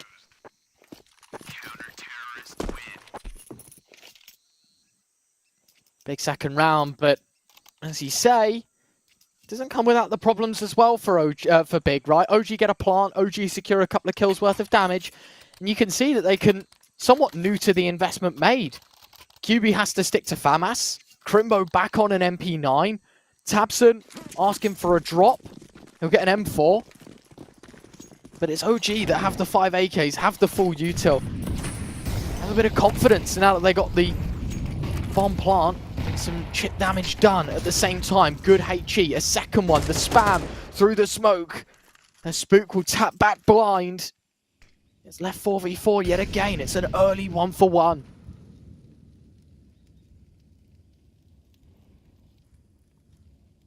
Things drop eerily silent after that first engagement. Huge round in the context. Big with an opportunity to get a 9th, and OG pockets left with only Lint if they fail to convert this one and get themselves on the board. Between Tabson and the man just on your screens then, Krisen. A head-to-head in terms of this macro game once again that we've got to be looking at. The big CT side right now. Early presence towards mid. A little lax later into the affair. Finally looking to make their move towards ramp. There's only one player there to greet them. That will be Crizzen on the receiving end of some proactivity for once, and he just can't handle it. Straight through the fingertips. Taps him behind QB, who's managed to find the first. Can't add the second, so stalemate. 3-on-3. Exec coming in towards Hyped site. Molly dropped, but an AWP to reinforce it. To galvanize this defense for Big. Spook getting one, but Hype needs to come up big, and he has done again. Once more going through the motions, Hyped. Triple kill from the youngster. He has not stopped all game long, and when you called for his consistency, he steps up on Ancient again. I don't know how he does it on such low HP, to be honest with you, Harry. It's one thing to get 3. It's another to be tagged to 12 and still have the confidence to re-swing twice over, in fact. And something too about Hyped, you know, he needs to live up to the hype. He had a strong performance against G2 in the Bounty coming into Kato, which was, you know, a decent performance for him. Plus 10 earlier today against BC Game, one of the better players on the big side, despite the fact they fell short. Now looking like he should be a mainstay in this team. And he's hungry for more. Finally, OG shown. They head back towards B again. It's Cave under compromise, and Hyped filling in the gap once more. Hype looking for his triple. Can't quite get it as he just panics to find the shot. Spook repossessing the AWP, but nothing further than that. He just has not stopped. Yeah, overconfident maybe to re-swing twice into the Cave player, but if you're feeling it, you're feeling it. And he has been the difference maker twice over now. Sure, last round against Pistols, but it's a denial of a plant. It's a denial of another opportunity for OG. And unfortunately for the European side, they are 3 simple rounds away from being knocked out of their hopes and dreams of making Dallas. And O2 in the closed quali, their nightmares of continuing to play Tier 2 Counter-Strike might just continue. JDC, fantastic start towards top mid. Unbelievable. Ready to support in the elbow position as well, but the damage done. And OG reduced to 3. They just have to send it A. Yeah, look at this reaction. OG, not quite able to hold their nerve. You feel as if all tenacity's gone out the window. Big have got them exactly where they want them. OG backs to the wall, trying to force their hand into this A site. But trouble comes knocking. When they look for trouble, Big shoot them down. And in terms of what I was saying earlier, we would just turn things back in terms of a little bit of BM that we saw after that clutch. Yeah. It didn't really matter, did it? Because Big knew they were better. I mean, you want to talk about better, Harry. I said, sort of heading into this third and final map, I was like, you know what? I think the real difference maker is going to be whether OG win or lose this map is if Big turn up. I mentioned 3 names in particular, right? I said, I need JDC to start having a Mirage-esque performance. I need Hype to start stepping up with the AWP. I need Crimbo to deliver brilliantly on his duties as well within the team. And you look at this. Hype 16-8, JDC 15-11, Crimbo 19-11.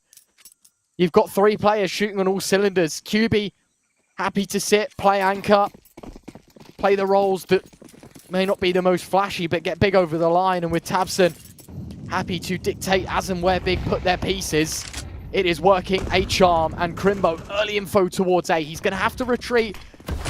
And the MAC-10s, well, it's the gift that keeps on giving. The rush towards A, somewhat successful. In fact, very much so. 3 for 2 is what OG find themselves out on A. Player advantage feels rare to come by, and it's not going to last for long! Tabson spraying away 2, and the hopes of OG with it. Mono's got the plant in, but that's about it. P250 in hand, even up close and personal with QB. The Rifleman will always have the jump on him. This is map and series points secured for Big. And the wait to return to yet another IEM event will go on for OG. Not since Cologne 2023 have we seen them on that stage. The same year which the system was revamped to the 5-event structure that we're so used to seeing. Dallas the one just before that Cologne event, and they're not going to be able to get their foot in the door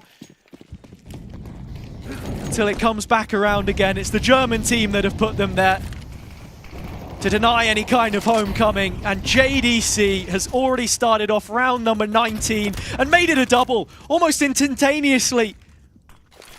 5 versus 3 situation, Ryan, and OG are going to try and force another execute.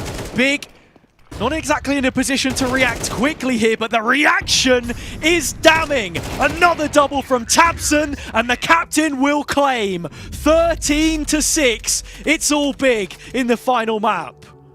And that is OG eliminated from their hopes and dreams of dashing to Dallas. And it is Big that survive yet another day. The lower bracket run continues, of course. We're waiting to see what's going to happen in the upper bracket to see who they play against. But even then, Harry, I mean, you look at this one, objectively speaking, it was all Big in map 1. It was all OG in map 2. And then we had a very even start in map 3.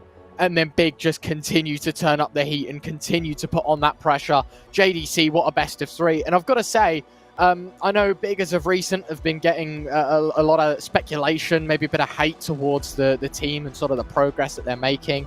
Obviously, the last year was a bit of a plateauing one for the side that took Rig on, and it didn't work out, and then more changes were needed. If Big can sort of compress what we saw on that CT side of Ancient and apply it to all the maps that they want to play within their map pool, this is a very scary side. I think the lows were quite low today on Nuke, but the highs incredibly high on Ancient. Yeah, I mean, look, when you think of this Big team, the experience they have, the floor should already be at a decent level. It's how much more they can build to get themselves up to speed as we look further down the calendar this year and what's in store for them. At least in terms of this EU close qualifier for Dallas, they would need 3 more wins to make it to that qualification spot to lock in that 5th and final spot at the event, because ultimately that's the problem with it. There are 4 spots in the upper bracket and only 1 team from lowers can progress. So much quality that will already have dropped down. The same Astralis team which made its way past OG earlier on and thrust them into this position. Another roster which, given more time, I think just needs to build some character, because I'm looking at still quite a lot of young players on their team on their behalf. I think Crizzen eventually did fold like a deck chair under the pressure, right? Like, Big put them in really scary situations on Ancient right at the end, forced their T side to be uncomfortable and react in certain ways that played into their setups. And I would just like to see them hold their nerve a little bit more, have a bit more patience, and yeah, maybe with time that playbook improves and they can, you know, kick on and find that event that they want to. Because look, no offense to them, but like, without the players that they had before, I don't see them being a top tier team with the current crop of talent. Yeah, and the struggles for OG within the European and world VRS rankings continue, right? 54th in Europe right now, and a loss against Big won't exactly help. It is disappointing for OG. Another event missed out on for them. The calendar just wears thin, and Big get their revenge. We didn't really mention it all too much, but these guys played in late October in the Thunderpick World Championships of 2024. Ironically, the decider there was Ancient, where OG won 13-1. So it really was a switch of the story, right? A tale of 2 different sides, in my opinion. Big, clearly in the latter end of 24, just not the team that was up to scratch today. A very hungry Orpa and hyped, a very high impact, high fragging player in JDC. Crimbo had a really good performance. We saw Tabson step up in critical moments. QB as well. I mean, look, when you're the roles that you're in for QB, I think you kind of know that when JDC's having a game and when everyone else is kind of chipping in, you are just going to have one where you're sat on the bottom of the scoreboard. But it's a team game that gets Big another stage through, right? They play Tuesday at 11 CET, so we'll see if the dream continues then. Yeah, and we definitely will. I think looking at this big team as well, just to add one final point before we throw over to a break, I think it's important to have that hunger about you, especially if you're bringing in new players, to sort of find that spark again, especially for someone like Tabson, who towards the end of that map actually was one of the key components for them to lock in the win. I mean, he's been here since 2017 now, 8 years on the roster coming into 2025. You have to find that motivation from somewhere, and I think this crop of players can go a long way if they keep being supported in the way that they need to. And yeah, we'll see more from them tomorrow. But for now, we're going to throw it over to a short break. When we return, we have one more game for you. That is Nexus versus Hester. You don't want to go anywhere, so we'll see you very shortly.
Welcome back to the IEM Dallas EU Closed Qualifier, where we have just seen Big ultimately take it against OG and inside 3 maps. It went all the way to the decider, Ancient, as we feared that it might in the first place, a common map between the two teams. But now, there's no time to waste. We're immediately into the next game. I'm Hester, joined by Ryan. We're going to be taking you through Nexus versus Hester. Some names which, you know, we're used to seeing, I think, in terms of Nexus and the players on this team. And then Hester, who sort of come out of left field, but have a couple which maybe you'd recognize from your odd CCT event here and there.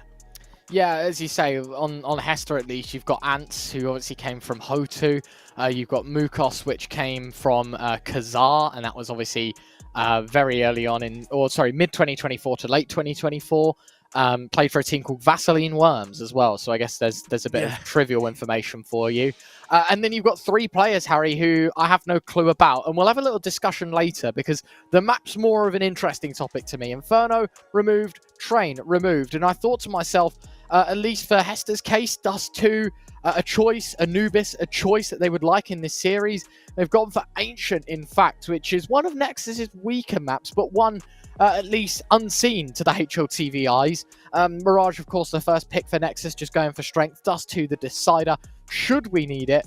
And I say should because, again, a lot of this Hester vetoing, at least for this qualifier as a 5, very unknown, right? Like, sure, there might be some games listed that aren't on HLTV that they've played. I think we talked about back-to-back wins in some like Tier 3 Cup, right, that was quite regional based. But nothing that we can take seriously into this as context because a much bigger stage, much higher stocks in this matchup in particular because it's elimination on the line, and ultimately it wasn't the same core 5, so we don't know if the veto would have changed and, you know, a new perspective taken. So Mirage, Ancient, Dust 2 is what we get.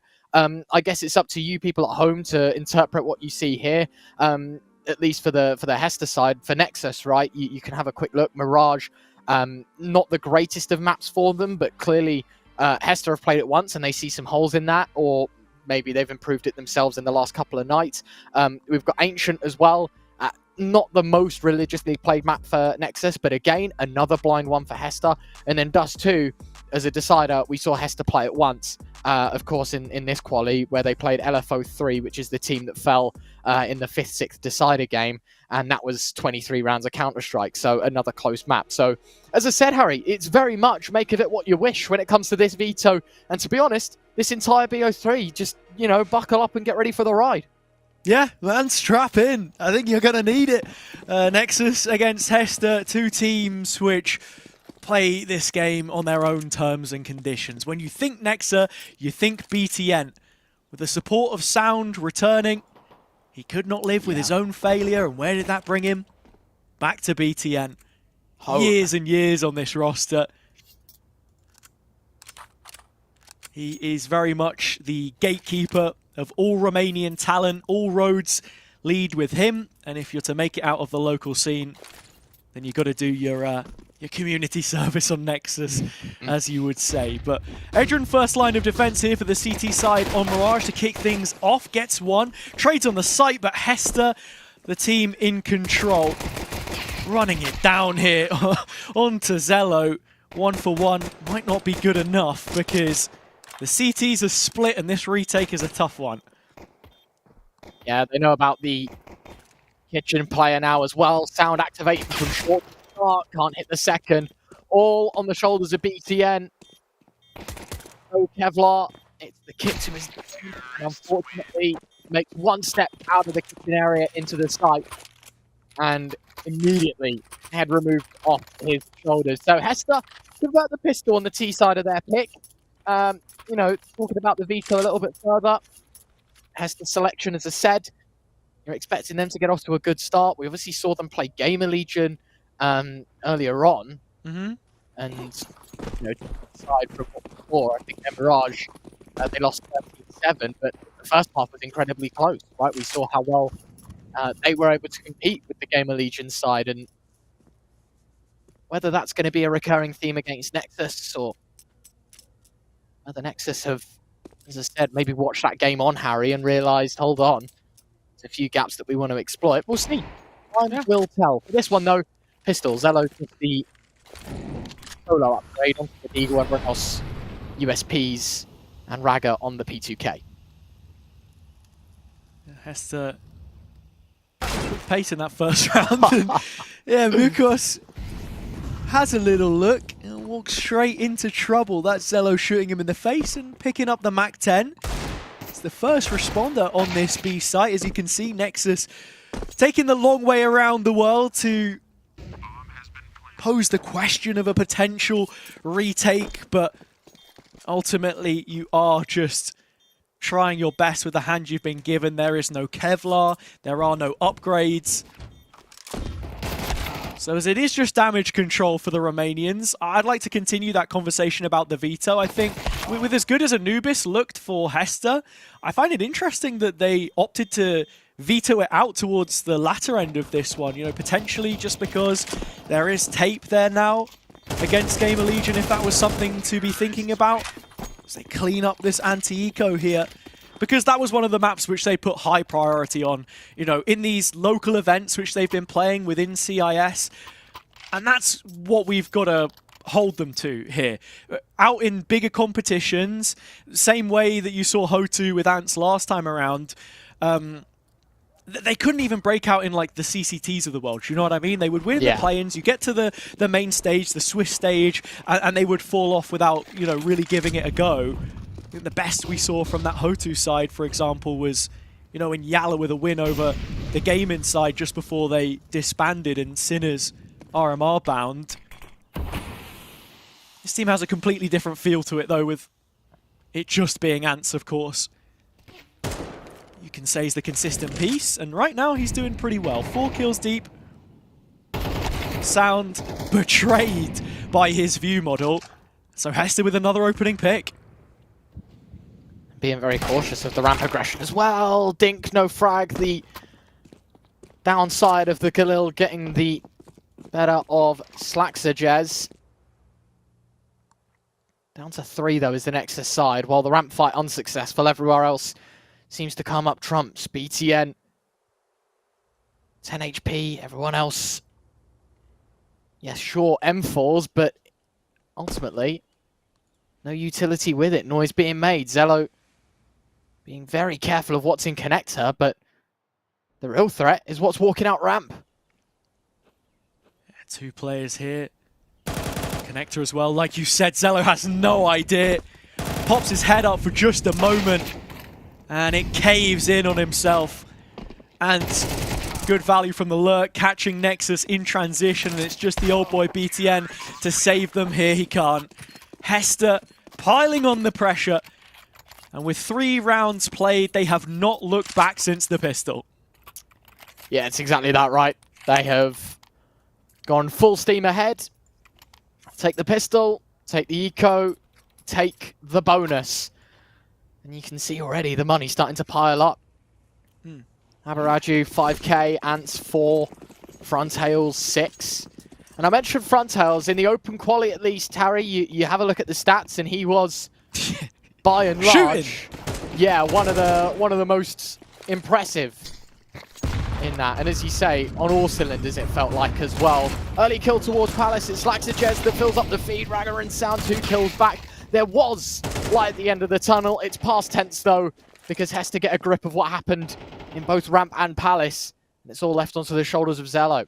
Yeah, I mean, as much as you speak about Frontales being a consistent fragger, some of the shots that Slaxir was hitting against Gamer Legion was just ridiculous. I mean, For a team which lost a lot of anti-ecos at Kato, that being one of the focuses, Hester doing so well to win in the fashion that they did on the opening map.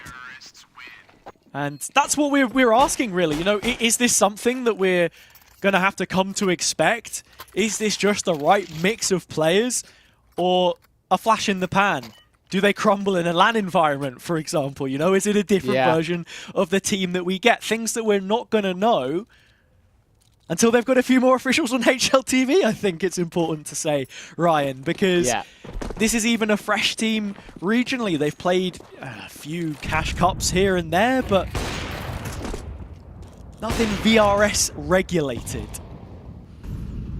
Yeah, I mean, obviously, having a quick look at HLTV, you see the 2 games that they played there, but before that, beat Paravision 13-5, beat Gun5 13-11. There is...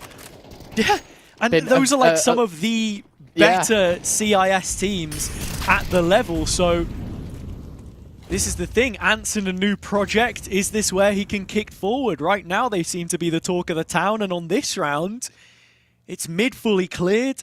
Into the belly of the beast they go, and it's Nexus that get chewed up and spat out. Zello and Adron forced to save. And so back to our conversation about this new team on the block we go. Or actually, I think maybe it's important to speak about Nexus for a moment, because the core is kept the same as you expect it to be, but Sound coming back into this team should be his bread and butter, and it's not been the best start for him so far.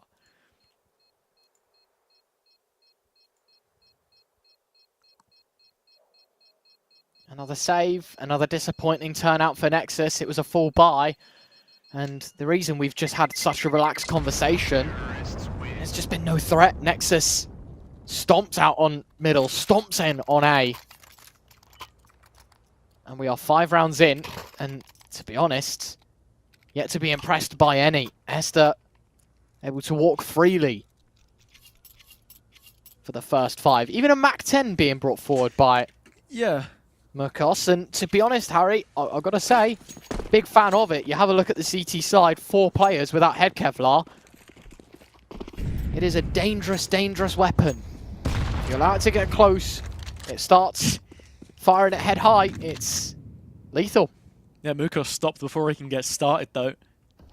Another young IGL, born the same year as Crizzen that we just saw in the previous series, obviously. Now, playing in his stead. Hester still going in this lower bracket as OG crash out the competition. I think one of the big takeaways from that last series as well is just the fact that if you can compete with Gamer Legion individually, a team which is so good at utilizing players, making the most of their strengths, yeah, how much further does this go? Gamer Legion, for one, will be happy that they're not having to fight through this lower bracket, which continues to look scarier. So does the B push.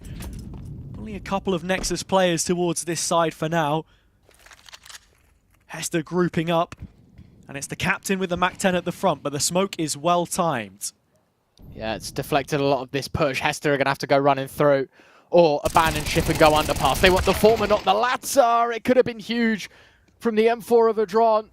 1.5 is what he walks away with in the meantime. Ant's going to try and collect a player in short, but Raga on the other side of it. They give the sight, but kill off the extremity. It's now a 2v4 between the AK and the AWP.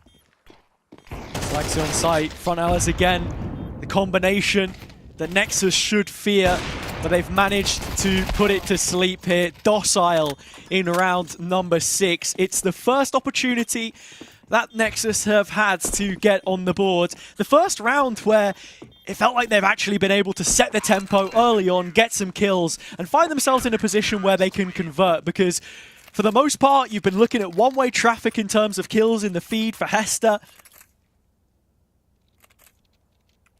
And raw purchase power for the CTs often has not been there, so a chance to build up some money as well, with little to no repurchasing required in this following round.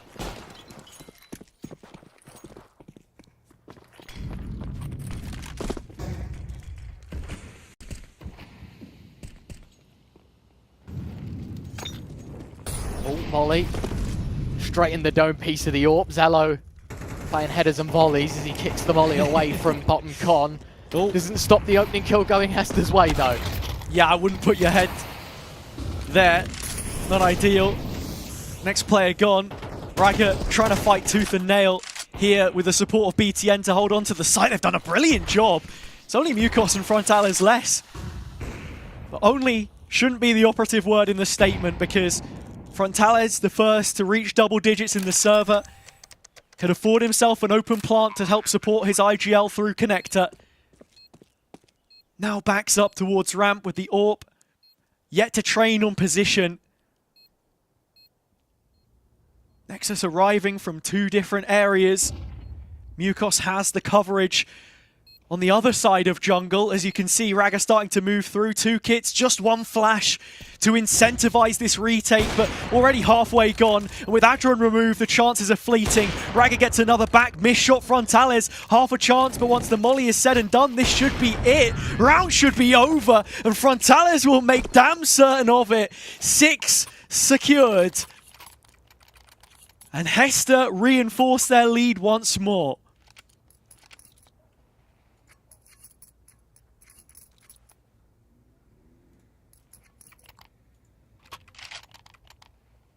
I mean, the scoreline does all the talking, doesn't it? Nexus will call for a tactical pause, but you feel like there's little they can change, even when you play 3 on a site like they did there on A. You just get outclassed, and ultimately, as I said, the scoreline tells all. You've played 7 rounds and won 1, Harry. Best you can do is tie the game, and 5 in a row does not seem to fit the pattern of the Counter-Strike that we have watched so far. Nexus shown no mercy here in the beginning of this best of 3. And for this Hester side, no signs of giving up. I mean, again, finances, you have a look. Sure, a bit weaker than the last time we discussed it, but Ant sitting at 3 grand, Frontales at 5.5. Slack-Sajez at 3.3. Now 3.1 as he buys a flashbang, but point still stands. You've got AKs to rebuy. You can take damage to get rounds and still have a backbone to reinvest with. Raga walking up other side of the smoke, right on the very edge, the valence of it. He eventually peels away and spots Ants, but not before the damage is done. It's the last thing he sees before he drops. BTN will have just led this CT timeout as the coach is absent. Nexus rely on their experience to turn things around, but Hester are just not stopping. Trailblazing their way through the competition as they do the round. 4v3. Bomb to be recollected and course corrected as it looks to head towards A now.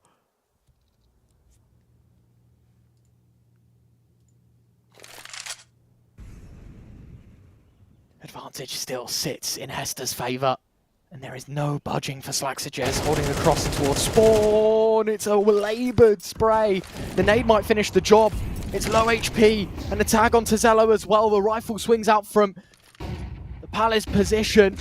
It's Mukos that delivers the killing blow. It's another plant that's open for the T side. They've got so much control. We've got jungle. We've smoked off con. We know that ramp and Palace is clear. If Nexus retake, the only place they can come from is Spawn. And even then, they spot the bodies, but it's all a game of retraction and retreating for Nexus, and they will not get very far. 7 on the ball for the T side, Harry. And honestly, I think the next question I have to ask is, when does it stop? When do Hester actually lose another round? When do Nexus get another whiff of success, or is this just going to be it for the remaining first half? Yeah. I know, with it being Hester's pick, you want to give the benefit of the doubt coming into Ancient, but again, as I said before, one of the most played if you do your homework, and how much Nexus have on this team, it's hard to tell right now. But the C side doing well to fight their way into A. Oh my god, what's going on here? Mukos? Yeah, okay, yeah, no, that's a good trade. That is a great trade, in fact. Those A players can just leave the site, and when they come back in, it's to the crosshair of the captain. Absolute bargain as both get discounted.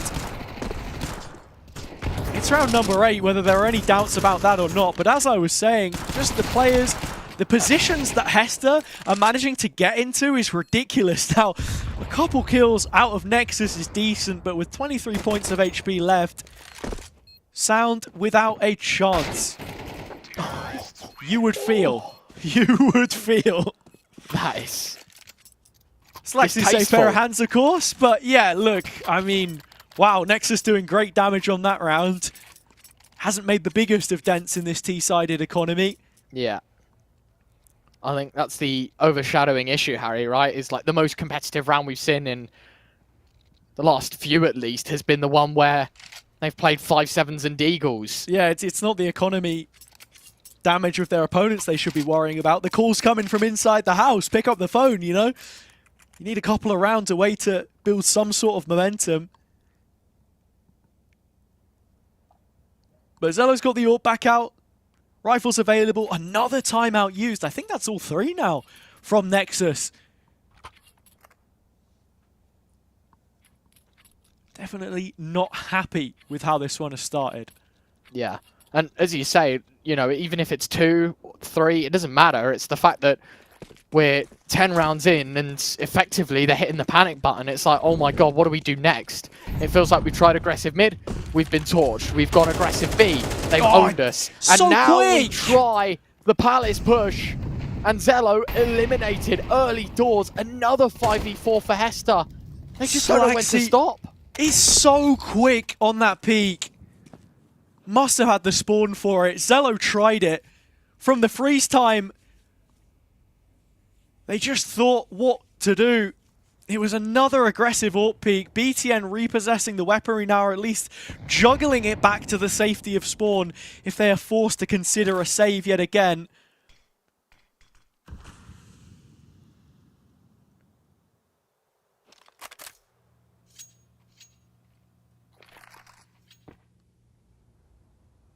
I mean, what do you even do here, Harry? You know, it feels like, as I said, you've exhausted all your options. You've tried aggro Palace now, it hasn't worked. B plays have been super successful for Hester. And in this situation, yeah, BTN gets first contact, maybe now calls for the rotate, but ultimately has all the work to do. Nexus made the gamble. It was on the other side of the map. The captain, longest standing player in this team, let alone tournament. Forced to fade away and can't connect the shot either. Sound has found one in the meantime. That's the man advantage for the CT side. Quickly to get into position, but there is a stockpile of utility to stop them in their tracks. And Frontales has found a shot out of nothing, seemingly. Sound the one that drops.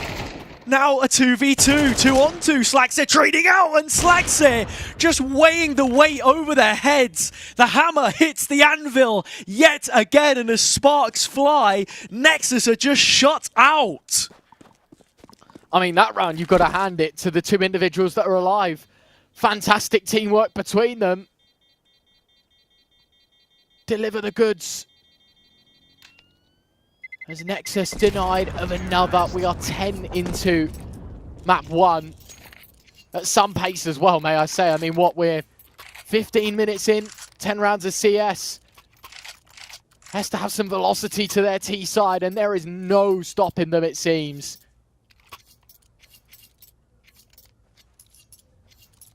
Post plant, brilliant though. Frontales 13 and 3. Slaxer Jez 11 and 4. Ants 10 and 6. I mean, you look to the flip side, the lack of frags screams to you. Maybe to why CT side just can't piece rounds together. Raga evens at 9 and 9. Sound just 1 below on the kill counter. Everyone else sitting nearly triple negative. For Raga, he'll make an improvement.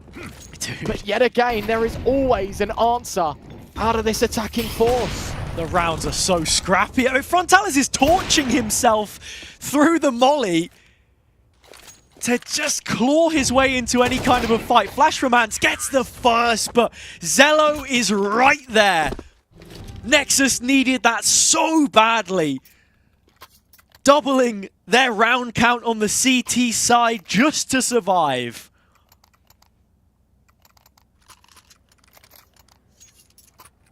I mean, the difference between 9-3 and 10-2 is minute. You've got One hell of a mountain to climb, Harry, if you want to win out Mirage. Hester's pick seems to be the right one. Strong suit maybe, or in middle, Zello can't connect to the first, the repeat. It's 3, 4 quick kills. Instantaneous damage done, and it's irreversible. Adron 1 on 5. Like, Ant's just running into his own molly, trying to get the kill, and he delivers. It's a jumping headshot. A perfect summary of this first half. It's devastation from Hester.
If I heard that you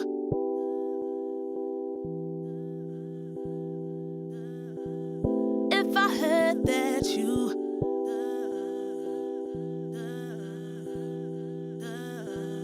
If I heard that you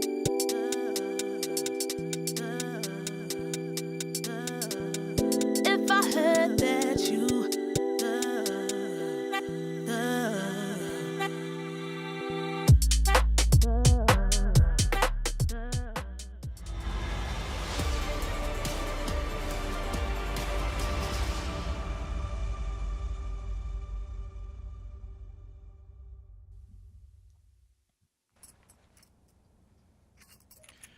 A very strong first half from Hester. The cerebral sight selection, which has served them so well, now needs to turn into a strong sight defense. The CT side, where you call them into question. And to kick things off, it is Ants in the sandwich as Nexus are grouping up B. Only Mukos is here. Gone out.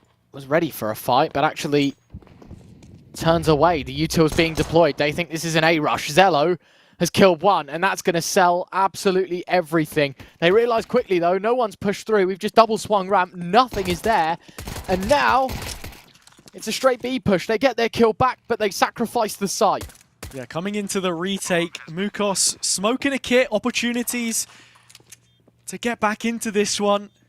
with an extended time count to work with. Nexus no utility to call upon. They're trying to look for a fight to swing this in their favor, but Mukos has already done great work, and Abiraju's right there behind him. Adron just the one. We need more from him, and we'll get it. Adron yet another, and that's market opened up. Frontales in support as Ants has just lent the distraction all onto Sound now, and he'll fall under the pressure. It is all Hester. From the first half to the second, the pistol pushes them forward, and with the kit, there's time to spare. Yeah, I was going to say, they didn't even use the kit. I thought Ants was going to jump on to play safe, but they have time nonetheless. 10 turns to 11. And hope turns to dream. Nexus, their chances of Mirage, I think, well and truly squashed after losing the pistol. They'll try their luck with whatever money is available. Couple of Galils, a Scout, a Mac-10, and a Glock on Sound. That becomes a Galil. But even then, hope is minimal. Double swing, triple into... Hello? What is this? A triple stack mid. They're so confident the Nexus are going to walk out mid, and Zello just tears one head off. There is a trade, Harry, but it somehow worked in favor of Nexus. Yeah, I don't know, man. Nexus bringing 3 players of their own to the party. It's all going down in mid, and finally, Hester get their neck above the waterline. Frontales, the player on your screen, highlighted and for good reason, but here comes BTN around the side, his chance to strike. Mac-10 in hand just wants to open up the angle on the player from jungle. He's heard the steps of Slaxer and got interested in another fight. Completely lost idea of the picture at whole. Frontales was right there in the window. He's finally managed to pick up Slaxer and pick up the slack of this round entirely. Zello knows he can go to A, but does he know there's 2 players running up behind him? I mean, what is going crazy. on? The timing. Wait, this is just a... Did he? No, they didn't. The shift is just a little bit too well timed from Mukos, but the spray is horrendous. Frontales, you're up next. And as he steps to the plate, there's 2 players in front. Oh my lord. 12 HP, might just have spotted the back of the first, and the plant has given the game away for Nexus. First shot connects. He knows about that second player. The smoke's only going to serve him so much because he has to connect these shots with low HP. The nade dropped in behind it. He saw the jump of BTN to tick it. The spam was decent. But he's got to work on this defuse before, sooner rather than later. BTN is just bringing this down to a snail's pace. It is so disciplinedly played by the leader. Nice tag Frontales. He went for the no-scope. This is just... like trying to squeeze blood from a stone, and I don't think he's even got the defuse to match. He does! Of course he does! Oh, dude. It just goes from bad to worse for Nexus. Dude, that was like a 30-second fight, for God's sake. They just don't stop. I don't know. Like, you got to feel for Nexus. It's the soul read is unbelievable that they double push B and double flank A, first and foremost. The whiff of the M4 is comedic. The trade eventually there. And then, as you say, in, 1v1 clutch situation, Frontales is bringing out no scopes to the gunfight, hoping that something connects. Such a gimmick round. And in this one, a little more of a serious tone because, well, rifles on both sides, 5v4, but the damage, hefty for Hester. Ryan, it was in the new patch, right? We had the FAMAS change, the gun change, the footprint change now. If the players walked on the floor, you can just follow the footprints like Gmod murder. But here we go. Ragas started the round off, and Nexus have done a decent job to just kick some dust over those footprints, keep themselves concealed, as is BTN. He pops out from underpass, and all of a sudden there's legs to this round. The B play being made, but Hester are quick to react. Flashes in, Ants. Patience. It's a virtue, and it is best served ice cold. A second kill as Slaxer Jez walks in. Zello gets one more, Ants can't pick up another. And it all rests on the Slaxer Jez shoulders. 1 on 2. Player spotted at bench, knows that the second is on plant, but the M4 is best kept in the next. And the hecticness of this second half will grind to a halt. Only just, though. I mean, say what you want about how good Hester have been so far. A lot of that is also from the complacency of Nexus, I think. We have to be fair here. And even on this round specifically, the fact that there's a CT cooped up in the backside and nobody's cleared it or at least calmed it, of course there's a possibility they can just peek out and kill the planter in that situation. So to just be real for a second, yeah, Hester have been brilliant, but Nexus are giving them opportunities at the same time. They will take this one, but that's only for a third. It is a long way back into this map. Their own pick up next, of course. And you feel like with how this one's going, that Nexus don't stand much of a chance there either. 12 still on the board for Hester. Window smoke blocked. Slaxajez removed. I don't think they saw the player slipping close underpass though. Ants is there. He blocked the window smoke. And more importantly, they've got a third player in Topcon waiting in the wings that's just come into jungle as well. They're ready to fight, Harry. They're ready to go. Oh, flash down the throat of Ants, blinded up but makes his way out. Use the smoke as cover, and Raga just not in a position to find that kill. Frontales the next. Hester only 3 kills away now from finding this first map in dominant fashion. Sound and BTN back together again. Sound's third stay on this roster. His third stint hasn't found early success. Are regrouping towards the B hit here in the late round, but look at Hester. Look at Mirage. He's already cleared the whole of ramp, and in a moment's notice, they're going to be ready to rotate again. They're just so confident to peek everything and take the room. Like, just shift key held the whole time, contact into all the space. There'll be 2 CTs here before Nexus get a go at it. The backside clear is a lot more diligent this time. Yukos is going to run out to the... How does he get that? Bro. Adron, come on, man. I mean, he gets it in the end, but the plant's still not in. Nexus a player down, and everyone on Hester's here now. They are ready to feast. It's famine for Nexus. They're falling apart. 13-3. A strong CT finish for what was already a pretty one-sided performance. I don't know what the hell we've just watched at the end of that map. Those 2 rounds, well, 12-2 and then obviously 12-3. Good lord, man. What an insane couple of rounds. But Harry, the overarching point stays the same, and that is that map domination. Front to back, it seems to be that Hester are the better side. They prove it definitely in the first half. A staggering lead. They win the pistol. It feels unlosable. They slip up in one round, but Mirage is theirs, and we questioned, you know, after losing to Gamer Legion 13-7, it wasn't the most competent of wins, especially in their second half. You know, the one that we just saw where they were playing CT side is like, do we actually believe that this is a side that can take it home against Nexus? And well, we have our answers. It's Ancient next, and it's another one of those maps that on paper isn't fantastic for the Romanian side, at least in the last handful of months. And Hester yet to play, so we are going into this one completely blind. At least that's how it feels. And unfortunately for Nexus, with the devastation that has just been brought to us in map 1, they're a map away from elimination, and it doesn't seem like there's much light at the end of the tunnel. Yeah, I mean, we know Hester have shown Ancient a couple of times in those CIS Cup runs that they're so well known for, that they've made a name for themselves with.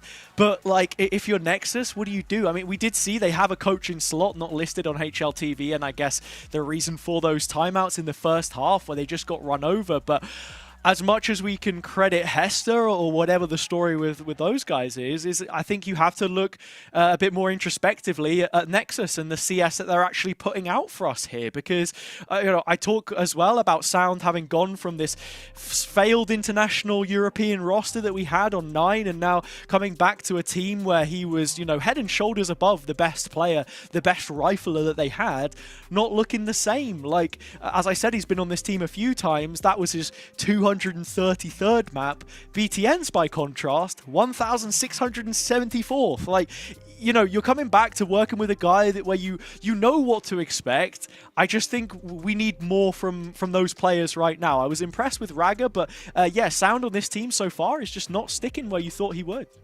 Yeah, and ultimately, it's not just his problem, right? It's everyone's on Nexus's. It feels like that first map in particular, we saw nothing to be impressed about. We saw nothing that really opened our eyes and believed that Nexus had a chance to win that map. I mean, Raga was 13 and 14 heading into that last round. I think he got one more kill, which puts him 14 and 15. Sound nearly double neg. Zello 8 and 12. BTN, you know, again, single-digit kills are drawn in the same department, and it's like, well, you know, as much as yes, it was a one-sided game, you feel like they're both a byproduct of each other. If you've got more kills, you're going to get more rounds. And if you get less rounds, ultimately, you're killing less. So a double-edged sword that Nexus have been stabbed twice with, then, well, they're only one map away from being wiped out of this tournament completely. The real question is there going to be any bite back in the second?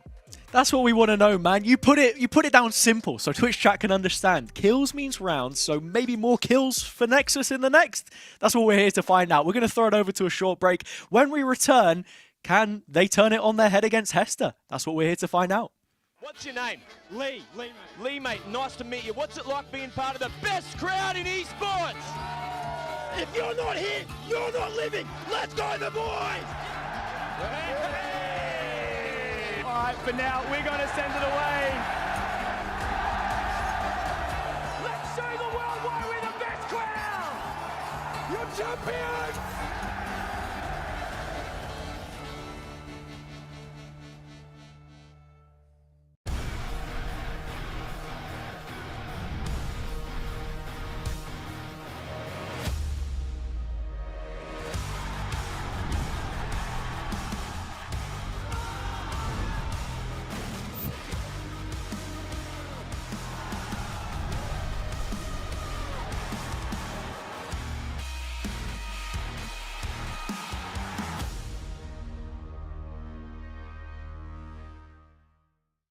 Think you've seen it all? With Faceit Watch's Point of View Selector, you can experience the game from any pro's perspective. Use the multi-view feature and customize the stream with up to 4 angles. Control what points you see while earning rewards. Drops are activated and lucky winners will receive Faceit points. And if you ever miss a match, VODs are now available. Get instant access to demos with multiple POVs and commentary. Watch it, control it, Faceit.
Way I live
Lately, I feel I can't find my feet. Pushing closer, my heart skips a beat, and now I'm falling. Deeper than I fly, I can't control it. Dark against the sky, it's not so black and white. It's like I told him, there's things that I can't fight. I just keep going, I just keep going. In my time, I've been dreaming of a space to really fill my place. I wish she'd sing what I had dreamed.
It's the flash in the pan that just keeps on flashing. Hester, another map win, and this time against Nexus. Welcome back to the IEM Dallas Closed EU Qualifier. I'm Hazard, joined once alongside Retro yet again.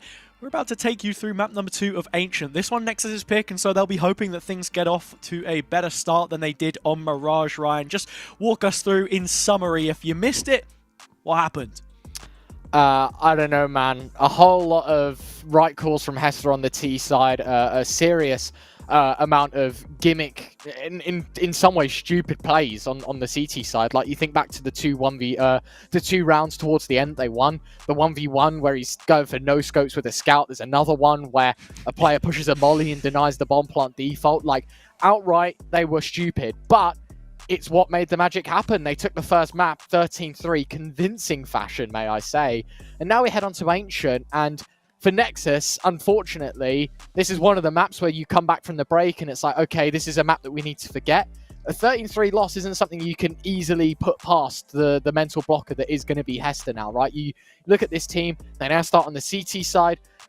We know that Nexus as a whole, sure, not a terrible team at this map, but really not the greatest. They used to play it a lot, sort of, you have a look at the scope of 2024, this is one of their more played maps in the pool, so yeah, I know it says they've only played 7 times in the last 3 months, but as a team, at least, as Core 4 or even Core 3, they have played it a fair bit more. But the win rate is the most concerning thing, right? Is with this new iteration where we've brought back Sounder, Dron's found his footing within the team as well. They've gone 3 for 7, and against a Hester side that is 0 for 1 on Mirage, now 1 for 1, you know, the ratio doesn't quite add up in my head, at least, where it's, you know, Hester, doesn't matter if they're underdogs, doesn't matter if the win rate on paper looks silly or you haven't played the map at all. It feels like every map is winnable, and by some staggering standard, may I say, 13-3. And we've got to head into map 2, and for Nexus, this needs to be some form of revenge, and by some, I mean some punt, unlike Mirage, because let's just say the scoreline was quite disappointing. Definitely was. All eyes on Nexus to turn things around here. It's not going to get off to the start that you want to see. Hester are there for the fight as always. All the CTs set up now. Tag damage already onto Frontalis, so Sound will get that one for free at least, but he is bleeding himself. From Donut, there's a crossfire set up. Selects his position, yet to be revealed on the boost. Ants, I mean, this is the thing. When you play as loose as Hester do, you do leave yourself open to a clutch situation like this, and what an opportunity Sound has to ace this one out for his team. Slaxajez knife out in middle. I don't think I recommend that all too much, but he was playing in case Sound tried to rotate through the heavens. Slaxajez heard the steps running away, so he tried to play face.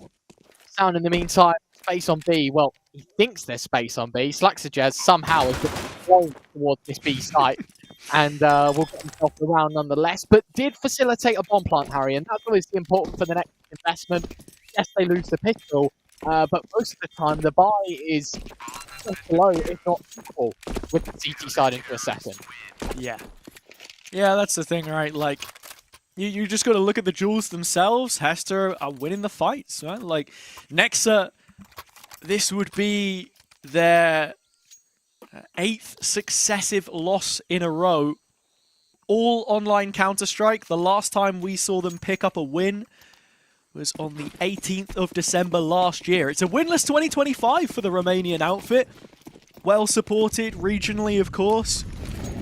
One of the few that fly the flag outside of the Tier 1 space. You know, you've got players like IEM who plied their trade under the guise of, you know, these very names, some of which, such as BTN, obviously, but we ask more from them now. And Sound, AK in hand, open up the A site. That's a ridiculous pre-fire from Mirage. I mean, the shadow on the wall, perhaps.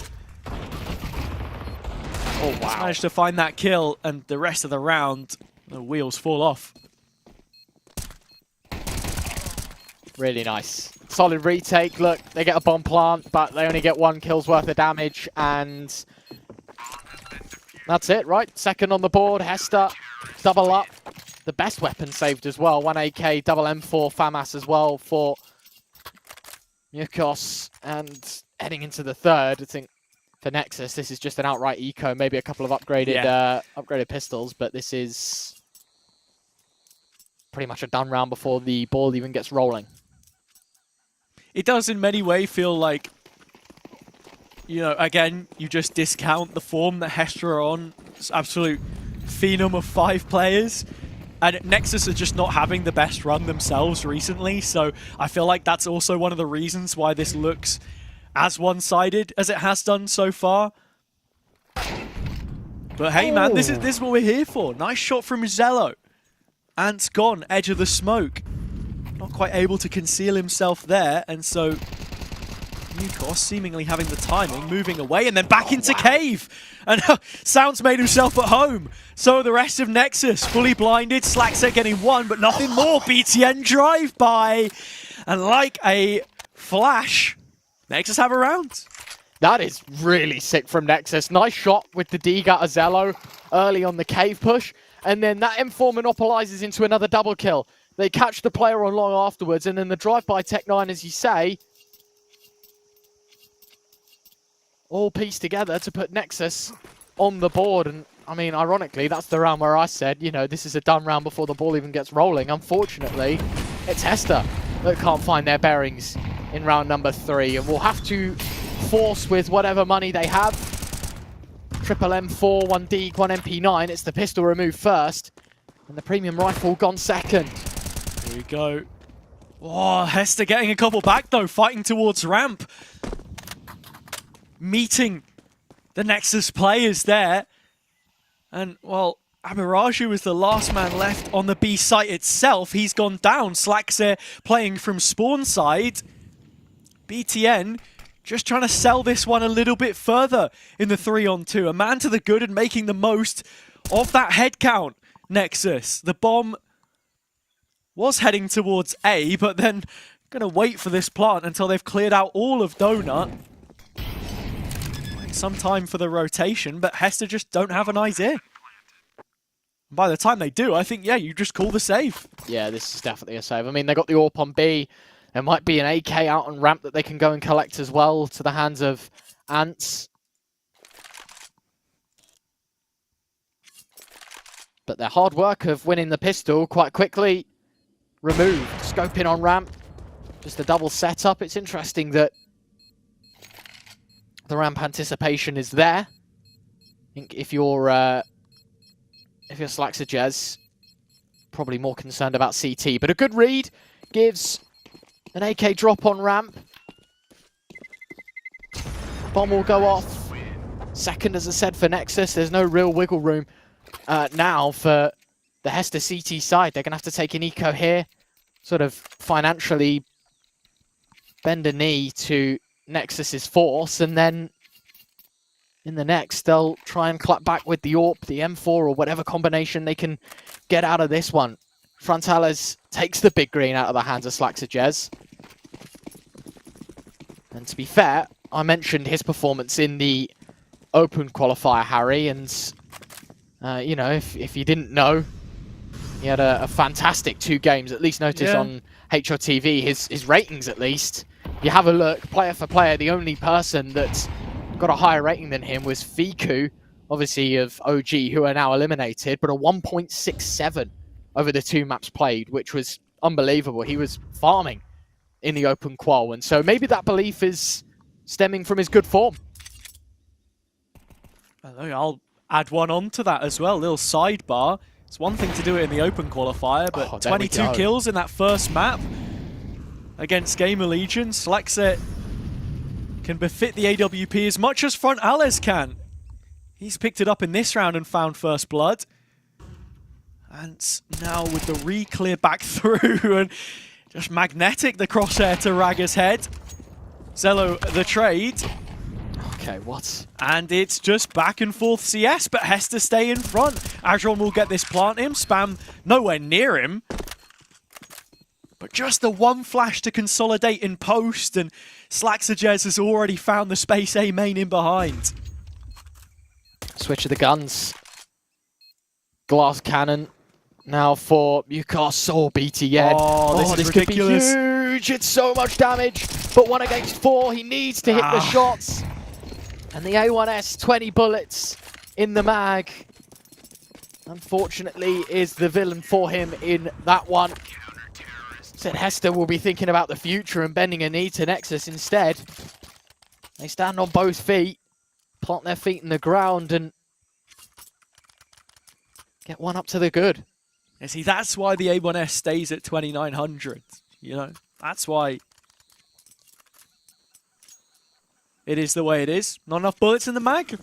BTN's relegated onto a D gear as well. So, not all too much to work with. The sole sheriff in town. Bomb nowhere near committed just yet. And well, in terms of the positioning from Hester, Frontales is very passive here towards A, but Ants was looking towards mid. He's only just come back in to help fill out that space. Zello at the double on the A site, but the bomb's going elsewhere. Hester, so quick to rotate at times. Nexus have just decided, let's go for a fake every round, and it seemingly worked. Raga finding another. Damage onto Frontales. He can't hit the shot. Now he's locked in. Raga has the next. This is going to be a third for Nexus, surely, to tie up this map and get themselves back into the series. Got to be careful because this is death knock-in. Unless he turns in time. Ants got the first, didn't expect the second swing from long. BTN able to neutralize. Really nicely done. There is a technical pause here at 3-3. No tactical variety just yet, but you've got to have a look. Mukos out of the server.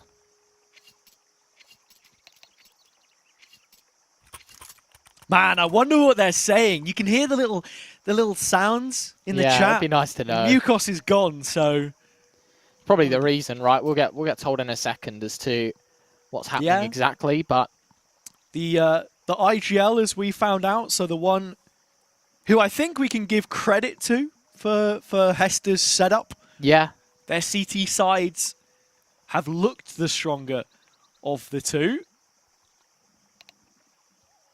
Such a chaotic team at times, but Mukos is back. But our Hester, because I mean, look at Nexus right now, actually paving a way back into this map. Their own map pick, the map that you expect them to do well on if they were to.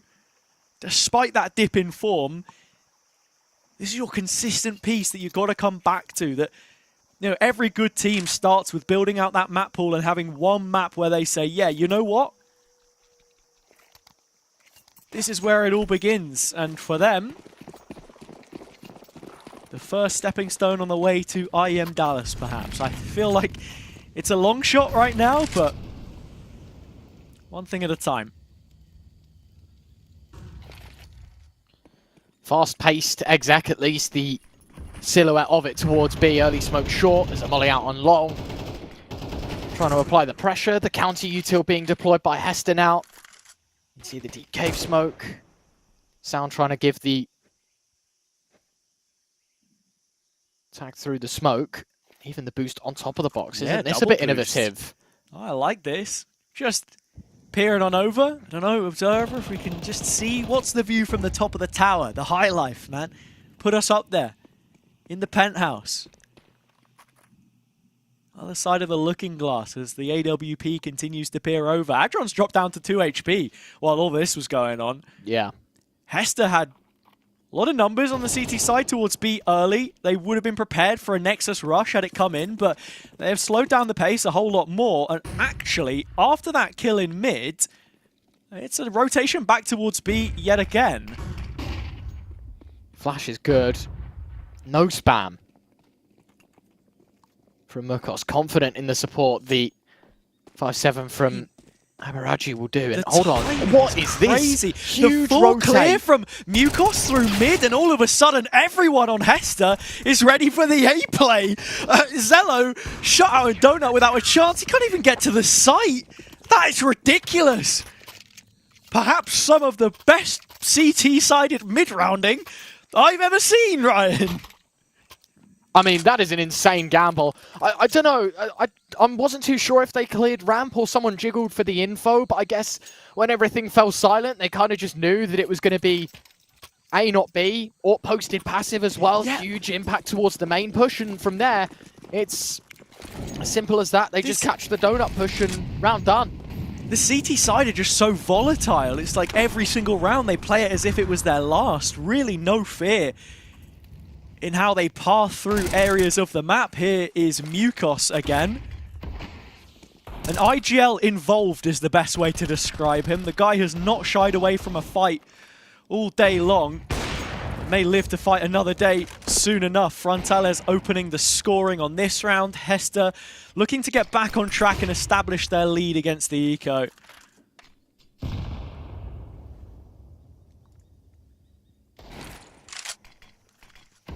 Smoke towards Donut. Oh, the spam! And saw BTN as the fumes went up. Now they should know that Red Room's the real threat. A double Donut setup here. Imperative to hold on to A. Frontales holding towards Red Room. Didn't spot any on the cross. They're just going straight CT to A. The double Donut fight has to break out and Ants. A sick transfer. Damage on the first. Abiraju here for support. Holds his teammate's hand as they lock out A site. And Nexus at mercy of another fantastic A hold. This time only 2 defenders, but just as strong. Hester are just doing it all, man. There are people saying earlier, Hester the best. Maybe it's true. Maybe it is true. I don't even know what it means, but I'm just all too used to seeing that strange little fox creature with more and more numbers next to its name. Yeah, and it's staggering, man.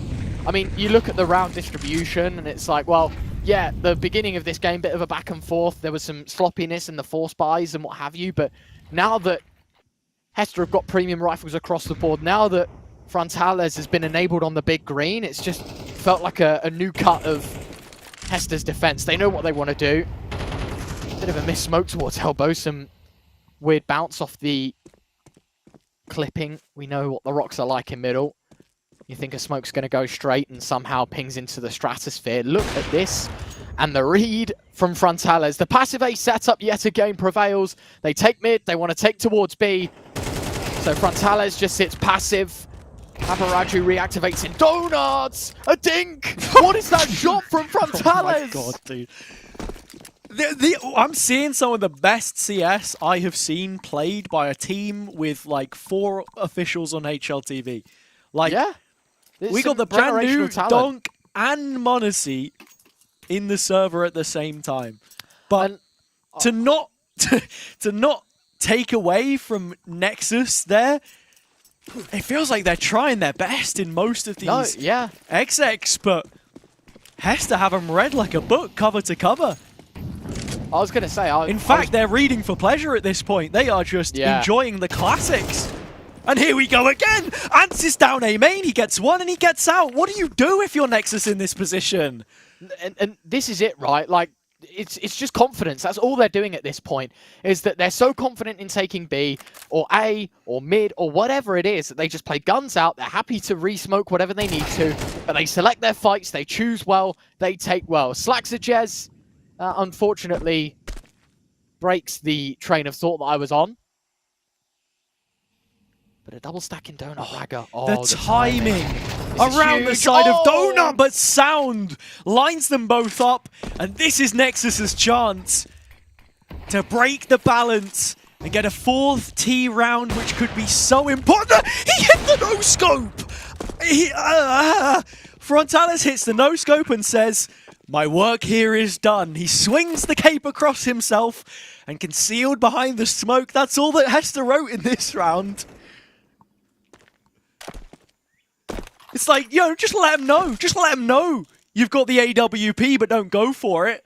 Hoping that something flashes up in the feed. He just doesn't know how close he was to it. It's just insane. This time, the Red Room hold from Frontales just wants to make sure that the AWP gets held onto. Mukos on the M4, just basically they're playing back-to-back. Just want to make sure that both guns can survive. If not, they trade and at least something lives on into round 11. But 4 on the board for Nexus. This time, A-Crunch works. They throw a bit of a gimmick smoke in front donut. And, you know, the CT side try and play behind it. They walk through on a timing. Sound is just waiting on the other side. And Hester, unfortunately, delivered bad news. Stuck at 6, but still 2 to go. Wondering if there's going to be anything more out of this T side. Hester mid-fight early here. Molly's all across the map. I mean, look at this initial utility from the CT side. It's only good for the 1 kill. They've cleared the entirety of B almost as BTN hangs around the other side of double doors, and the A side is left completely weak. Again, Nexus have found a way in.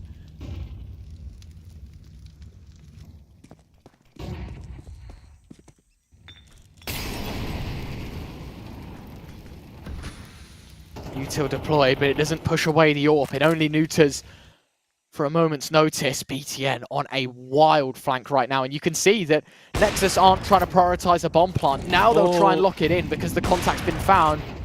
Mirage with 1, Adron a second, but the bomb has been dropped. BTN's flank needs to happen quickly here, and you can see Frontala's careful behind default. What's coming elsewhere?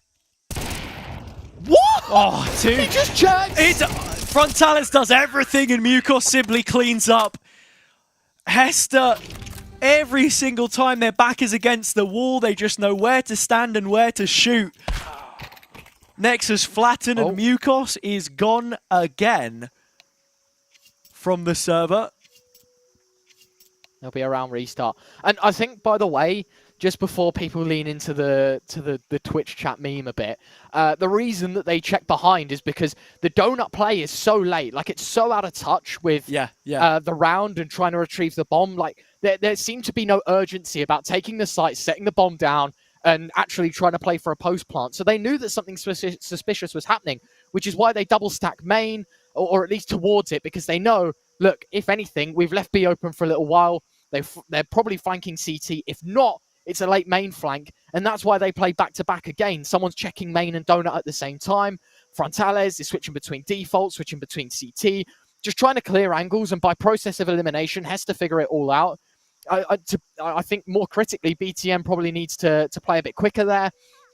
Was careful about B, but as soon as he knew and the bomb was dropped, it needed some urgency. It needed something in it. And as you can see, 1 left to go. They still keep the AWP, they still keep the M4, and no bomb plant has really put a thorn in the side of this T-side economy. Sound cannot afford an AK. Adron, apparently 2 of them can both buy. I don't know what the eco of the last is, but yeah, you can just see that the money isn't going to be in fantastic shape, because it's also Zello and Raga who have bought in that can't buy full util. You know, we're missing a flash or a HE. Like, it's all, I don't know, it's 90% of what Nexus are worth it. And if anything, we've learned that even at 100%, Nexus is still losing rounds. Just to take a moment to compose ourselves as we wait for Hester's IGL to return yet again. Yeah. Looking at the lower bracket as it stands, as this is an elimination match, Nexus fighting for survival in the closed qualifier. This side of the bracket has some strong teams. Whoever wins this one, up against BetBoom next. And parallel to that, Astralis and Zero Tenacity. I think Astralis will still be considered favourites to take that final qualification spot in this lower bracket. Big extending their run, as we saw earlier on. But then on the other side of things, 3D Max and Heroic going to a 3rd map. Metasport and Game Allegiant getting ready to start theirs.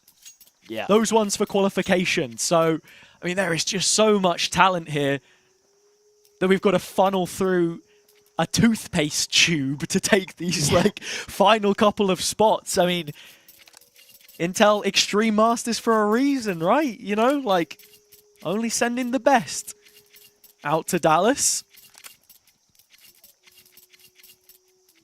And as much as we want to see either of these teams make a run, I think you'll be hard-pressed to see them you know, make that top cut, take that final spot when the competition is as fierce as it is. So we'll just have to see. Who knows? This Hester run continues the way it is. What kind of upsets they could cause against household names that remain in the tournament for now. I was going to say, this is one hell of an explosive entrance into the Counter-Strike community, right? Like, you look at the Open Qual, they just relentless there as well, right? Like, I guess just to, while we've got a minute, to really summarize the teams that they played. Gun 5, Paravision, Na'Vi Junior, and X-Daystar were the teams that they beat. And obviously, a map off Gamer Legion here, a map off Nexus, guaranteed, maybe even both of these first two maps. Like, limitless, it feels like these guys are right now. And you can't not say that this is, you know, as I said, one hell of an entrance. An explosive one. And let's see if that pace can be kept up. A bit of a tech pause, but we're back. Round number 12. A chance to go 8-4 up and cement an incredibly solid lead in another first half performance. First round of the half. Last round of the half. What am I talking about? The first round of the next could be so important for Nexus if they get to that point. A little bit more support, but it's just round falls apart before they even get a chance. Sound on spot, Util in his hands. Very quickly dealt with. Hester continue on their rampant run. Does it come to an end? That's what we'll have to find out after the half.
into the second half, and, well, we're already a few kills deep. And I tell you what, Nexus are in a decent spot to win this one.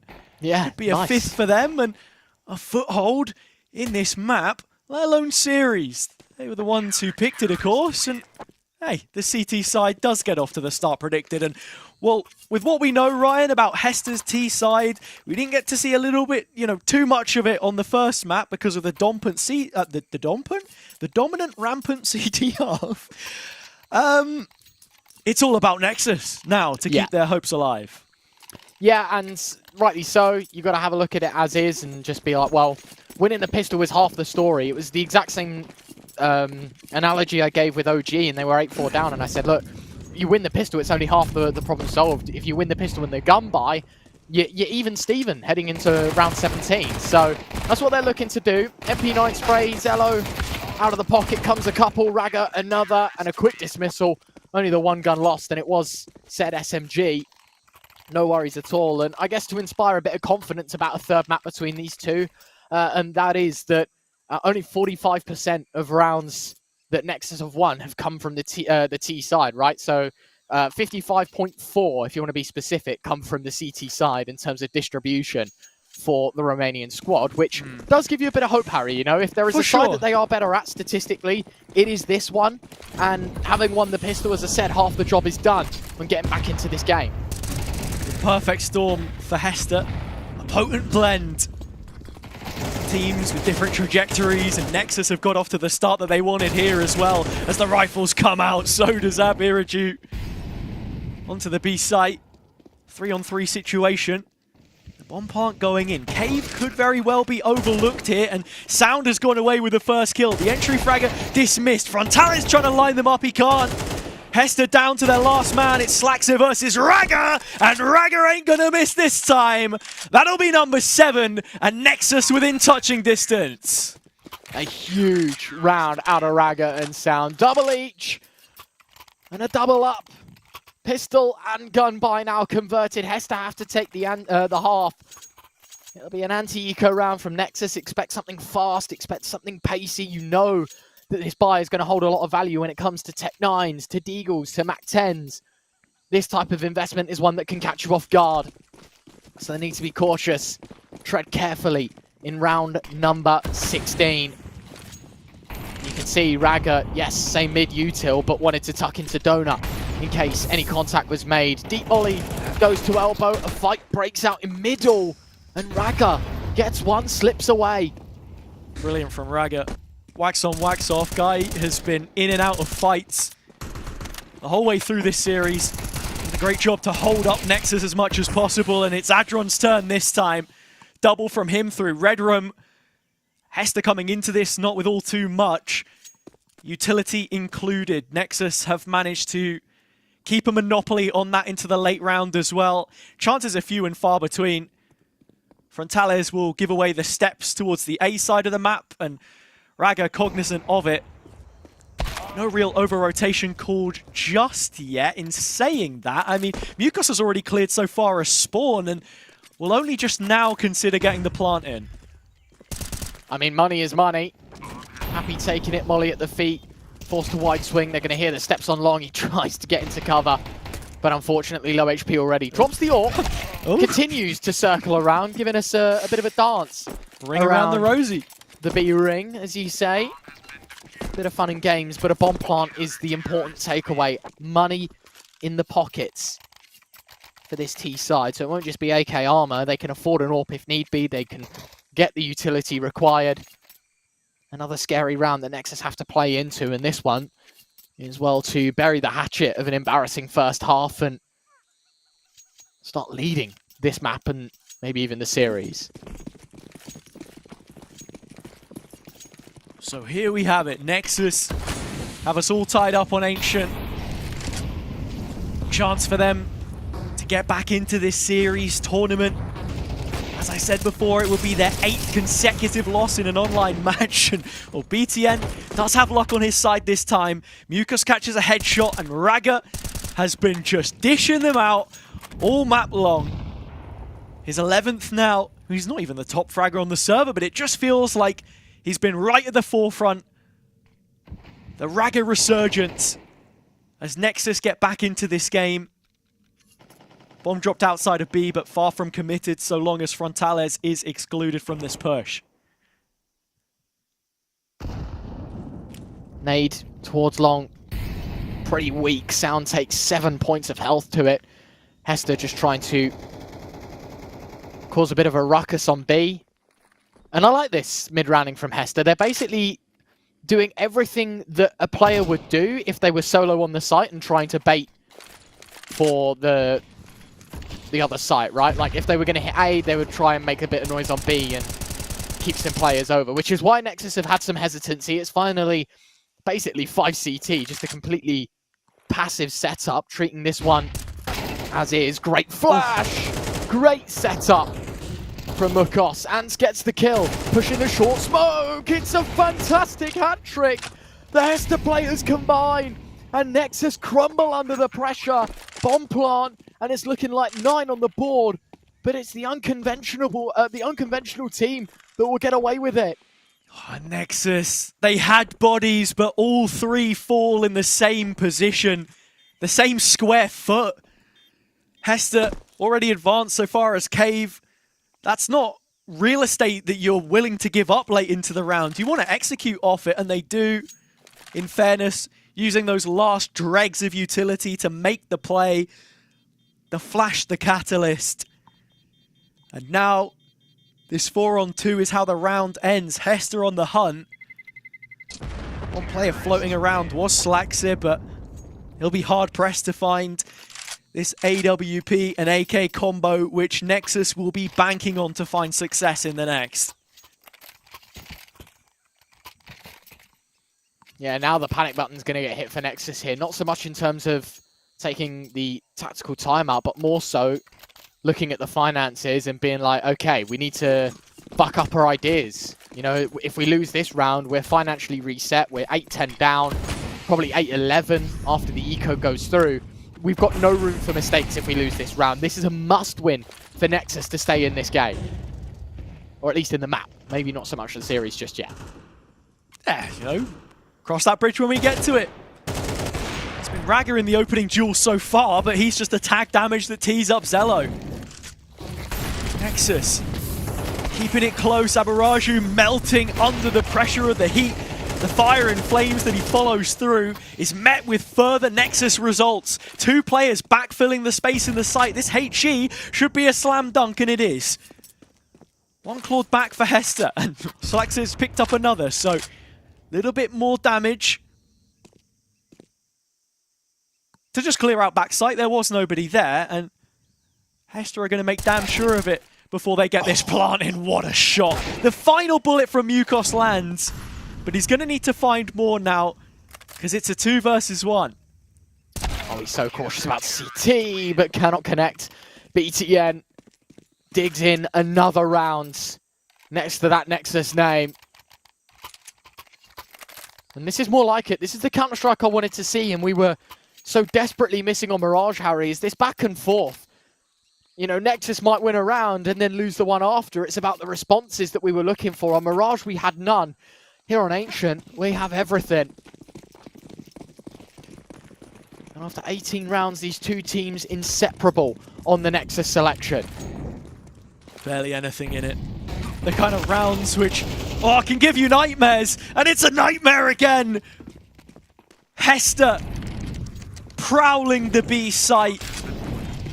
Hammering in what should be a 10th. And to bring it home, it looks like they're going to get aggressive towards ramp here as well, just to secure this post plant, which right now hinges on the information from Frontales that nobody is playing in towards spawn. Raga will keep his feet stepped onto the ground from ramp for now. He gets one, backed up is Ants, looking for the duel. Everybody's low. Ants to try and clutch it, but it's Nexus that will be getting 10 first. Hester were right there on it. They should have had it. Yeah, definitely. A very on-the-nose retake, though. Raga getting a double. Zello chiming in. Hadron getting one beforehand as well. And you got to say, there was even a TK in the mix from Hester. So Nexus deliver another. More bad news for the Russian side. I mean, you want to talk about individuals?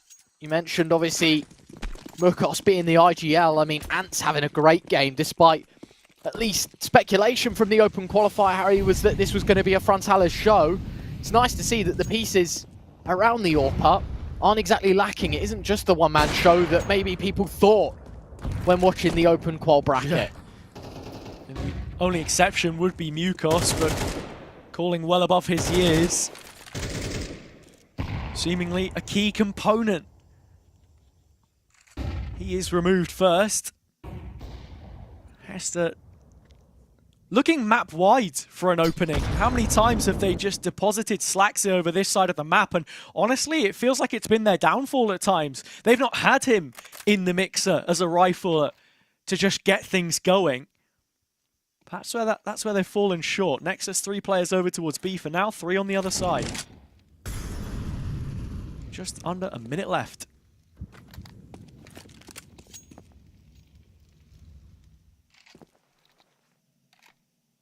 Again, it's just about creating the illusion, right? They've got a player passive outside A. I'm expecting Slaxajez to make some noise. Boost assembled out on the box. It's another double stack, by the way. Both teams doing this double boost maneuver, hoping that the AWP will see something. A smoke goes up. When that fades, there's going to be 11 seconds to get on the site, kill the players, and plant the bomb. A kill towards A. And now, yeah, Hester scramble. They don't want nothing to do with this round. They realize that was our linchpin. That was going to be our lurk for the post plant. We were setting up for him to shine on the flank from spawn. Yeah. Well, now that that's dead, the round's dead as well. So is Frontales. He'll go down just before time. Nexus not with all too much money to play chase here. But, yeah, I mean, there were just layers to that CT defense as well that you've got to be thinking about. Even if the 3 players on site fall, after all of that utility is spent to hold them back, like you say, timing good, Zello's coming in with a full belt on that AWP to just tee up any last remnants of a site hold. First time out called by Hester. How many times have we found ourselves in this position? They've been so gung-ho, happy to just play on to every round, fueled by vibes and intuition. They don't need to take a moment to actually say, you know what? We're not in the best of positions right now. What is it that we can do to offset the success of this CT side?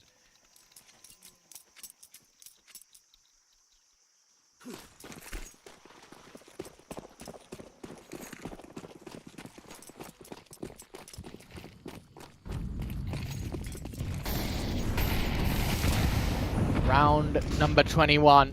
Flashes thick and fast up the ramp and into cave. Aberaju to take that space. BTN cautious of it. Got a long player as well, but it's another fast-paced push towards B. Another TK from Slaxajez. And it's the exact same result as the last round. 4v3. The numbers thinning for both sides. I mean, that is a ballsy move between Zello and Adron to run through the CT smoke like that. And it does not pay off. Raga has to back away to save. They've given Hester another ticket back into this raffle. Well, the setup is here already. Raga is walking into a spring-loaded cave defense. And between Frontales and Slaxajez, it is the same dynamic duo as before. You know, if Hester keep playing like this, they'll have a couple of fans. So I've got a song for them about Slaxajez. He kills who he wants. He kills who he wants. Oh, Slaxajez. He kills who he wants. And they needed him on B as well there, because how many times has this guy been on the opposite side of the map? But when they push with 5 players into the site, every single kill is his. It does feel like he's a bit of a difference maker, right? Maybe not so much in terms of getting all the kills and making all the impact, but definitely in terms of just brute force numbers enter a site. And yet again, it's this steamroll mentality that they're going to try and apply. Util out nearly the end of Aberaju. He only takes 25 for it, which is incredibly surprising. An upgrade from Mac 10 to M4 as this Hester team, they don't care about the bomb plot. They just want blood. See the little flick there as well at the end. Tag onto sound, so that is damage which will stick. And enough damage to dissuade Nexus. 5v3 converted for Hester. It's going 11-11, Ryan. Nexus are banking everything on these final couple of rounds. It's a 2-round shootout for what could be the cruelest way to deny the Nexus comeback.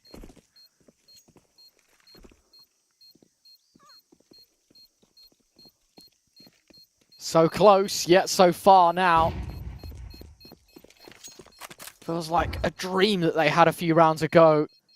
We're a couple to the good. We know what we want to do. We just got to close out, play our numbers right. I mean, you want to get specific with it. It was 11-9, and it's now 11-all. And as you say, the money running very, very thin. You can see tack timeout called as Nexus want to evaluate their options. And you're in two minds. In this position, it's so hard to call, and BTN's in a tricky spot because you either want to play the half buy here and full buy in the last and play for OT, or do you roll the dice now, you fully invest, and you hope that you can take a 12th, and the byproduct of that is the money maybe being low for the T side, you can just close it 13-11. The issue with this is if they do fully invest and Hester lose, they've still got enough money to rebuy. So the half buy is the better option, hoping that between Zello and Sounds, they can kind of put everyone else in their backpack and find a round out of nothing anyway. Yeah,